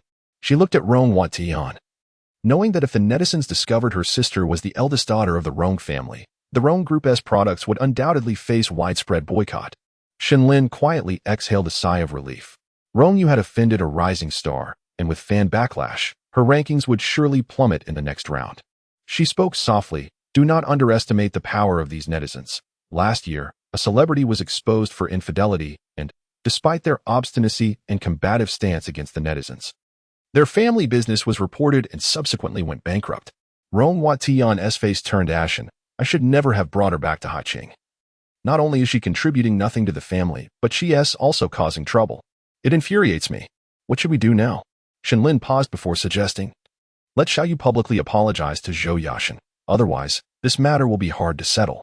Rong Watian retrieved his phone to call Rong Yu, but no one answered. His sister must be busy. A hint of jealousy laced Rong Ruyao's voice, likely due to her involvement in filming the advertisement for the G Group's new product. Rising from his seat, Rong Watian donned his coat, resolved to seek out Rong Yu in person. Yet, as he took a step forward, he hesitated, uncertain of where to find her. Over the past few months, he had not even provided living expenses for his daughter. Could it be true what people said online, that Xiaoyu had attached herself to a wealthy benefactor? His brows knitted together in concern. At that moment, Rong Ruoyao's voice broke through his thoughts. "It's trending, it's trending. The G Group's official account has made a statement." She eagerly clicked to open it. expecting an apology from G Group due to public pressure and a withdrawal of Rong Yu's endorsement. She was surprised to discover that it was a behind-the-scenes glimpse of the advertisement filming featuring Rong Yu and Zhou Yaqin from earlier that day. How amusing. Shouldn't those who criticized Rong Yu come forward to apologize? Your brother is truly remarkable. He has to read numbers even for a few lines in an advertisement. How extraordinary. Supporting Rong Yu means we must stand against such unprofessional actors. The industry is being muddied. It was evident that someone had been unprofessional and was ousted by the higher-ups at G Group. Yet fans insisted on claiming that Rong Yu was merely riding on the coattails of a wealthy patron. How gratifying is it for you to shame women in such a manner? I always said Rong Yu didn't strike me as the type to cling to powerful figures. Those vicious netizens owe her an apology. As for Zhou Yaqin's controversial past, surely they weren't just discovering it now. 2 years prior, whispers in the industry had already indicated his penchant for being difficult. Wasn't he just a fading star back then? How could he afford to act so entitled? A little-known fact, Zhou Yaqin was recognized as the younger brother of the acclaimed actor Yen Ting, who had indulged him, allowing him to navigate the industry with ease. Let us not drag Yen Ting into this. Over the years, many top endorsement opportunities have been snatched away by Zhou Yaqin, leaving us fans exasperated. Zhou Yaqin, a rising star, stood in stark contrast to Yen Ting, the celebrated actor reigning for over a decade. Yen Ting's fans were unwillingly thrust into the fray, with his personal account boasting over 100 million followers, indicating his formidable influence. Consequently, Zhou Yaqin's name became synonymous with notoriety.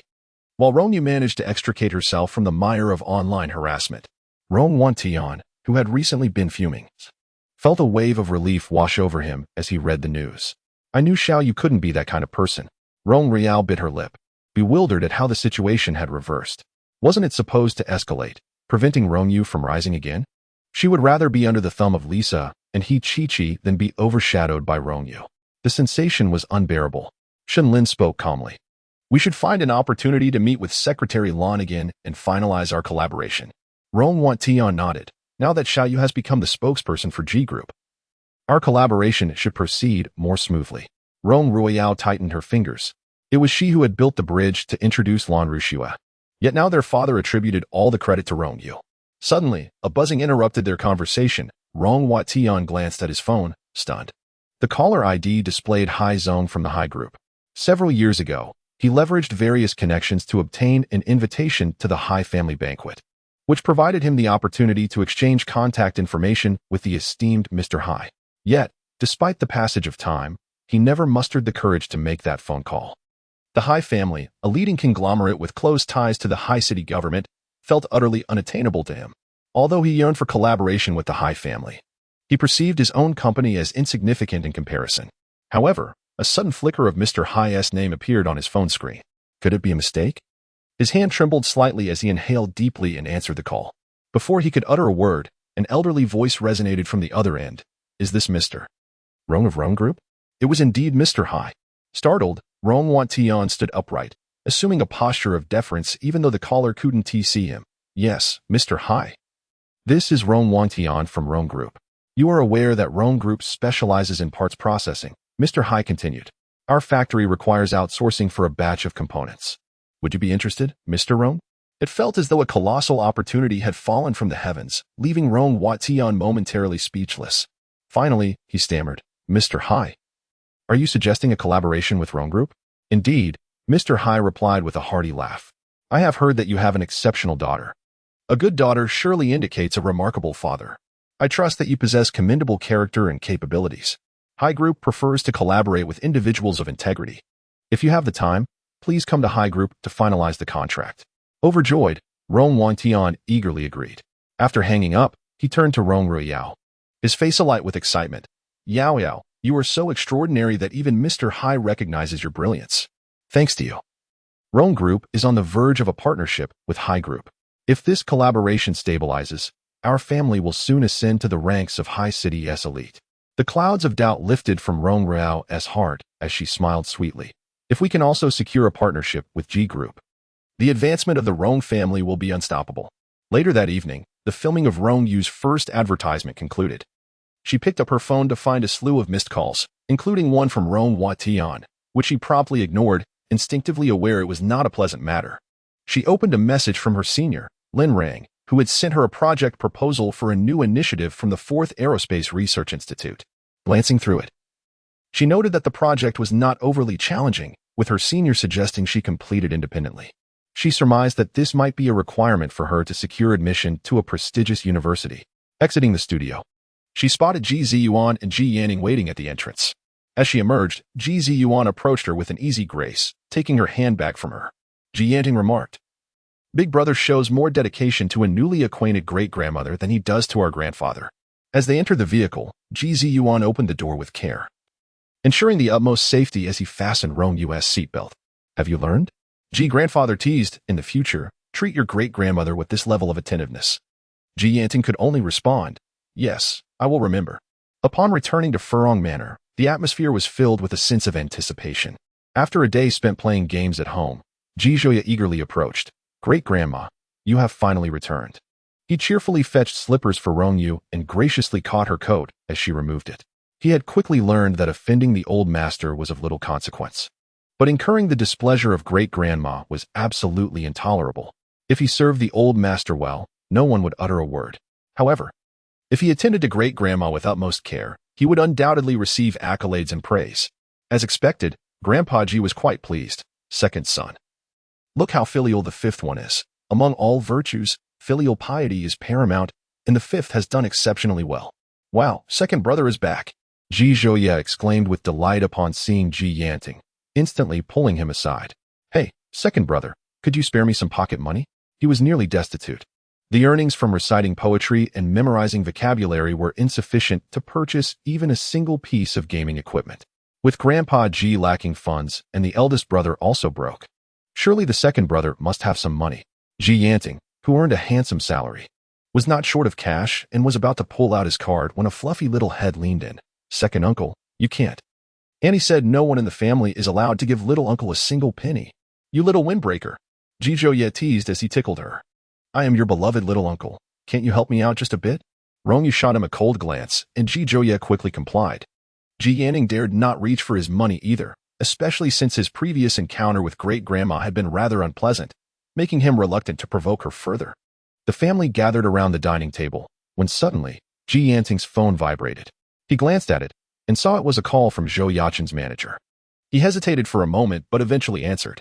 "Mr. Yin, there's been a situation. The online backlash has been fierce, resulting in several endorsements being terminated for Yachin. And he has lost multiple leading roles." In a moment of despair, he ingested sleeping pills. Ji Yanning abruptly stood up, instinctively moving to leave. Grandpa Ji slammed his chopsticks down. "Sit down and finish your meal." Chapter 61. Adults must bear the consequences of their actions. Grandpa Ji's expression was stern. It was he who incited the fans to unleash their wrath against her great-grandma, and now he was facing the repercussions. He had brought this upon himself. At this moment, he should reflect deeply and seek to amend his ways rather than resort to self-harm in a bid for sympathy. Moreover, if he had taken sleeping pills, he needed to go to the hospital. What use was it to seek you out? Ji Yanning pressed his lips together. After all, he is a public figure. Being photographed at the hospital would not be ideal. "I happen to know a private doctor." It was then that Ji Zhuya learned that during his gaming day, great-grandma had been besieged online by countless netizens. He recognized Zhou Yachin. Once, when his brother was filming in Haicheng, he had visited the set and met Zhou Yachin, even playing a few rounds of games with him. At that time, Zhou Yachin had called his brother bro, which had made him feel a twinge of envy. He immediately took out his phone, opened the game software, and muttered under his breath. Then handed the phone over. Wasn't he on the verge of death after swallowing sleeping pills? Yet here he is, online playing games, truly a testament to his indomitable spirit. Ji Yanting's gaze instantly turned icy. Given the situation had escalated to this point, it was, after all, Zhou Yachin's own doing. He merely remembered the kindness that Zhou Yachin's deceased mother once showed him, which compelled him to offer protection. He settled down to eat. Rong Yu maintained a calm demeanor, remaining indifferent to many matters as long as they did not affect her or her family. After finishing her meal, she returned to her room to commence her project. Her involvement in aerospace was limited, so she began by searching for relevant papers online. Next door, Ji Yanting was playing chess with Old Master Ji. Usually, he was exceptionally busy with work and seldom returned home, so when he finally did, he made a point to be filial. "Hey Yan, you have now received Lifetime Achievement Awards in the realms of film, television, and music. Isn't it time for you to retire from the industry?" Old Master Ji remarked. As I gradually step back from Ji Enterprises, you should return to assist your elder brother in managing the family business. Ji Joya, who was engrossed in a video game, interjected, let second brother mess around for a few more years. After all, Tama will officially debut soon, and second brother can look after her. Indeed, indeed. Old Master Ji nodded repeatedly. Aye, you've finally shown some wisdom. In that case, since you work in the entertainment industry and understand it well, I'll temporarily entrust Ji Entertainment to you. What do you say? Ji Yanting shook his head. I am currently preparing for an exhibition. Let us discuss this again in a few months. Ji Joya chuckled mischievously. The company is in dire need of personnel. Let me step in. Old Master Ji shot him a stern look. Let us talk about that after you get into college. Ji Joya instantly sobered, given his grades.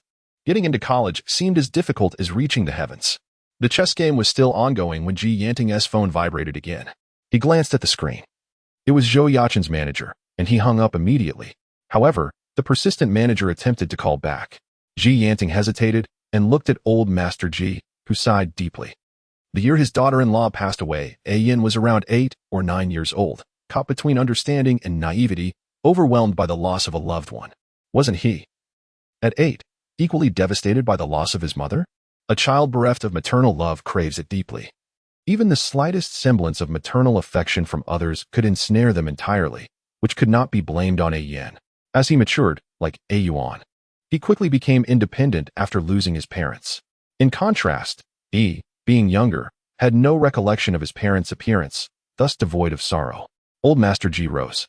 I'm tired. I'm going to bed. Ji Yanning picked up his phone and stepped onto the garden balcony to answer the call. Mr. Yin. Yachin has awakened and is currently in the bathtub, contemplating self-harm. If you have time, please come over. I truly cannot dissuade him. Ji Yanting's voice was faint.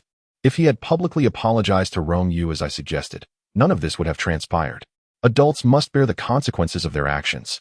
The manager was on speakerphone. Ji Yanting's indifferent voice clearly reached Zhou Yachen's ears. He was indeed in the bathtub, sipping red wine while playing a game, preparing to splash the wine into the water to create a dramatic scene upon Ji Yanting's arrival. Little did he expect that Ji Yanting had no intention of coming. He tossed aside his phone and beckoned with his finger, prompting the manager to hurriedly pass the phone over. Brother, I feel utterly despondent. I consumed nearly half a bottle of sleeping pills, and yet I am still alive. If only I had perished, I would not have to confront this overwhelming mess. And I could reunite with my mother. Zhou Yachen's voice trembled. Brother, you must remember my mother, right? A month before you filmed that drama, she stayed at our home, nurturing a bond with you. Every morning, she prepared breakfast for you, mended your clothes, took you on boat rides, to the cinema, and to amusement parks. Do you recall? Ji Yanting's gaze deepened. That year, he was merely a teenager, still in high school, with their father preoccupied and his elder brother busy. The neglected youth found a semblance of home within the Zhou family, like a wild horse gradually discovering a sense of belonging. He cherished that time spent on set. Later, the actress portraying his mother passed away, and those memories became even more precious, bathed in a soft glow. If my mother knew how I have been bullied by netizens, she would be heartbroken. Zhou Yachin began to weep. Brother, I realize my mistakes. Please help me this once. After a prolonged silence, Ji Yanting replied, I will quell the public outcry. For now, you should refrain from public appearances. Find an acting class and dedicate some time to honing your craft. I will listen to you, brother. After hanging up, Ji Yanting rubbed his temples. He called his assistant. Spend some money to suppress the trending topic and eliminate all the negative press. Before he could finish his sentence, a head with pink highlights leaned in. Second brother. You are quite amusing. Ji Zhouye crossed his arms, leaning against the doorframe. Zhou Yachin incited fans to attack our grandmother and slander the Ji family. Such a person deserves to be silenced, yet you are willing to dig into your own pockets to assist him? Our grandmother is magnanimous and unconcerned with such matters. But our father certainly cares. I shall inform him. Stop, Ji Yanting commanded, halting him. What must I do to silence your tongue? Before Ji Zhouye could refuse, Ji Yanting continued, would 1 million suffice? 2 million, perhaps? Ji Zhouye replied, is he the type to bow for money? I can offer you a maximum of 5 million. Ji Yanting produced a card from his pocket, saying, take it and keep your mouth shut. If you refuse, I will go to father and confess myself. Take it. He insisted. Even a moment's hesitation disrespects the worth of money. Ji Zhouye accepted the bank card and dashed off. Ji Yanning shook his head and continued making calls to manage the online chaos. Chapter 62. Rong Yu ranked last in exams the following day. Ji Yanting flew to the capital to record a single. Rong Yu and Ji Zhouya attended school, as usual. As they entered the school gate, numerous eyes fell upon Rong Yu, groups of students whispering among themselves. Who would have thought that Rong Yu from class 20 would achieve such fame after participating in a talent show? She even managed to seize resources from Zhou Yaqin. How impressive. It's not her prowess, it's Zhou Yaqin's lack of ambition. The brand couldn't find anyone last minute, so they had no choice but to let Rong Yu take the lead. Over the weekend, Rong Yu's name dominated the trending topics for 2 full days. She had truly become a sensation. I thought Rong Yu would maintain her top position indefinitely, but now it seems uncertain. With Rong Yu's momentum, it appears that Rong Ruoyao's first place may be at risk. Rong Yu sings beautifully and dances quite well, and with her striking looks, there is no reason she shouldn't be at the forefront. As Rong Ruoyao walks through the crowd, her sweet smile abruptly freezes. In the past, wherever she roamed on campus, she was the focal point of discussion. Now, however, the spotlight has shifted to Rong Yu. This disparity nearly drives her to the brink of explosion. Yet in public, she must conceal any negative emotions, forcing a smile as she greets her fellow classmates. She lifts her gaze and spots Song Huai, only to find his eyes fixed on Rong Yu. A sudden tension grips her, prompting her to stride over Song Huai. His expression is a mix of complexity. While classmates chatter about Rong Yu's rising fame, he ponders why the 4th Aerospace Research Institute would publicly endorse her. Is it merely because she achieved a perfect score in the physics competition? But he too received a perfect score. Why was he invited? He yearns to inquire with Rong Yu, yet the crowd makes it impossible to find an opportunity. Surrounded by classmates from class 20, Rong Yu enters the classroom. Just as she settles into her seat, Pei Yaru ascends the podium with a cheerful demeanor. Upon noticing the thick stack of exam papers in her hands, Rong Yu recalls the May exam from the previous week. She had only completed one subject and was abruptly called away before finishing her essay. The second monthly exam of the first semester for our senior year has shown remarkable progress. Pei Yaru's voice radiates joy. Almost all students have made significant improvements. And now, I will announce the rankings. Class monitor, 1st in the class, 63rd in the grade. The words reverberate. And the usually composed class monitor is nearly thrown from his seat. He is always ranked 1st in the class, yet on a grade-wide scale. He barely made it into the top 100, his best being 101. To leap to 63rd place is astounding. He turns to Rong Yu, his eyes brimming with gratitude. Academic committee member, 2nd in the class, 79th in the grade. League secretary, 3rd in the class, 84th in the grade. These 3 students have broken into the top 100 of the school, deserving of thunderous applause. The class erupts into a fervor, applause echoing for several minutes before subsiding. The rankings of the remaining students also show steady improvement. Pei Yaru's voice is filled with delight. Last place, Chen Yin, 37th in the class. Chen Yin stands up, bewildered. He had excelled in middle school, consistently ranking in the top 5, which earned him a place in the prestigious First High School. However, upon entering, he was placed in a class of underperformers and, coupled with his family's challenging circumstances, he gradually fell into despair, his academic performance plummeting. Yet now, as he applies himself, he manages to regain some points, resulting in a significant rise in his ranking, which feels entirely reasonable. With tears in his eyes, he declares, "Teacher, I promise to study diligently from now on." Pei Yaru smiles with satisfaction. "You may sit down." Next is Ji Zhouya, previously 2nd to last, now ranked 41st in the class, showing great improvement and deserving of encouragement. Ji Zhouya rose with an air of arrogance, basking in the scrutiny of his classmates. His commendable scores were primarily in Chinese and English. He diligently recited poetry every day, and his short essays were quite commendable, earning him a score of 103 in Chinese. His frequent travels abroad had bolstered his English proficiency, allowing him to achieve a score of 113. However, his performance in mathematics and comprehensive science was dismal, best left unmentioned. Pei Yaru, suppressing her smile, turned to the 2 male students with a stern expression. "You two, one is 2nd to last, and the other 3rd to last. What are your plans for improvement to strive for collective progress?" The student in 2nd to last retorted, "Isn't there someone in last place?" The 3rd to last chimed in, Yes, let us see who has recently claimed the title of the bottom of the class." Rong Yu cleared his throat. "The last place should be mine." Do not compare yourselves to Rong Yu. Being last does not reflect her true capabilities. We will continue our group study format, pairing up for one-on-one sessions. With the goal of reaching new heights in the next monthly exam, Pei Yar stated. All right, let us commence with the analysis of the test papers. This afternoon, our school will hold a parent meeting for the third-year students. After class, Rong Yu found herself surrounded at her desk. The class monitor, the league secretary, and the academic committee member expressed profound gratitude towards her. High City No. 1 High School is a prestigious institution. Securing a place within the top 100 of the grade virtually guarantees admission to a reputable university. Previously, they had struggled outside the top 100. But with Rong Yu's slight guidance, it felt as though they had opened the floodgates of enlightenment, making rapid progress. Stop looking at me with teary eyes. Rong Yu felt a shiver run down her spine.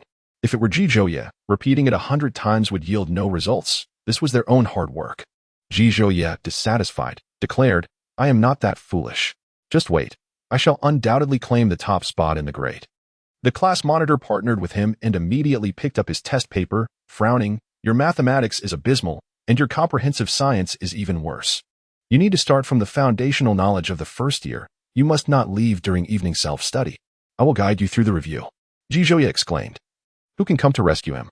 Nearby, a voice of complaint arose. Damn it, which scoundrel leaked the grade rankings online? It has exploded on trending topics. Rong Yu, isn't your popularity a bit excessive?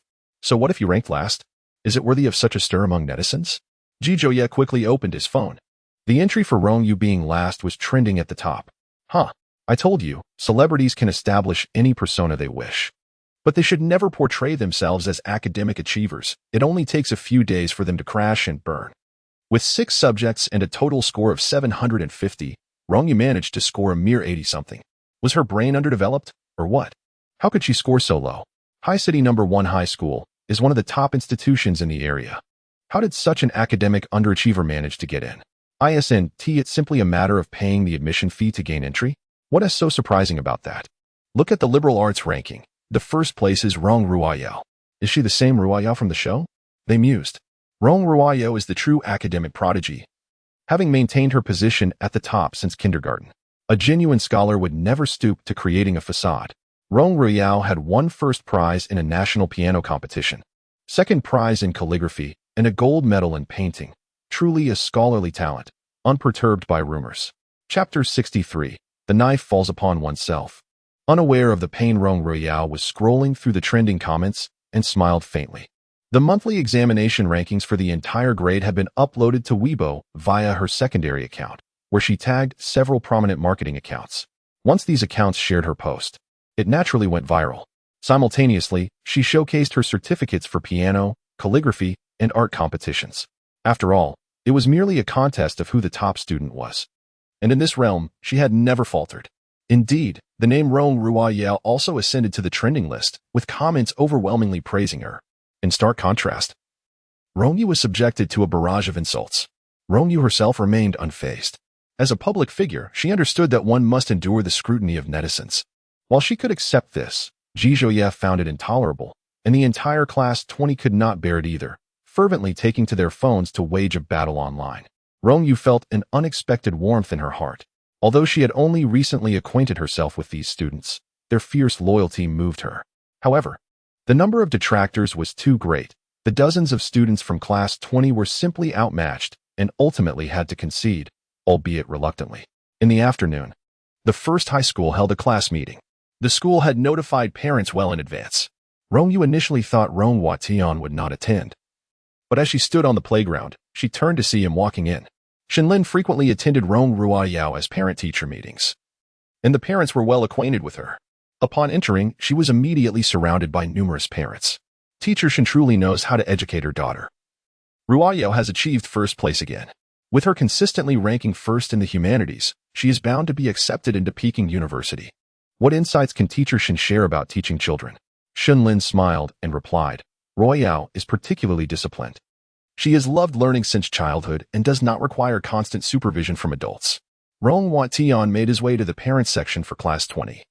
He quickly spotted Rong Yu standing with several boys, one with pink-dyed hair and another engrossed in a game on his phone, clearly lacking decorum, evident signs of delinquency. Spending time with such company, it was no wonder she ranked last in her exams. One daughter ranked first, while the other languished at the bottom. The stark contrast ignited a fire within him.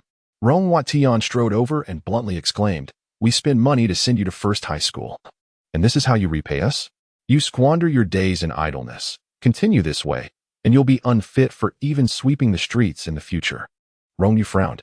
Before she could respond, a voice cut through the tension. She looked up to see Butler Yu. He had come in place of old Master Ji to attend Ji Zhouye's parent-teacher meeting, having rushed to the school only to witness someone berating Miss Rong. In the Ji family, she was treated like royalty. How could she endure such indignity in the Rong household? Mr. Rong, is it not somewhat inappropriate to say such things? Butler Yu spoke calmly, suppressing his anger. Regardless of circumstances, it is unacceptable to humiliate a child in public, especially in front of so many witnesses. Who are you to interfere? Are you meddling too much? Rong Wangtian's face darkened further. My child's poor performance is my responsibility to address. What concern is it of yours? Some parents nearby could no longer remain silent and spoke out. Aren't you Rong Yu's father? The reason she ranked last this time was due to her absence from the exam, not because of poor performance. Indeed, my child has managed to rank among the top 100 in the entire school, thanks to Rong Yu's assistance. My daughter, too, has improved significantly in physics, raising her score by over 30 points under Rong Yu's guidance. I had intended to express my gratitude to Rong Yu after the parent-teacher meeting concluded. The children are already remarkable. Such harsh words should not be directed at them. The parents exchanged remarks, amusing Rong Wangtian to the point of laughter. Despite being among the lowest in the rankings, they still offered numerous explanations, truly an eye-opener. These individuals, having not experienced the knife's edge themselves, seem oblivious to its pain. At that moment, Rong Wangtian's phone vibrated. Glancing at the caller ID, he saw it was Mr. Hai from the Hai Corporation. He instantly straightened his posture and answered the call. Hello, Mr. Hai, I am on my way. The partnership with Hai Corporation is of utmost importance and cannot afford even a minute's delay. He promptly informed Pei Yaru and turned to leave. Your father is exceedingly arrogant. Ji Zhouye commented, cracking his knuckles. Shall I gather a few people, put him in a sack, and give him a beating? Rong Yu shot him a glance. With that time, you could memorize a few more formulas, regardless of his faults. Rong Wangtian is still the biological father of the original body. As long as it does not touch upon moral principles, there are many matters she can overlook. The butler, Yu, furrowed his brow. If he heard correctly, Rong Wangtian addressed Mr. Hai. Was it indeed the Hai Corporation's Mr. Hai? Much like the Ji family.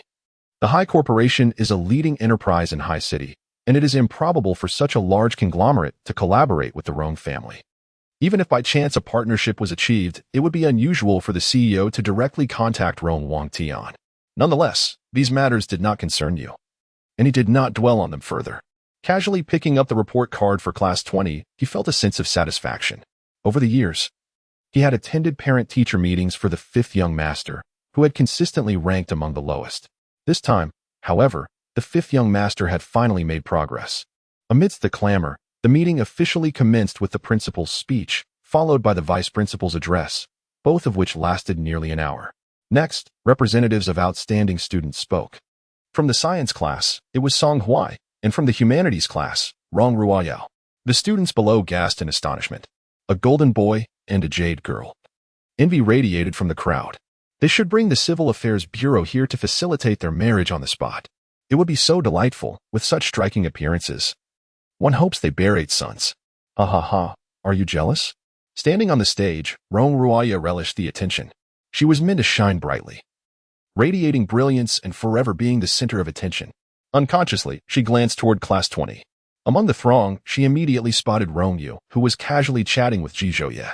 Appearing relaxed, to her surprise, she discerned no trace of jealousy or envy in Rong Yu's eyes. How could she stand there without Rong Yu feeling envious? She refused to believe it. Surely, Rong Yu was simply adept at concealing her emotions. Beside her, Song Huai, after finishing his speech, instinctively looked toward Rong Yu.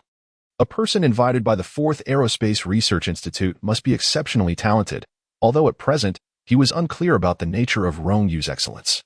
After they both descended from the stage, the Director of Education has commenced the announcement of the scholarship program. The scholarship established by the Ji family is based on monthly examinations and is disbursed every month. The unprecedented amount of the scholarship has inspired nearly all impoverished students. A long line of individuals stood on the platform, including Ji Zhouye and Chen Yan. Ji Zhouye, however, was reluctant to take the stage, for his family was not in need. Yet, due to his records indicating that both parents had passed away, He was automatically categorized as a student in need of assistance and did not require an application. When his name was called, there was no reason to decline the invitation to the stage. Chen Yin received the Progress Award with a prize of 12,000 yuan. Ji Zhouye received the Progress Award as well, with a prize of 8,000 yuan. Tears streamed down Chen Yin's face. 12,000 was a sum his grandmother could barely earn in a year from collecting recyclables. It dawned on him that diligent study truly could yield financial rewards. He was immensely grateful to the Ji family, profoundly appreciative. In that moment, he was indeed moved. Pei Yaru's eyes also glistened with emotion. She was acutely aware of Chen Yin's family situation. When he was in his first year of high school, his grades were satisfactory, but in his second year, when his grandmother fell ill and the family faced financial difficulties, Chen Yin made the decision to drop out and work. Subsequently, she visited Chen's home repeatedly, persuading and assisting with medical expenses, ultimately dissuading him from quitting school.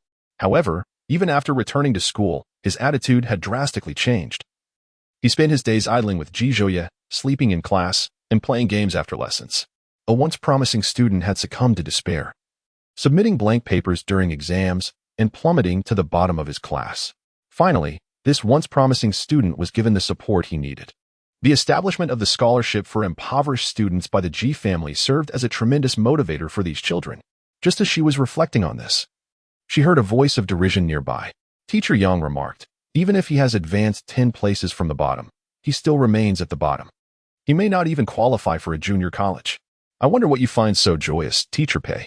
Pei Yar calmly replied, "There are still over 6 months until the college entrance examination.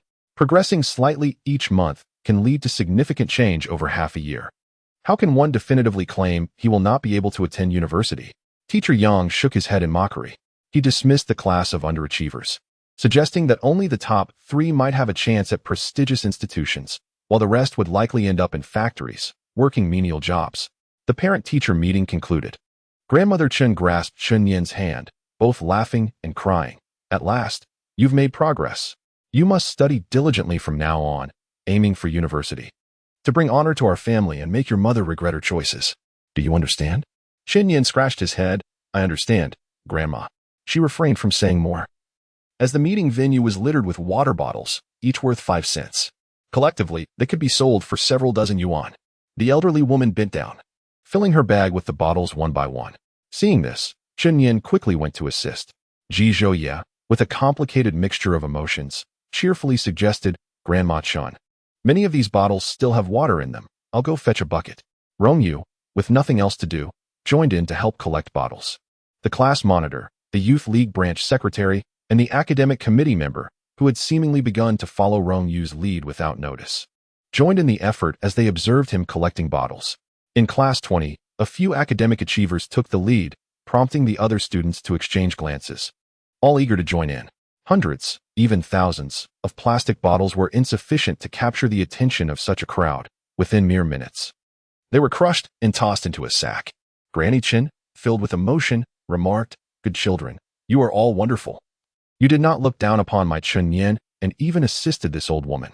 Butler Yu understood that Chen Yin was the closest companion of the 5th young master. Contemplating for a moment, he suggested, "Miss Rong, why not invite Granny Chen to work in the gardens of Furong Manor? It's easy work with a handsome salary." Rong Yu shook her head, stating, "I and Chen Yin are friends. If I's family becomes servants of the Ji family, their friendship may deteriorate. It would be better." She paused before continuing, "Granny Chen could be called upon to collect the used cardboard boxes from the Ji group."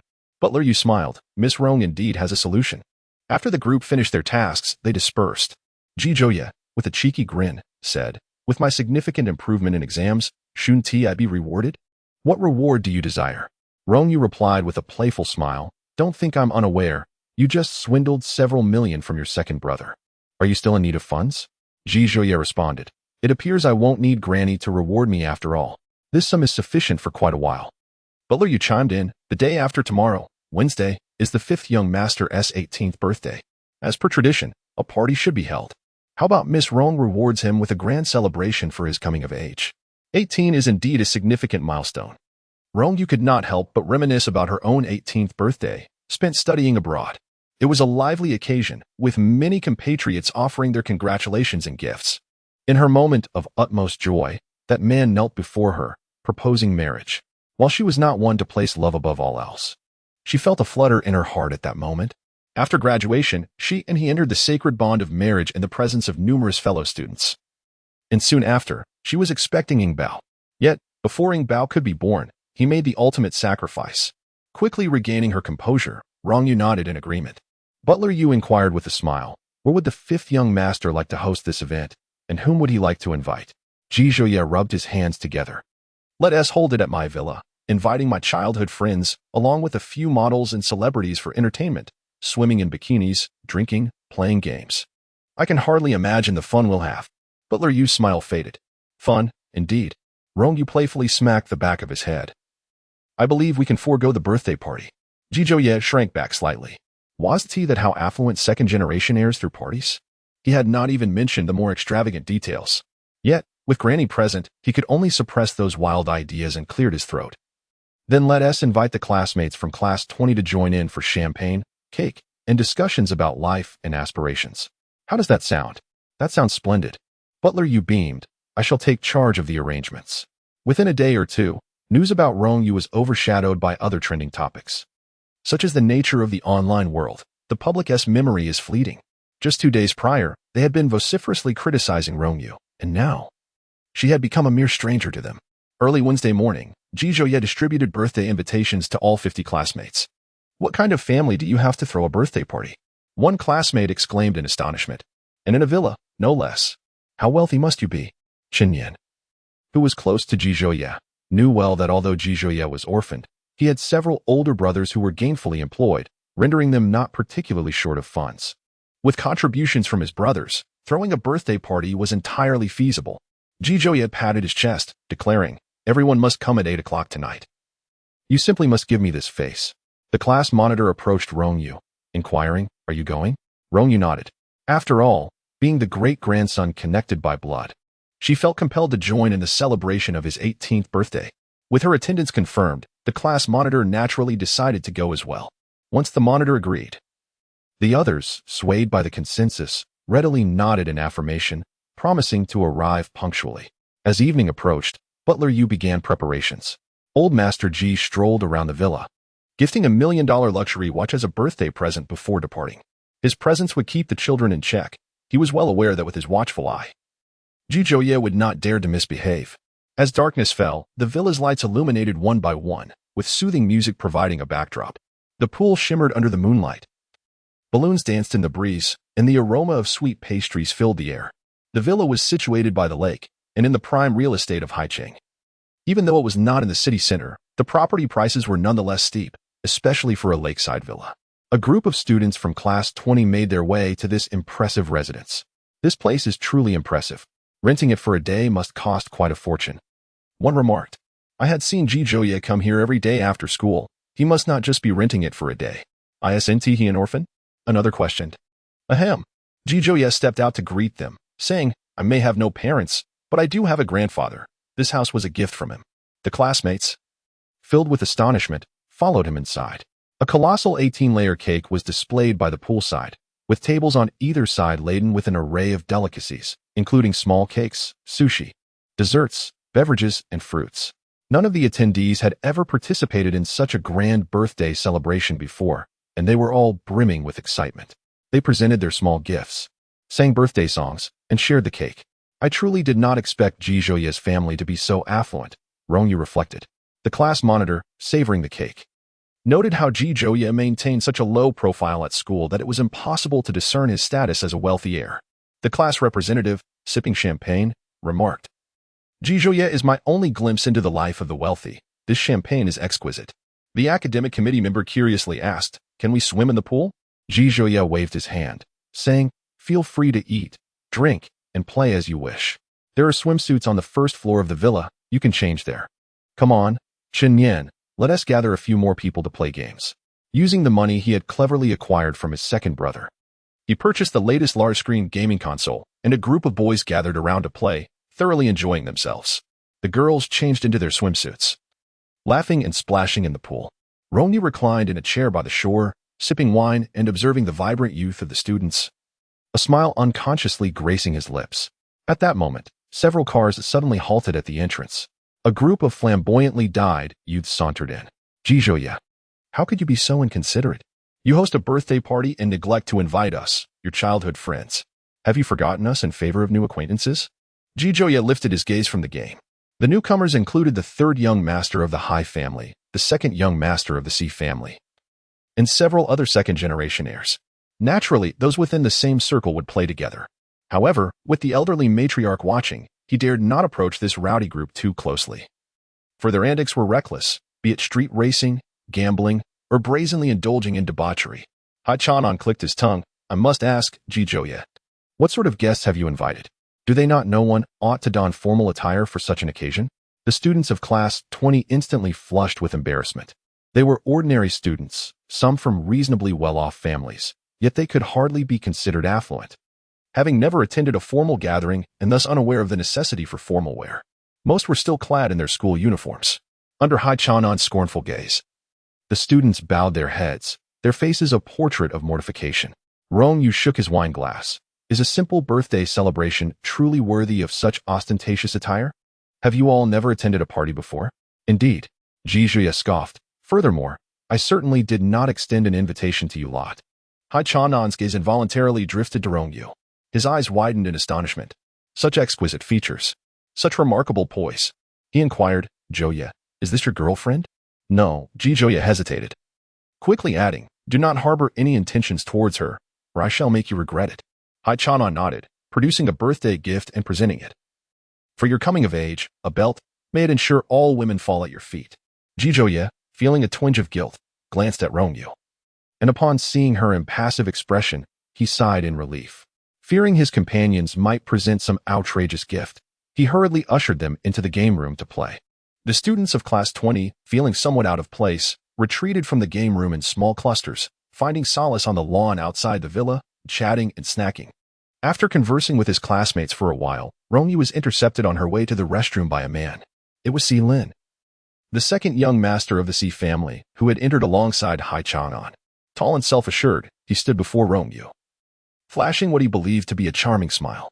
I recognize you, Rong Yu, the popular contestant from that talent show. Am I correct? Rong Yu furrowed her brow. What is it? Could I have your contact information? Si Lin made a gentlemanly gesture. There is a concert tomorrow, and I would be honored to invite Miss Rong to join me. Afterward, we could dine at the Riverside restaurant and enjoy the night view. What do you think? Rong Yu's frown deepened. What do you want? Just say it directly. Si Lin's smile deepened. I asked for the opportunity to pursue you, Miss Rong. Rong Yu, her psychological age is 30. According to the normal timeline, she is akin to a centenarian, and in her eyes, this individual is merely an immature child. I am not pursuing you, Ji Zhouya exclaimed, delivering a swift kick to Si Lin's rear. Si Lin was attempting to strike a pose to bewilder Rong Yu, standing awkwardly and losing her balance, only to be sent tumbling into the swimming pool by a well-aimed kick. Ji Zhouya, still unsatisfied, seized a swimming ring from the shore and swung it down onto Si Lin's head with vigor. Stop it, don't hit me. Si Lin was infuriated. She's not even your girlfriend. Why can't I pursue her? Mind your own business. I came here to congratulate you on your 18th birthday, and instead, you kicked me into the water. I will tell old Master Ji, and he will give you a proper lesson. Ji Zhouya chuckled. Go ahead, hurry, and report me. I'm waiting. If the old man were to discover that his own mother was being pursued by this fellow, he would likely storm over to the Si family, ready for a confrontation. Haichang'an pulled Si Lin up, frowning at Ji Zhouya. We're all brothers here. There's no need for such a spectacle. It's just one woman. Is it worth the fuss? Expand your horizons a bit. All right, if you have such a broad perspective, then call me father and let us see. Ji Zhouya retorted, rolling his eyes and pushing the group away. His good mood had been spoiled by their antics. Let us go, let us go. Hurry up. He slammed the iron gate of the villa shut. Turning around, he noticed a throng of students gazing at him with wide eyes and grinning. Don't mind those rascals. Let us continue our fun. The gathering concluded around 9 o'clock in the evening, coinciding with the end of evening study sessions at the first middle school. Rong Ruiyao and Song Huai exited the campus together. She casually remarked, my father has been exceptionally busy these days, running to the high group every day. I haven't seen him in days. Song Huai paused. The Rong family is collaborating with the high group? Yes, Rong Ruiyao replied with a sweet smile. We just signed a contract and are currently coordinating. though it hasn't been made public yet. After the Rong family secured this project, monetary gain was secondary. The primary benefit was leveraging the Hai group's influence, simplifying future business dealings. Previously, the Song family held a higher status than the Rong family within their social circle. However, with the partnership with the Hai group, the Rong family would soon ascend to the ranks of the elite, allowing her to stand tall before Song Hui without feeling inferior. Song Hui nodded, "Congratulations." Rong Yu bid him farewell and boarded the family's private vehicle, instinctively pulling out her phone to browse her social media. Upon opening it, she noticed several classmates had shared videos from a birthday party. As a public figure, she had accepted friend requests from many classmates, including several girls from class 20. The birthday party videos were posted by those girls, revealing that it was Ji Zhuoya's celebration. A poor person is throwing a birthday party? Chapter 66. Ji Zhuoya. How could he possibly associate with such a crowd of affluent heirs? Rong Yu found it hard to believe. She quickly tapped on the short video. The event was exquisitely arranged, with various snacks and beverages that certainly did not come cheap. This setting must have cost a pretty penny. Moreover, the villa, which she had seen on her way home from school, was located near the first middle school by the lakeside. Her father mentioned that such a villa would cost around 10 million. The impoverished student, Ji Zhuoya, who even had to borrow money from classmates to eat, surprisingly hosted a birthday party in such a lavish setting. Where did the funds come from? She noticed that most of the individuals in the short video were clad in school uniforms, belonging to class 20, with Rong Yu among them. As the video flickered, she seemed to recognize a familiar face. Pausing the video and magnifying the image, she realized that the individual in the center was none other than Hai Chang'an, the third young master of the Hai group. The collaboration project between the Rong family and the Hai family was being overseen by Hai Chang'an. Shortly thereafter, she spotted the face of Si Lin, the second young master of the Si family. She had seen this young master in the news. A quintessential dandy, often associated with various starlets and models, frequently gracing the tabloids with scandalous stories. Both the Si and Hai families were prominent aristocracies in Hai City, circles from which she felt utterly estranged. Even the Song family barely grazed the periphery of such elite society. How could Ji Zhuoya possibly know such affluent young heirs? Rong Yu pursed her lips. She captured a screenshot and sent the faces from the video to a girl in class 20. "Did you see these two individuals at Ji Zhuoya's birthday party today?" The girl replied, "Yes, they crashed the party without an invitation and were ultimately kicked into the pool by Ji Zhuoya." Rong Yu's eyes widened in disbelief. The young masters Hai and Si were expelled from the birthday celebration by this impoverished girl? How could this be? Did Ji Zhuoya not recognize them?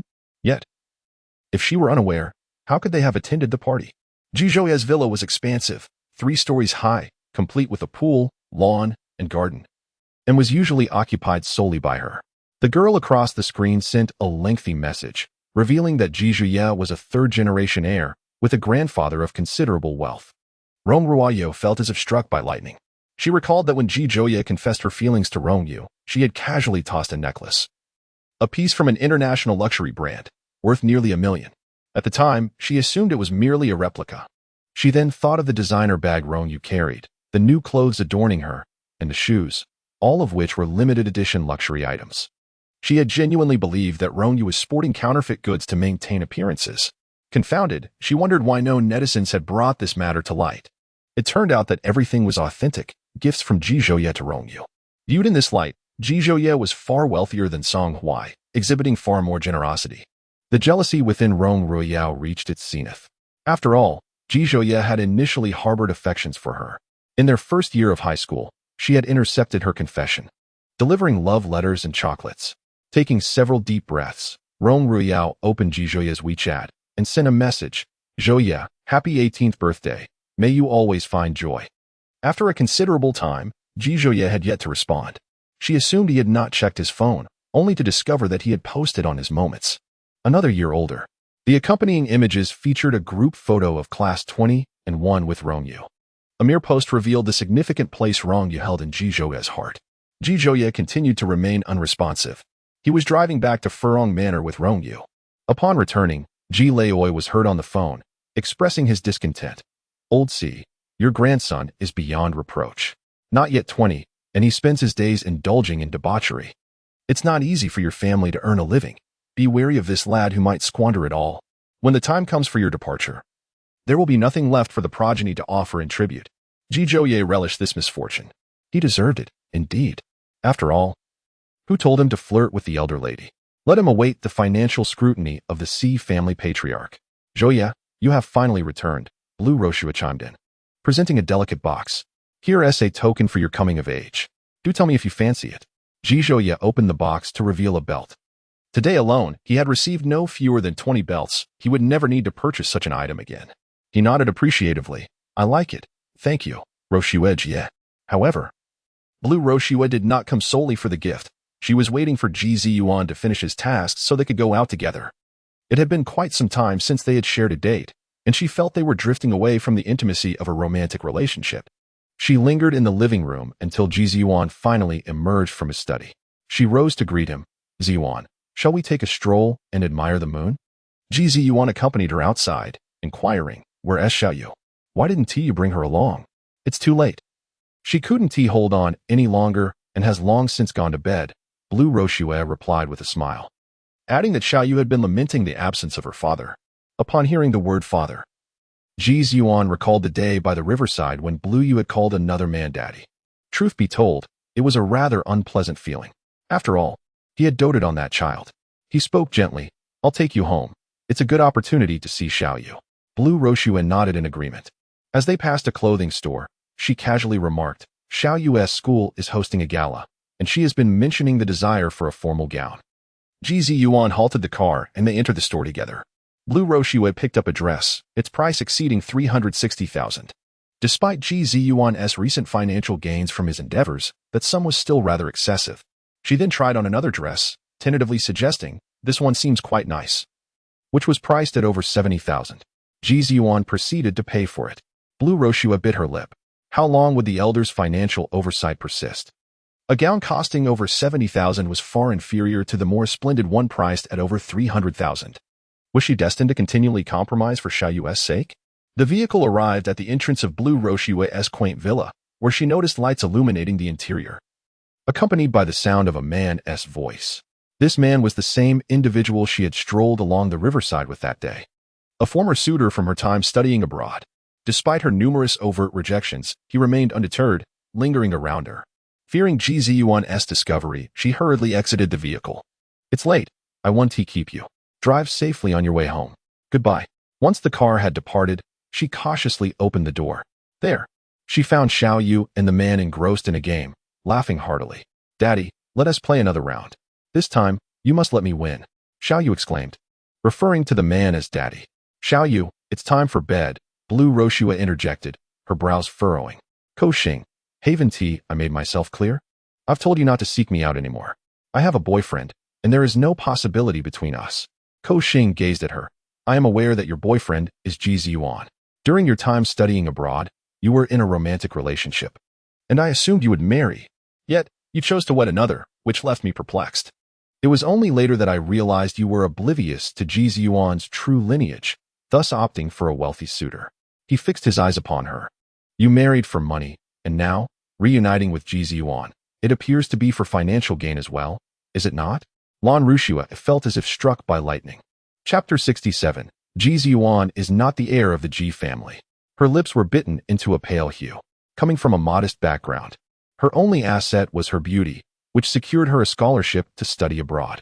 There, she encountered an abundance of opulence, causing her heart to grow increasingly restless. Being with Yuan brought her joy. However, she could not endure his relentless toil in the restaurant, juggling various part-time jobs. She struggled to comprehend why he, hailing from such affluence, would subject himself to such hardship, leading her to mistakenly believe he was impoverished. Fortunately, it was not too late. She lifted her gaze. Regardless of my motivations, I am currently Yuan's girlfriend, so please leave. Your schemes are likely to come to naught. Koxing smiled. Perhaps you are unaware that all shares under the name of Ji Shunying, the chairman of the Ji Corporation, have been transferred. However, they have not been bestowed upon Yuan. This implies that he is not the heir to the Ji family. Lan Rushua froze in shock. How can this be possible? Yuan has been groomed since childhood to assume power in this affluent family. He began managing the Ji Corporation in his teens and is now its president. How could he not be the heir? You were once the Secretary General to the President of the Ji Corporation. Investigating this matter should be straightforward, Koxing remarked. In order to maintain their social hierarchy, Affluent families tend to keep their wealth consolidated, meaning Ji Ziyuan is unlikely to inherit significant shares or assets. Lan Rushua's mind went blank. She swiftly retrieved her phone to contact her former colleagues. Though she had resigned, her influence lingered, and as Ji Ziyuan's girlfriend, her colleagues would surely be forthcoming. The president still retains 5% of the shares. I cannot ascertain the chairman's current situation, but I have indeed heard that he is gradually transferring authority, and it seems shares have also been reassigned. Lan Rushue felt as if struck by thunder. Her decisive choice to divorce in favor of Ji Ziyuan was predicated on his status as an heir to a wealthy family. If he were merely an ordinary second or third-generation rich individual, why would she subject herself to the indignity of becoming a stepmother to another? She leaned against the table. Then who is the new heir of the Ji family? It could be Ji Yanting, Ko Xing replied. I have heard that Ji Entertainment has been fully entrusted to Ji Yanting, making it natural for him to take over the Ji Corporation's headquarters. Lan Rushue clenched her palms tightly. Her head spun, rendering her speechless. Suddenly, the doorbell rang. Before she could collect her thoughts, Lan Yu dashed from the room, hurriedly running to answer the door. As the door swung open, Ji Ziyuan stood on the threshold. Both Lan Rushue and Lan Yu were momentarily taken aback.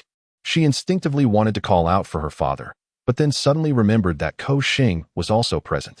What if both of them responded to her call? Although she was young, she was not foolish. As Ji Ziyuan drove out of the villa area, he noticed that the newly purchased dress had been left in the front passenger seat by Lan Rushue. He had no choice but to turn back and personally deliver the bag to her door. Upon opening the door, he spotted Lan Yu and thought to himself how it was quite late for her to still be awake. Just as he was about to speak, he noticed a stranger in the room. Ji Ziyuan's narrow, phoenix-like eyes narrowed. Wasn't this the man who had strolled along the riverside with Rushue that night? Moreover, Xiao Yu had just called him daddy. What was this man doing here at such a late hour? Mr. Ji, Ko Xing stepped forward, extending his hand. I have long admired you. It's a pleasure to meet you. Ji Ziyuan did not reciprocate the handshake. Lan Rushue felt her heart leap to her throat and quickly interjected. Ziyuan, this is Ko Xing, as I mentioned. We studied abroad together in the same year. He was at the gathering for international students during the spring festival. Do you remember? Ji Ziyuan recalled Ko Xing's name, which was quite renowned in the circle of international students, as he had begun his entrepreneurial journey while still studying. And by graduation, he had already established his own company. He was a remarkable figure, having risen from humble beginnings. I came late to extend an invitation to Miss Lan to become my secretary, Ko Xing began. Miss Lan possesses a high level of education and exceptional capabilities, having previously served as the Secretary General in the Ji Corporation's executive office. It would indeed be a pity for such an outstanding woman to refrain from working. However, he smiled, but since Miss Lan wishes to consult with her boyfriend, I shall not intrude upon your private matters. He approached the door, bending down to pinch Lan Yu's small face gently. Xiao Yu, I must take my leave now. Goodbye. Lan Yu waved her small hand. Goodbye, Uncle Ko. Ko Xing did not mind her sudden change of address, ruffling her little head before walking away. Once the door was closed, Lan Yu turned to Ji Ziyuan and called out loudly, Daddy. Ji Ziyuan's expression was inscrutable. It was evident that Xiao Yu understood she should not call two men daddy at the same time. Otherwise, she would not feel so guilty. She was aware that her actions were inappropriate, yet she still chose to act that way. The child certainly had too many tricks up her sleeve. Daddy, what's wrong? Lan Yu sensed Ji Ziyuan's mood and quickly reached out, using all her limbs to climb onto him, wrapping her arms around his neck and planting a heavy kiss on his cheek. Daddy, I like you the most. In the past, every time she expressed such sentiments, Ji Ziyuan's heart would soften. However, this time, his face remained devoid of much emotion. He set Lan Yu down and said to Lan Rushue, You can handle your work as you see fit. It's getting late. You both should rest early. Good night. He turned and walked out. Lan Rushue pressed her lips together, lost in thought. Early the next morning, Rong Yu yawned as she headed off to school, having spent nearly the entire night awake. She was utterly exhausted from working on a coefficient. Just as she arrived at the school gate, she unexpectedly ran into Rong Yu. Rong Yu stepped out of the car, her gaze falling upon Ji Zhouye, who was beside Rong Yu. She scrutinized him closely. Ji Zhouye was adorned from head to toe in high-end luxury brands, the epitome of international opulence, their prices exorbitant and elusive. While the Rong family was relatively affluent, they lacked the resources to don such an extravagant ensemble. Likewise, Rong Yu was equally clad in luxury. Ji Zhouye's generosity towards his girlfriend seemed somewhat excessive, prompting a myriad of emotions within Rong Ruoyao. As she approached in her petite leather shoes, she smiled and spoke. Ji Zhouye, I regret not being able to celebrate your 18th birthday in person yesterday, but I still have a gift for you. She presented a beautifully wrapped small box. Ji Zhouye frowned slightly. No need. His keen eyes had already discerned that the box likely contained a belt. Was a belt truly the only gift appropriate for a young man? Wouldn't a gaming skin suffice? With his hands stuffed in his pockets, he strode away. Rong Ruoyao glanced at Rong Yu, biting her lip. Surely Ji Zhouye's refusal of her gift stemmed from a desire to avoid inciting jealousy in Rong Yu. Why did Ji Zhouye feel compelled to appease Rong Yu in such a manner? Rong Yu yawned and made her way toward the classroom. Chapter 68. Her fiancé. Like a love-struck puppy, the morning was marked by 2 mathematics classes. At the front stood the new math teacher, a gentleman in his 40s named Mr. Zhang. He had been transferred from a lower-tier school, and teaching at Haiqing No. 1 High School was undoubtedly his crowning achievement. He was indifferent about which class he taught. Clearing his throat, he announced, during these 2 periods, you will complete a math Olympiad paper. Students who perform well will be recommended for the school's Olympiad training. I trust the significance of the Olympiad requires no extensive introduction. The students were well aware of the Olympiad's prestige. Securing a gold medal at the national finals could pave the way for direct admission to prestigious institutions like Huaqing University or Peking University. Yet, how many among them could attain such heights? Outstanding students like Song Hui had participated in the Olympiad last year, reaching the national finals but ultimately only securing a silver medal. They were light years away from Song Hui. What he could achieve was beyond their wildest dreams. Nevertheless, practicing with these problems was still a worthwhile endeavor. Rong Yu glanced at the exam paper, quickly formulating her approach to the problems. It was not particularly difficult. However, she was reluctant to spend her time on this, so she pulled out her draft paper and began working through the project her senior had assigned her. By noon, the classroom buzzed with excitement as the advertisement featuring Rong Yu premiered. The G Group's newly launched folding phone had generated considerable buzz, and with Rong Yu's rising fame, the advertisement quickly trended on social media. Class monitor, our Rong Yu truly has star quality, rivaling even first-tier actresses. Academic representative, this advertisement exudes sophistication. It makes me want to buy a folding screen phone. Youth League secretary, a phone costing over 10,000. Can you afford that? Unless, like Ji Zhouye, you're a low-key, invisible third-generation rich. Chen Yin, damn it, why are there trolls attacking Rong Yu again? After all, this was Rong Yu's first advertisement. A culmination of 2 lifetimes of effort, and she watched the ad on her phone. Yet, the comments section was far from friendly. Wouldn't it be more fitting if Rong Ruoyao's face were swapped in? If Rong Ruoyao had starred in this ad, it would have been absolutely perfect. Yao Yao ranked first, and the resources that rightfully belonged to her were snatched away by someone with a wealthy benefactor. Chen Yin frowned, remarking how insufferable the fans of Rong Xiaohua were. The class leader stated, the president of Rong Yu's fan club is exceptionally formidable. They flooded the square with hundreds of your beautiful photos, effectively drowning out the derogatory remarks aimed at you. Rong Yu felt a wave of annoyance. The president of the fan club was none other than Ji Shunying. At her age, still engaging in online spats, one would think she would fear the toll it might take on her health. Ji Zhouye waved his hand decisively, declaring, everyone in our class should join the fan club and follow the president's lead. During lunch, everyone indulged in their phones, and with a shared goal. The atmosphere in the classroom became vibrant. Ji Zhouye instructed Chen Yin to buy some yogurt for everyone as a gesture of appreciation. At that moment, his phone rang. Upon seeing the caller ID, he instinctively glanced at Rong Yu before stepping outside to take the call. Rong Yu, however, remained oblivious to his departure. After finishing her lunch, she went to the library to borrow some books. After a productive afternoon of reading, she returned to class only to find Ji Zhouye's seat empty. Recently, he had been quite obedient, attending class diligently and completing his assignments. Had he become arrogant now that he had some money? Chen Yin interjected. Rong Yu, well, Yigu is feeling a bit under the weather. It seems he has caught a cold and has gone back to the villa to rest. Rong Yu looked up, concerned. Is it serious? Did he buy medicine? Chen Yin shook his head. Yigu said he would be fine after lying down for a bit. It shouldn't be serious. Rong Yu sent Ji Zhouye a message, but he did not reply. After school, she called him, but there was no answer. Could his illness be severe enough to leave him in a deep sleep? She grabbed her backpack, intending to buy some medicine across the street to bring to him. Just as she reached the school gate, a voice called out behind her. Rong Yu, wait. Song Hui approached her. He stood before Rong Yu saying, I've been wanting to chat with you. Do you have a moment? Rong Yu glanced at her watch. You have 2 minutes. What do you wish to discuss? Song Huai's lips twitched in discomfort. Once upon a time, Rong Yu had chased after him eagerly, her lips curving into a smile at even the slightest acknowledgement from him. When had she suddenly turned so indifferent? With nothing further to discuss, she began to walk away. I wanted to ask how you got into the 4th Aerospace Research Institute. Song Hui managed to utter. Was it Dr. Wang Xiaoli who invited you? Wang Xiaoli was the female doctor who had escorted Rong Yu out that day. She frowned slightly. If that is your question, then I'm afraid I have no comment. She pushed past him and walked away, unsatisfied with the lack of an answer. Song Hui pursued her for a few steps. As Rong Ruoyao exited the school, she witnessed this scene. Her fiancé, the esteemed and aloof Song Hui, actually trailing behind Rong Yu like a lovesick puppy. Rong Ruoyao struggled to contain her emotions and called out loudly, Song Hui.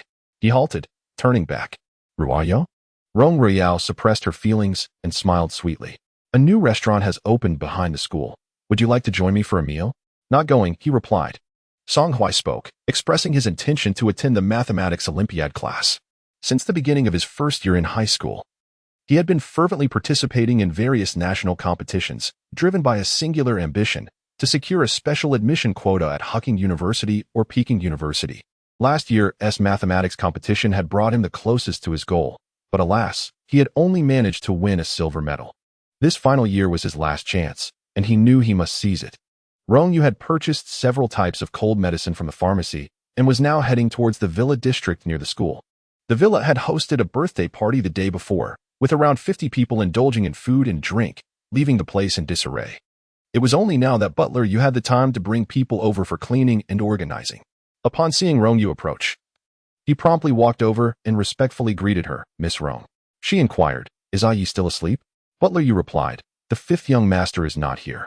Rong Yu narrowed her eyes, noticing that the car that had brought her over in the morning was also absent. That boy, had he not been unwell? What was he wondering about? She made another phone call, but once again, there was no answer. Her right eyelid twitched ominously. The car driven by Ji Zhouye was hers, linked to her phone, allowing her to track its location at any time. She opened the app and was taken aback to see the vehicle parked at the entrance of a manor in the outskirts. She showed the screen to Butler Yu, asking, Where's this? Butler Yu took the phone with a changed expression. Miss Rong, this manor belongs to the Shang family. They are involved in some dubious businesses. On the surface, it is a tea house, but in reality, it serves as a casino. Why would the 5th young master venture to such a place? I will call the old master immediately. Let us not trouble the old master over such trivial matters, Rong Yu interjected coolly. This villa is to be transferred to my name immediately. Butler Yu hesitated for a moment, contemplating whether to consult the old master. However, in the presence of Miss Rong, the old master appeared almost subservient. Whatever Miss Rong dictated was law. A mere villa, the old master would likely be eager to present it to her with both hands. Thus no consultation was necessary. He promptly set about executing her command. Moreover, all assets under his name that can be liquidated will be transferred to me. Rong Yu's voice grew increasingly frosty as she turned to leave. Chapter 69. If you do not come. Prepare to collect my corpse at the tea house on the outskirts of the city. Amidst the fragrant aroma of tea, numerous patrons engaged in business discussions. Passing through the tea room and traversing a serene garden, one would arrive at a bustling hall filled with animated voices. Ji Zhouye sat at the edge of a table, several playing cards laid before him. He silently offered a prayer to his ancestors before lifting a corner of the card to glance at it, only to mutter a curse inwardly. Another hand of worthless cards. Remaining composed, he was accompanied by Lan Roshui's brother, Lan Zigong, who spoke in a hushed tone. The person across from us doesn't look too pleased. They must have a bad hand as well. Let us assert our dominance through sheer presence. It's time to test our acting skills. Ji Zhouye glanced up and, indeed, the opponent wore an expression that suggested they were ready to kill. Nearly tossing their cards in frustration. Gaining confidence, he pushed a portion of his chips forward. Just then, his phone vibrated unexpectedly. Before he could even glance at it, Lan Zigang snatched it away and flipped it face down on the table. Ji Zhouye maintained his composure. The person across from me tossed the cards back into the deck, and I conceded defeat. Ji Zhouye triumphed in this round, growing bolder with each victory. Yet, shortly thereafter, he appeared to be cursed, losing continuously. The thrill of winning was intoxicating, and he found himself unable to resist gambling, becoming increasingly engrossed as he witnessed his chips dwindling. He spoke up, Zigong. Go exchange for more chips. Lan Zigong returned his card. I'm out of money. Ji Zhuye looked incredulous. How is that possible? This was the hush money I extorted from my second brother, 5 million. That's no small amount for him. I've only played a few rounds. And it's all gone? Indeed, it was gone. Lan Zigong leaned closer and whispered, Zhuye, we must turn this around. Ask your brother for more money. Ji Zhuye pressed his lips together. His eldest brother's funds had been confiscated. He had just borrowed 5 million from the second brother. The third brother was unreachable. And the fourth brother, being a student, had no money. Forget it, he declared. I'm done. No, Zhuye. Lan Zigong hurriedly urged him to reconsider. Think about it. You've lost so many rounds already. You must win at least once. The next round could be your chance to reclaim everything. If you give up now, that 5 million will be lost for good. Ji Zhuye remained silent. Lan Zigong continued in a hushed tone. Didn't you drive over in a luxury car? You could pawn it for more chips, and if you win, you can redeem it. Ji Zhuye replied, That's not my car. You own a villa, don't you? Lan Zigong's voice brimmed with excitement. Such a large villa must be worth 20 to 30 million. You could get a substantial amount of chips from that. Come on, let us go. Ji Zhuye instinctively wanted to refuse. Yet, the clinking of chips echoed in his ears, and he felt as though he had stepped into the clouds. A dizzying sensation of unreality washing over him, as if only through winning could he return to reality. He was led by Lan Zigong to the service desk. Without needing to say anything, Lan Zigong had already provided the villa's address. The staff would verify ownership, and if it belonged to Ji Zhuye, they could proceed with the mortgage. The staff frowned. The owner of this villa is Rong Yu. Ji Zhuye was momentarily taken aback. This was the villa he had personally selected and purchased over 2 years ago, signed in his name. When had it become the property of his great-grandmother? I recall you own 2% of shares in the G Group, Lan Zigong interjected. Can these be mortgaged? The staff smiled. Of course, based on market value. 2% of G Group shares can be mortgaged for at least. Before the sentence was finished, Ji Zhuye coldly interrupted. No. The shares were the first gift he and his brothers received upon birth, each endowed with 2% as a symbol of their standing in the Ji family. If he were to mortgage even this, it would be a disservice to the old man. It's not like you can't redeem it later, Lan Zigong coaxed. Don't you want to recover your losses? Ji Zhuye tightened his lips. In any case, I cannot mortgage the shares. Then let us consider online loans, Lan Zigong suggested, handing him his phone. Almost all online platforms offer loans. You can easily borrow 100,000 from one platform, accumulating over 1 million. Come, I'll show you how. Ji Zhuye took the phone and noticed several missed calls, all from Rong Yu. A wave of panic surged within him. Simultaneously, a WeChat message arrived, stating that a group of netizens had found the school and were surrounding me. If you don't come soon, just wait for me to be collected like a corpse. Ji Zhuye attempted to call, but no one answered. He hastily dashed outside. The group of netizens was ruthlessly defaming his great-grandmother online. If they confronted her in reality, the aggression would likely be even more intense. It was unfathomable what she might endure alone. Zhuye, where are you running off to? Lan Zigong hurriedly pursued him. Aren't you going to recover your losses? Don't you want to win? If you leave now, you'll have wasted 5 million. Ji Zhuye opened the car door and took a seat. Let it be a loss. Can't Ji Shao afford this little amount? He slammed the door shut and pressed the accelerator, vanishing from the entrance of the tea house in an instant. Lan Zigong sneered. He had brought Ji Zhuye here to play. And for every loss Ji Zhuye incurred, he would earn a 10% commission. In just this brief moment, he had pocketed 500,000, while others gambled. He felt a twinge of temptation. He stroked his chin, turned around, and re-entered the tea house. Ji Zhuye drove swiftly, running a red light, and arriving at the school gates. He seized a student and inquired, Where's Rong Yu? Although Rong Yu was somewhat of a public figure, not everyone was attentive to her whereabouts. After questioning several individuals, he still found no answers. Rong Royale was returning to school with a few classmates after having lunch. Upon reaching the school entrance, she spotted Ji Zhuye in a frenzy. His eyes were bloodshot, his hands trembling, as he shouted for Rong Yu. To Rong Royale, his demeanor resembled that of someone deeply infatuated with Rong Yu. A wave of discomfort washed over her as she approached him. Ji Zhuye, what are you looking for Rong Yu for? Did you two have a quarrel? Ji Zhuye brusquely shoved her aside. His disdain for Rong Royale was palpable, especially since her fans had been the most vicious in their online tirades against Rong Yu. Brother Yi. Chen Yan ran over, panting. Rong Yu is at the milk tea shop on the back street of the school. She is perfectly fine. Ji Zhuye sprinted towards the milk tea shop. Through the window, he spotted Rong Yu with another girl, seemingly a contestant from the same talent show, named Su Tian. They were seated, sipping tea, and appeared to be engaged in light-hearted conversation, with Su Tian laughing heartily, causing Rong Yu to smile as well. In that tranquil moment, there was no hint of the violence he had imagined. It felt as though a bucket of cold water had been poured over him, awakening him to reality.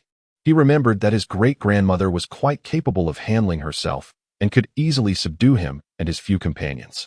A mere group of female fans could not result in the dire consequences he had envisioned. He had been deceived. Ji Zhouye strode inside, placing his hands on the table, and gritted his teeth. Is it amusing to toy with me? Chapter 70. Great-grandmother. I was wrong. I should not have entered the casino. Rong Royale smiled slyly. Ji Zhouye was so enraged that he might be on the verge of breaking up with Rong Yu. Without Ji Zhouye, she doubted Rong Yu could continue to flaunt designer brands daily. Su Tian, that's all for today, Rong Yu said. I have something to attend to. So I want to see you off. Su Tian glanced at Ji Zhouye but didn't ask further questions as she stepped outside. Returning, Rong Yu stood up. I want to be attending evening study sessions. Come with me to a place. Ji Zhouye was engulfed in a tempest of fury, akin to striking cotton, leaving him profoundly stifled. Gritting his teeth, he exclaimed, Why would you deceive me? Do you not realize I genuinely believed you were in peril? Rong Yu extended the bag in his direction, and he instinctively reached to assist her. As Rong Yu stepped outside and approached the car, he promptly scurried to open the door and fasten her seatbelt. The vehicle set off, leaving Rong Ruoyo standing in a daze. She clearly observed Ji Zhouye brimming with rage. Wasn't a fierce argument and a subsequent breakup the expected outcome? What was the motivation behind his attentive service to Rong Yu? What made her worthy of such devotion from Ji Zhouye? As twilight descended, the city of Haicheng illuminated with radiant lights, the street lamps glowed brightly, and the roads bustled with traffic. Yet, as they drove on, the landscape grew increasingly desolate. Ji Zhouye parked the car in a dark, vacant area on the outskirts. Why have we come here? He inquired. Rong Yu exited the vehicle and ventured down a narrow path, saying, Just follow me. The path was shrouded in darkness, devoid of light, and a sudden gust of wind sent an inexplicable chill down Ji Zhouye's spine. Upon traversing the thicket, he beheld, under the moonlit sky, a series of graves overgrown with weeds. Clearly, they were unmarked resting places. He felt an icy grip of fear. Why have we come here? Do you know who lies beneath these graves? Rong Yu's voice was soft. They belong to the Wu family. You may not be familiar with them, but in the 1930s and 40s, they were quite renowned on the Bund in Shanghai. Their ancestors were scholars, and the patriarch once held an official position. During the war, they donated a significant portion of their wealth to aid the resistance. This illustrious family ultimately met a tragic end, buried here. Ji Zhouye was drawn into the narrative. Why? Because the family's youngest heir was lured into gambling. Initially, his bets were modest, with minimal wins and losses, but gradually, he savored the thrill of victory and began to wager substantial sums. However, with gambling, losses abound. He squandered the Wu family's shop, mortgaged their business, and even clandestinely sold their ancestral hall. The old man was driven to despair, and the matriarch, in search of her grandson at the gambling den, tragically drowned in a river. Eventually, unable to pledge any more assets, he was held captive at the casino and had his hands severed. His father, in a bid to save him, bled to death, while his mother, in her grief, struck him and took her own life. His sister, seeking him at the casino, was violated and subsequently ended her own life. Overwhelmed by the devastation of his family, he succumbed to madness and was found dead in a thicket. Rong Yu placed a bouquet of flowers upon the grave of the elder Wu. She had encountered him before. He was such a spirited and patriotic individual, who met a tragic fate due to his grandson's actions. Ji Zhouye felt as though he had been struck by lightning. At last, he comprehended why the matriarch had deceived him. She must have known of his foray into gambling.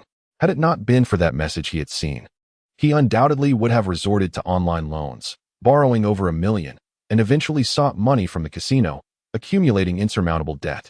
With a thud, he knelt heavily on the ground. I was wrong, grandmother. I should not have entered the casino. Rong Yu gazed at him. How many times have you been there? Ji Zhouye's voice was dry. This is my first time. Rong Yu breathed a sigh of relief. If this is your first time, it may be all right. You likely haven't become addicted yet. She pressed on. Who led you to that place? Ji Zhouye hesitated. He had promised Lan Zigong to keep it a secret.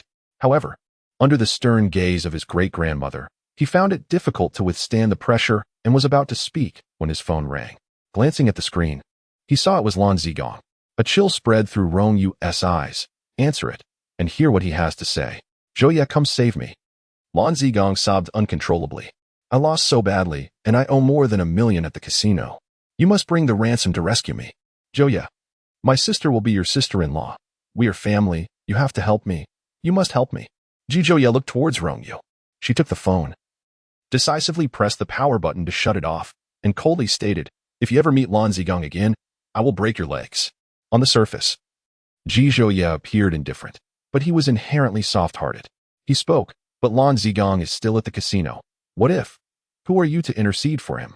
Rong Yu interrupted, striding out to the car, hastily starting the engine to return home. Zhou glanced back at the numerous graves, pursed his lips, and settled into the driver's seat, pressing down on the accelerator. By the time they returned to the Furong Manor, it was already past 8 in the evening. Upon entering, Rong Yu was greeted by the strong scent of traditional Chinese medicine. Butler Yu reported, the old master had a fall today and is experiencing back pain. He has taken some herbal medicine and is currently receiving a massage. Zhou pushed open the door to old Master Ji's room. He saw the elderly man lying on the bed, being assisted to sit up by the masseur, his steps unsteady. A wave of emotion washed over him. The old man was aging, his health declining. Not only could Zhou not alleviate his burdens, but he had even ventured to the casino. He shuddered to think of the consequences if this matter reached the old man's ears. It's nothing, old Master Ji chuckled. I had someone read my fortune. They said I would live to 80. I still have 2 more years to go. After I'm gone, before he could finish. Rong Yu stuffed an apple into his mouth. Let us refrain from speaking of such ominous matters. She felt quite uncomfortable, her expression taut. You indulge in pleasure daily and still think of dying so soon. Why can't you enjoy life? Old Master Ji, chewing the apple, silently contemplated that living to 80 was indeed a long life, not short at all. However, having just reunited with his mother at 78 only to pass at 80 felt like a significant loss. Fifth brother, what have you been up to? Why are your eyes so red? Old Master Ji changed the subject. Were you bullied at school? Only I bully others, Ji Ziyuan retorted, the corners of his mouth lifting slightly. I heard someone say they saw you at the Shang family tea house? Zhou immediately felt a surge of anxiety. He quickly pulled Ji Ziyuan aside, saying, eldest brother, I realize my mistake and want to go there again. Please don't tell grandfather. It's not that I fear a beating, but I'm worried about him getting angry and suffering from it. Just as Ji Ziyuan was about to respond, Butler Yu's voice rang out. Young master, Miss Lan has arrived. A jolt of dread coursed through Zhou. He could surmise the reason for Lan Roshue's visit at this moment. He dashed to old Master Ji's side. It's late. You should rest early. Early to bed. Early to rise is good for your health, which will allow you to live longer and honor great-grandmother. Old Master Ji wholeheartedly agreed with this sentiment and followed him into the room.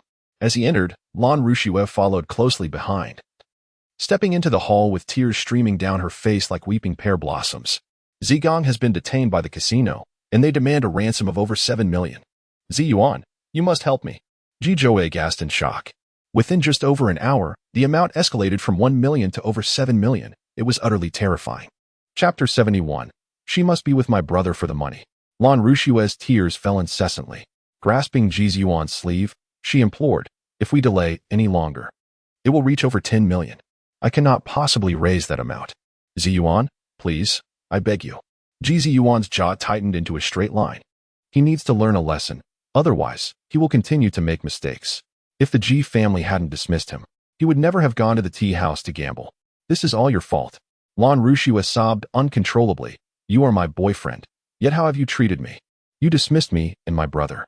One would think we are enemies. She pounded her fists against Ji Ziyuan's chest. Rong Yu, seated on the sofa, raised an eyebrow at this scene and coldly remarked, Miss Lan, have you forgotten the reasons for your and Lan Zigong's dismissal? Lan Rushue seemed momentarily silenced, her cries stifled. Ji Ziyuan softened his tone. Last time I covered for him, but this time I will not. He must face the consequences, or he will repeat his errors. No, Ziyuan. If the money isn't paid, they will have his fingers cut off. Lan Rushue's face was a mask of panic. He is my only brother, my only family. He hasn't even married yet. His life has barely begun. It cannot end like this. Ziyuan, for the sake of our years of affection, please help me. Ji Ziyuan's lips pressed tightly together. He loved her and could not bear to see her cry, easily swayed by her pleas. Yet the harsh reality was that he lacked the funds. All his assets were not in his name, and even if he wanted to help, he found himself powerless. He hesitated, contemplating whether to speak to his great-grandmother. But Lan Rushue, observing his demeanor, realized he had no money. She lifted her gaze to Ji Zhouye. If you hadn't taken Zigong to the casino, he wouldn't have been detained. It is the Ji family that has harmed my brother. You should save him. Wait. Ji Zhouye frowned. What do you mean by saying I took Lan Zigong to the casino? Isn't it true? Lan Rushue bit her lip. You wanted to find an exciting place to relax, and Zigong put effort into finding this tea house. You cannot abandon him. Ji Zhouye found the situation laughable. It was Lan Zigong who had persistently called him, insisting he explore this new venue, and after numerous refusals, he had finally acquiesced. Had it not been for his great-grandmother calling him away in time, he would now be the one facing the threat of losing his fingers at the casino. His sympathy for Lan Zigong evaporated in an instant. Previously, he had considered Lan Rushue gentle as water, the ideal future sister-in-law. Yet now, her weeping demeanor only irritated him. Miss Lan, stop searching for someone to blame. Their situation is entirely of their own making. Rong Yu propped his chin on his hand and suggested to Miss Lan. Over the years of your romance with Yuan, you must have received numerous valuable gifts. If you were to sell them, you could easily recover 4 to 5 million, which would be more than sufficient to aid Lan Zi. The color drained from Lan Roshue's lips in an instant. Those garments, bags, shoes, and jewels were symbols of her identity. If she sold them, how could she possibly present herself before her friends? Would they not assume she had parted ways with Ji Ziyuan and looked down upon her? She lifted her gaze to Ji Ziyuan, only to find him standing there with an air of indifference, as if all of this were of no concern to him. You are so cold, utterly devoid of love for me. Lan Roshue's tears fell once more. How could I ever love someone like you, Ji Ziyuan? I despise you. She covered her face and fled from the scene. Rong Yu smirked. The gifts you bestowed upon her amount to no less than 8 million, if not a full 10.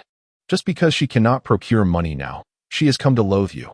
How cheap her love truly is. Brother, you actually lavished her with such expensive gifts? Ji Zhouye was incredulous. She couldn't possibly be with you solely for your wealth, could she? Ji Ziyuan pressed his lips together. She is not that kind of person. Rong Yu interjected. Has Miss Lan ever gifted you anything over the years? Ji Ziyuan paused to reflect, his mind momentarily blank. After some time, he recalled that Lan Roshue had penned numerous love letters to him, crafted a jar of little stars, and gifted him a few simple landscape paintings. Beyond that, he could think of nothing. It suddenly struck him that she had never spent a single penny on him. Rong Yu sipped his drink. Those were all gifts she prepared with her own hands. How precious they are. Your monetary gifts seem rather vulgar in comparison. No wonder she feels you do not love her.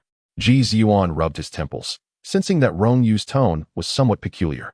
Nevertheless, as a boyfriend, he could not remain indifferent to the troubles plaguing his girlfriend's family. Just as he was about to speak, Rong Yu waved him off. Do not linger here. Go. It is time to recognize the truth about Lan Roshue. It is long overdue for a breakup. Ji Ziyuan drove directly to the villa complex where Lan Roshue resided. Meanwhile, she had just entered her home, where she found Ko Xing playing a puzzle with Lan Yu. Seeing her tear-streaked face, Ko Xing rushed over, deeply concerned. Roshue, what happened? Tell me, and I will help you resolve it. Lan Roshue trembled as she pulled out her phone. The casino had just reported a debt of over 7 million. And now, within merely an hour, it had escalated to over 10 million. She felt on the verge of collapse. Ko Xing glanced at the message on her phone, stunned. Your brother owes the casino this much money? At this rate, it will balloon to 20 million in an hour. Do you have that much cash on hand?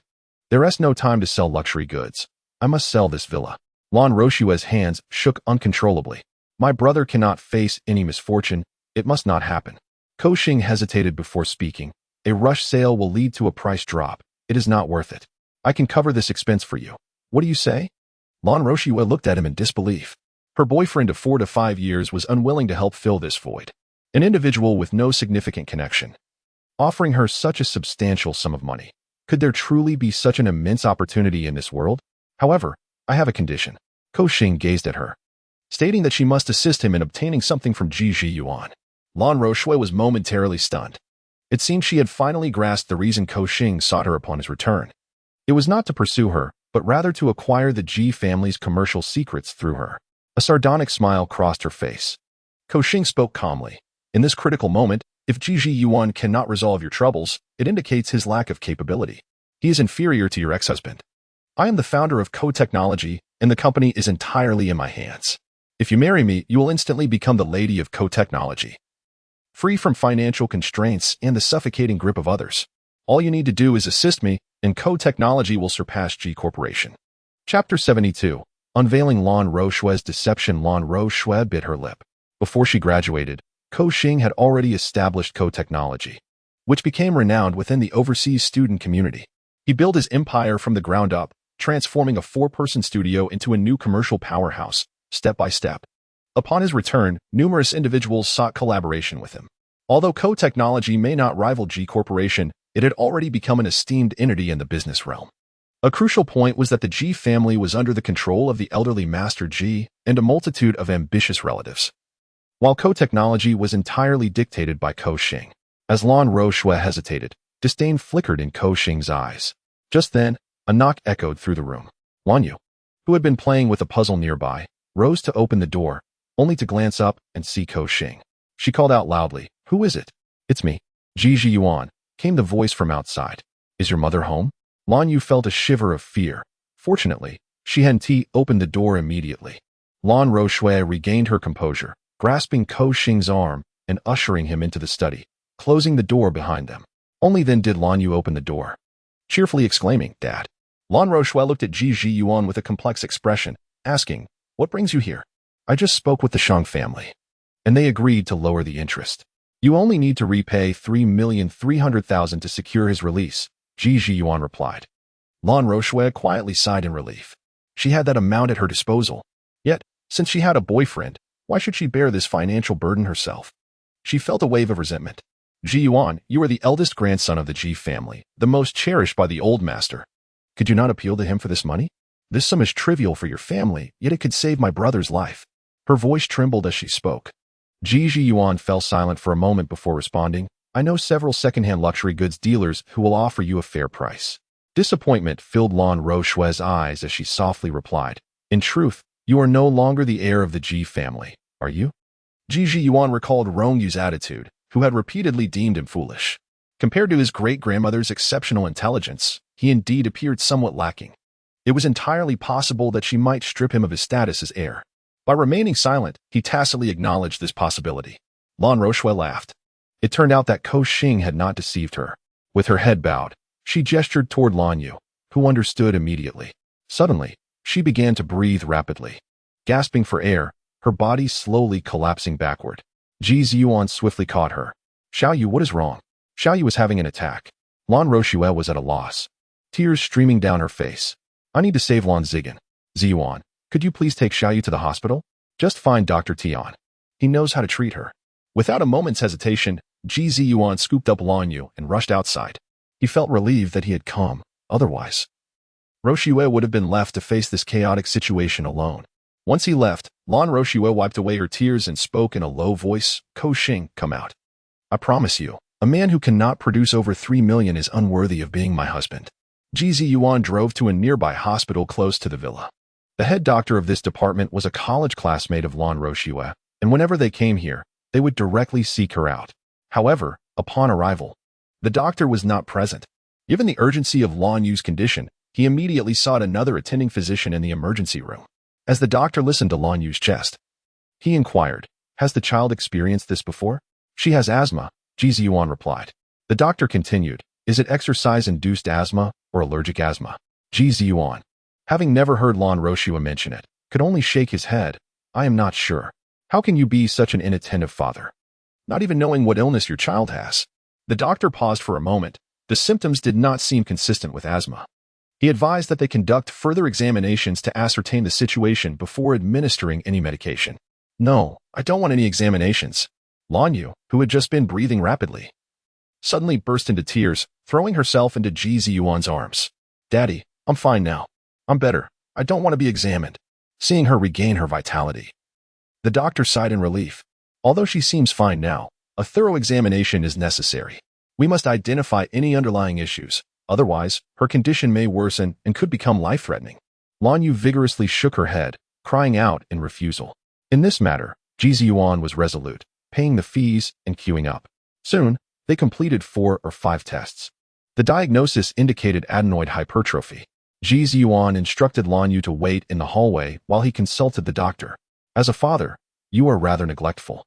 Mistaking adenoid hypertrophy for asthma is simply unacceptable.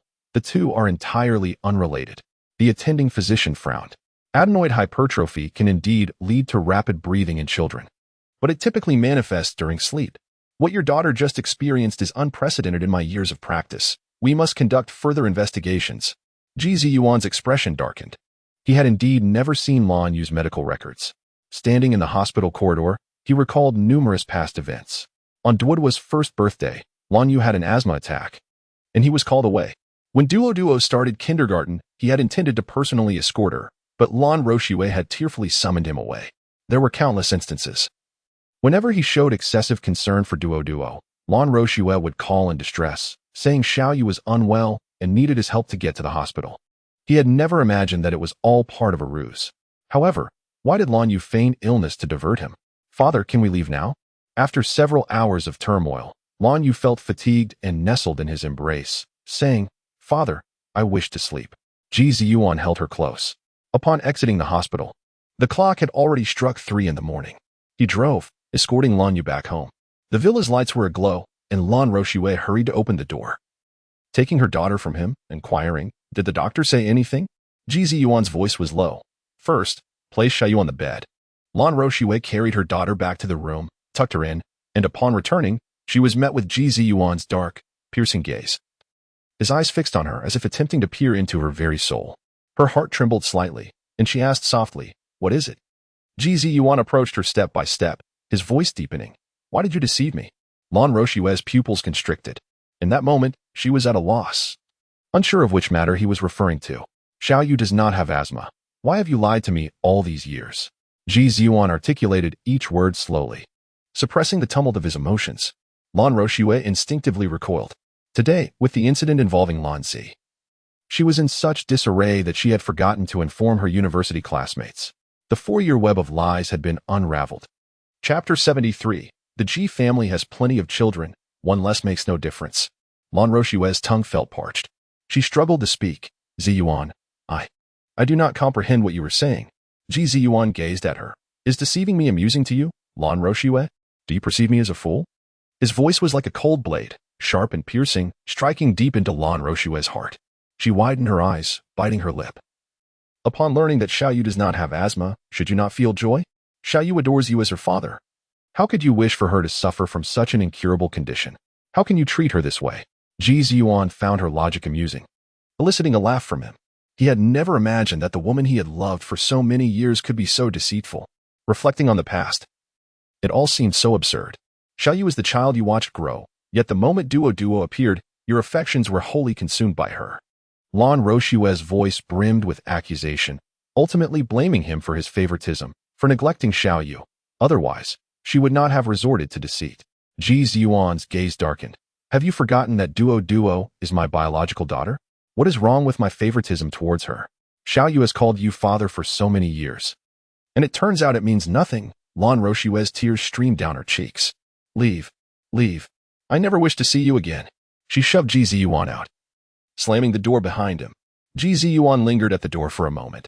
As he departed, he dialed a number, checked the surveillance. Find out who has been visiting Lan Roshue's home frequently. Rong Yu had risen early. Upon descending the stairs, she found Ji Shunnying reclining on the sofa, lazily scrolling through Weibo. She grasped the nape of his neck with one hand. The doctor advised you to gradually resume physical activity. Starting today. Practice Tai Chi with me every morning. Health is the foundation of revolution. Everything else can wait. Old Master Ji was pulled onto the lawn of the estate, where he followed Rong Yu in a meticulous practice of Tai Chi. After a brief while, he grew weary and collapsed onto the ground, expressing his dismay at his own misfortune. With a sigh, Rong Yu lamented that while others enjoyed the comfort of their sons in their twilight years, he was left uncertain about his own future. Suddenly, old Master Ji sprang up from the ground with the agility of a fish leaping from water, proclaiming, Mother, I am still capable. Let us continue. Rong Yu could not suppress a chuckle. The mother and son practiced on the lawn for about half an hour, working up a light sweat, just in time for breakfast before school. As they settled at the dining table, they noticed someone was missing. Jijoye quietly remarked, Last night, I went downstairs for water and saw my elder brother in the garden, drinking alone until the early hours. He must be sleeping until noon. Duo's eyes widened in curiosity. Why is Daddy drinking? Rong Yu speculated that it was likely due to an argument with Lan Roshua. The late-night drinking suggested that their quarrel had been quite severe. Old Master Ji, having learned of the previous night's events from Butler Yu, struck Ji Zhouye on the forehead with his chopsticks and coldly warned, "You are never to associate with that Lan again. Remember, the Ji family has many children. We can easily do without you." Ji Zhouye dared not respond. He realized he had acted foolishly and nearly made a grave mistake. His status within the family was already tenuous, and he had now sunk to the lowest tier of the social hierarchy. Truly pitiful. Bowing his head, he silently consumed his noodles. After breakfast, he hurriedly prepared Rong Yu's backpack and fetched her shoes from the cabinet, anxious to ensure that he had attended to every detail, lest he incur old Master Ji's wrath. The car arrived at the villa, and after a brief walk, they reached the school gates, where they encountered Xinyan, who appeared disheveled yet was unable to contain his joy. "Guess where I just went?" he exclaimed before they could respond. With a broad grin, he continued, "I visited G Corporation, the very G Corporation. My grandmother was collecting scrap and met one of their executives, who insisted she resembled his late relative and took her to collect cardboard boxes. I realized how vast G Corporation is.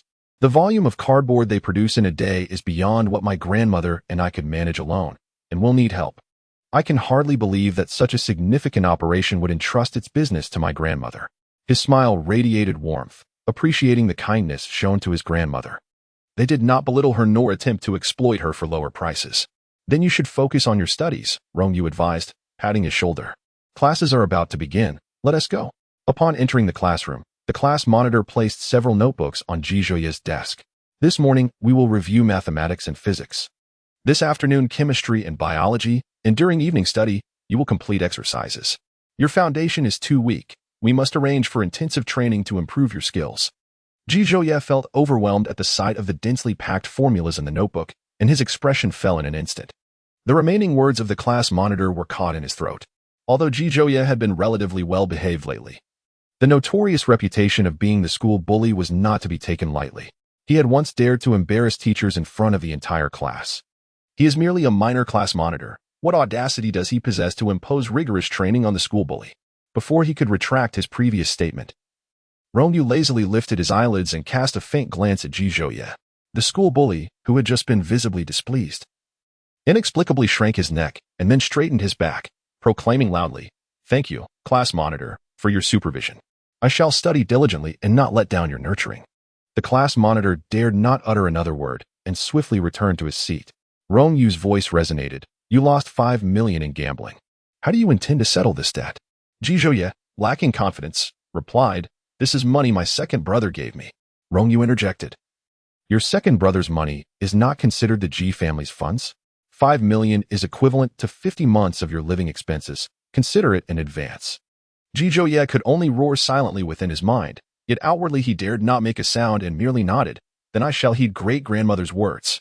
"What great-grandmother?" Xinyan's head leaned in closer. "It's none of your business. Refrain from inquiring." Ji Zhouye pushed his head aside, declaring, "I shall begin my journey as a good student. Do not disturb me further." Xinyan immediately fell silent. He could not afford to let Brother Yu catch up. He needed to study diligently to secure more scholarships.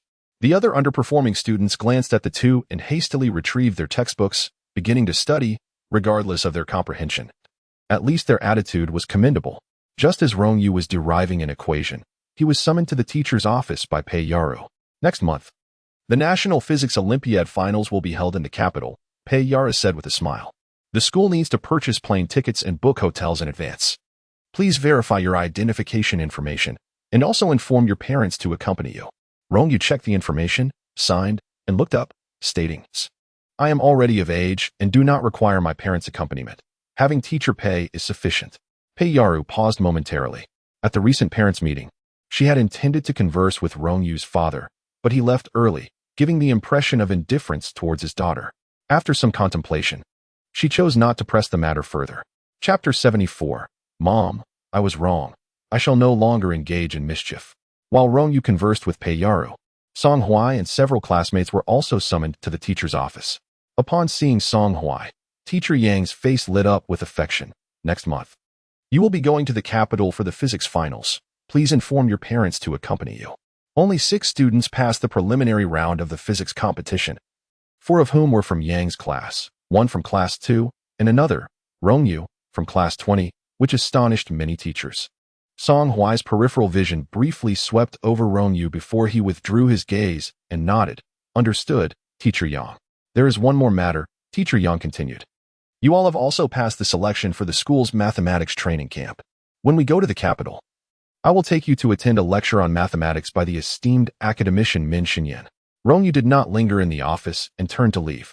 Once the students in the office dispersed, Teacher Yang picked up a cup of tea and turned to Pei Yaru, saying, there is something quite perplexing. I wonder if Teacher Pei could help me unravel it? Pei Yaru raised her head. What is it? Since Rong Yu has achieved a perfect score in the preliminary physics competition, it is evident that her prowess in the sciences is remarkable and logically. She should be selected for the school's mathematics training team. Teacher Yang, resting his chin on his hand, pondered why her name was absent from the list. Pei Yaru chuckled softly. Rong Yu is already a protégé of the renowned mathematician Yun Xiaoyuan, involved in a highly confidential project. Such a mathematical prodigy has no need to participate in the Olympiad. She remained silent, while Teacher Yang continued to mock her, eagerly anticipating Rong Yu's eventual exposure during the finals. After attending their evening study session, Rong Yu and Ji Zhouye exited the classroom. Upon stepping out, they noticed Song Huai standing by the railing of class 20, surrounded by a throng of female students. Song Huai was undeniably handsome, excelling in both appearance and academics. Truly a child of fortune, evoking envy from those around him. Regrettably, he was already taken, and one couldn't help but admire Rong Yu. Indeed, Rong Yu was no slouch. She too had been selected for the mathematics training team, her selection indicative of her exceptional capabilities. Song Huai paid no heed to the chatter, and upon spotting Rong Yu, he immediately approached her. Rong Yu, may we have a moment to talk? Ji Zhouye glanced at his watch, stating, I will wait for you at the school gate. He carried Rong Yu's backpack as they walked out. Song Huai's gaze deepened, realizing that what Riao had suggested was true. Rong Yu and Ji Zhouye were indeed living together. Brushing aside these trivial matters, he handed her a book, saying, this is internal material I obtained through family connections from the Physics Olympiad Center. I wanted to share it with you. Thank you for your kindness, but it's unnecessary, Rong Yu replied, turning to leave. In a moment of urgency, Song Huai grasped her arm, and upon realizing his actions, he quickly released her, explaining, your perfect score in the preliminary round indicates your strong physics skills. If you put in some effort in the finals, you could very well earn a medal. The important thing is that it could add points to your college entrance examination, which should be significant for you. He insisted on pressing the material into her hands. Rong Yu smirked. Not everyone requires internal materials. Do not underestimate others. She pushed past Song Huai and strode down the stairs. He stood there, momentarily stunned. Did Rong Yu truly reject him? Was she aware of the significance of this internal material, something others would pay handsomely for, and she simply dismissed it? Did she genuinely believe she could earn a medal without it?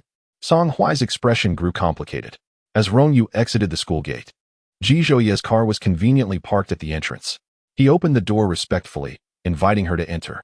As he took the wheel, he remarked, Great-grandmother, that Song Huai has a fiancé. You must not let your judgment falter and become entangled with him. Are you out of your mind? Rong Yu replied, rolling her eyes dismissively. How old am I, and how old is he? I would have to be quite foolish to confuse the two. Ji Zhouye scratched his head. By the timeline, great-grandmother was nearing a century in age. However, in reality, she had only been 30 at her passing, her psychological age naturally remaining at 30. Though she was indeed advanced in years, a connection with Song Huai was not entirely out of the question. Of course, he dared not voice this thought, and continued to drive. Upon arriving home, the atmosphere was particularly lively. Old Master Ji greeted her with exaggerated enthusiasm. Mother, I have arranged for 2 stylists, 2 makeup artists, an assistant, and a manager, all seasoned professionals from Ji Entertainment. Rong Yu suddenly recalled that tomorrow was Saturday, the day of the recording for the 4th episode of the talent show. Miss Rong. Several staff members in the living room greeted her in unison. With a frown, she lowered her voice and commanded, Ji Shunying, you have 2 minutes to dismiss all of these people. Is it really necessary for just a recording? Mother, please hear me out, Old Master Ji implored. Our fan club has surpassed 10,000 members. You are now a rising star. Maintaining your public image is essential to attract even more admirers. We must strive to secure the top position. His voice dwindled as Rong Yu's glare turned menacing. He swallowed hard, turned around, and forced a dry smile. I appreciate your effort in coming here, and G Corporation will cover your overtime. You may leave now. As the crowd dispersed, Rong Yu remarked with a teasing smile, you seem rather unoccupied. What do you think I should assign you to do, Bao? Old Master G trembled. Mother, I admit my fault. I will refrain from such antics in the future. I will study. Rong Yu's lips curled into a gentle smile. Learn how to nourish your vitality and strengthen your health, not just for yourself, but for me. Can you do that? With no other option, Old Master G obediently nodded. For Rong Yu, participating in the talent show was merely an experience of life. She would give her best effort and leave the rest to the audience. She rose at 6 in the morning, practiced Tai Chi with Old Master G for a while, and after breakfast, Ji Ziyuan drove her to G Entertainment. As they approached the entrance, the sounds of fans cheering filled the air. The loudest cheers were for Rong Yu, who greeted each fan with a bright smile. Lisa also garnered considerable attention, with fans excitedly shouting her name. Rong Yu, ranked third in personal popularity, had her own loyal supporters chanting her name. However, due to her recent academic scandal, she also attracted a fair share of detractors. A large group of naysayers criticized Rong Yu. Her academic persona has crumbled. I can't fathom why so many people admire her. She hired a swarm of internet trolls to manipulate the reviews. Who knows if they genuinely like her? Such a person is unworthy of debuting. Cough, cough, cough. Make way. An elderly voice suddenly broke through.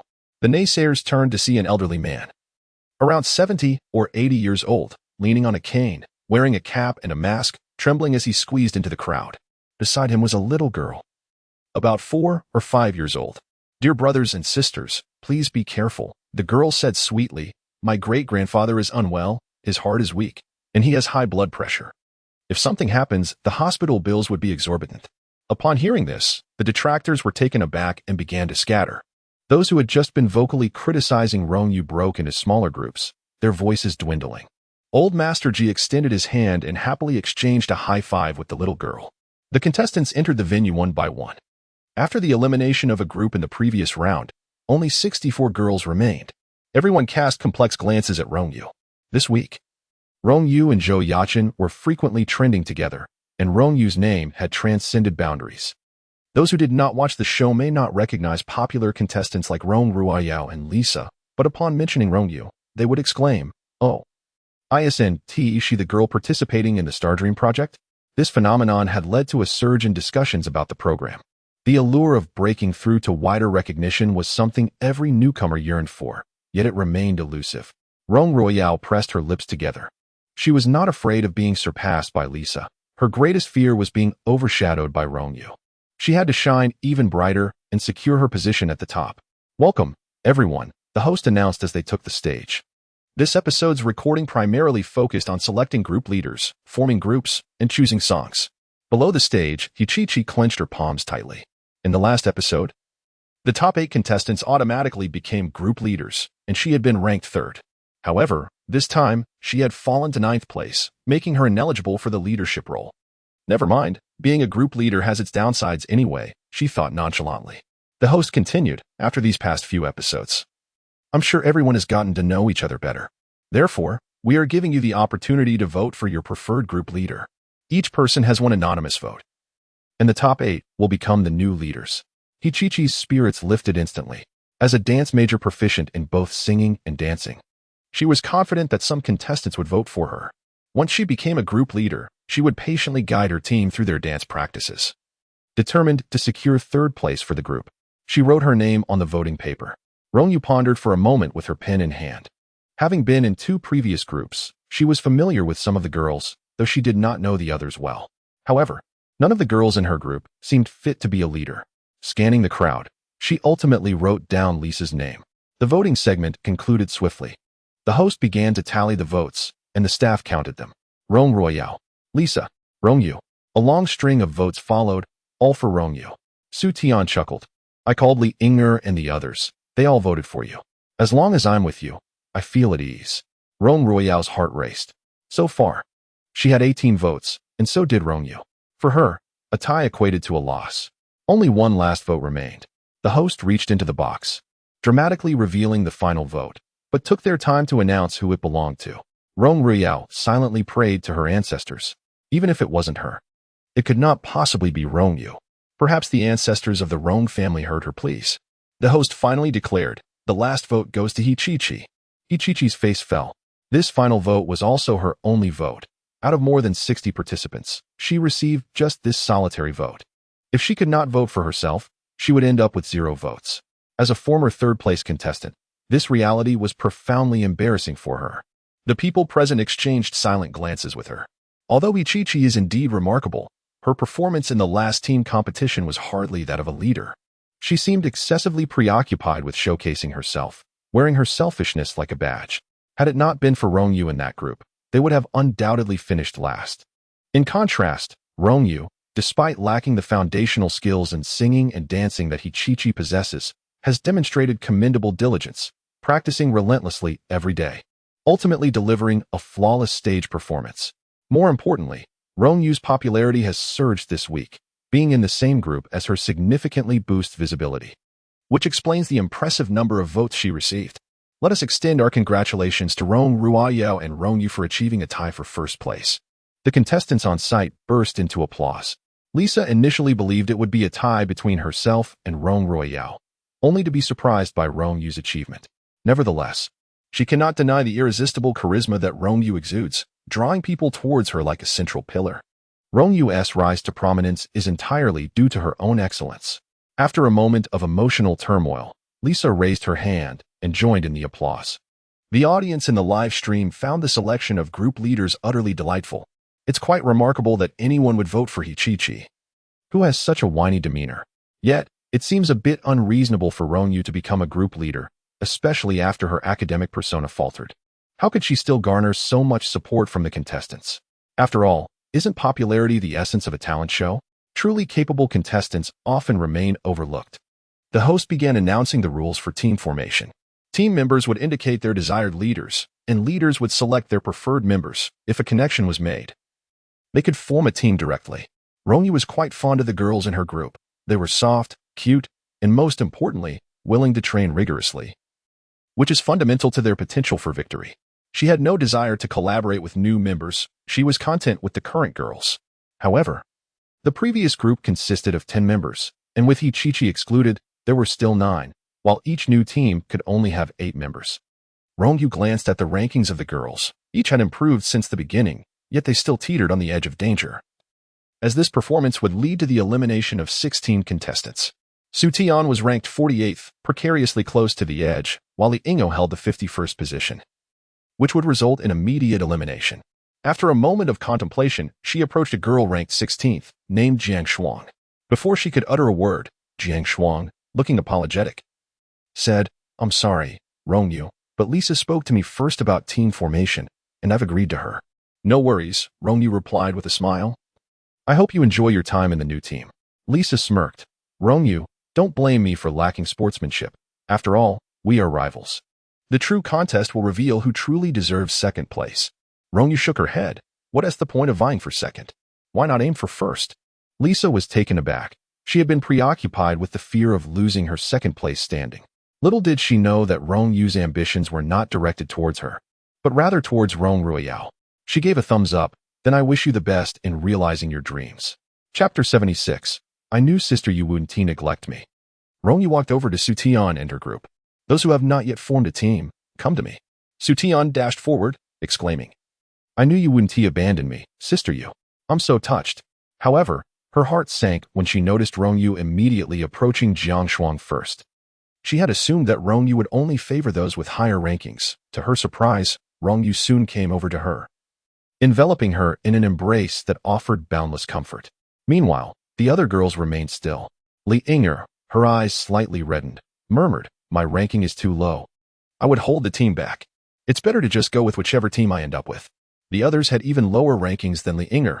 Having interacted with Rong Yu before, they understood her fierce competitiveness. They feared that being part of Rong Yu's team would only drag her down. "If you believe you would be a hindrance, then may I ask, how did we achieve the title of best in the last performance?"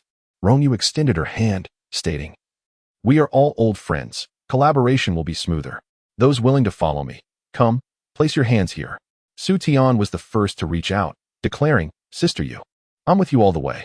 The remaining girls exchanged glances, and as soon as Li Yingyo extended her hand, others followed suit.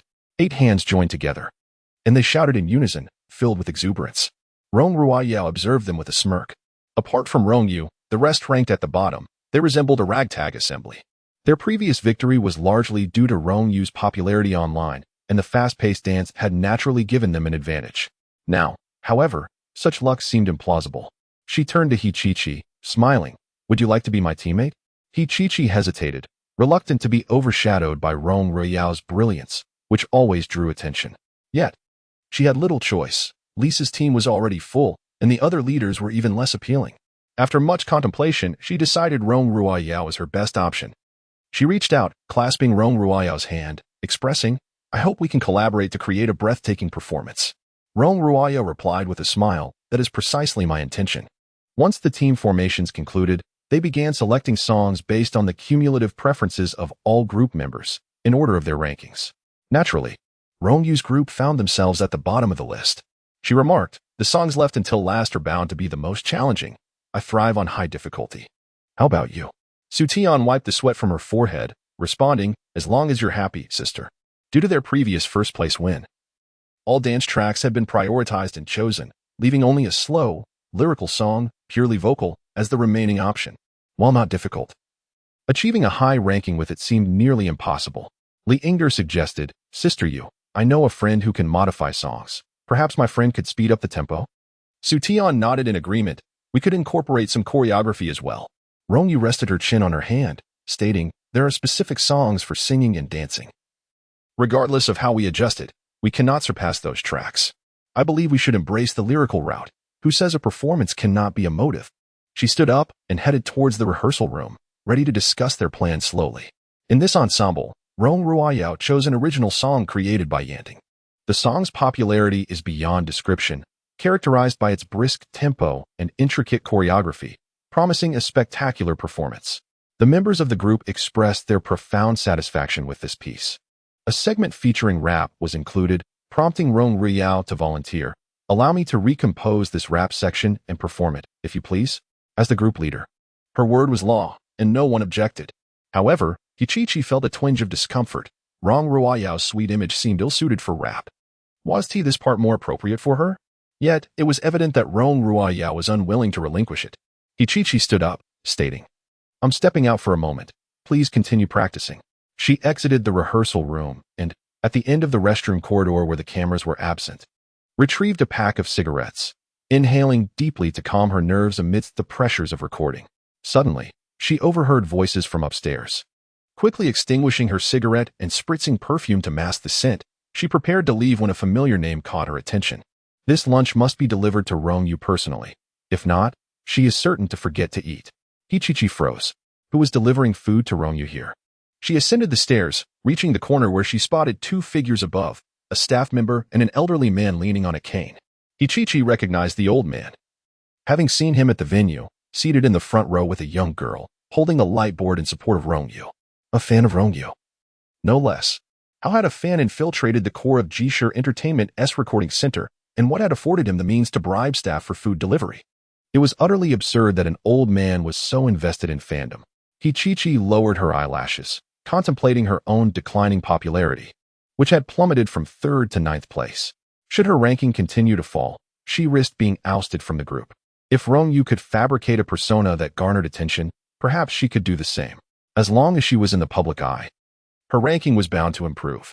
At 22, having previously failed to make it past the preliminary rounds of a show, she was determined not to be eliminated this time after finally reaching this stage.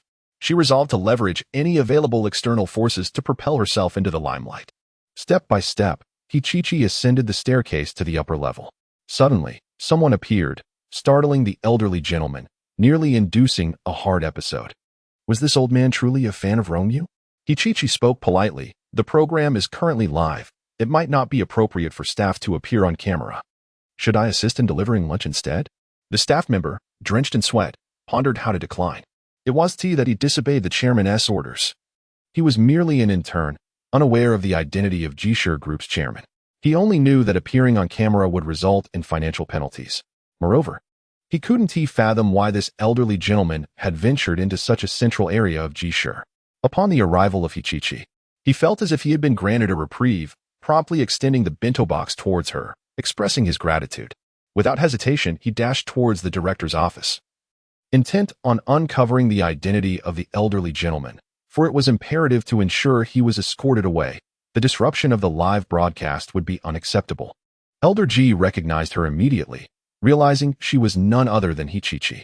The most vociferous critics of Rong Yu online were indeed her fans, who seemed to attack indiscriminately, akin to rabid dogs. If the fans resembled dogs, one could only surmise that the principal was not of better character. Elder G retrieved the bento box with a cold demeanor, stating, "It is no trouble at all." He turned to depart. However, Hichichi was quicker, rushing into the corridor, her face a mask of panic, and she began to weep uncontrollably. Chapter 77.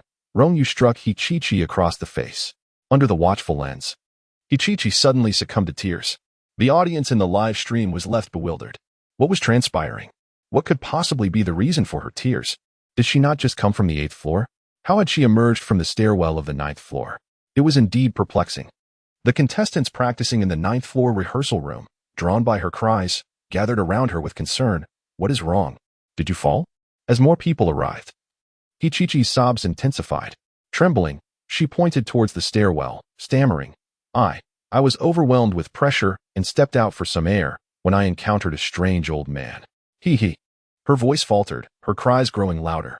Lisa, in a state of alarm, urged, "What did the strange old man do to you? Please, clarify." He molested me. Hichichi's face flushed crimson. He touched my hand and attempted to embrace me, so I fled. "Impossible," Lisa exclaimed, disbelief etched across her face. Just then, a girl hastily pushed open the stairwell door. Elder G stood there, contemplating whether his stern expression might have frightened Hichichi to tears. After all, during his tenure at the G Corporation, he had often left shareholders in tears during monthly meetings, earning himself quite the fearsome reputation. He hesitated, pondering an apology to Hichichi, never anticipating to overhear such a shocking declaration. As the door swung open, he beheld a throng of girls surrounding Hichichi, offering comfort. Upon spotting him, Hichichi shrank back in fear. Good heavens, there truly was an elderly man lurking in the stairwell. It was utterly terrifying. At such an advanced age, to still engage in such lewd behavior towards young women was deplorable. Where is the person in charge of G Corporation? Hurry, summon them and report this old fiend. Please, do not act this way, Hichichi implored, wiping her tears. He is a fan of Rong Yu, a viewer of the program. Perhaps he merely misunderstood. It would not be right to involve the police at his age. Let's grant him another chance. The audience in the live stream was incensed. How dare he show such disrespect at his age? What purpose does his long life serve? He should just perish. This lecher is a fan of Rong Yu. If his fans are shameless, what does that make Rong Yu himself? Unbelievable. Could it be that a fan of Rong Yu is deliberately seeking revenge against Hichichi? Hichichi is truly unfortunate. Losing her position to Rong Yu is one thing, but now to suffer such indignity is pitiful for my darling. Do you really believe Hichichi's account without question? I testify that this elderly gentleman is indeed a fan of Rong Yu. I have seen him at the entrance of the recording building. Rong Yu is utterly repulsive, and so are her fans. Just as Rong Yu and her team had finalized the stage format and stepped outside, news broke of an incident on the 9th floor. The staff hesitated, casting a glance at Rong Yu. Hichichi was allegedly molested by an old man, and it is said that this man is your fan, Rong Yu. Instantly, Rong Yu's expression shifted. She ascended the stairs without delay. Before she could approach, she heard her son Ji Shunying's voice. You claim I assaulted you. Do you have any evidence? Hichichi merely wept, offering no verbal response. Rong Riao stood beside her, coldly asserting, no girl would jest about such a matter. Hichichi was willing to give you a chance, yet you cannot even muster an apology. I believe it is best to involve the police. Before she could finish her sentence, Rong Yu pushed through the crowd and entered. Upon seeing Rong Yu, the old gentleman's face contorted with grievance. He had merely come to bring his dear mother lunch, yet found himself inexplicably drenched in disgrace. Rong Yu approached Hichichi. Are you certain it was this elderly gentleman who molested you? Hichichi bit her lip, her tear-streaked face nodding in affirmation. Before she could utter another word, an abrupt gust of wind swept through, and a resounding slap struck Hichichi's face, causing her head to turn sharply, leaving her momentarily stunned. The old gentleman was frozen in disbelief. In his recollection, his mother was a person of serene temperament, rarely embroiled in disputes. Yet now, before so many witnesses, she had slapped Hichichi. It was all to protect him. Indeed, he still had a mother, and he could once again hide behind her. Sheltered as he had been in his childhood, no longer needing to bear the storms alone. The old gentleman's eyes glistened with unshed tears. Rong Yu, how could you strike someone? Rong Yu gasped, aware that countless cameras were broadcasting live. Had Rong Yu lost her mind? Yet the more reckless she appeared, the more advantageous it was for her. She exclaimed, though this elderly gentleman is your fan, Hichichi is the victim. How can you resort to violence without discernment? Hichichi nestled in Rong Ruiao's embrace, on the verge of tears. And what about those who just spewed vile words? Rong Yu surveyed the onlookers, demanding, either step forward and apologize, or I will review the surveillance footage and return the slap to each one of you. She referred to him as an old beast. Her beloved had remained devoted after the death of his wife, never welcoming any other woman into his life, living with integrity for decades, and now in old age. He was subjected to such vile insults. Insults against her were inconsequential, but her son must never be disparaged. Her gaze was as sharp as a blade, rendering the crowd unable to meet her eyes. Rong Yu, you cannot bully others simply because he is your fan. Hichichi's face was flushed from the slap as she held back tears, gritting her teeth to speak. It was he who molested me. Otherwise, why would an irrelevant person be present in the stairwell? After all, there were no cameras in the stairwell. Her word would stand as truth. Even if it ultimately proved impossible to convict this elderly gentleman, her notoriety would rise. That was sufficient. The popularity of the live broadcast surged to a staggering million. How audacious of Rong Yu to slap Hichichi. It is truly appalling that Hichichi, the victim, not only faced harassment, but also received a slap. This is utterly tragic. Please, spare her. If this continues, I might actually become a fan of Hichichi. I feel an overwhelming sense of helplessness, wishing I could reach through the screen and strike Rong Yu. Just then, a hurried sound of footsteps echoed. Secretary Jiang rushed in from the corridor. Having come here on business, and upon seeing the old gentleman's figure in the live stream, he hurried over without pause. Accompanying him was the chief director of the talent show. The girls did not recognize Secretary Jiang but were familiar with the director, promptly parting to make way. Hichichi awaited the director to advocate for her. Rong Ruiao let out a cold laugh, asserting that daring to strike someone on a show would spell the end of Rong Yu's career. However, when the director spoke, a particular title left everyone present in stunned silence. Chairman. What? The chairman? The crowd widened their eyes in disbelief. Secretary Jiang approached the old gentleman, his voice icy. This is Mr. Ji Shunying, the founder of the G Group. He is here for an undercover inspection, but unfortunately, he has been unwittingly embroiled in a scheme orchestrated by ill-intentioned individuals to garner attention. Hichichi's deliberate slander has severely tarnished Mr. Ji's personal reputation. I have already alerted the police, who are on their way. Miss Hichichi, I advise you to brace yourself. Hichichi felt as if struck by lightning. This eccentric old man is the chairman of the G Group? How is that even possible? A dignified chairman hiding in the stairwell to deliver meals to Rong Yu? This seems utterly absurd. Her legs turned to jelly, and she stumbled towards Rong Ruiao, who swiftly sidestepped. The chairman of the G Group wields absolute authority within the company. She must be out of her mind to support Hichichi in condemning Mr. Ji. Chapter 78. How could the chairman be a fan of Rong Yu? The live stream erupted with excitement. This old man is the chairman of the G Group. Is that reasonable? I just searched for past news interviews of Mr. Ji and compared his appearance. It is indeed the same person. The chairman lost his wife in his 20s and has never remarried. Nor has he been involved in any scandals. It seems unlikely for him to harass anyone.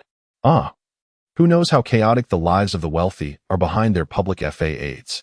If he requires an image of integrity, it is even less plausible that he would engage in such behavior towards Hichichi in this context. Clearly, Mr. Ji has been exploited by Hichichi for her gain, casting a shadow upon his reputation. However, how could Mr. Ji possibly be a fan of Rong Yu? He never claimed to be a supporter. It was merely Hichichi's ploy to drag Rong Yu down with her. Rong Ruiao was the first to regain her composure and quickly spoke. I was misled by Hichichi's one-sided narrative. Mr. Ji, I apologize. The onlookers, fearing the wrath of the chairman of the G Group, hastily bowed their heads in apology. Hichichi's legs buckled, and her tears flowed uncontrollably. No pretense necessary. Mr. Ji, I was wrong. She wept bitterly, revealing a past marred by childhood experiences of harassment by the elderly, which had instilled an unconscious fear of all older individuals within her. She imagined scenarios in which she was at fault, pleading for Ji Lao's forgiveness. Though she could continue to accuse him of lewdness, She understood that offending Ji Lao could ruin her life. It was wiser to admit her mistakes with heartfelt sincerity. As a senior figure, Ji Lao had weathered many storms and would likely not hold a grudge against a younger generation member. However, Ji Lao's expression was cold and stern. His mother had been so enraged that she resorted to violence, and he would never forgive Hichichi on her behalf. He spoke icily. What Hichichi has done contravenes the spirit of this program and the fundamental principles of being a decent human being. Effective immediately. The show will terminate its contract with Hichichi. Hichichi's face was one of disbelief.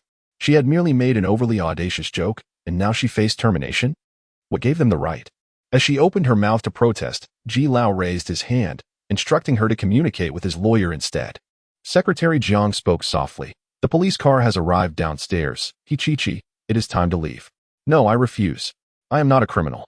I will not go to the police station. Hichichi, a girl in her early 20s, had never encountered such a scenario, her legs trembling in fear. Mr. Ji, I truly understand my mistake. I am still young. My life is long, and it cannot end like this. Rong Yu chuckled lightly. Indeed. You are young and should not see your life ruined. Is it fair that Mr. Ji, with his advanced years, should be splashed with your dirty water?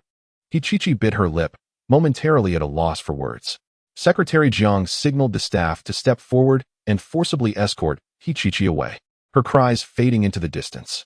The live stream audience murmured in astonishment. To start in third place and end in such a manner was a tragic mismanagement of a promising opportunity, a quintessential example of self-inflicted suffering. Given the prevalence of individuals like Hichichi, would future female victims also be dismissed as mere publicity stunts? Rong Yu, with keen insight, recognized Hichichi's deceit immediately. Having been in the same group as her, he understood her true nature, relishing the satisfaction of her downfall. It was evident that Rong Yu, who had previously worked on Ji's advertising campaigns, was fully aware of Ji Lao's identity as the chairman of Ji Corporation. This was undoubtedly a deliberate attempt to draw attention to herself in front of Ji Lao. The onlooking girls gradually dispersed. Hichichi's termination elicited a mix of pity and relief among them. After all, with her high ranking, her absence meant one less formidable competitor, which could be seen as a silver lining. However, for Rong Yu, the situation was less favorable. In a group of 8, where the choreography was tailored for all members. With Hichichi's departure, only 7 remained. That's all right, Rong Yu mustered a smile. We will simply readjust our positions. The contestants practiced until 7 in the evening, commencing a minor assessment. Rong Yu's group had already developed a rapport, and their rehearsals progressed smoothly, ultimately receiving a passing grade from the assessment mentor. As soon as the recording concluded, Rong Yu grabbed her bag and ascended to the top floor.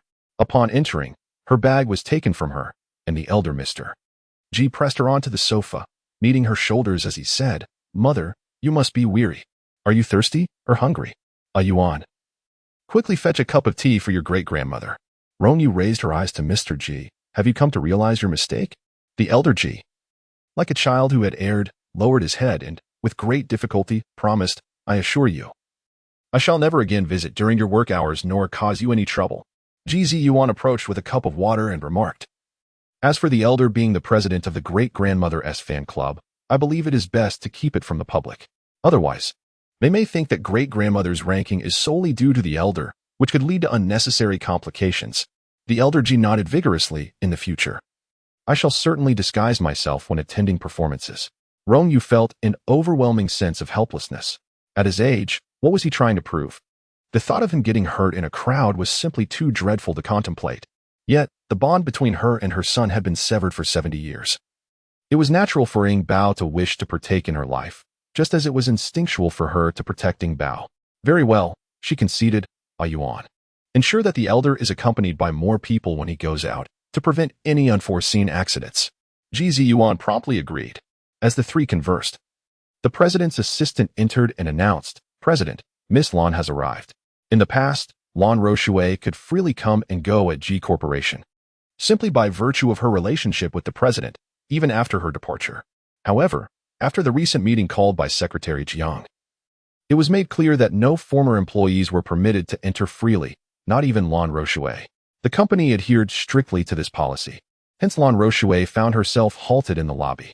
Holding Lan Yu's hand, she sat in the waiting area, her smile beginning to falter. Ever since she had sent Ji Ziyuan away from her home that night, he had not reached out to her at all over the past few days.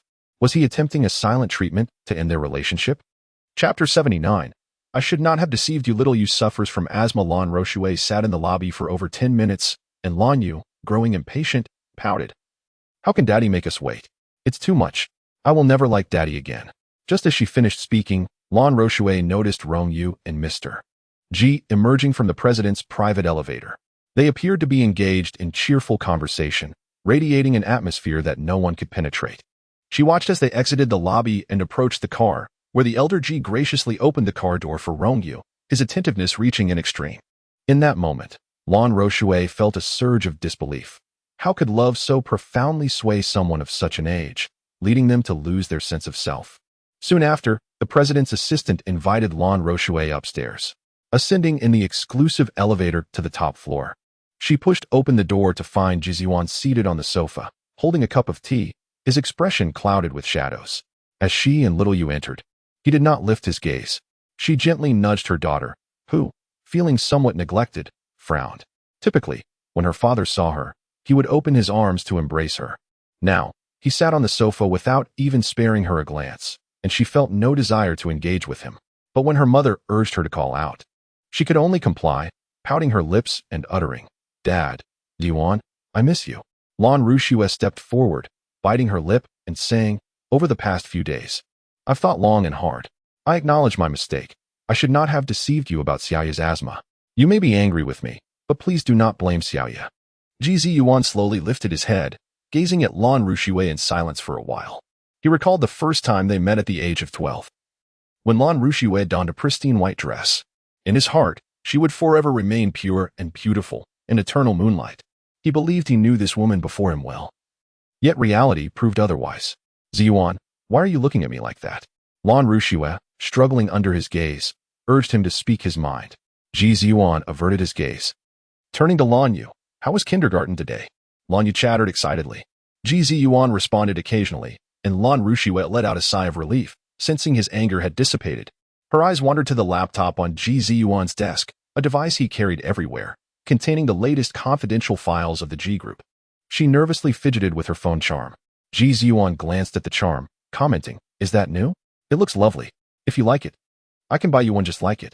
By the way, Lan Rochue abruptly changed the subject. Xiaoya has been clamoring for ice cream. Yuan, could you take her downstairs to buy some? Yuan's eyes darkened slightly. Shall we go together? No. My high heels are a bit uncomfortable. I'll wait for you here. Lan Rochue replied, settling onto the sofa. Hurry, Daddy. Let's go. I really want ice cream. Lan Yu urged, grasping Yuan's hand. He led her to the office door and glanced back, meeting Lan Rochue's gentle smile. In the past, he had often found himself lost in such smiles. Now, he realized that this smile was laden with deceit and hypocrisy. For years, he had been ensnared by this mother-daughter duo. He stepped outside and closed the door behind him. The moment he left, Lan Rochue quickly rose, approached the laptop, and pressed the enter key, rejoicing when the screen did not lock. She hurriedly plugged her new phone charm into the laptop and began opening folders, searching diligently. When Yuan returned with Lan Yu, he found Lan Rochue seated on the sofa, engrossed in a book. I apologize, Yuan. A friend suddenly reached out to me with a matter, she sighed. I had hoped to go out with you for a bit, but it seems that we'll have to wait. Yuan nodded. We can arrange another time. Lan Rochue swiftly departed with her daughter from the G Group. Driving directly to the Co-Group Technology, she noted that the lights were still on in the building. With most employees working late, she gazed up at the structure. Though it could not compare to the G Group, it wholly belonged to Koxing. She desired not merely a life free from want, but also to stand at the pinnacle, to become someone of significance, appreciating the most exquisite vistas. She would never regret her choices made today. After registering her name at the front desk, she was promptly escorted to the top floor. Rochue, I knew you would not disappoint my expectations. Koxing extended his arms, embracing her momentarily. Please sit for a while. I will examine the chip code. He removed the charm from Lan Rochue's phone, ready to insert it into the computer. However, Lan Rochue halted him, biting her lip. I took such a significant risk to obtain the core chip code for you, and you don't have even a word of promise? Koxing chuckled. Isn't Xiaoya still here? Such sentimental words would be inappropriate for a child to overhear. You know, I liked you since our school days. My feelings for you are as vast as the heavens. Relieved, Lan Rochue handed over the charm. Koxing sat down before the computer, meticulously reviewing the code. his face betraying excitement and exhilaration. After approximately an hour of scrutiny, he sent the information to the technical department. He lifted Lan Ruoxue and spun her around, exclaiming, "This is a fully mature chip code, ready to be implanted into the phone. Once Ko's phones are equipped with this chip, they will rival G's expansive foldable smartphones. This market will no longer belong solely to the G family. Ko technology will also claim a substantial share of the pie. Ruoxue, I cannot thank you enough. You are a true benefactor." Lan Ruoxue was touched by his enthusiasm, smiling modestly, "Then congratulations to you." Lan Wei chimed in loudly, "Daddy, since you're thanking Mommy for her help, shouldn't you get her a gift? I saw a necklace that would be perfect for her. Can you buy it?" In a good mood, Ko Xing waved his hand generously, "Not only a gift for your mother, but also for Xiaoye. You can have whatever you desire." "Yay. I love Daddy so much." Lan Wei began counting on her fingers. "I want a princess dress, crystal shoes, and a plethora of beautiful diamond jewelry." Just then, Ko Xing's phone rang. It was the technical director calling with alarming news. "Not good, President Ko. That string of code is laced with numerous Trojan viruses. All products on the Ko factory assembly line are infected, and our intelligent machines are paralyzed. The losses exceed 100 million. What did you say?" Ko Xing abruptly stood upright, disbelief etched on his face. "I personally inspected it. How could there be hidden viruses? Is there a problem somewhere?" As he spoke, he rushed towards the technical department. Lan Wei ran after him. "Daddy, don't go. Didn't you say you would buy me a gift?" Ko Xing brusquely brushed her aside. "Can't you see I'm busy? Go away." Lan Wei fell to the ground, her head striking the wall, and she burst into tears. Chapter 80. Lan Ruoxue. Let us break up. Lan Ruoxue felt as though struck by lightning. Her mind was in turmoil, and she struggled to maintain her balance, gripping the edge of the table for support, until she finally heard her daughter's sorrowful cries. She hurried over to lift Lan Yue into her arms. "How terrible. Uncle Ko is so mean. He pushed me." "How could he push me?" Lan Wei sobbed, heartbroken. Daddy G would never push her. She longed for Daddy G. Lan Ruoxue bit her lip. It was not Ko Xing who was at fault, but Ji Ziyuan. She could hardly believe that her boyfriend of so many years had set a trap for her, deliberately leaving her alone in the office, intentionally neglecting to set a screen lock on the notebook, and purposefully allowing her to steal the chip code, all orchestrated to exploit her and delivering a significant blow to Ko's technology. When did that man come to know of her dealings with Ko Xing? Instead of confronting her directly, he clandestinely devised this scheme. How profound his scheming mind. Why? After all these years, had she not realized that Ji Ziyuan was such a despicable character? Before she could contemplate her next steps, a message arrived on her phone. "Lan Ruoxue, let us break up." This sentence struck her like a heavy blow to the head. Indeed, it was Ji Ziyuan's deliberate design that placed her in this predicament. His heart is ruthless. Now, the only lifeline she could cling to was Ko Xing. Upon opening the news, she was astonished to find Ko's technology featured in the headlines. The company had been infiltrated by a Trojan virus, infecting all products on the assembly line, leading to a total collapse with losses exceeding 200 million. In the years since its overseas listing, Ko's technology had experienced rapid growth, and this Trojan incident could potentially send it spiraling back a decade, a devastating blow to the company. Ji Ziyuan glanced at the news on his phone, a smirk curling at the corners of his lips. The industry of Ko's technology was merely a minor branch of the G Group. He harbored no animosity towards Ko. Yet, Ko Xing had unwittingly delivered himself to Ji's doorstep. He was never a man of mercy, merely blinded for too long by Lan Ruoxue. He either refrained from action, or if he chose to retaliate, he would leave no room for leniency. He opened WeChat. The message he had sent remained unanswered. He had expected Lan Ruoxue to offer an explanation for her choice. Yet she had not. Years of devotion felt like a cruel jest. Ji Ziyuan sat in a gazebo on the lawn, pouring down drink after drink. "Grandpa, it's not good for brother to drink so much," Ji Zhouyi whispered. "What happened to warrant such excessive drinking?" He playfully tapped Duo on the head. "Go see who your father is chatting with." Duo, concerned that her father might harm his health by drinking too much, stealthily crept behind the gazebo to glance at the unclosed phone screen. She then scampered back, wide-eyed, saying, "Dad sent Aunt Lan a WeChat message saying he wants to break up. Is that true?" The old Master Ji rejoiced. "Has he really broken up?" Duo shook her head. "Aunt Lan has T replied, so they probably haven't T split yet. She didn't T like Rong Yu or Aunt Lan and hoped her father would break up soon. However, if it made him so upset, Perhaps it wasn't necessary to hasten the separation. Ha ha ha, that lad Yuan has finally seen through that woman. How wonderful. The old Master Ji stroked his chin, feeling a twinge of reluctance after so many years of involvement. At such a moment, they must not allow Lan Roshua to stage a comeback. Feigning pity to seek reconciliation. Old 5, take your brother to a bar. There are plenty of beautiful women there. A good look at them will cleanse his eyes and free him from Lan Roshua's enchantment. Ji Zhouyi had longed to venture out, yet was hindered by a lack of funds. He immediately patted his chest and proclaimed, "Rest assured, old man, I will definitely pull my elder brother out of the mire." Then he added, "By the way, let's bring your great-grandmother along." Master Ji gave Rong Yu a shoulder squeeze and said, "My dear, you are always so busy. Why not unwind at a bar and experience the life of the youth?"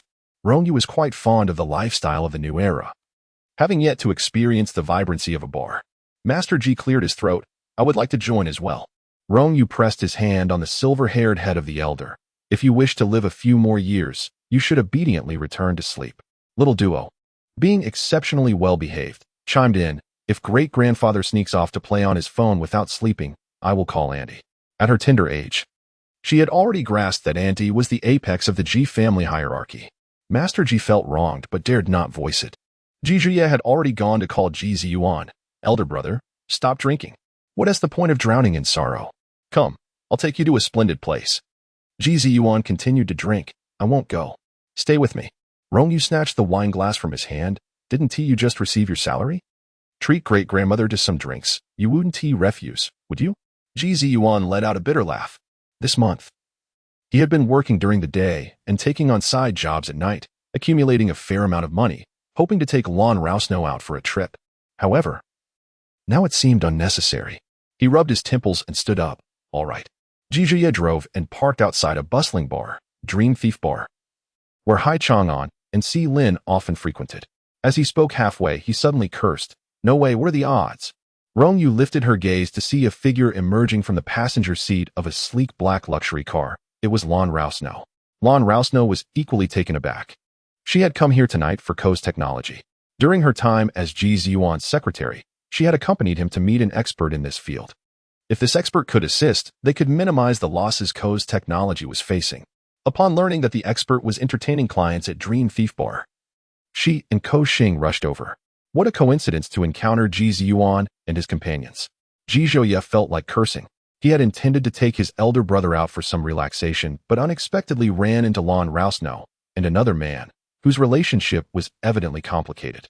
Given Ji Ziyuan's deep feelings, his decision to break up was undoubtedly influenced by Lan Rousno's infidelity. Just as Ji Zhouye's mocking words slipped out, Ko Xing's dark voice resonated. "Mr. Ji indeed possesses remarkable tactics. I must express my admiration." Ji Ziyuan, having consumed a bit of alcohol and with the wind blowing against him, felt somewhat dazed until Ko Xing spoke, causing him to notice Lan Rousno standing next to Ko Xing. His eyes instantly darkened, although he had long suspected Ko Xing's frequent visits to Lan Rousno's home. Witnessing their intimate stance together stirred an indescribable turmoil within him. Matters of the heart are not easily set aside. He spoke in a low voice. "Mr. Ko, utilizing women to steal commercial secrets is quite impressive, I must say." Rong Yu raised an eyebrow, having initially thought it to be a love triangle, only to discover it involved commercial espionage. It seemed that Ji Ziyuan, despite his navet, was not entirely foolish. "Let us go inside," she urged. Ji Zhouye shot a glance at Lan Roshue, then wrapped his arm around Ji Ziyuan's shoulder. "Brother, I've heard that this place is teeming with beauties. Let us summon a few to join us for drinks." In the bustling bar hall, Ji Zhouye, having visited several times before, casually beckoned 7 or 8 alluring women to accompany them. The women, dressed provocatively, quickly surrounded Ji Zhouye and Ji Ziyuan. Rong Yu's expression darkened. Wasn't a bar a place for drinking? Why was there such entertainment? She cast a sharp glare at Ji Zhouye. Ji Zhouye raised his hands innocently, proclaiming, "Dear Grandma, I'm still a pure virgin. I have never engaged in any mischief." The overwhelming scent of perfume made Ji Ziyuan feel uncomfortable, prompting him to rise and relocate to another area. The seasoned companions of the bar, discerning Ji Zhouye's immaturity, naturally gravitated towards Ji Ziyuan, enveloping him entirely. Not far away, Lan Roshua bit her lip. Just hours after their breakup, her ex-boyfriend had come to such a place for merriment, summoning numerous companions. Indeed, the essence of a man is fickle.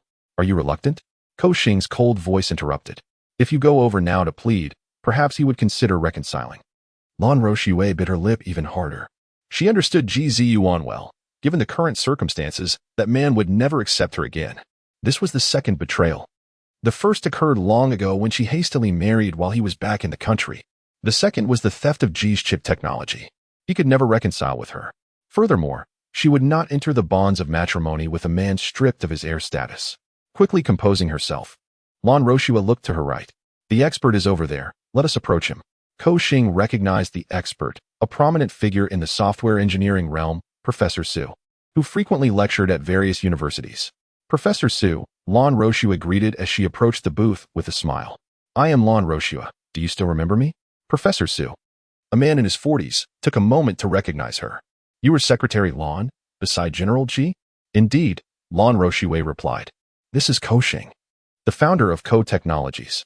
Ko Xing stepped forward and shook hands with Professor Su. Professor Su, a pleasure.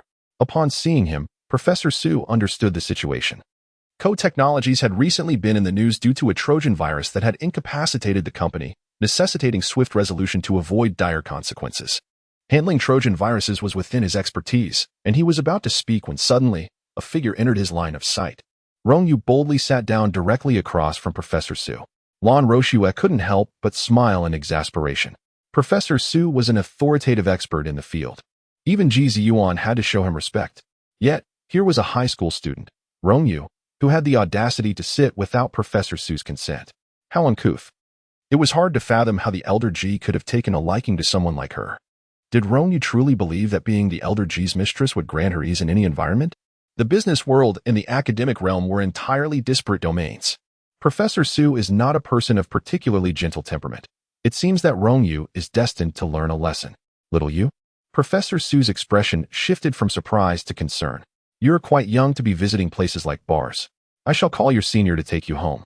The previous incident involving the asteroid had gathered the brightest talents from various fields at the 4th Aerospace Institute, and as an engineer, he was involved in the project, thus becoming acquainted with Rong Yu. At merely 18 years of age, he displayed astonishing mathematical prowess, being a student of Professor Yun Xiaoyuan. Despite both he and Yun Xiaoyuan holding professorial titles, the latter was esteemed as an academician, while he remained entangled in the commercial sphere, even attending client engagements late into the night.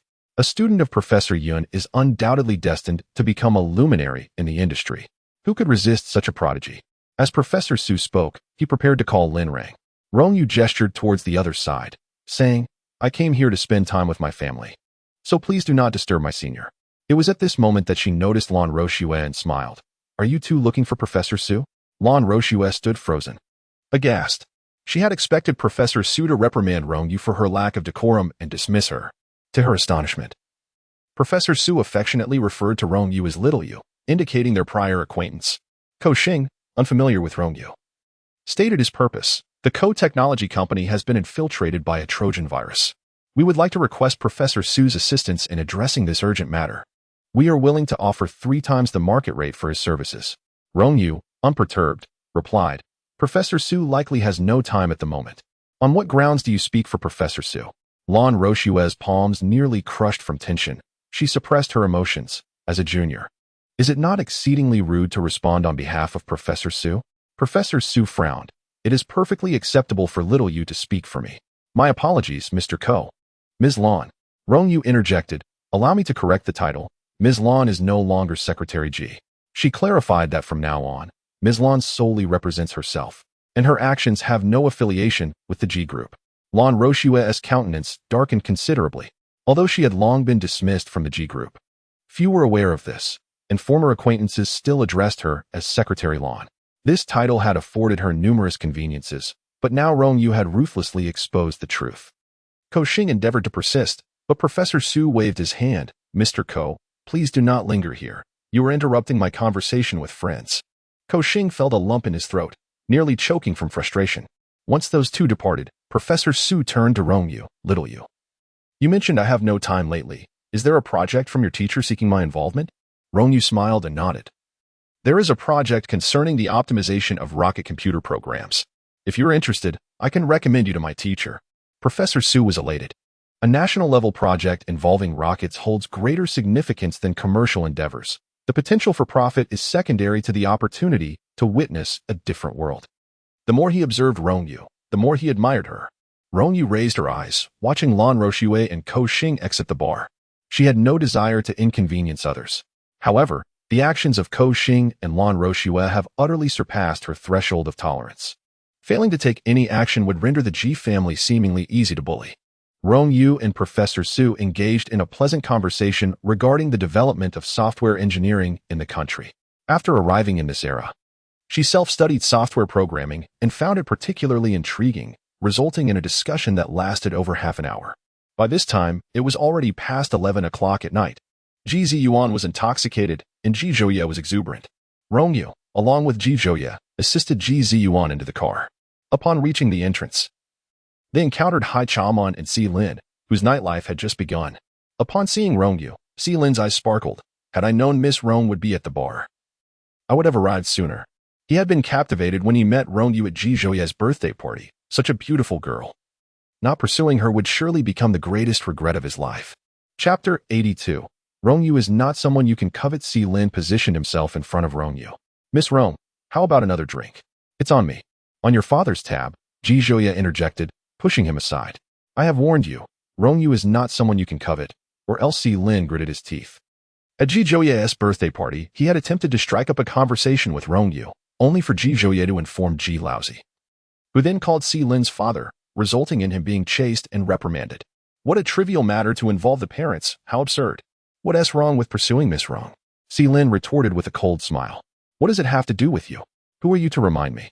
Hai Chang'an furrowed his brow. We all grew up together as brothers. It's not worth quarreling over a woman. Zhouye, since Miss Rong is not your girlfriend, what harm is there in letting Si Lin pursue her? Si Lin stood tall. Did you hear that? Chang'an agrees with me. Rong Yu tossed Ji Ziyuan into the back seat of the car and turned around, smiling. Hai Chang'an, is your grandfather Hai Dazuan? Hai Chang'an was incredulous. Hai Dazuan was a name his grandfather had used long ago and never made public. How did Miss Rong know? Rong Yu then looked at Si Lin. Is your grandfather named Sima Gang? Si Lin frowned. How can you call my grandfather by his name? Rong Yu chuckled. Hai Dazuan and Sima Gang were cousins and childhood playmates of Ing Bao, often teaming up to tease him mercilessly. I should visit your grandfather sometime. Rong Yu patted Si Lin's shoulder, feeling a bit nostalgic for Sima Gang, whom she hadn't seen in quite a while. After she finished speaking, she bent down and entered the car. Once Ji Zhouye drove away, Si Lin regained his composure. Who is she, to repeatedly call my grandfather by name? Hai Chanan frowned. There was something about Rong Yu's demeanor that felt more akin to an elder than a young girl, and she seemed utterly unfazed by calling out the name of an elder. It was truly bizarre. Early in the morning on a Sunday, Rong Yu had adjusted her biological clock, waking at 6 o'clock to exercise with Ji Laozi. After practicing for over half an hour, Ji Zhouye finally got out of bed and began to complain at the dining table. Old man, you have no idea how audacious that Si Lin is. He actually dares to pursue great-grandmother. Does he even consider his own worth? How could he be worthy? The elder Ji scoffed. Just wait until I pay him a visit. I shall teach that brat a lesson. Rong Yu took a bite of bread and looked up, inquiring. After I left all those years ago, did Hai Dadan and Sima Gang bully you? Indeed. The elder Ji responded, feeling aggrieved. Those two mocked me for being parentless, laughed at me, and tormented me. Fortunately, Uncle Tang stepped in with a warning. Otherwise, I might have been bullied to death. Rong Yu paused. Uncle Tang? Tang Che? An inexplicable emotion surged within her. She and Tang Che had grown up together. Their families were close friends, often joking about their eventual marriage. However, both she and Tang Che detested such arranged unions. Eventually, she married, while Tang Che remained single. After her husband's untimely demise, Tang Che suddenly confessed his feelings, but she decisively turned him down. Surprisingly, he seemed unaffected by her rejection, maintaining their friendship as if nothing had changed. She assumed he had moved on. Yet he never married. It dawned on her that he had not truly let go, prompting her to consciously distance herself from him, resulting in several years of little contact. In the year of her passing, he was 30, still reported to be alone. After her death, he continued to watch over Ing Bao. 70 years had elapsed. Was he still alive? Speaking of Uncle Tang nearly slipped her mind. The elder Ji hastily instructed Butler Yu to fetch an invitation. Uncle Tang was about to celebrate his centenary, and the Tang family planned a grand birthday banquet. Mother, Would you like to join? Rong Yu felt a wave of relief wash over her. Your Uncle Tang is still alive. How wonderful. Just then, her phone vibrated. It was her Aunt Wan Jing calling. Xiao Yu, today is your cousin's son's full moon banquet at the Shangri-La Hotel. Should I have your cousin come pick you up? Rong Yu, caught in her busy life, nearly forgot about the event. After all, she had assumed the original owner's identity, and some familial ties needed to be maintained. No need, Aunt. I'll go on my own. The elder Ji rubbed his hands together. I should join as well, to meet everyone. Rong Yu instructed him. You stay home and prepare a gift for Uncle Tang. Later, I will accompany you to the Tang residence for the celebration. She had the driver take her to a jewelry store, selecting an entire set of gold and jade ornaments for the child before heading to the Shangri-La Hotel. At the entrance, there were guides, and she followed their directions to the banquet hall. As she reached the door, she heard a sharp voice. In-laws. This is your Yu family's first grandson. My daughter risked her life to bear this child for the Yu family, and you think a mere bracelet is sufficient? Next to Wan Jing was Rong Yu's uncle, Yu Shun, who was ready to explode at the remark. However, he was restrained by Wan Jing, who smiled and said, This bracelet isn't cheap. It costs over 10,000. For a child, this weight is just right. Petty is petty. Let us not delve into other matters. In her 40s, a middle-aged woman scoffed, lamenting her daughter's unfortunate fate, married into their family without enjoying any blessings, and even after giving birth to a son. Her in-laws showed little regard. Yu Shun was known for his fiery temper. When his sister faced grievances in the Rong family, he caused quite a stir, clearly indicating his intolerant nature. He slammed his hand on the table and stood up. Our Yu family has followed customs, providing dowry, purchasing a house and a car, and preparing everything. Yet, what do we receive in return? Your family has stolen the household registration book, forcing my son to become a son-in-law. And our grandson doesn't even carry our surname. Presenting a bracelet worth over 10,000 is already exceedingly generous. What more do you want? If it weren't for your son becoming a son-in-law, would my Hong family even consider you, country folk? The opposing party retorted with arrogance, Yu Chi Bai. Your parents did not come to celebrate the full moon. They clearly came to cause trouble. Are you not going to say anything as their son? Yu Qingbai's expression darkened. Taking a deep breath, he addressed his mother-in-law. My parents' combined monthly income is only around 5,000 to 6,000.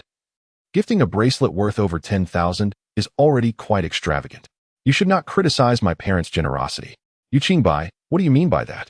His wife interjected, clearly upset. In front of so many people, you dare to criticize my mother? Who gave you the audacity? If it weren't for my parents, you wouldn't even have a job right now. You eat from my family, use my family's resources, and still dare to show disdain towards them. How could I ever marry someone like you? Yu Qingbai clenched his fists. Initially, he had no knowledge of his wife's family situation, believing it to be a typical romance. It was only when his wife became pregnant and the household registration book was stolen that he realized her family had long been eyeing him, intending for him to become a son-in-law. Perhaps it was due to his tall stature, handsome appearance, and high education that he found himself ensnared in this predicament. Chapter 83. Look, another one here to mooch off the feast. Rong Yu raised an eyebrow. She opened the full moon gift box in her hands, revealing a complete set of gold bracelets, a gold lock, a gold necklace, and gold bars, which she promptly placed into her handbag. This gift set, valued at 380,000, would be better off tossed into the water for the sound it would make than given to this family. She stepped into the banquet hall. Mistakes, all misunderstandings. It escalated due to words exchanged. We are all family, so let us not take it to heart. The child's full moon is a joyous occasion, Wan Jing stammered, trying to mediate. Upon seeing Rong Yu enter, she exclaimed, Xiao Yu is here. Come over. Rong Yu walked over, greeting everyone. Aunt, uncle, cousin. She glanced at the woman standing beside Yu Qingbai, named Hong Xia, who was her sister-in-law. However, the sharpness in her demeanor made it difficult for Rong Yu to address her as sister-in-law. Hong Xia recognized Rong Yu, thinking to herself about the child of a broken family, mother deceased, living off the Yu family like a burden, lacking any upbringing without parents. Hong Mu rolled her eyes. Look, here comes another one to mooch off the feast. Yu Shun, infuriated, was restrained by Wan Jing. It's a joyous day. Let us not cause a scene. If it escalates, our son will be caught in the middle. Yu Shun, breathing heavily, turned to Rong Yu, his tone softening. Have you encountered any difficulties in your studies? Let your cousin tutor you so you can strive for a good university, bringing comfort to your mother's spirit in the afterlife. Yu Qingbai was about to speak. Hong Xia said with a smirk, Isn't your daily work enough to keep you busy? Instead of tutoring the burden of a child, you might as well spend more time with the kids. Rong Yu inquired. What does your cousin do for a living? The light in Yu Qingbai's eyes suddenly dimmed. He had been accepted into one of the top 10 universities in the nation, majoring in economics, and had initially secured a position with a large corporation. However, Hong Xia deliberately delayed his start date, assigning him to a managerial role at the supermarket owned by her family. Whenever he displayed even the slightest reluctance, his wife would resort to melodrama, making a scene. Have you heard of Hong Yin Supermarket? Hong Xia asked, cradling the child and smiling wryly. Your cousin is now part of the management team at Hong Yin Supermarket. Isn't that a far better position than being a mere cog in another company? She poked Yu Qibai in the chest. Everything you have now is thanks to the Hong family. Do not forget to express your gratitude. Just then, Hong's father and mother suddenly stood up, their faces alight with excitement. Manager Zheng has arrived. Hong Xia quickly asked, which manager Zheng? The one from G's Entertainment, the head of procurement. Hong's mother replied in a hushed tone. Your father used various connections to meet manager Zheng. Once he gives his approval, our supermarket can become a supplier for G's, and our status will rise significantly. Overjoyed, Hong Xia looked at Yu Qibai with a mocking smile. Did you not always look down on our supermarket? Well, look at this. Our family is about to collaborate with G's. I remember you were employed by G's Group, right? Which is more prestigious, being a mere worker for G's or being their business partner? Do I need to spell it out for you? Yu Qibai lowered his gaze. After graduating, he had been successfully recruited by G's Group, a coveted workplace for many graduates, and his classmates envied his position. With the collaboration with G's, Hong Yin Supermarket would no longer be just a small establishment.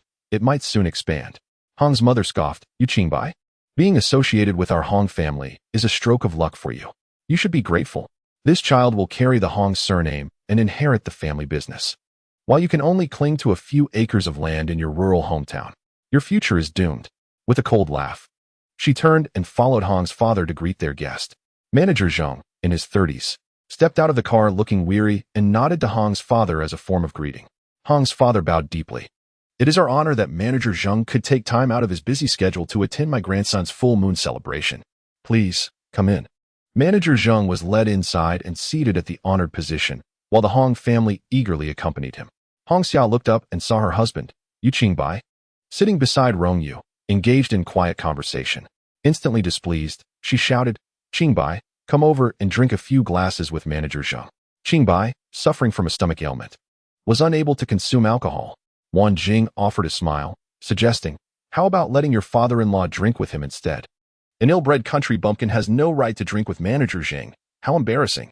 Hong Xia remarked, her lips curling. Yu Qibai, I will say this one last time. Come here and drink. Yu Qibai suppressed his emotions. His stomach condition was quite severe. Consuming alcohol would lead to vomiting blood, and he would be hospitalized, struggling for 1 or 2 weeks to recover. However, after marriage, his in-laws incessantly pressured him to engage in social gatherings, a task he found particularly distasteful. All he desired was to evade it. What do you mean?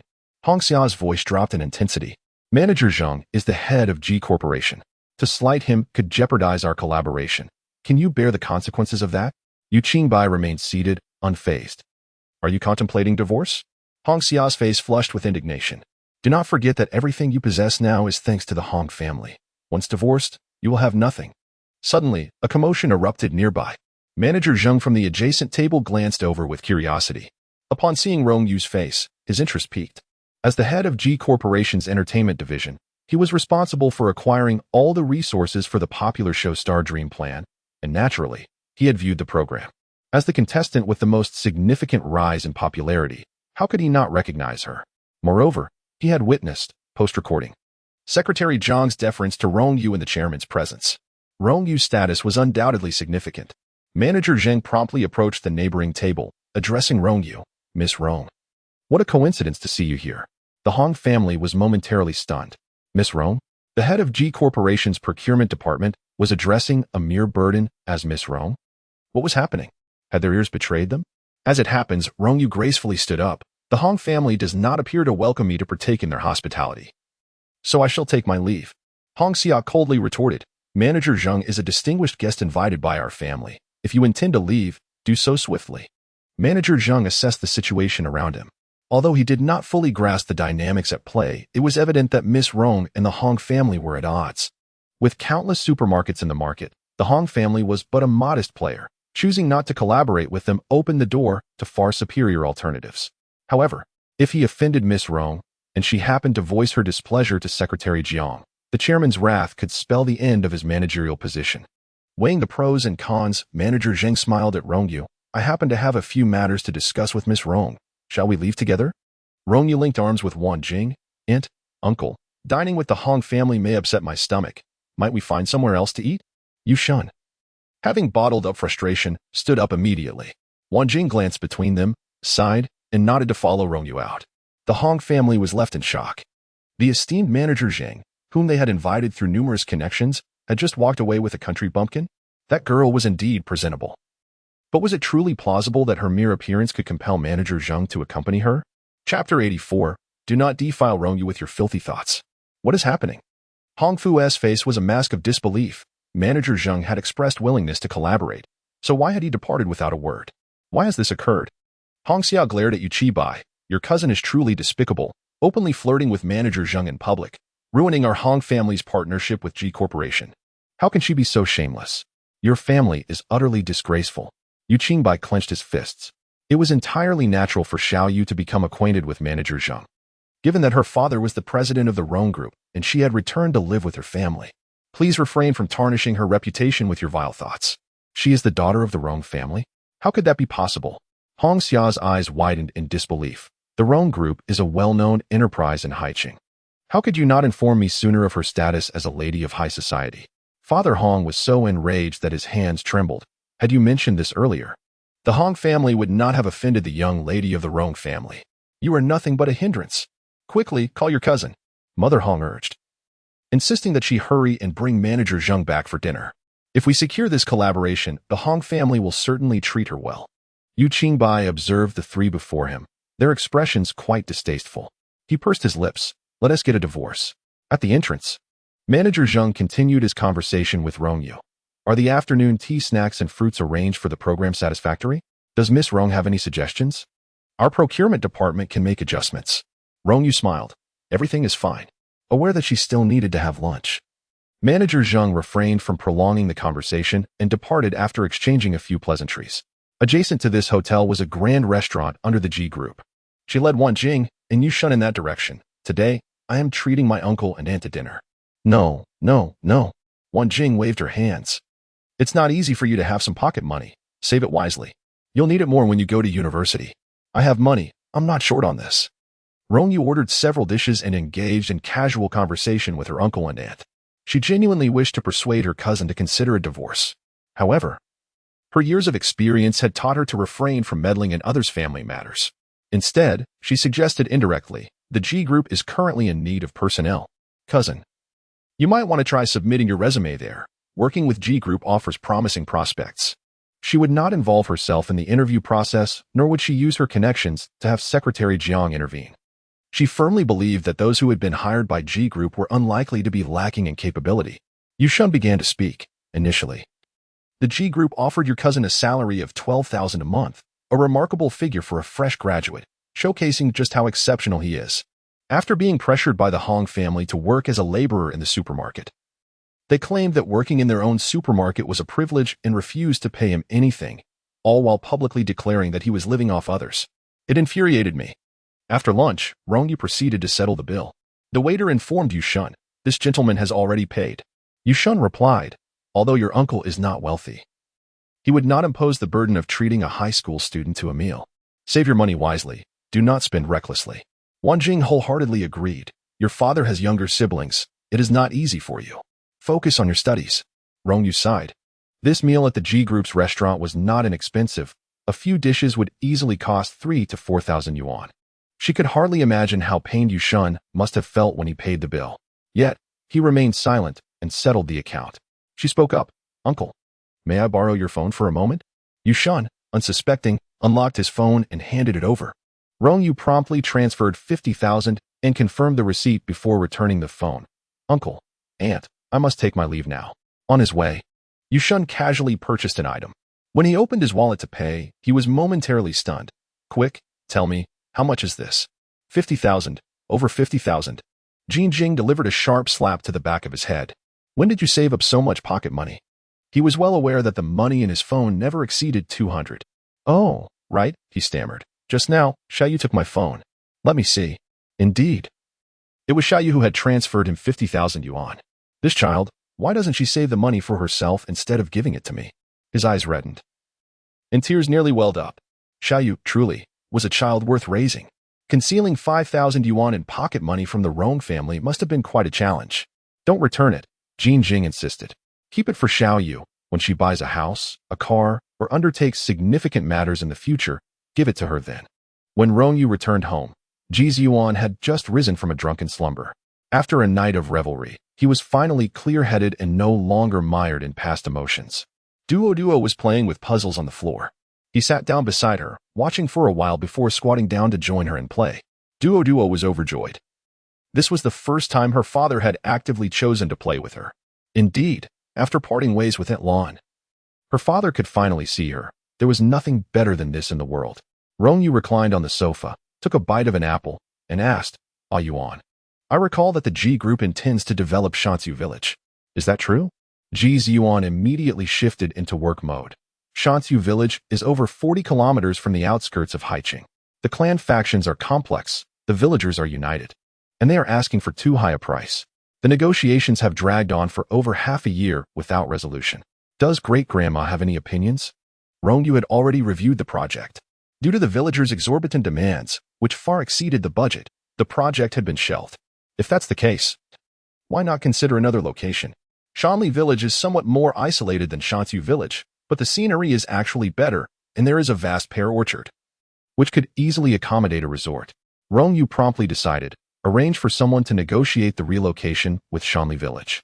Ji Ziyuan was slightly taken aback. When the project was initially proposed, both Shanli and Shansu villages had been compared on the desk, and ultimately, the higher-ups voted in favor of Shansu. The two villages were quite similar. However, how could great-grandma draw such a conclusion without having visited either place? Never mind, comparing with great-grandma was futile. Her remarkable memory and genius intellect rendered any comparison a humiliation. He replied, "Understood, great-grandma. I will make the arrangements immediately." Rong Yu nodded. Shanli Village was the rural home of the Yu family and the place where the original owner had grown up. Within his capacity, assisting the Yu family was a way to repay over a decade of nurturing and care. Chapter 85, Song Huai, Am I Very Foolish? On Monday, school resumed as usual. Although Ji Zhouye's attitude towards studying had significantly improved, he still indulged in video games over the weekend, staying up until 3 or 4 in the morning. While waiting at a traffic light, he nearly dozed off. Rong Yu landed a punch on his forehead.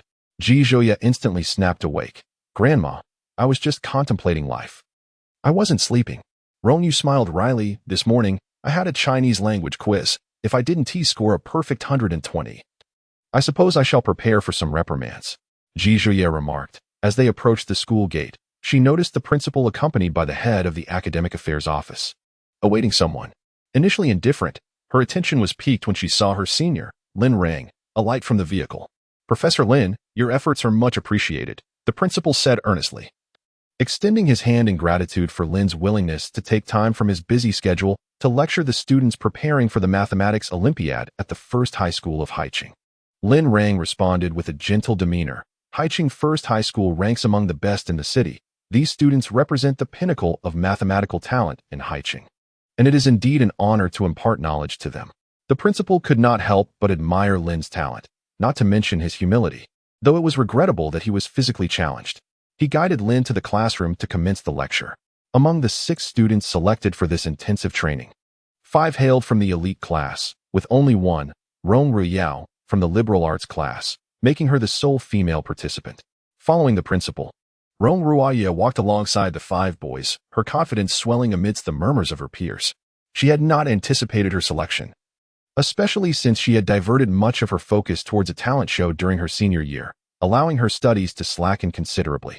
Yet, her inclusion signified her exceptional capabilities and innate talent. What of being a liberal arts student? What of being a girl? She had stepped onto the battlefield of mathematics nonetheless. Rong Yu took her seat beside Song Huai, both of them attentively absorbing Lin Rang's lecture. As a judge for the National Mathematics Olympiad Finals, Lin possessed many unique insights, and Song Huai diligently took extensive notes. However, Rong Yu found her thoughts drifting, struggling to grasp the complexities of Lin's explanations, which seemed far more abstruse than the previous paper she had tackled, which had not been overly challenging. As the class concluded, Song Hui stood. I'm going to seek Professor Lin's guidance on a few questions. Royale, would you like to accompany me? Rong Yu eagerly nodded, yes. Lin rang. Exhibiting a remarkably gentle demeanor, addressed their inquiries when suddenly a message notification pinged on his phone. Rong Yu, with keen eyes, caught a glimpse and was momentarily taken aback. The profile picture of the person messaging Professor Lin bore an uncanny resemblance to Rong Yu's. Upon glancing at the contact name, which read Junior Sister, she couldn't help but smile. It was common knowledge that Professor Lin was a disciple of academician Yin Xiaoyuan, who held exceedingly high standards for his students. Over the years, Lin was the sole pupil to have been accepted. There was no way Rong Yu, a senior repeating a year, could possibly be a student of academician Yin. It must merely have been a coincidence in profile pictures. After responding to the message, Lin Rang smiled and said, I have other matters to attend to. This will be all for today. He maneuvered his wheelchair out of the classroom, turning a corner to find Rong Yu waiting. She approached him, taking the books from his hands. Senior, the principal has issued a firm directive that I must ensure you stay for lunch at the school cafeteria. Lin Rang sighed in exasperation. I came to First High School to fulfill my teaching obligations. There is truly no need for such a grand affair. However, considering that my junior sister will remain at this school for a while longer, it seems reasonable to join the principal for a meal. The cafeteria of the First High School boasts 2 levels. The first floor serves as the dining area for students, while the second is reserved for faculty. The principal has arranged for a spacious private room. Present are the principal, the vice principal, the head of the department, and Rong Yu's homeroom teacher. All those in attendance are educators, with only Rong Yu being a student. Logically, she should not be there. However, in order to help Lin Rang relax, the principal called her over and invited her to sit down. Pei Yaru expressed concern that Rong Yu might feel nervous, as few students would desire to dine among a large group of teachers. Yet, to her surprise, Rong Yu appeared at ease and unperturbed, as if merely enjoying a casual meal with friends. The principal cheerfully remarked that regarding Professor Yun's arrangements for student Rong Yu, the school would fully cooperate. Lin Rang engaged in conversation with the principal while Rong Yu savored her meal. Once they finished dining, she escorted Lin Rang to the school gate. He looked at her and said, The project report you submitted last time was excellent. The teachers have forwarded it to the government for implementation, and your name will be recorded in association with this project. This marks the official starting point for you, a significant first step into the realm of mathematics. He believed that his junior sister would surpass him in her journey. After Lin Rang departed, Rong Yu wandered around the library. During this period, she had borrowed numerous books and read extensively, nearly exhausting the related literature available. She selected the latest collection of mathematical papers to peruse. Suddenly, she overheard someone speaking. This problem is solved by first applying this theorem, and then the result follows. Do you understand? Song Hui. Am I really so foolish that I still don't comprehend? Rong Yu looked over, and indeed saw Song Riyao and Song Hui. This was a library, where silence was expected. Yet these two continued to chatter incessantly, becoming somewhat bothersome. She closed her book and decided to leave. As she stood up, the noise caught Song Ruoyao's attention, who then noticed it was Rong Yu. The book Rong Yu held was the latest collection of research papers in mathematics. Such profound works might be beyond Song Hui's comprehension. Rong Yu certainly knew how to put on a facade. Song Hui furrowed his brow, pondering how Rong Yu could achieve a perfect score in the physics competition yet not qualify for the mathematics training course. Was it a mistake in the selection exam? Rong Yu did not seem like a careless individual. Could it be that she simply did not wish to compete? The Mathematics Olympiad and the Physics Olympiad share a similar nature. Participating in physics yet abstaining from mathematics raises questions. However, Rong Yu had not contemplated such matters. Her participation in the physics competition was merely a matter of serendipity, guided step by step by Pei Yar to sign up. As for the Mathematics Olympiad, since it was not a mandatory competition set by the school, there was no reason for her to squander her time on it. As soon as her afternoon classes concluded, Rong Yu packed her bag and prepared to leave school. The grand banquet for Tang Shei's centenary celebration was to be held that very evening, and she felt compelled to attend. After 70 years, reuniting with old acquaintances stirred a sense of nostalgia within her. The Tang family, akin to the Ji family, stands as one of the premier aristocratic clans in this region. Nestled upon a hillside, their quaint Watertown estate is a sight to behold. Even before dusk descends, The winding mountain path is lined with an array of luxurious vehicles, resembling a long dragon. The cars can ascend no further than the foot of the hill. Rong Yu alighted from her vehicle and proceeded on foot. An elderly gentleman from the Ji family called, "Mother, when will you arrive? Shall I arrange for someone to fetch you?" "In about 15 minutes. Just wait for me at the entrance," she replied. Dressed in simple student attire and carrying a backpack, Rong Yu traversed the mountain path, appearing markedly out of place. After all, this gathering was the centenary celebration of the Tang Patriarch, an event meticulously organized to host a significant portion of the city's elite, all adorned in their finery. Naturally, a person in such understated attire would attract more than a few curious glances. "Dad, isn't that my sister?" As the Rong family's vehicle halted by the roadside, Rong Yu, elegantly dressed in a refined floral gown, approached the entrance of the banquet hall. Her keen eyes spotted a solitary figure ahead. She paused momentarily. Was that not Rong Yu? The Tang family had sent out invitations far and wide, yet each invitation permitted entry for only 2 individuals. Thus, their mother had insisted that their father bring her along for exposure to the world.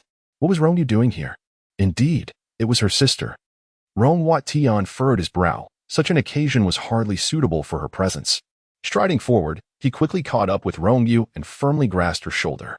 Having grown up in a tumultuous era, with instability at home and the Chinese diaspora facing oppression abroad, she had diligently honed her modest skills for self-defense.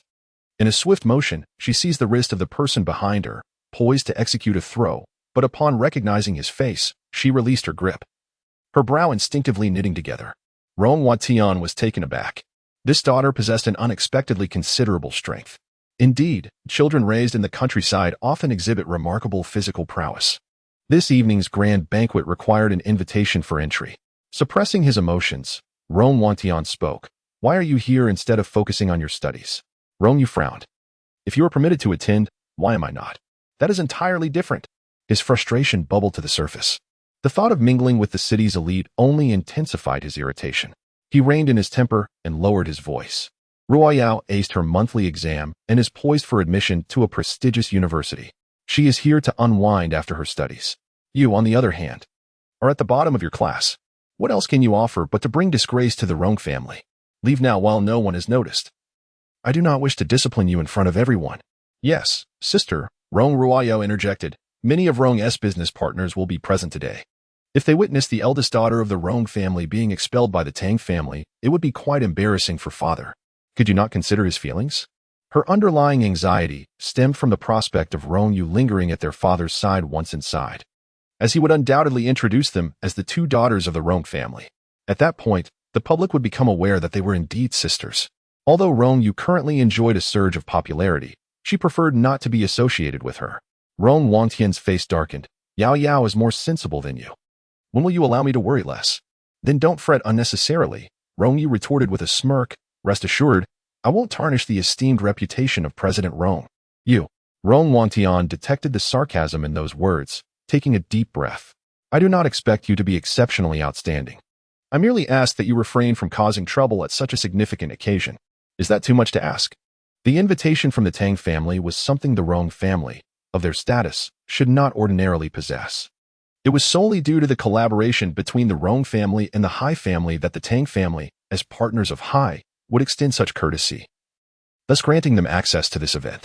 At this banquet, he could meet numerous presidents of various conglomerates, facilitating future collaborations. If Rong Yu were to ruin everything, he could hardly bear to imagine the extent of his fury. Just as he was about to grasp Rong Yu's arm and forcibly lead her away, a man resembling a butler stepped briskly out of the banquet hall and inquired, "Which one of you is Miss Rong?" Rong Tian hurriedly glanced over. Wasn't that the butler of the Tang family? The butler had come personally to greet Yao. Was Yao so exceptional that even the Tang family recognized her? I am, Rong Ruoyao replied, lifting her skirt as she approached. May I ask what you need? The butler respectfully asked. You are Miss Rong Yu, correct? The sweet smile on Rong Ruoyao's face instantly vanished. Rong Yu? This esteemed butler was searching for Rong Yu? A country bumpkin, a repeat senior in high school. A mere nobody, and yet the butler had come to welcome her? How could this possibly be? Rong Tian was equally taken aback. He had thought Rong Yu was merely there to blend in. How could she truly have received an invitation? What on earth was happening? Rong Yu did not even glance at the father and daughter duo, walking directly to the butler's side. It was the old master who sent you to fetch me, wasn't it? The butler immediately confirmed her identity, respectfully extending his hand. Miss Rong, this way please. She followed the butler without needing to present the invitation and was ushered into the banquet hall. Rong Wangtian swallowed hard. Yao Yao? How does your sister know the Tang family's butler? I don't know. Rong Ruoyao bit her lip. Was it possible that Ji Zhouye, this wealthy heir, had facilitated things for Rong Yu? The father and daughter duo remained stunned for a long moment, regaining their composure before finally retrieving the invitation to prepare for entry.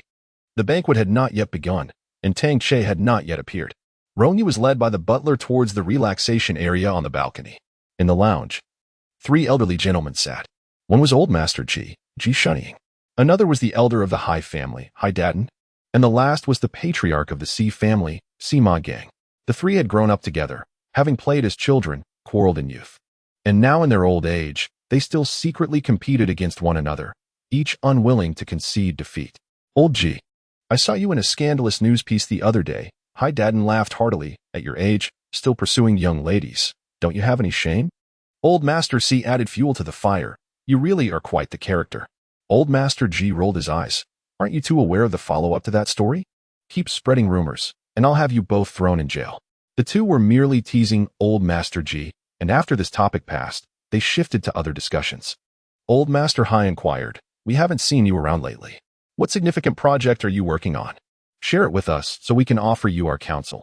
Old Master G instantly perked up. Allow me to recommend someone. Master C raised his hand. Wait a moment. What does recommend mean? Old Master G scoffed. What kind of antiquity are you? You don't even understand the term recommend? He pulled out his phone and opened a photo. You must have seen the talent show from G Entertainment. The contestant Rong Yu is exceptionally talented. Her singing and dancing electrify the stage. She is an unparalleled existence. Supporting her will never lead to disappointment. Old Master Hai remarked. Master C. Has this old man lost his mind? Spouting trendy internet phrases that I can't even comprehend. At his age? Still idolizing stars? I'm truly astonished. Old Master Hai tugged at the corner of his mouth. These celebrities in the entertainment industry are merely packaged personas. They appear one way on television and another in private. Don't squander your pension just to support a young star. Master C chimed in. Old G, your brain has never functioned well. You should heed the advice of your elder, whose brain doesn't function well. Rong Yu pushed open the door and walked in. Old Master G immediately displayed a look of grievance, his expression clearly stating, Mom, look, these two are always bullying me. Rong Yu turned her gaze toward the 2 elders. Old Master Hai, once a thin child, had now become a plump elder. Master C, who was short in his youth, remained quite diminutive. In Chapter 87, the assault on Old Master Hai and Master C. Old Master G's phone screensaver displayed Rong Yu. When she appeared at the lounge door, both Old Master Hai and Master C recognized her instantly. Regardless of how glamorous the stars of the entertainment industry may appear, they are regarded as lower tier in the eyes of families like the Hais and Sis. Moreover, with Rong Yu dressed in a student outfit and her youthful age, the 2 elders looked down upon her even more. Old Master Hai sneered, Old G, you are half in the grave. Do you truly understand the notion of idolizing? Just don't let someone trick you into adding them to the G family register. Taking half of our wealth. Exactly. Master C added, if you were to marry a girl in her teens, it would truly be laughable. Old Master G's eyes widened as he picked up 2 cups of coffee from the table, ready to pour them over the heads of the 2 men. Rong Yu approached, gently pressing down on his arm, and sat beside him on the sofa. Old Master G instantly transformed into a docile kitten, pacified. Old Master Hai's brow twitched. This young girl entered without a greeting and brazenly took a seat. Did she not regard them, these old men, at all? Such a lack of manners, and she still managed to be a star? Rong Yu took a sip of coffee and finally lifted her head, a subtle smirk playing on her lips. Haida done? Sima Gang. Old Master Hai's eyes widened. That name, long discarded, had been replaced many years ago by a top-tier literary master of Huaxiao with a name rich in culture and depth. How could this girl know he was called Haida Dun? The most shocking part was her audacity to address him directly. He was countless generations older than her. Such disrespect. Outrageous. Old Master C slammed the table, exclaiming, Who is this wild girl? This is not a place for you. Someone please escort her out. Old Master G remained unfazed. He had never been one to speak without purpose. Oh, my apologies, Rong Yu shrugged. Your parents often call out those names in my presence, so it slipped out. What nonsense are you spouting? Both Old Master Hai and Old Master C wore expressions of disbelief. Their parents had passed away a decade or two ago, and this girl had not yet been born. Rong Yu smiled. Hi, Dad. You used to wet the bed every day as a child. The Hai family has dozens of bed sheets all bear your markings. I trust you haven't forgotten that? Hi, Dad, and wished he could cover her mouth. That incident was over 60 or 70 years ago. Had she not mentioned it, he would have long forgotten. As a child, he was often the subject of ridicule for his bedwetting, a stain on his reputation he could never wash away. Rong Yu turned her gaze towards Old Master C. He had initially been reminiscing about how he teased Hai Daden for wetting the bed, unable to suppress his laughter, but when Rong Yu's eyes swept over him, he felt an inexplicable chill. Si Magang, your family surname is actually Si, but back in the day, there was a prominent Sima family in Shanghai. Your grandfather gave you the name Sima Gang to forge connections. You are the only grandson of the Si family, spoiled beyond measure by your grandfather. The family ancestral hall was burned down due to your reckless antics, resulting in a severe beating and a hospital stay. Do you remember? When she first spoke, Old Master C intended to reprimand her for her nonsense. Yet, the more he listened, the more unnerved he became. How could this girl know such precise details from so many years ago? Who was she? What was her identity? Old Master Hai swallowed hard. How could you possibly know this? Rong Yu smiled. Because I know your parents, of course I am aware of your childhood embarrassments. Old Master C. Old Master Hai. Rong Yu observed their shocked expressions with delight. Then, with a clear smile, she added, Oh dear. I merely could not resist a little jest. Surely, you two esteemed gentlemen do not believe me? Ha ha. Old Master G burst into laughter. Look at these two old coots, sweating bullets in fear.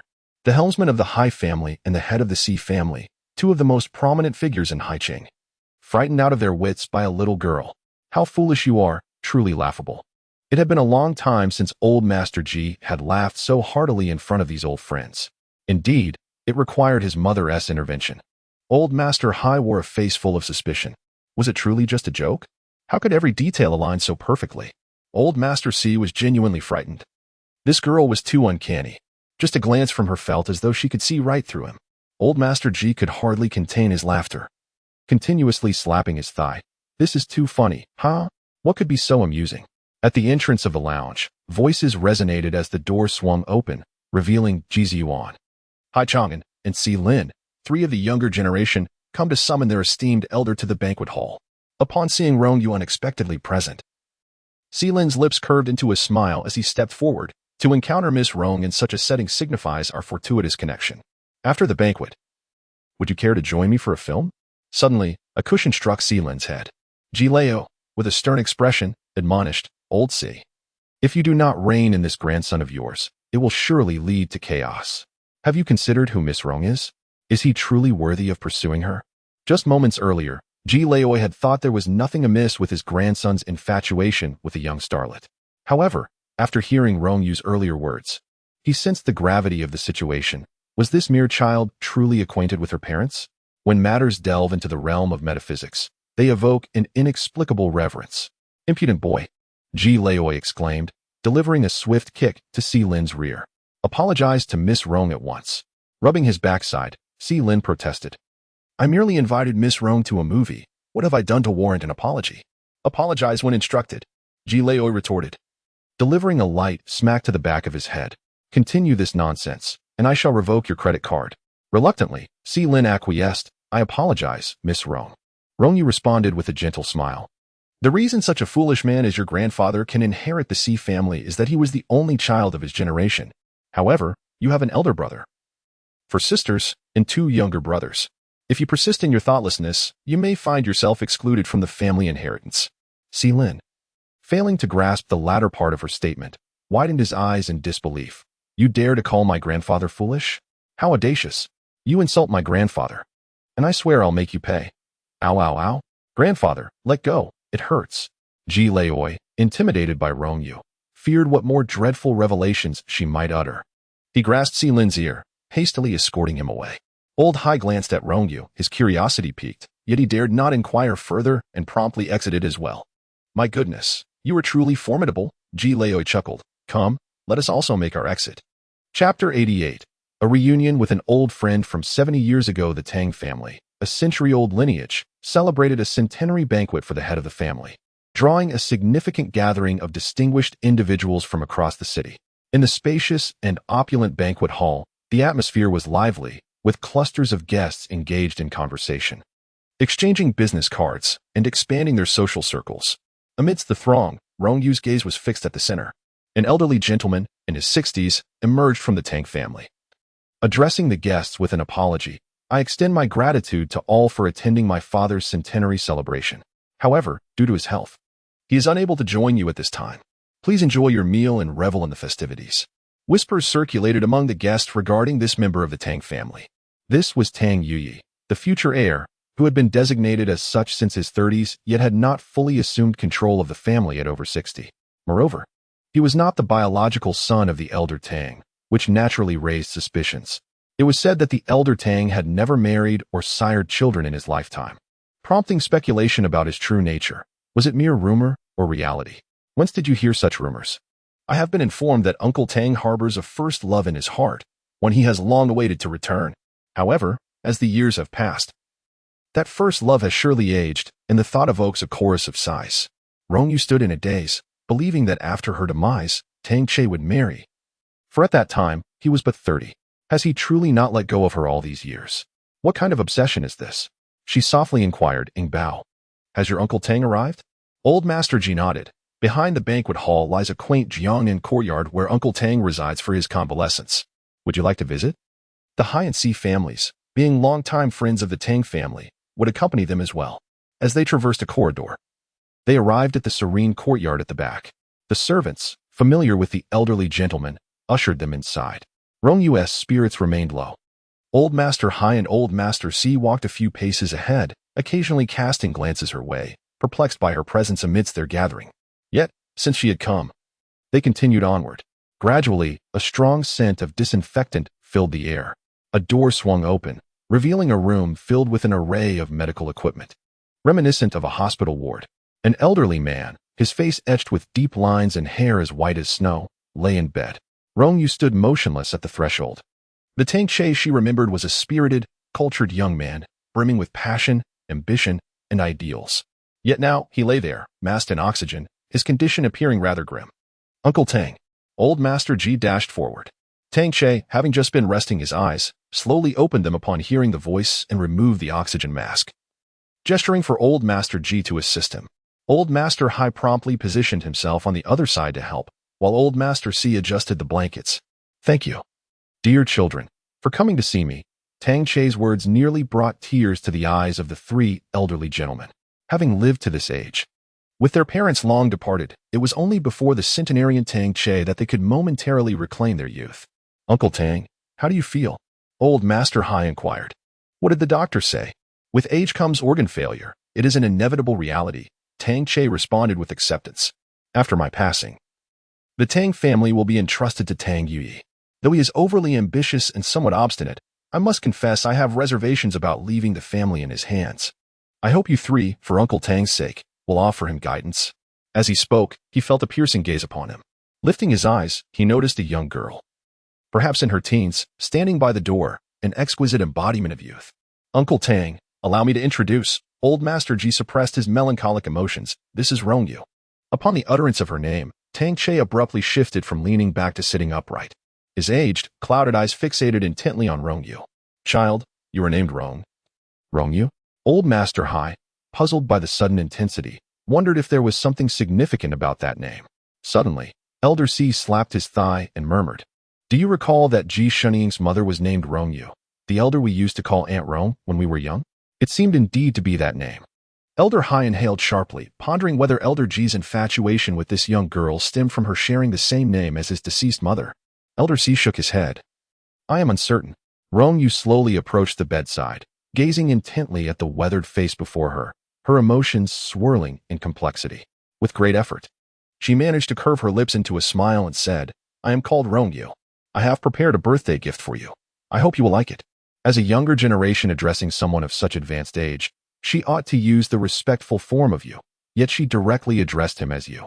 However, neither Elder Hai nor Elder Si found this inappropriate, for this girl was bold enough to call them foolish.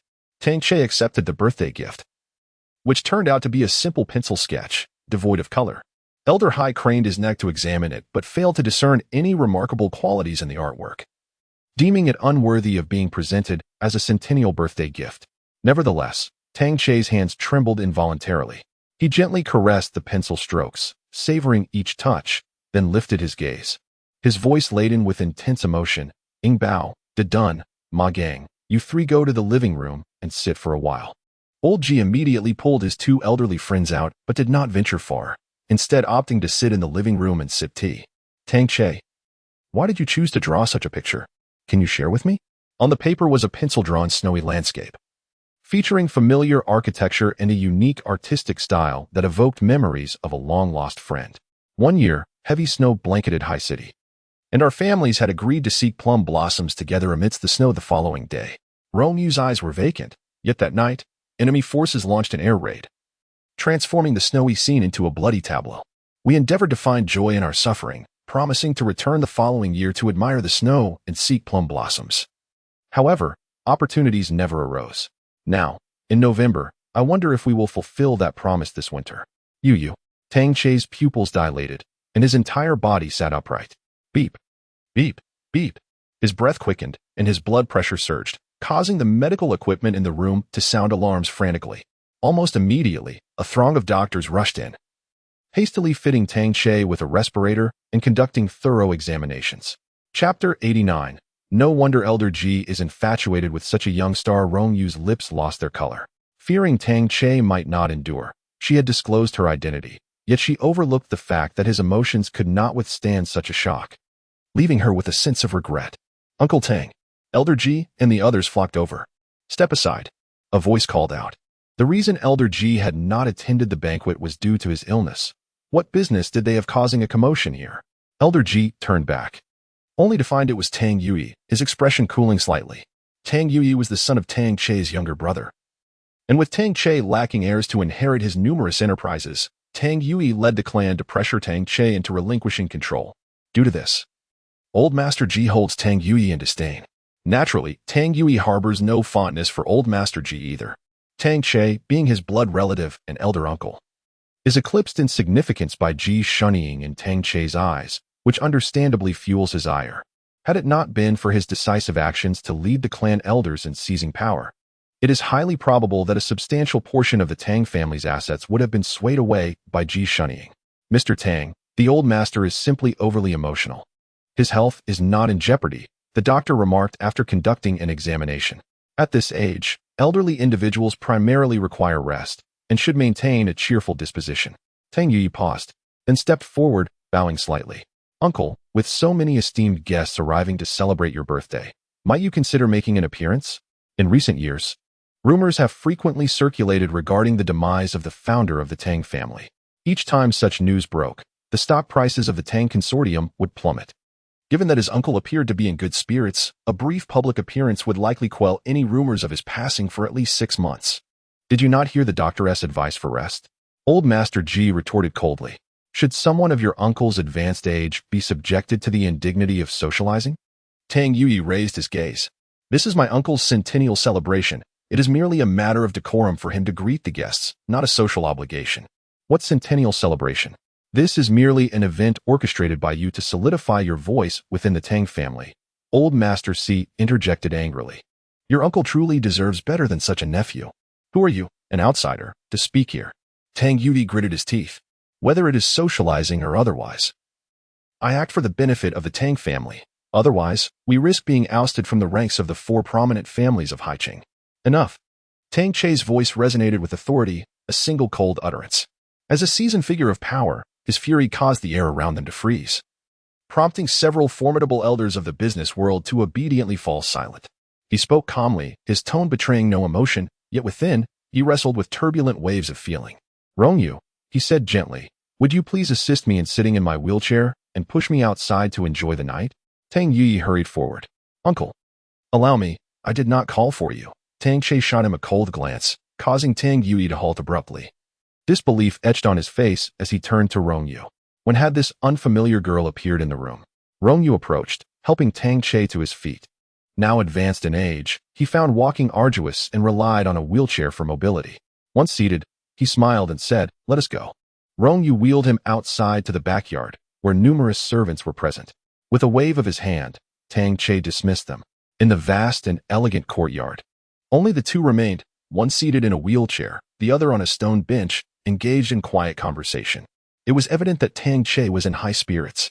Meanwhile, Rong Yu displayed little deference or fawning. Her demeanor suggested an easy camaraderie, as if conversing with an ordinary friend of equal standing. The atmosphere was relaxed, yet distinctly exclusive. Impenetrable to outsiders. Old G, what is the background of this young star you admire? Elder Hai exclaimed in astonishment. Do not be deceived by Uncle Tang's affable and gentle demeanor. He is quite resistant to any new faces entering his life. This is her first visit to the Tang family, yet it seems she has become an intimate friend of Uncle Tang. Elder C remarked, at such a young age. She has managed to win over Uncle Tang. Quite remarkable. No wonder you are pursuing such a young star, Old G. Old G chuckled. How about it, you two? Would you consider joining the fan club for Rong Yu? Just a moment ago, Tang Yui had someone investigate Rong Yu's personal details. She is an inconspicuous daughter of the Rong family, 18 years old, still in high school, and has participated in a variety show under G Entertainment, yet to debut. How did such an ordinary girl catch my uncle's eye? After conversing for over 20 minutes, Tang Che began to feel fatigued. Rong Yu smiled and said, Take care of yourself and maintain your health. We can chat every day in the future, so there is no need to rush. Tang Che nodded. I will heed your advice. One by one, his friends gradually departed, leaving him alone, increasingly aware of the taste of solitude. He often pondered that perhaps an early demise would be a form of liberation. Who could have imagined that on the day of his 100th birthday, heaven would bestow upon him such a delightful surprise? A friend from his youth, still so vibrant. He felt as though he had regained many years of his own youth. Perhaps he could live a few more years to savor the few glorious moments left. Rong Yu had just pushed Tang Che forward when Tang Yui immediately took over the wheelchair, bowing slightly. Uncle, it's late. It's time for bed. He wheeled Tang Che into the bedroom. Old G, feeling a sense of ease, wrapped his arm around Rong Yu's shoulder. Are you hungry? Come. Let us go to the dining hall for a bite. Rong Yu's phone buzzed, and she glanced at it. It was a message from her senior, stating that the teacher had arrived in Haicheng, and there were significant matters at the Aerospace Institute that required her immediate presence. This is the nature of research.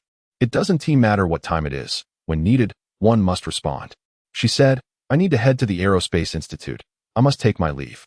She traversed the corridor and vanished in an instant. Elder C smirked. The Aerospace Institute? There is only the 4th Aerospace Institute in Haicheng, a nationally classified unit.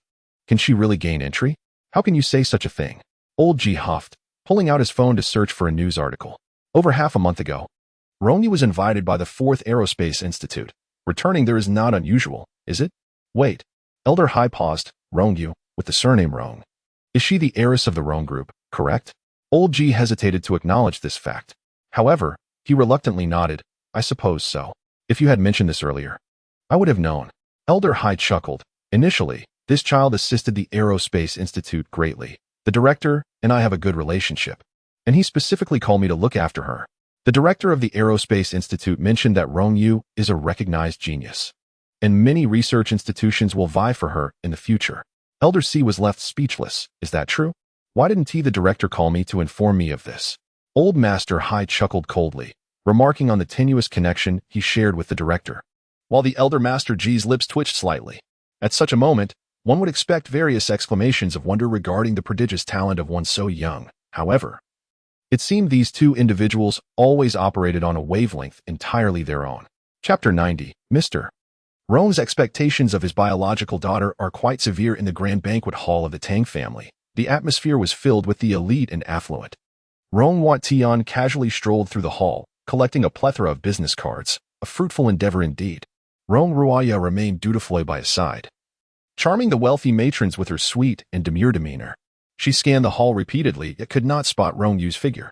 Her heart raced as she pondered where Rong Yu might be, with whom she was, and what acquaintances she had made. Yao Yao, Old Master Hai has emerged, Rong Watian announced, lifting a glass of champagne. Our Rong family has ascended to new heights, thanks to the Hai family. Come with me to greet Old Master Hai.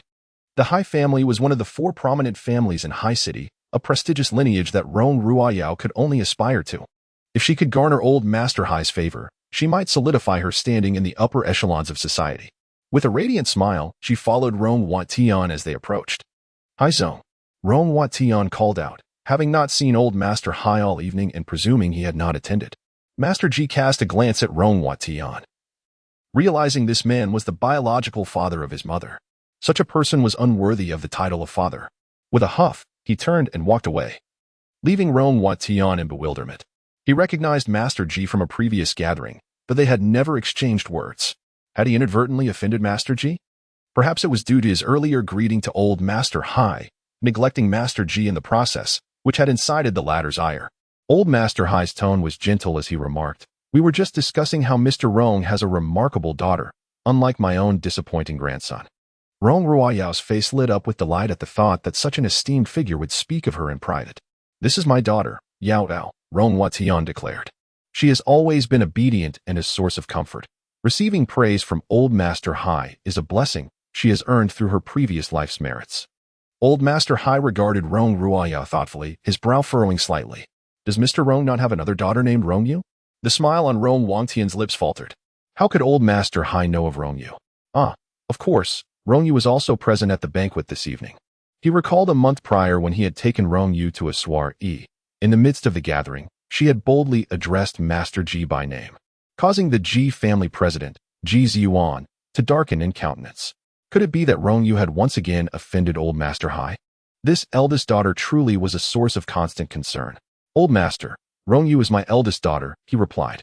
With great difficulty, Rong Wangtian began to explain.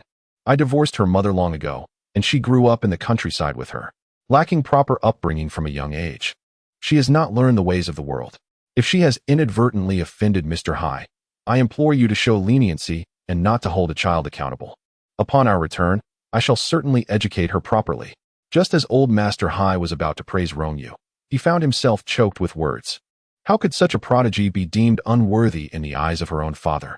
Admittedly, the girl had addressed him by his full name upon their first meeting, an act that could be considered somewhat impolite. However, in hindsight, it seemed only natural for Rong Yu to address him thus, without fault. After all, a genius should indeed scorn all conventions. Noticing Old Master Hai's displeased expression, Rong Wangtian's heart raced with anxiety. "Tomorrow, I shall take Rong Yu to formally apologize to Mr. Hai. Whatever punishment or reprimand he deems fit, I shall accept graciously." "Enough," Old Master Hai replied coldly. "Mr. Rong, you are being excessively harsh on your own daughter." He cast a sidelong glance at Old Master Ji, who returned the look with a dismissive roll of his eyes. In that fleeting moment, Rong Wangtian seemed to comprehend why that old man held such affection for Rong Yu and why he had yet to collaborate with the Rong family. It would be prudent to remind him of this. His expression grew icy. The first phase of the collaboration between the Rong and Hai families appears to lack certain qualities. As for the second phase of the contract, we shall postpone signing for the time being. Rong Wangtian stood rooted to the spot. He had merely intended to greet Mr. Hai and strengthen their relationship. How had he suddenly found himself facing the cancellation of the second phase of their cooperation? Had he said something amiss? Was a mere criticism of Rong Yu not precisely what Old Master Hai desired? "Mr. Hai," Rong Ruoyao interjected hastily, "may I inquire what deficiencies the Rong family possesses? Please, do enlighten us, and my father will certainly make the necessary improvements." Old Master Hai cast her a glance before turning away. Rong Ruoyao felt utterly embarrassed. Hadn't Mr. Hai always praised her, lauding her excellence, and thus facilitating their collaboration? Why, then, did he regard her with such disdain, as if he held no affection for her? Rong Wangtian was in disarray. "Yao, come with me to speak with Old Master Hai." Rong Ruoyao pressed her lips together. "Since Old Master Hai has stated such, it implies that our products indeed have shortcomings. I personally oversaw the production of each batch of components in the workshop. How could there be a problem?" Rong Wangtian murmured. "There must be other reasons." Rong Ruoyao raised her gaze. "The Rong family has only collaborated with small to medium enterprises in the past. This is our first venture with such a large group. Naturally, a major corporation demands higher quality standards. It can only be said that the Rong family's foundation remains too weak. Even with this excellent opportunity, we are unable to seize it."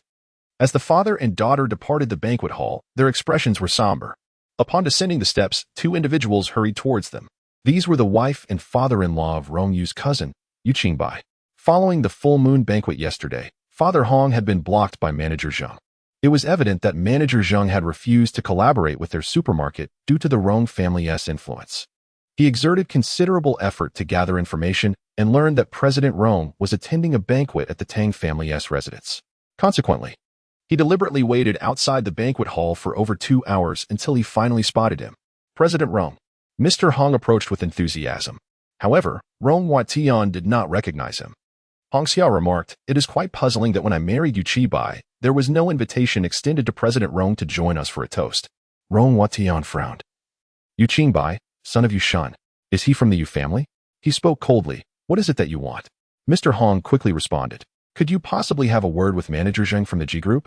Just let him know that Song Yu, that child, is part of our Hong family, and implore him not to cancel the collaboration." After returning to the Rong residence, Song Yu found herself largely overlooked. Rong Wangtian's brow furrowed tightly, his expression one of impatience. "I do not know any Manager Zheng," he retorted. He had a multitude of pressing matters awaiting his attention and lacked the leisure to assist the Yu family. "Mr.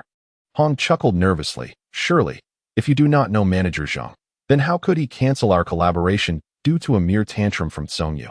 That incident was truly a misunderstanding. Had I known earlier that Song Yu was President Rong's daughter, I would have treated her as an esteemed guest and prevented this situation from escalating. President Rong, please show some magnanimity and lend a hand." Song Ruoyao incredulously interjected.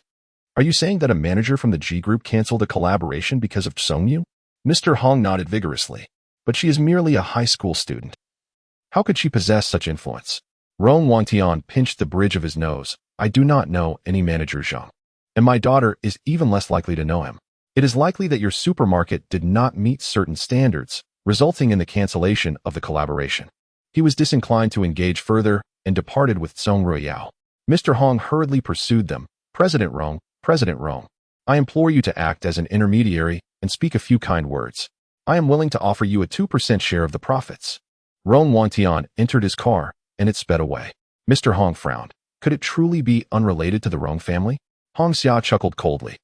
"I have already inquired and discovered that after Song Yu returned to the Rong family, she was entirely disregarded and expelled, reportedly living at school.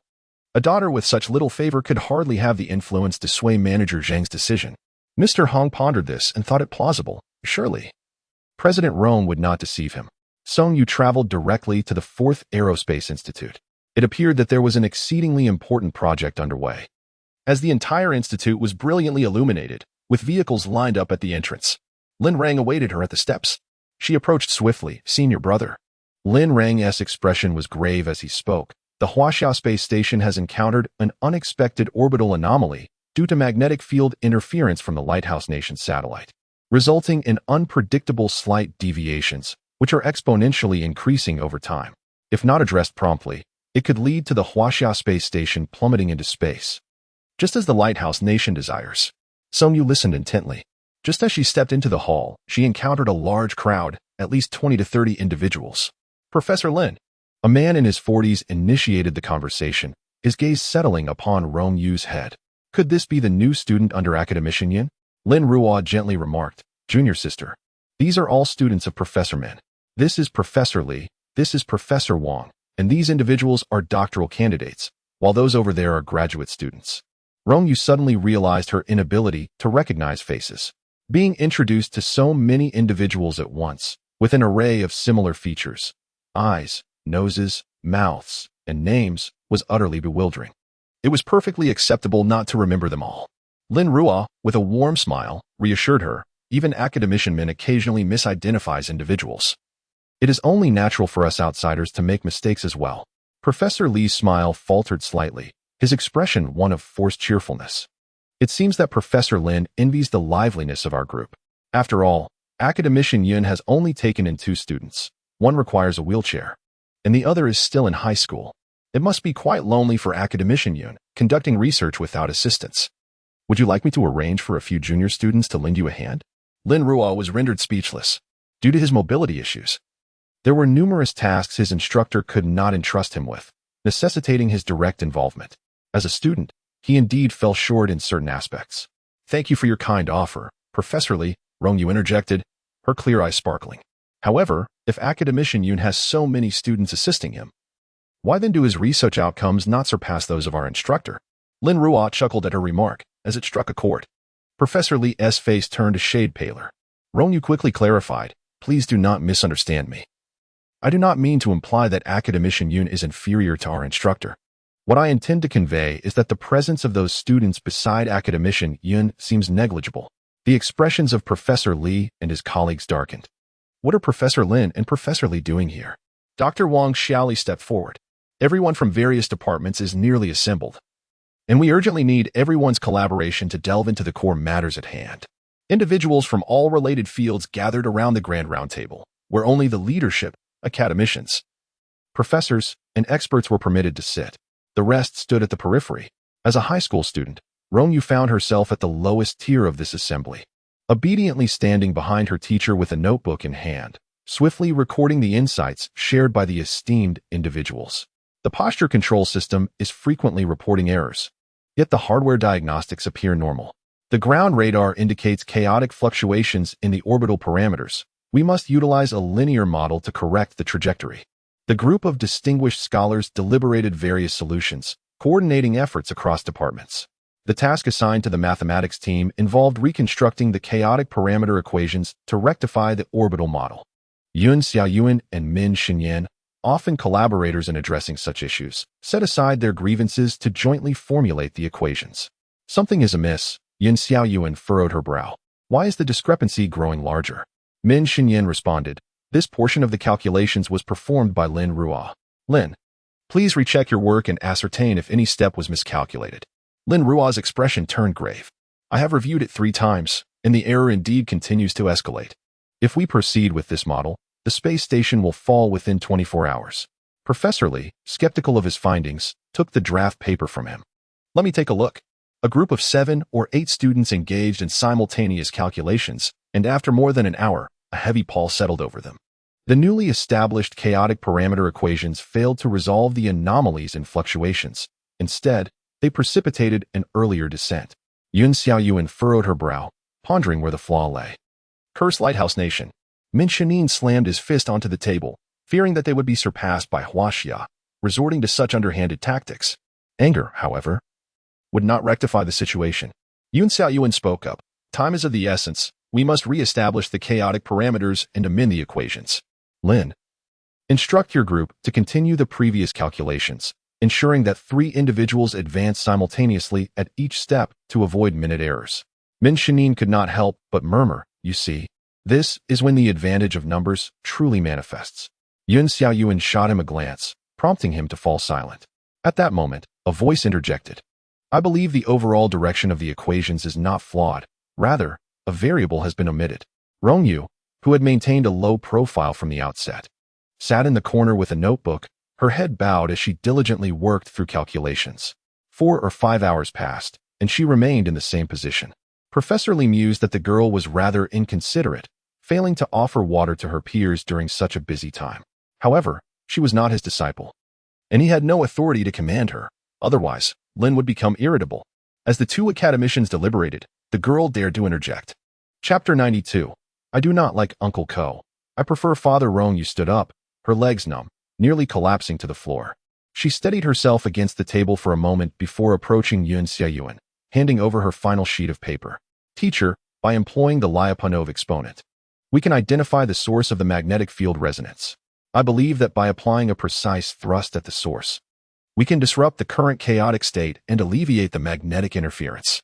Once again, Min Shanin was astounded by Rong Yu's mathematical prowess. A high school student. And yet she was familiar with the Lyapunov exponent and could propose such an original insight. Regardless of whether her suggestion was correct, she was at least engaged in thought, striving to solve the problem, and possessed the courage to voice her ideas. Professor Li furrowed his brow. "Apply thrust?" Rong Yu nodded. "By launching a propulsion system, we can enhance thrust. However, I need at least 20 individuals to assist in the calculations." "Wait," Professor Li raised his hand.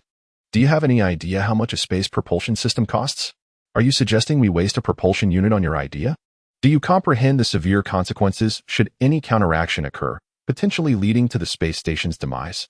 "There will be no counteraction," Rong Yu replied calmly, dismissing the dire outcome Professor Li had described.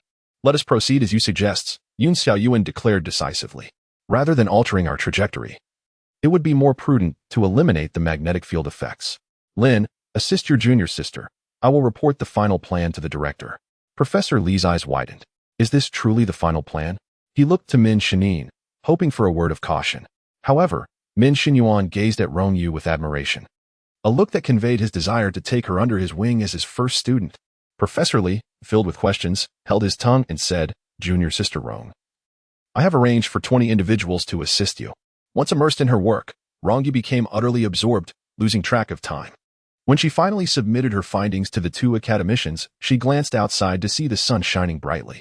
She had been engrossed in her task since around 7 or 8 the previous evening, continuing until past 2 the next afternoon, without food, drink, or even a moment's rest. Not even taking a bathroom break. Yun Xiaoyuan, still busy with her own tasks, looked up momentarily and urged, Xiaoyu, you should hurry back and get some rest to rejuvenate. I will apply for your honorary commendation later. Yawning, Rong Yu made her way outside. As she reached the entrance, she contemplated hailing a cab, only to find Ji Ziyuan's car waiting for her. She approached and tapped on the window, asking, Have you been waiting long?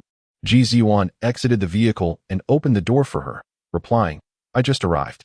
In truth, he had been waiting since last night when his great-grandmother was urgently summoned to the research institute, initially believing she would return shortly.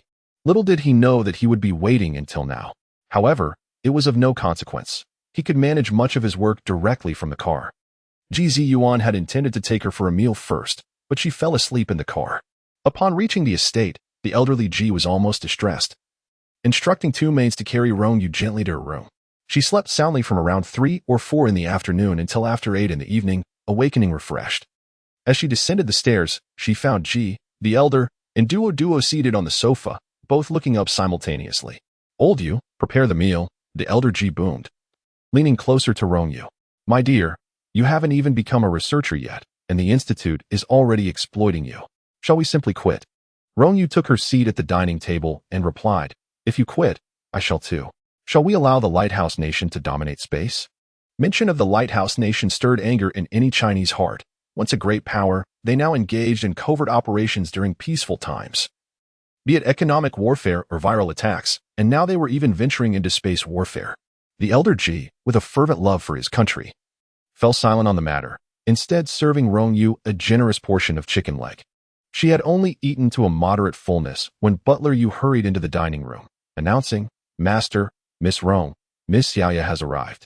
Before the elder Ji could respond, Ji Ziyuan, engrossed in his notebook on the sofa, lifted his head first and inquired, Xiaoya?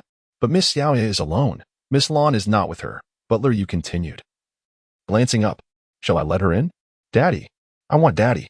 Lan Yu's cries echoed from the entrance, filled with heart-wrenching sorrow. How could the child have come alone at this late hour? What kind of mother was Lan Roshue? The elder Ji furrowed his brow and instructed, Butler Yu, arrange for a driver to take her home personally. We cannot have the child go missing and have the blame fall upon the Ji family. Butler Yu was about to comply. Lan Yu broke free from the servant's grasp and rushed into the dining room, leaping forward to pounce on Ji Ziyuan. He instinctively stood up to protect the notebook resting on his knee, which contained crucial documents. Lan Yu missed her target and fell onto the carpet. Daddy, do you not want me anymore? She cried, sitting on the ground with tears streaming down her face. I miss you so much, Daddy. I just want you to hold me. Ji Ziyuan's heart softened uncontrollably. When Xiaoyu was born, she was the first to be cradled in his arms. He had cared for her deeply over the years. How could he possibly let go so easily? Yet, his thoughts quickly turned to the betrayal of Lan Roshue. Lan Roshue had sent Xiaoyu to find him, likely with some ulterior motive. He had no time to indulge her games. Daddy, why won't you talk to me? Lan Yu sobbed, nearly losing consciousness. Mommy works until 11 or 12 every night, and I'm so scared at home alone. I want to go to Mommy's company.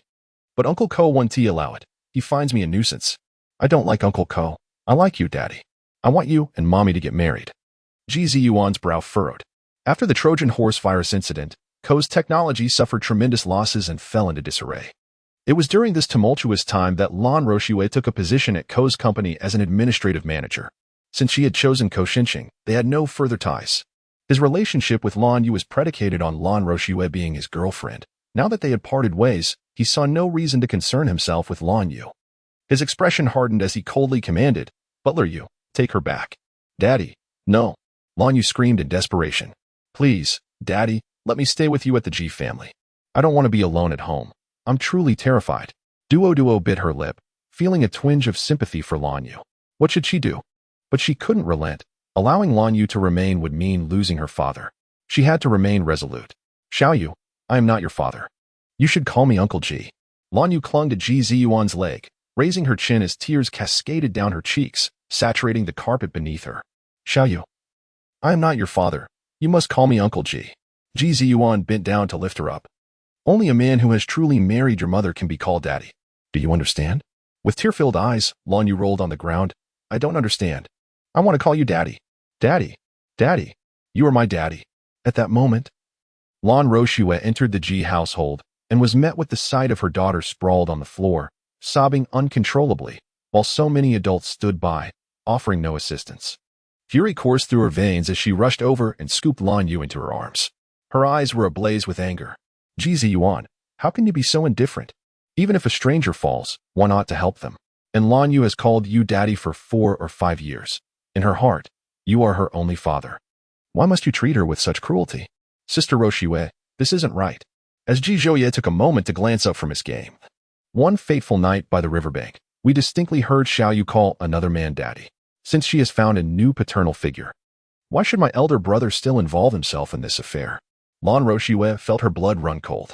That night by the river was the first time she encountered Ko Xing after many years apart. To her astonishment, Ji Ziyuan had been aware of Ko Xing's existence long before that moment. This man, who had long since lost trust in her, still managed to maintain the facade of a loving boyfriend. How cunning and ruthless. Fortunately, she had withdrawn in time. Otherwise, she would have been utterly consumed. Miss Lan, a car has been arranged to take you back, announced Butler Yu. I do not wish to return. Lan Yu wailed. Uncle Ko is terrible to me. I don't want Uncle Ko, I want Daddy. Yet, Ji Ziyuan's patience had worn thin. He picked up his laptop and retreated into his study, shutting the door behind him. Do you see? They have already disowned you.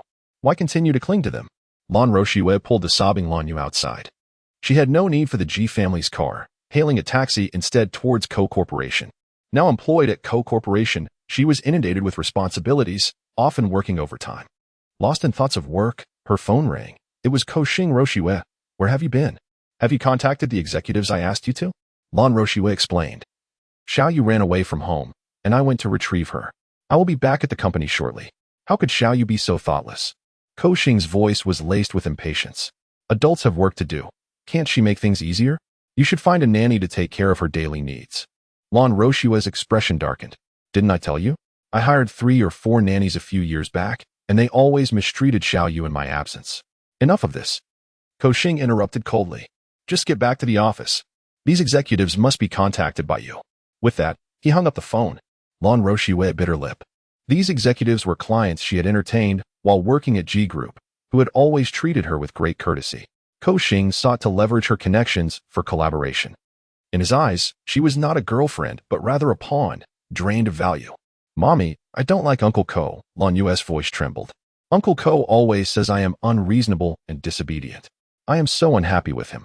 I prefer Daddy G. He spoils me, loves me, and protects me. Huh? Lan Roshue scoffed. If he truly loved you, he wouldn't have just kicked us out. Since she had chosen Ko Xing, she resolved to tread this dark path with determination.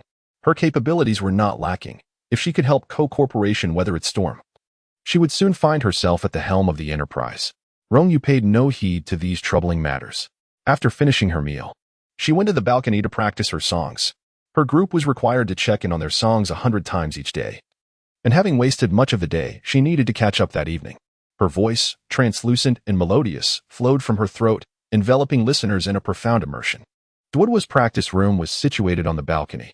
After listening a few times, she diligently transcribed the score and began to accompany Rong Yu in playing. With the addition of music, the song became even more enchanting. As the final notes faded, a throng of servants gathered downstairs. Miss Rong is remarkable. Surely, she will secure first place this time. Once Miss Rong debuts, we shall be her veteran fans. Away with you. What do you know of being veterans? Old Master G's head popped out. I am the true veteran. Duo raised her hand. And I, too, am a junior veteran. Rong Yu chuckled heartily. The next morning, she rose early, and on her way to school, the car passed by the G Group building. This iconic structure of Haiqing towered into the clouds. bustling with people during the morning rush, exuding a vibrant vitality. Suddenly, she spotted a familiar figure. "I pull over." Ji Zhouye quickly brought the car to a halt at the roadside. Rong Yu opened the car door and walked toward the G Group building. Sure enough, the person surrounded by the crowd was her cousin, Yu Qingbai. "You are the manager of our Hongyan supermarket. Who permitted you to work at G Group?" Father Hong shouted. "Come, return with me." Hong Xia exclaimed. "G Group, relying on its status as the leading conglomerate of Haiqing, is brazenly poaching from our small supermarket. Is there no law?" She never anticipated that Yu Qingbai would once again be hired by G Group. Her husband must remain in the supermarket, toiling endlessly. She would never allow him to spread his wings and fly away. Yu Qingbai's face turned ashen. "As husband and wife, must you be so ruthless? Are you not the manager of Hongyan supermarket?" Hong Xia scoffed. "The supermarket has not received your resignation letter, nor have they consented to your departure or processed any termination formalities. Your various records still reside with your former employer, and you come here to interview with G Group? I refuse to believe G Group would dare violate the labor contract to employ you." With such a commotion at the entrance, the lobby manager of G Group had already heard the news and stepped outside. The manager, having grasped the situation, turned to Yu Qingbai. "Where is your resignation proof?" "Let me see it first." Yu Qingbai was left speechless. He truly was the manager of Hongyan supermarket, but he was coerced into that position. His in-laws categorically forbade him from resigning. So how could there be any proof of departure? The manager's gaze was piercing. "It seems what they say is indeed true. Since your previous company has unresolved resignation matters, I'm afraid G Group must terminate your employment." In that instant, Yu Qingbai felt as though his heart had turned to ash. All he wished was to escape the mire of the Hong family. Why was it so difficult? "Wait a moment," Rong Yu's voice rang out.